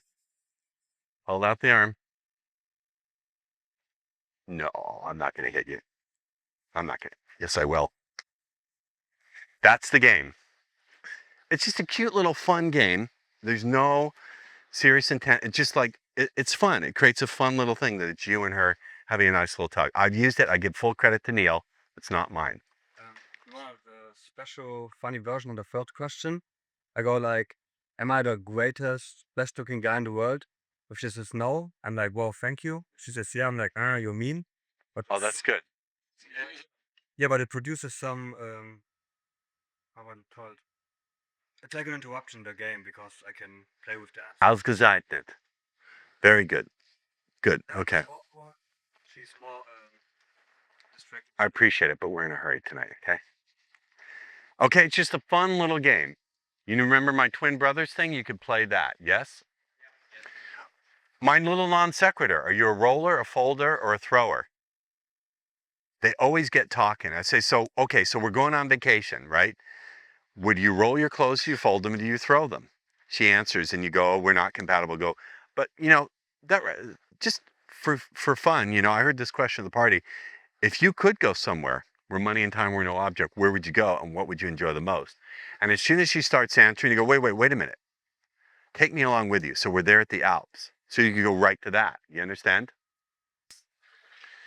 So you can play one of these little games. If you're in a club or a pub or something like this, what game could you play in a club or a pub? Or a party? Or a place where there's a lot of people gathered together. What's the game? Remember what I told you? You know what game I like to play in a place like this? Who's not getting any? I like to look around the room and say, who's gone at least a year without getting any? So let's play. What about that guy over there? And women are mean as hell. They love this game. They all want to play. I go, what about that girl? No, she's not had any, you know, or with her. And I play this little game with them. You get it? And then where could you go from there? Once I played this little game and we're having fun together, where could I go from there? Shirlene gave me a good one. Shirlene is a wicked natural speed seducer. Shirlene said, here's a good one, Paul. You do this stuff and then you talk to the girl, you say, you know what's interesting in a place like this is most of the time you talk to someone and the conversation doesn't go anywhere, but every once in a while, it's just there's a really strong connection. What would that look like? Do you get it? I wonder what that would look like. It's like you're putting your head on the platter and showing your face. Never mind. Anyway, you see where this could go? So if you play, you could play that little game with her, but here's something else I do. This is really interesting. Look here. Let's say I don't want to go the game route. You could go from a game, to the question, right? You could play a little game with her and then you could ask a seduction question, which I'm going to get to, or you could go straight to the seduction question. You get it? Thank you. Bye-bye. Shalom. I'll see you next trip. Lahitraot. Tak, tak. Bye-bye. Shalom. Lahitraot. All right. Now look here. Here's a general rule. When I'm about to ask a seduction question, before I do, I ask a stupid question and then I pull it back. I have found in my experience that it just works better if I start to talk like a normal stupid guy and then stop myself and go in the right direction. So here's what I'll do. Like I remember doing this at a place called James Beach. Did you ever go to James Beach, Shirlene, in Venice? I'm sitting there having dinner at the bar. Look at this, guys. Here's how I open. There's 3 girls and a guy sitting at the bar having dinner. I walk in, I sit down and say, bartender, I'm buying drinks for all these people. They can have water or ice water. And that's how I open up and I start to, so how do you guys all know each other? And I go, okay, we're going to play the 5 questions game. I play the 5 questions game with her and all the friends are laughing. And then they say, well, who the hell are you? And I say, well, I'm so-and-so, blah, blah, blah. And that's how I came in really funny, just like that. And I said, I'm just talking to them and I talk casually just for a few minutes. You know, how do you guys know each other? Blah, blah, blah. And I turn to one of them and I start to say, so what do you do for and I stop myself. I'll say, you know what? Never mind that. I said, when you really want to cut loose, when you really want to indulge yourself and escape, what do you love to do? And what's something you really like to do but haven't yet found someone to try it with? Or what's something you really like to do but you just haven't let yourself try? And she went off on this huge thing about scuba diving and the sail. Yeah, where are those? Yeah, Indian Ocean. She had this thing. She'd been there once, and she just went crazy telling me about it's the most beautiful experience of her life. I said, wait a minute, slow down a minute. I'm a little slow. You're gonna have to take me along with you for me to get it. So we're there, and we had this 20-minute long scuba diving expedition, and we're going down in the water. I said, okay, now when we go down together, are you guys getting this? This is what I'm saying. So I said, so we're going down together. Are we going down slowly or are we going down fast? And she said, oh, we're going down slowly. We're enjoying going down together. She's like, oh, really? So we're talking about how the water, and we swim through the secret cove and see all these beautiful fish. And as we're ascending together, we're feeling more and more joyous until we come to the surface. And, you know, we're like looking in each other's eyes and we're so happy to be there. And she's like, and we just lean in and start kissing each other, like in front of her friends. And her friends are like, I go, nah. Then I stop. I was like, oh, we're just being friendly, blah, blah, blah, blah, blah. But that's pretty damn good, isn't it? Yes. For like, that was like 45 minutes. because I did other things. We were talking back and forth. But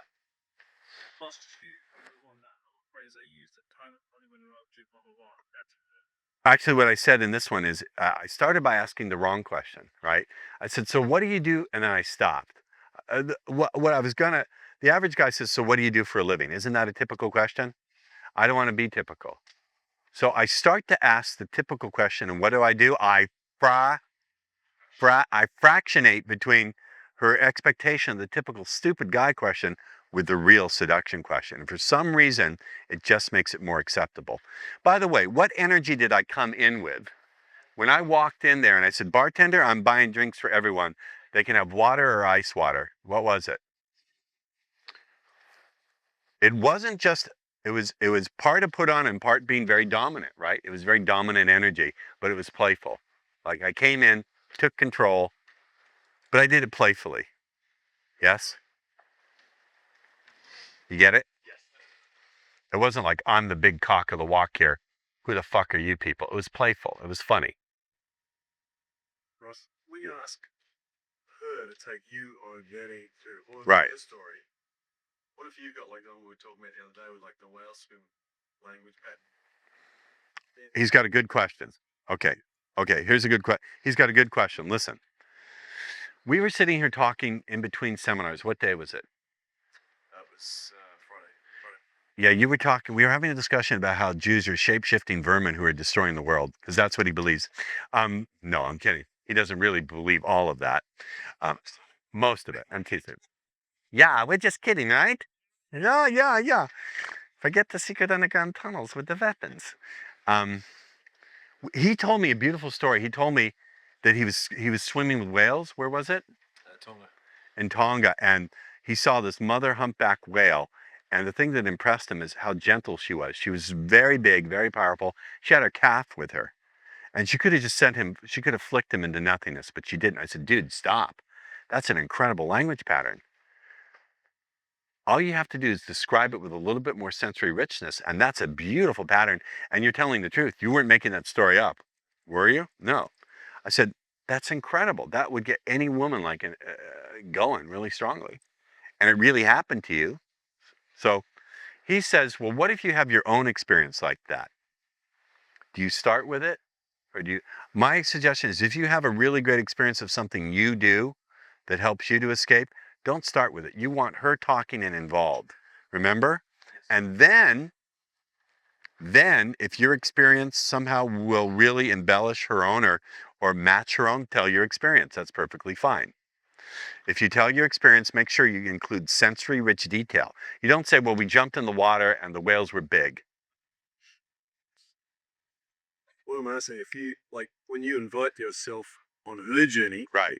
Should you then, there's two choices. Oh, I get your question. I get it. When you invite yourself on her journey, she's taking you along. When it comes time to tell your journey, do you invite her along with you? Do you say, imagine this, we're swimming together? No, I wouldn't. I wouldn't do it that way because it's really gilding the lily. You've already gone along with her. You can just repeat, you can just tell your story. Right? If you want to be a little sneaky, sorry, you can incorporate some of her, the way she described, as long as it's within the bounds of truth, as long as it accurately describes what really happened with you, it's perfectly okay to incorporate some of her own words. For example, like if as she's describing her skiing, she keeps talking about buzz, thrill, buzz. If it's part of the truth in your story that you were experiencing something like that, but rather than calling it buzz, you would call it high, it's perfectly okay to use her words in your story. If it reflects the truth of your own experience, that's perfectly okay. Because what it's going to do is that message is going to go in just a little bit more deeply into her experience, provided you're not making it up. If you're making it up and throwing in her words, that's leaning into the darker side of the force. But if it really is reflecting your own experience that you've had, it's perfectly okay to use some of her own words as part of your description of what happened to you, provided it's an honest match. In that case, it's just like, you're just like translating from French into German. You're still speaking the same truth. Just, do you understand what I'm saying? It'll slide in better. I didn't mean, you fucking nasty fuckers, I didn't mean it that way. But it will slide in better. Now, stop right here. Oftentimes, just doing with the right kind of girl who's highly imaginative and sexually adventurous and comfortable with men and comfortable with sex, often just doing that is quite enough. You don't have to go any further. Just giving sensory-rich descriptions, letting her describe her experience, and joining along in with it. Now, here's the advantage. I used to say that when she starts getting real excited, anchor it. Like you see her talking, and some people I used to work with will teach that. Let's say she's talking about the story, and you say, "Go, what's your favorite part of it?" Which isn't bad. I'll say, "Well, what's your favorite part of the dive?" But instead of watching for her getting excited and then anchoring it when she's getting really excited, I don't need to do that because I'm along in the experience with her. I'm saying, okay, so then what do we do, right? You understand? And because I'm in the experience with her, those feelings are already linked to me. But notice it's voluntary. She could always say, "No, you're not going on the trip with me," right? But because she's participating and taking me along on the journey with her, it's a voluntary process. At any point in this process, she could go, "Nah, we're going too far," right? The fact that she's taking me along every moment, I say, "Well, tell me what happens then." In effect, she's giving consent. Do you understand? Every time I said, "Well, then what does the water feel like?" By going along with it, she's in effect giving her consent to it. Do you understand? Does that make sense? She's participating. It's not something I'm inflicting on her or kind of, do you understand? So you don't need to sit there and tap a chair or anchor yourself because she's participating with it. Do you get it? It's much less work too. You have to sit there and go, "Oh, anchor, anchor, anchor." You can actually enjoy her story. I'll tell you, you want to know my kryptonite among women that shuts down all my skills? You want to know my kryptonite? Yes. It's not big tits, it's not a hot ass. If a woman tells me a fascinating story and can regale me with fascinating stories, I just go like a 5-year-old and get sucked into her stories, and I don't do it. I forget to do anything. If a woman can tell me a good story and keep me utterly fascinated, like this chick Lily, the 25-year-old, she just kept regaling me of tales of her adventures working for this merchant soldier of fortune consultancy company. I was like, "Really? What happened then?" Well, I was sitting with the prime minister, the former head of Pakistan's intelligence service, sipping a tea, and really? And then she told me how she was jumping out of a plane with a fake rifle at 300 feet. I'm like, "Really?" And the French paratroopers told me, "Really?" I was like, she was sarging me. A good story gets me every time. So anyway, so you're going along with this. Do you understand? Now, in the process, it's perfectly okay to inject sexual metaphor. Like I'm going to do that. My formula is, okay, she's telling me the story. What in the story matches something sexual?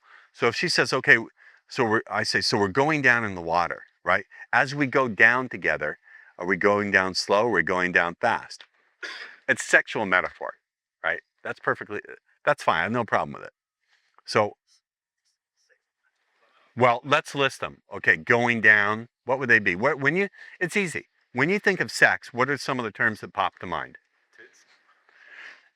That's not metaphorical. What are some of the terms we use to refer to sex? Slowly, deep, in and out. In and out. What? What? Come first. What? Come fast. Okay.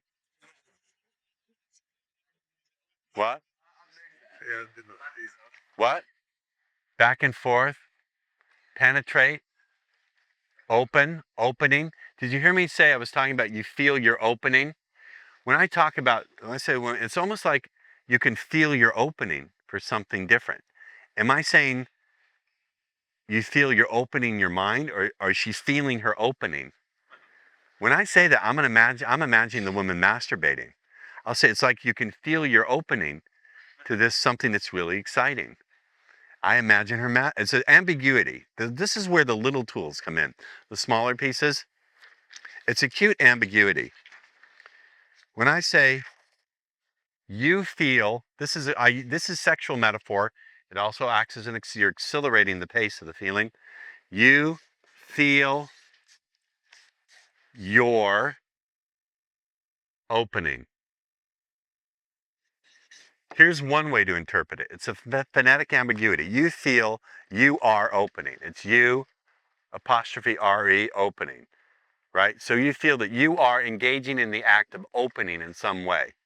Or am I saying you feel your opening? In this sense, feel means you're touching yourself.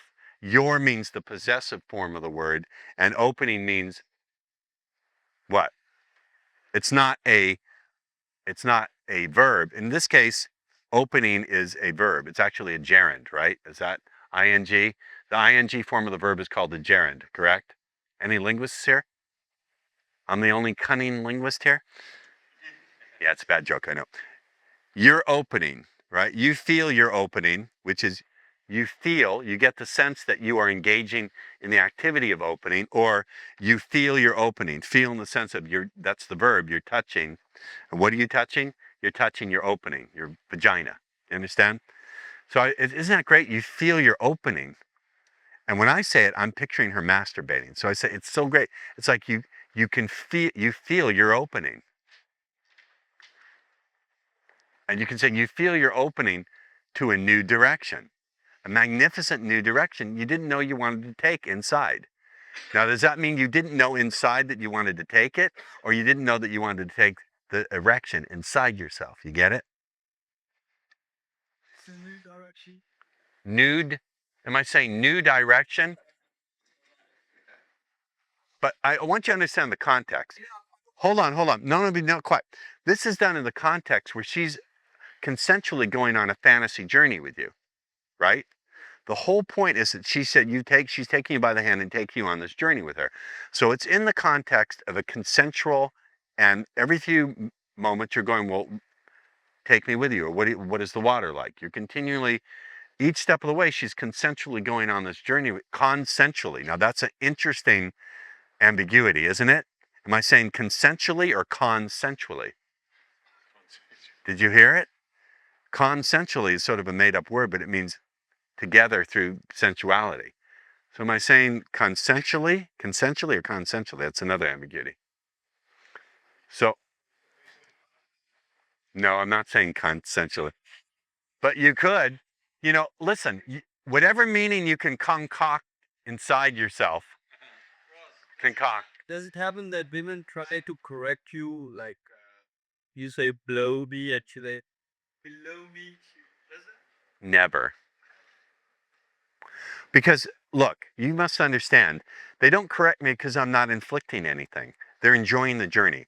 Properly presented with the right kind of person, seduction is something that women enjoy. They want it to happen. So why would they fuck up their own good time by going, meh, meh, meh, meh, meh, meh, meh?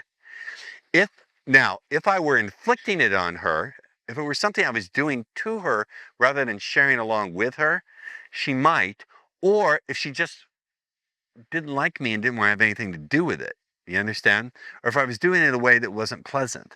Because I'm doing it in a way that's pleasant and she's going along with it, why would she fuck up her good time? If she enjoys a roller coaster and I got her in the best roller coaster in the world, why would she suddenly try to make herself sick? Doesn't make any sense. No. Stop worrying about that. Okay? So we got her on this journey, right? Yes. You feel your opening. It's almost like you can feel your opening to a new direction you want inside. Now, the other ambiguity is, listen to me. Look here. Does that mean the ambiguity is new direction or new direction, but also there's an ambiguity about inside. Does that mean she wants inside herself? She realizes she wants a new direction, or does it mean she wants a new direction inside? You understand? You got it?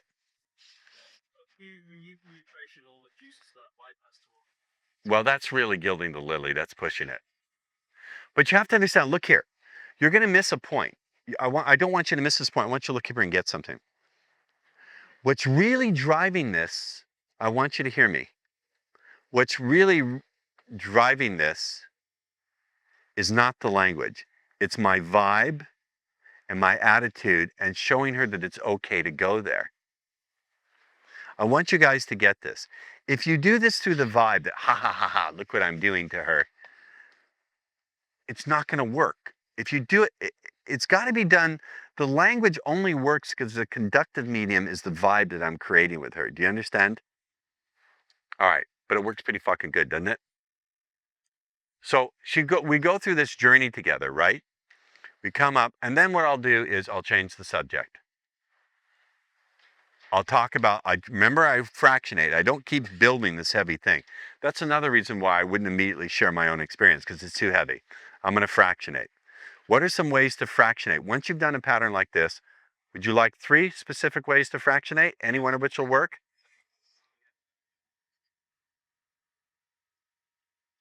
You can fractionate the direction of attention. So your direction of attention has been towards each other, right? Is that true? You can fractionate the direction of intention. You can vector the attention outward. In other words, you can suddenly pay attention to other people in the environment, or to the food, or to her friends. So you can fractionate by temporarily changing the direction of attention from inward between the two of you to outward. She'll be feeling comfortable that night. What's that? Comfortable about it, like, okay, because she generated all the irrational feelings. Yeah, I don't want to, I'm not trying to knock down the door with a sledgehammer. What I'm doing is making my side of the room so enticing that she wants to open that door and leave it open. But if I've created all these good feelings and I keep building them on and on and on, this is the old model of speed seduction where I used to do that before 1997. And so it's not that let me try and be really accurate here, because I don't want to mislead. If you keep piling it on, with some women it can work, but the challenge with it is there's challenges on many levels. I could go directly into, I could say it's just like when you take a bit of chocolate in your mouth. I could keep piling it on. The problem with piling it on is, first of all, it presumes I'm not picking the right person to play with. With the right person, I don't need to pile it on. That is going to be enough. You get it? The second is, piling it on isn't always an infliction, because there are some women who want it piled on. They just do. They want that sense that they're totally overpowered, totally overwhelmed. They have nothing to do with it. You're doing it to them. There are women like that.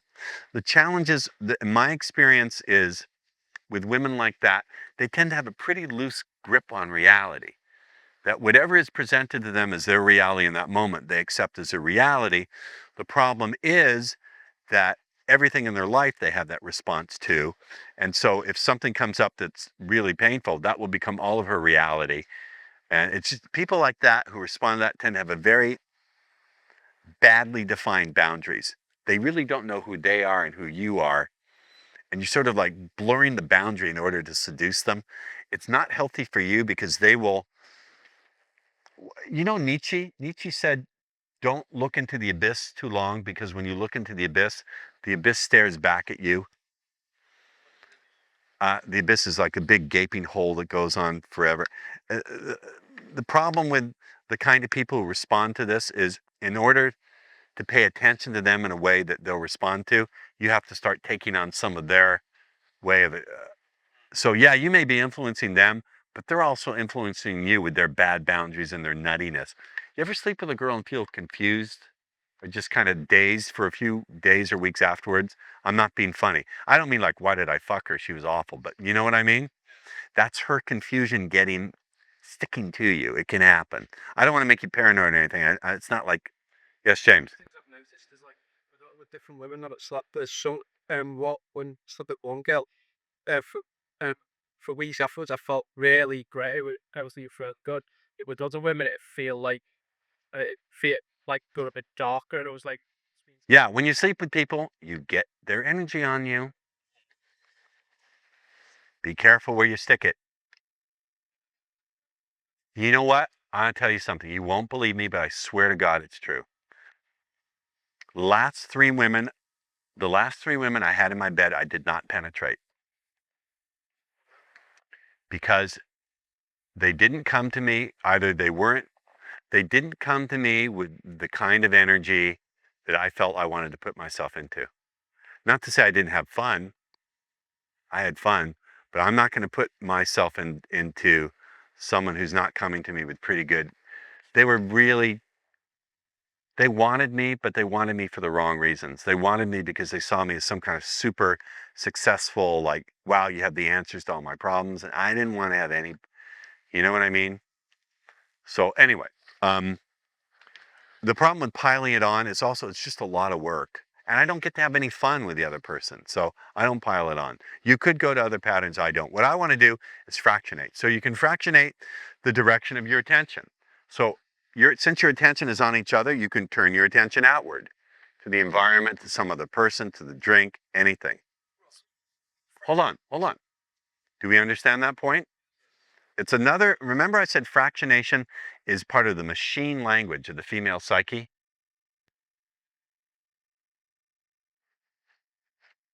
There are many different ways you can fractionate. So fractionate the vector of your attention, where it's directed, yeah.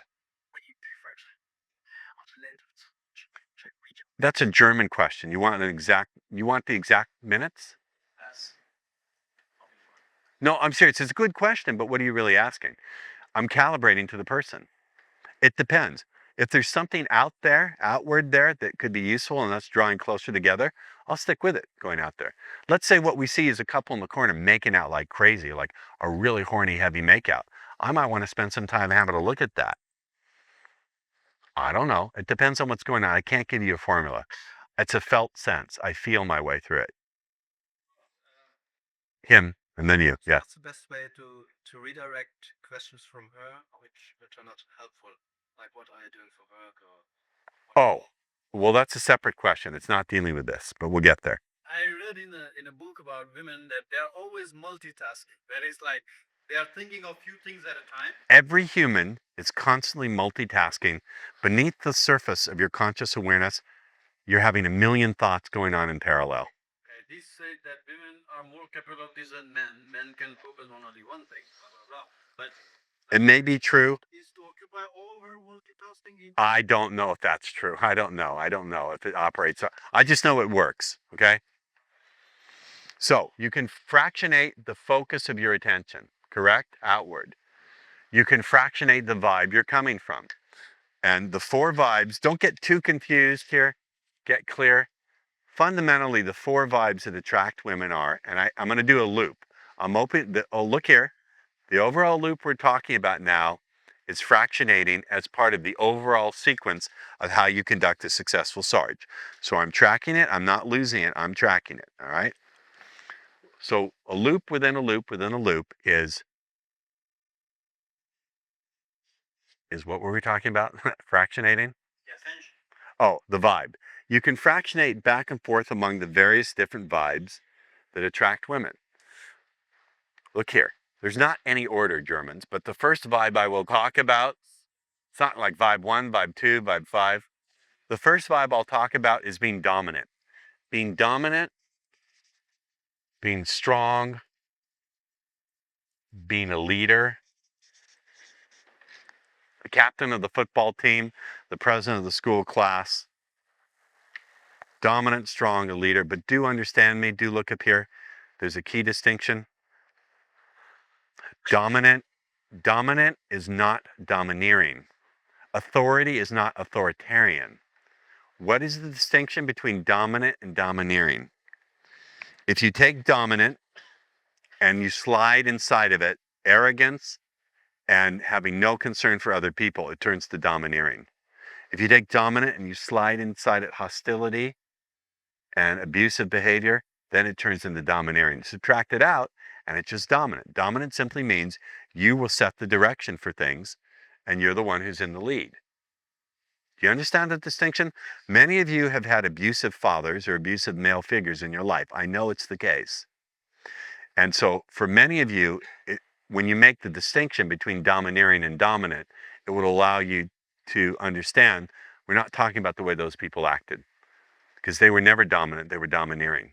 Do you understand? That's dominant. Here's the basic belief behind being dominant. You ready? Look here. Don't write. I'll tell you when to write. My belief, I rehearse this. I do the magical self ritual, and like once a week I rehearse my vibes. Here it is. The basic belief is I'm not your girlfriend with a penis. At some point, I could fuck you, and I'm also going to make sure you're safe every step of the way. Now, do I say that? No, but it's conveyed. That's what's conveyed. So the basic belief is, I'm not your girlfriend with a penis. I said Shirlene is so cute. When Shirlene was getting married and picking out all her wedding stuff, she didn't have any girlfriends around. She said, Paul, you have to look at the plan for the china. I said, Shirlene, I love you. You're my best friend. I'm not your girlfriend with a penis. I'm a guy. I have no interest in any of this. Find a girl to talk to about. But please, will you just look at the pattern? No, I won't. I'll come to your wedding, but I'm not going to look at your china pattern. I have a penis. Yes. Am I lying? I said that, didn't I? Was it the china pattern or something else? What was it? It was something stupid like that. Yeah, well, I'm sorry. Sorry, Jim. I'm not your girlfriend with a penis. At some point, I could fuck you, and I'm also going to make sure that you're safe. You got that? That's the basic belief behind it. I'm not your girlfriend with a penis. At some point, I could fuck you. Now, you notice what I'm saying? I said, I want to fuck you, or I'm going to fuck you. At some point, I could fuck you, which implies that she has to earn it in some level. It's implied. At some point, I could fuck you, and I'm also going to make sure you're safe. You got it? That's dominant. That's very attractive. So you can, what's another vibe? Look here. Being playful and fun.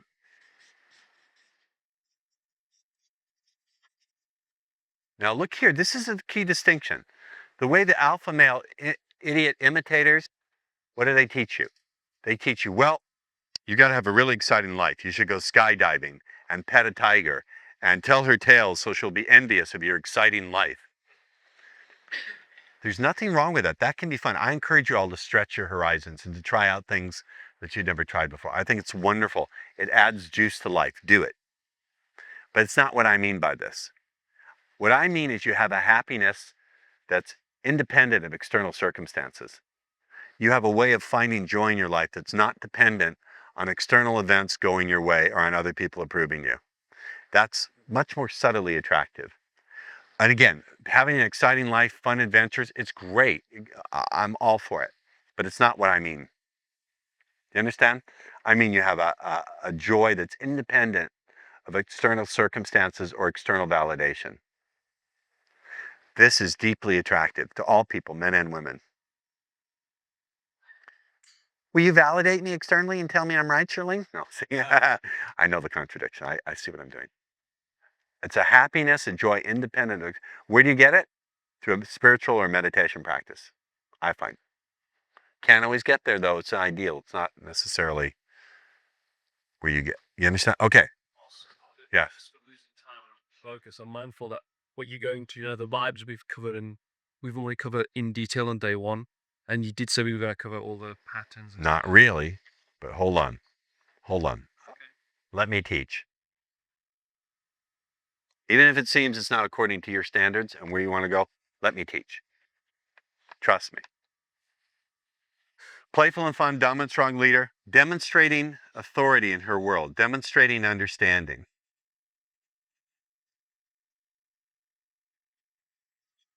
This is deeply attractive to demonstrate understanding of her world.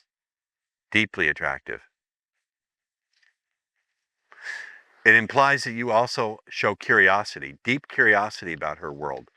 The parallel hand holding, what's holding hands with this hand in hand is having genuine deep curiosity. If you're ever stuck on where to go with your seduction, get really curious. Part of this demonstrating understanding also is the capacity to be deeply curious.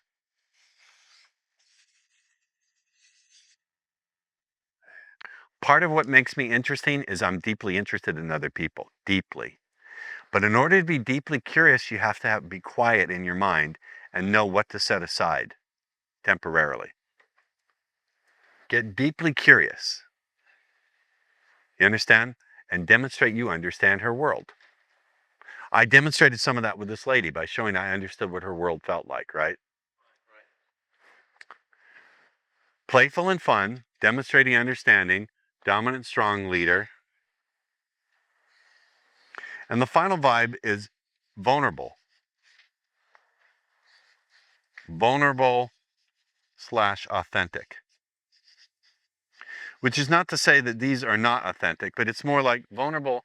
What I mean by vulnerable, look here, I don't mean you cry at movies. I don't mean that. I really don't. I don't mean you cry at movies, or you're graspy or needy, or you tell her 10 times a day how much you love her, or you think she's a ray of sunshine from the butthole of heaven. I mean, you speak your truth. If she pisses you off, you tell her. That's just one example. The basic belief behind this is, look here, is speaking my truth is more important to me than getting into your pants. I told you this Friday night, remember? Speaking, now at first it's going to be something you're playing with, but when it gets to be the truth, that's really powerful. Speaking my truth is more important to me than getting into your pants. It's the ultimate challenge for women. So it's basically being honest. What? Vulnerability is being honest. It's basically being honest in the way that may risk offending her.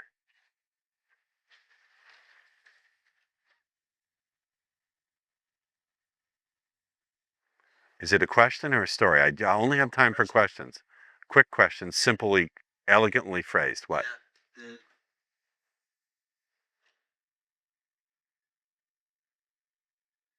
Right. So you can fractionate, look here, you can fractionate the direction of your attention. You can fractionate among different vibes. Yes? Yes. Does that make sense? Yes.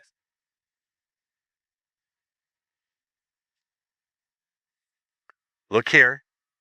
You can fractionate locations. You can move her to a different location. Let's go next door. Or you can walk to a different part of the location you're in. Fractionate locations.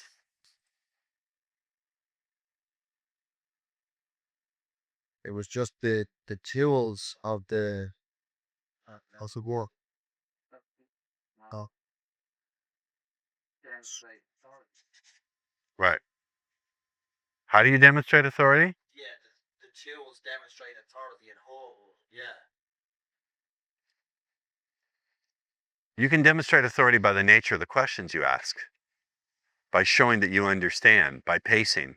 What did I do with her? I said, I bet your job is really important to your family. They're very proud of you, and that matters to you, doesn't it? Understand?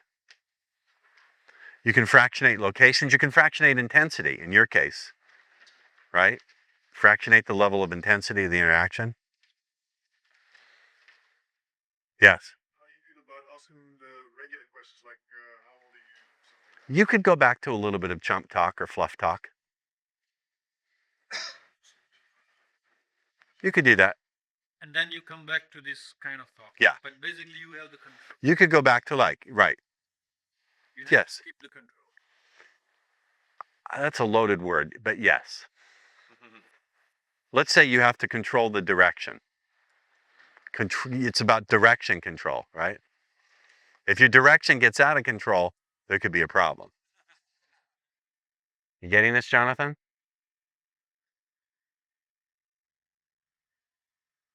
Yeah? That make sense? You can fractionate the intensity with which you communicate. You can go back to a chump topic briefly if you want to. Where do you live? Or where'd you go to school? It's a chump topic. You can also fractionate, you can talk to somebody else. You can turn and talk to one of her friends. That also counts as fractionating the focus of your attention. Or you could involve a friend in the conversation with the two of you, right? These are things that I can't give you a strict formula for. I can give you options to play amongst. I can't give you a strict formula because it's done by feel. Understand? But this is the overall pathway. You wanted a pathway. I'm showing you a pathway, right? All right. So where do you go back to? What's the next good thing you could go to? Okay. So we've gone this far. We've gone from opening, right, to doing some little fun quizzes, then to launching into something. either by asking a question or playing a game, right? Now we want to run a second round of this stuff. What could we do? Well, it's pretty easy. Look up here. Look up here. We could pick something that involves a different topic or theme. Yes? So we either pick something that involves a different topic or theme, or we continue on the same theme in a different way. So those are our two choices. We can continue along with the same topic, just with a different example. Yes? Or we could do something from a different category of topics and themes. Does that make sense? Simple, right? So our next decision tree is, we could flow to, here are our choices. Different topic,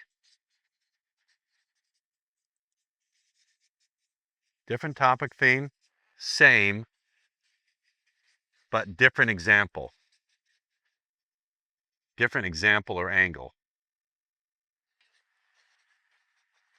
So if the first theme has been about, say, connections, and we want to go on with it and do same topic but a different example, we could start talking about how we connect with other people. If our first example of a pattern is connecting, yes. Yeah, is it interfering strongly?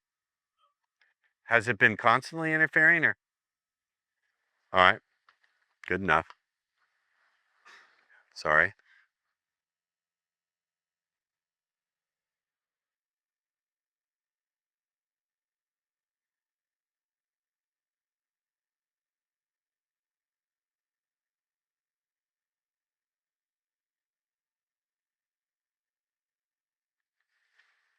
I don't know who that is, but thank you. Someone just said I was a genius. I don't know who sent that, but thank you, whoever it was.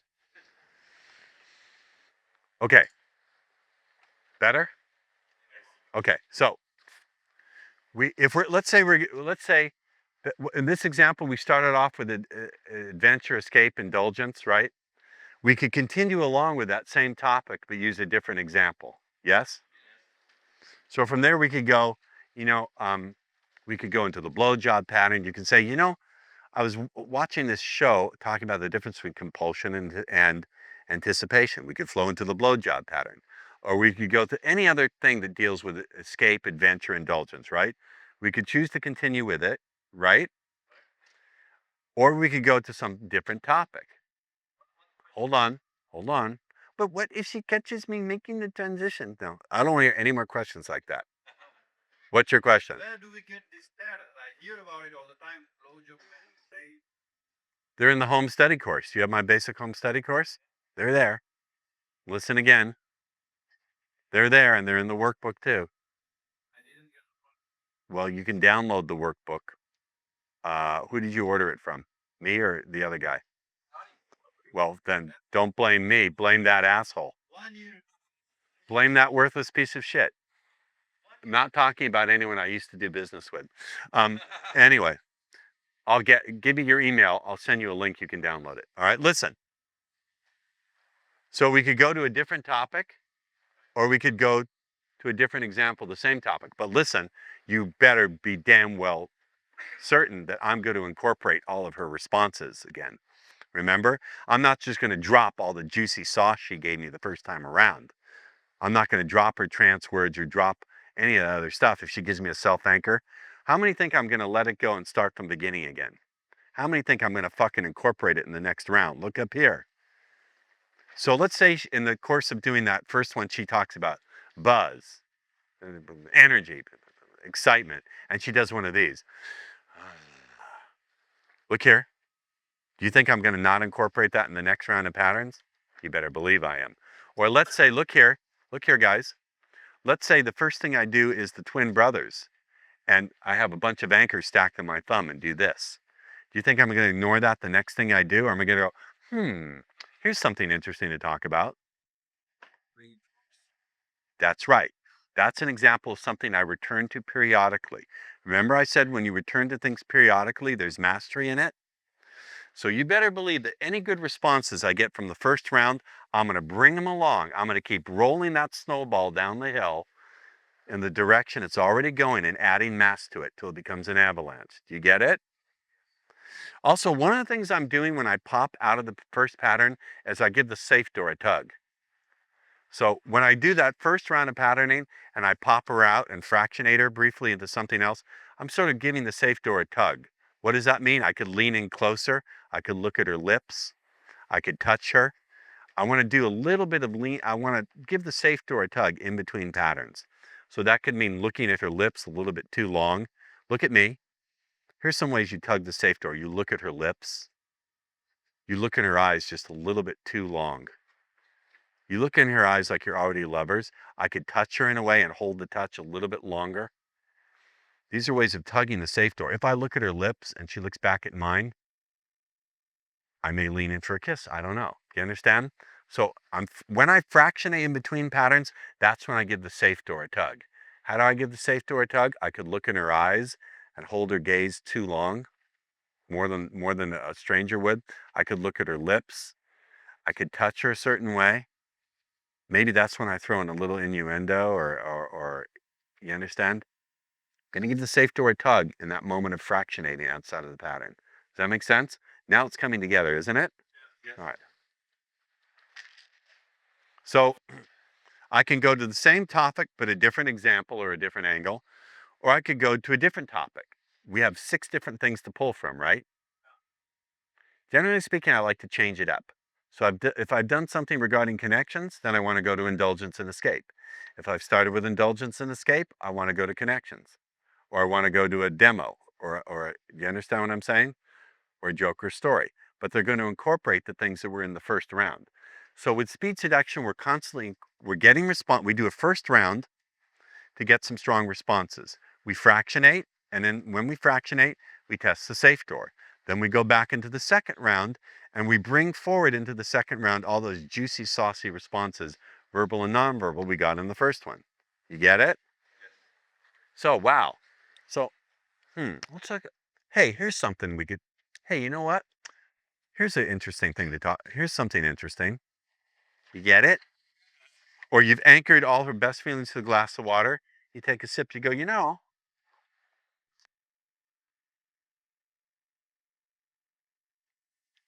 Get it? So now we're going to incorporate everything into this next round. The next round could be anything you want. It could be, you could tell them the dream story. My friend had this incredible dream. Let me tell you about it. Right? You come out of it. Now, look here. Strictly speaking, look here. Let me speak with full rigor. I'm not speaking with full rigor. It's also okay if while you're doing a pattern, let's say you're doing the dream story, and she's like, she gives you the eye scan. The eye scan is when she looks back and forth. She scans your eyes. She looks in this eye and that eye. Looks at your lips. If she's giving you that eye scan and she's like leaning into you and like all over you, or she pulls her panties aside to show you, while you're doing the pattern, you don't have to stop, fractionate, and then tug the safe door. If you hear the tumblers are going whir, whir, whir, whir, and it's swinging open, give the door a tug. Don't formally stop. You understand? These are just suggestions. Formally speaking, it's part of the formalism of the equation. You test the safe door when you fractionate between patterns. But if you see strong responses, she's looking in your eyes, holding your gaze, looking back and forth between your eyes, looking at your lips, leaning into you, breathing heavy. You feel the heat coming off her body. Sometimes you literally smell lubrication. Give the safe door a tug. Don't say, because Ross said you have to wait to. These are ideas. You get it? James didn't have to fractionate. She pulled her panties, showed them the dripping wet vagina. He didn't have to. What? Stop and enjoy. That's the time to stop and smell the saucy roses. Do we need to change tapes? Give me 1 minute to change. Are you guys enjoying this? I'm teaching with full energy at 7:30. I'll go for another hour if you participate. Yes. Oh, well, slow down. Shh, shh, shh. Let's all get quiet. Shh. We've been together since Friday night. We're learning a lot. Calm down. Savor the last moments we have. This will pass and will be a memory. And so let's savor it. Let's go slow. Slow down. I know you're eager little chicks. You want the mama to throw up in your throat, to have, give you worms. But let's slow down and say, look around. You know what's really good, Jonathan? This is an opportunity for men to join together and support each other and learn something important together. Many of us, who here had a father who taught them all about this? Are you watching? Who had a dad who took him aside and hung out with him and explained about women and really knew what he was talking about and showed us how to get on with ladies? Does that tell you something? We are men whose fathers did not teach us this. My father, God, I love my father dearly. My father busted his ass supporting 6 kids, and plus my cousin Paula lived with us for 6 or 7 years. So he had, and my mom, and he had 7 mouths to feed in addition to himself. He had to work 3 jobs, 5 days a week, and then he worked on the weekends, 2 jobs, to feed his family. My father was far from being a carouser or a drunk. He never abused us or any of that. Didn't beat us, nothing. But my father couldn't be around for me as someone who is a teacher because he was busy earning a living so we could survive. You want to change the tape or did you change it? What's that? All right, we'll keep going and let me know give me a count when I have like 30 seconds, all right? I love my father dearly. He's still with us. He's a horny old man who tries to make out with every girl I introduce him to. That's just him. And he said, I don't know, I tried his stuff and I got my face slapped. But my father was not there for me in this way because he couldn't be, and I don't think he had a clue anyway. So, you know, this is something that we really need. We are overall, we're men who didn't have fathers and really didn't have teachers. We're a fatherless, teacherless society when it comes to this subject.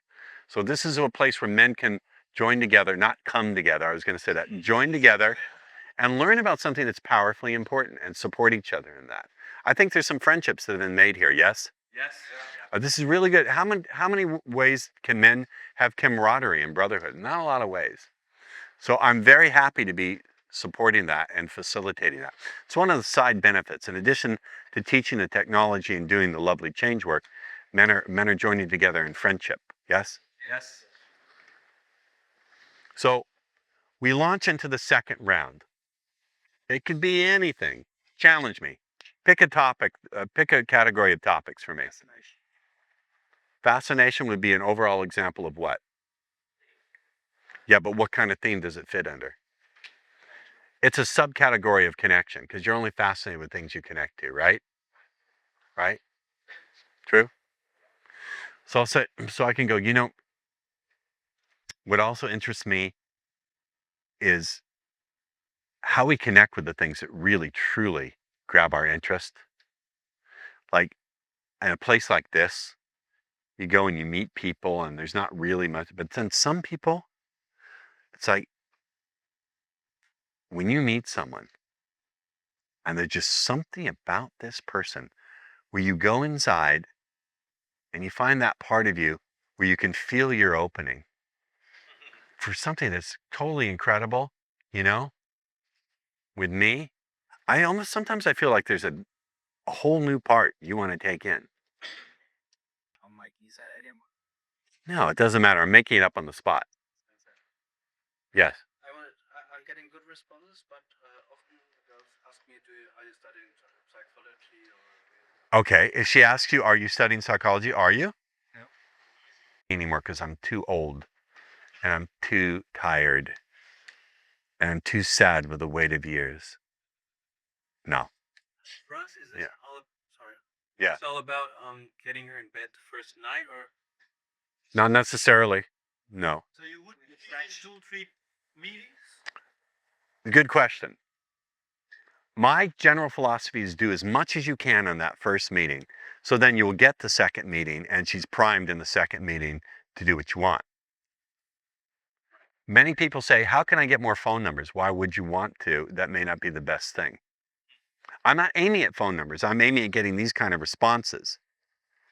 So stop wondering, when do I get her number? And instead go, okay, how can I get these responses? Because when you get these responses, they say, how can we hang out again? What can we do? They'll close you, usually. Your question is, what if they ask, do you study psychology? How often does that happen? 50% of the time they ask you, so if that's happening, you're presenting it too seriously. You're presenting it as an academic discussion or an analysis rather than a fun thing that requires her participation. Are we clear? Are we clear? Claro?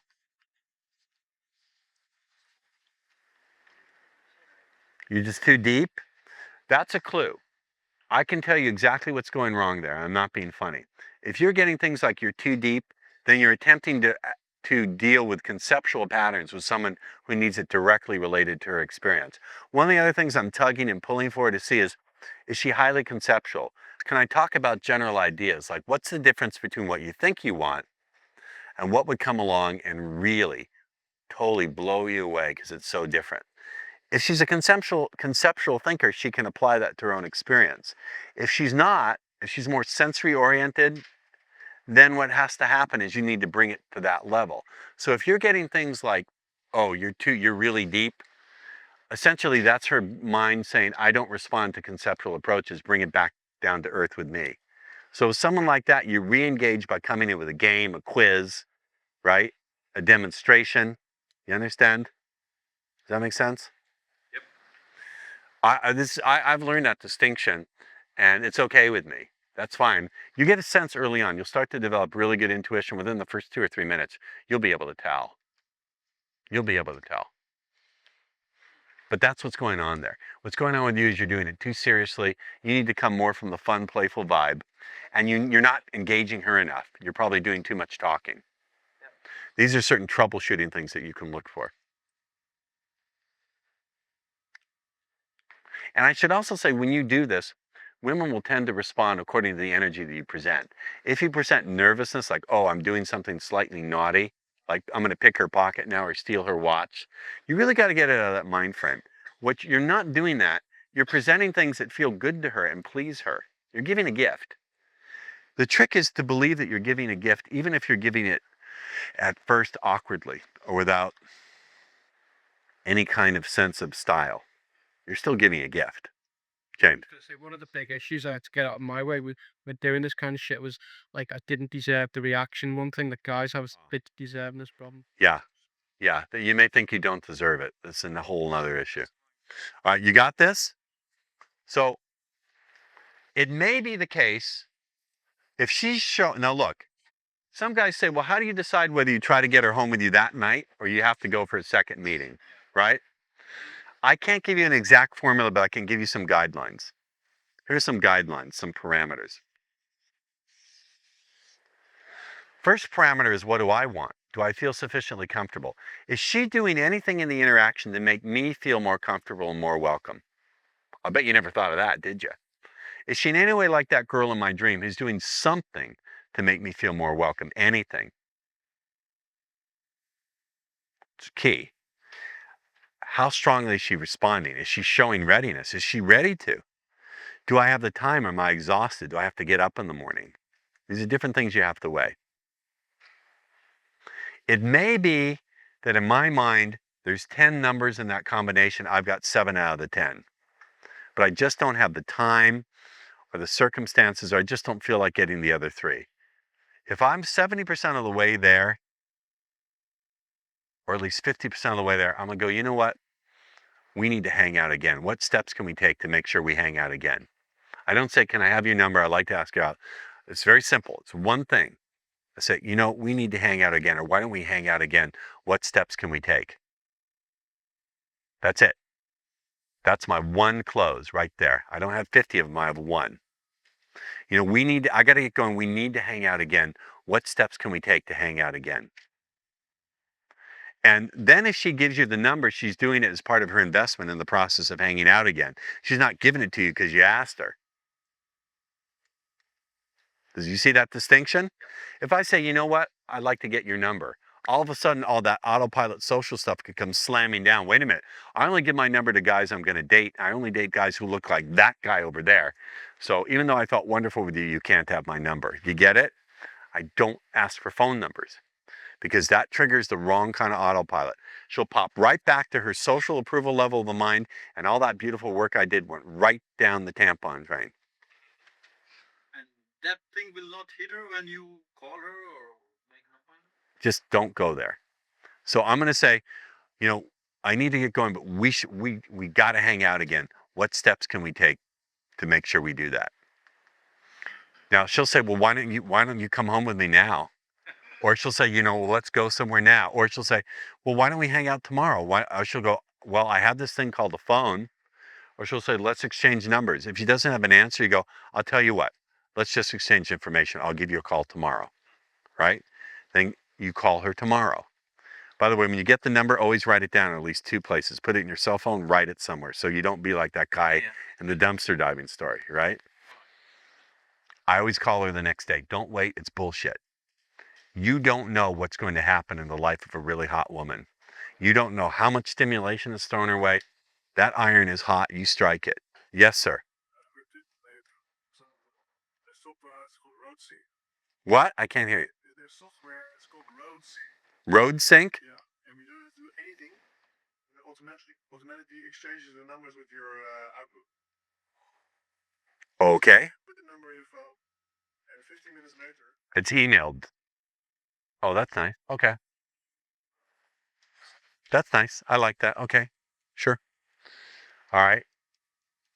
Does that make sense? Yes. Yeah. So that's my call. I don't do anything other than that, because then it gets too complex. This is like John Wooden drilling the Bruins, making them take 10,000 practice shots from the same place till they're experts at it. That's it. Yes. Yeah. The next day, what happens is this. I have a lot of problem with jealousy, you know? What does that mean? You ladies. But I date. In other words, if I'm dating one, then I start dating another. Are you bragging or complaining? That's not part of this discussion, though. Well, I thought you were done with. No, I'm not done. So now you're in the position where you're going to call her, right? Or when you call her, one of 2 things will happen. You're either going to get her on the phone or you won't. Right. If you get her on the phone, they're always eager to talk to me. If they're not eager to talk to me or suddenly cold, that's it. Game over. I don't play it. But if I get the message machine, then I'm really going to have fun. Then I'm really going to have fun. Huh? I do something like this. I'll go, hey, Debbie, I don't know where you'll be when you get this message or when you get it or what you'll be doing when you get it. But I do know you'll probably be pleasantly surprised to hear my voice. So why don't you give me a call and we'll talk about what we could enjoy. Or give me a call and we can talk about hanging out, seeing how much we could enjoy each other. Why don't you give me a call and we can talk about hanging out, see how much we could enjoy each other, right? Yes. I'll say something like, hey, Debbie, it's Ross. You know, thanks. Did you enjoy it? What was that? What was that? I didn't hear you. Absolutely what? Over the moon? All right. Hey, Debbie, it's Ross. You're not going to say it's Ross, okay? I don't know where you'll be when you get this message or what you'll be doing when you get it. I don't know where you'll be when you get this message. What you're doing when you get it. Or when you'll get this message. What am I doing? I'm pacing it, right? Can she deny any of that? I don't know. I don't know where you be when you get this message or when you get it or when you'll get it. But I do know you can remember how much fun we had meeting each other last night, and we can look forward to talking and seeing what we could enjoy. That's another way to put it. But I do know you can remember how much fun we had hanging out the other night.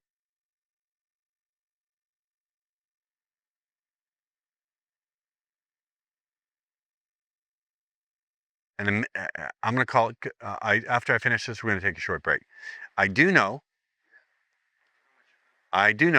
you can remember how much fun we had hanging out last night.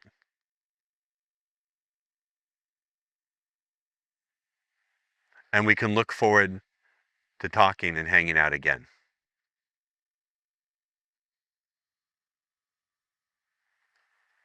And we can look forward to talking and hanging out again. You got that? The basic structure of it is I'm pacing the reality that I don't know when, or right. And I'm saying, but I do know that you can remember. There's a command. Remember how much fun. Hear the command. And we can look forward to hanging out again. We can look forward to talking and hanging out again, seeing how much we can enjoy. You understand? Yeah, it is. Now, no matter what I do in the next 15, 20 minutes, someone's going to be unhappy with me because I can't give everyone everything. But let's get back to this. The phone message. So I leave that phone message. Almost always I'll get a call back right away. Do we get the gist of the phone message? It doesn't have to be exact. Now look here. Here's a key point, guys. When she calls you, the purpose of that phone conversation is to like have a little fun and then get her to agree to meet you. I used to make the mistake of talking for hours on the phone because I like talking to girls, and it's a bad idea. You don't want to spend a lot of time on the phone yakking away, becoming her phone buddy. The purpose of that call, be pleasant, have some fun, remind her of some of the fun you had, and make a meeting, right? Do not fall into my trap. I love talking to girls, and I get lazy, so we talk on the phone. And if you do that, they want to keep you your phone fantasy, so be careful there, all right? Now, let's say she doesn't call you back. That's when the fun begins. Let the games begin. Because that's when my patented answering machine destroyers, I have these cool names, the answering machine destroyer, the boyfriend ignorer.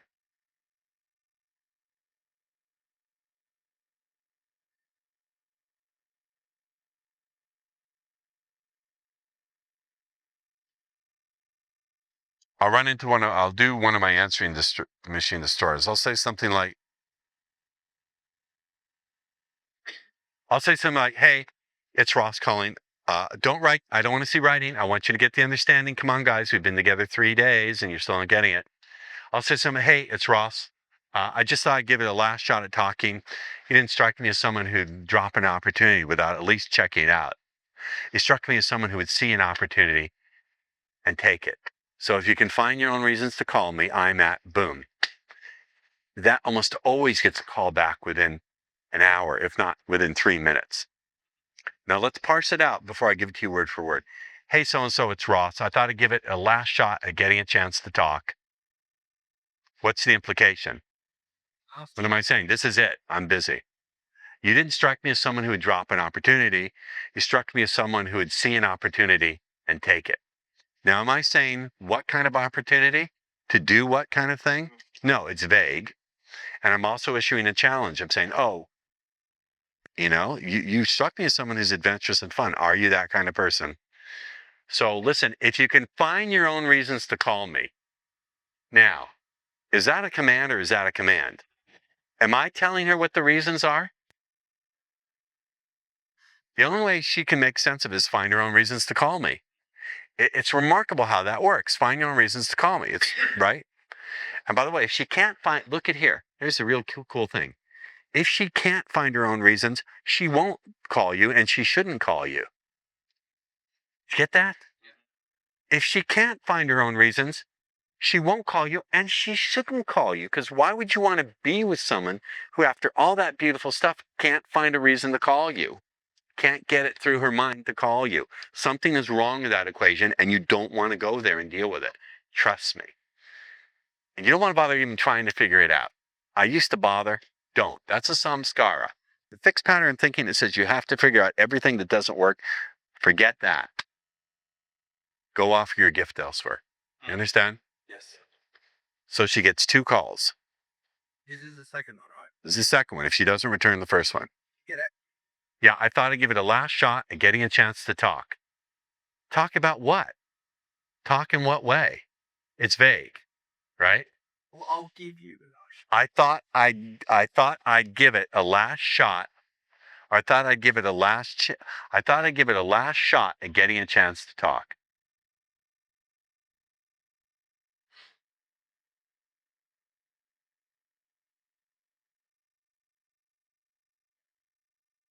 You got that?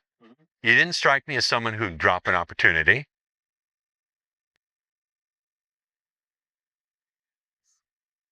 Strike me as someone who would drop an opportunity.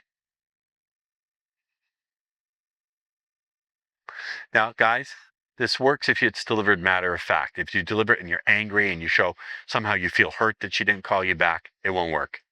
I've had students repeat things I've said word for word and it didn't work. And I said, well, tell me how you said it. I'm going, oh, no wonder it didn't work. Draw me as someone that You didn't strike me as the kind of person who would drop. You didn't strike me as someone who would drop an opportunity. You struck me as someone who would see an opportunity and take it. Now, opportunity is also a very positively loaded word. There's a little trick here. I am playing a little bit of a crafty trick for which I will own up. Look here.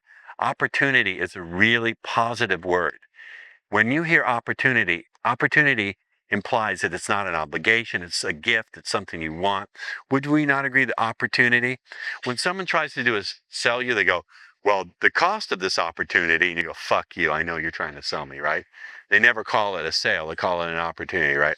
But given that you've had this good interaction with her before, it will then be interpreted as being positive, right? So you didn't strike me as someone who would drop an opportunity. Struck me as someone who would see an opportunity and take it. Yes? Do I even say what that means? What does that mean? What does it mean? What kind of opportunity? Hold it. What does it mean? Take it in what way? How does that, what does it mean? It's all completely vague. It's up to her to interpret. But in the context of her having a really great time with you, she'll interpret it in the right way. Now listen, in my mind, the reason I'm leaving this message, I'm just telling you, is it could be that something's going on in her environment that she really does want to call me back. The only reason I'm leaving this message is I'm assuming she really wants to talk to me, but something's happened in her environment to derail her attention. And by giving this call, it reminds her. You understand? This is basically a clever reminder. It's not a punishment. It's not an intrusion or an infringement. It's really important that you guys get that line and stay on the right side of that line. Timescale wise, how long would you leave that after the first call? 3 to 4 days. I usually give people 3 to 4 days to call me back.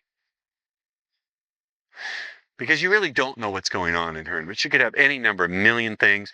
Maybe her cat got lost. But see, the advantage of this is she doesn't have to tell you. You don't get excuses. She either calls you or she doesn't. Right? It could be any number of things distracting her attention. Nothing to do with you or her. That happens. So this is giving her a window of opportunity to step back through into the connection that you shared. Without it being blaming or mean. I'm not going, hey, you fucking dumb cunt. Who the fuck do you think you are not returning my call, bitch? I'm not going there. I'm simply saying, hey, you didn't strike, blah, blah, blah. And then notice the kicker. If you can find your own reasons to call me, that's a command.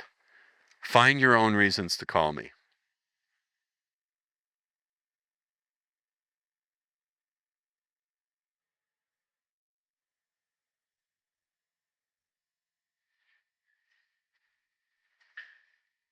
Now, there's something else going on there. Not only is it vague, but I'm also saying it's your responsibility. I'm actively saying that if you want to engage with me, you have to take an active role. I'm not saying, I didn't say do it to please me, right? I'm saying find your own reasons. It's a challenge, but it's a true challenge. Look here. The best challenges are true challenges. I want a woman who finds her own reason to do things, not because I'm coercing her or scolding her or making her feel bad. I want her to find her own reasons. It's a challenge and it's a true challenge because it really is what I want. The the most clever, slick language works really well when there's truth behind it. If you can take being utterly truthful and project it through clever language, the power is still in the truth, but the clever language acts as a really nice massage to let the truth go in an even more sexy way. Do you understand what I'm saying? It helps her receive that truth in a way that is more receptive, more sexy. It's still truth. It's just coming through that filter of clever language. Do you understand? I mean it. When I say find your own reasons, I want her to do it because she wants to. This is not designed to make her do something she doesn't want to do. It's to remind her, hey, get back on track. And to let her know that I am very busy. I'm not going to chase her down. Some girls want to feel chased down. I don't do it. So even then I'm screening. She won't call me back if she doesn't really want to. That's fine with me. Or if she's out of control in her life and is so chaotic, because I don't want to deal with someone like that. Or she wants me to chase her. So isn't that great? If she doesn't call me back, look at the time I've saved. If she doesn't call me back, it's because of one or more of those three reasons where I wouldn't want to deal with her anyway. She doesn't call me back because she wants me to chase her. No, I don't want to chase her. So good. Thank you. She doesn't call me back because her life is so chaotic she can't control it. Great. I don't want to be around that. Or she can't find her own motivation to do it. Great. I don't want her. You get it? So the best patterns are coming from truth, and they're screening and setting standards. And the languaging is just a way to make what you're sending more acceptable, more fun, more, do you understand? Sometimes your truth comes through so powerfully, you need a filter around it. You need to buffer it, some lubrication, because it's a really big truth going in. So if you can find your own reasons to call me. Yeah. If you can find your own reasons to call me, my number is. Do you need me to fill in your number, or you got that? There you go. Now, I want to do one more thing, and then I'm going to stop because I've been going. We want to get back to this little meditation thing I did, right? And how to do that. Yes. Right? So, yeah. I had this question before how to redirect smoothly if it breaks in from topics. You are really worried about things not working. I don't know. How to redirect her if she gets on topics that are completely what?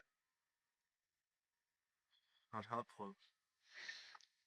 If that never happens. Like CV topics. Sir, he wants to know what to do.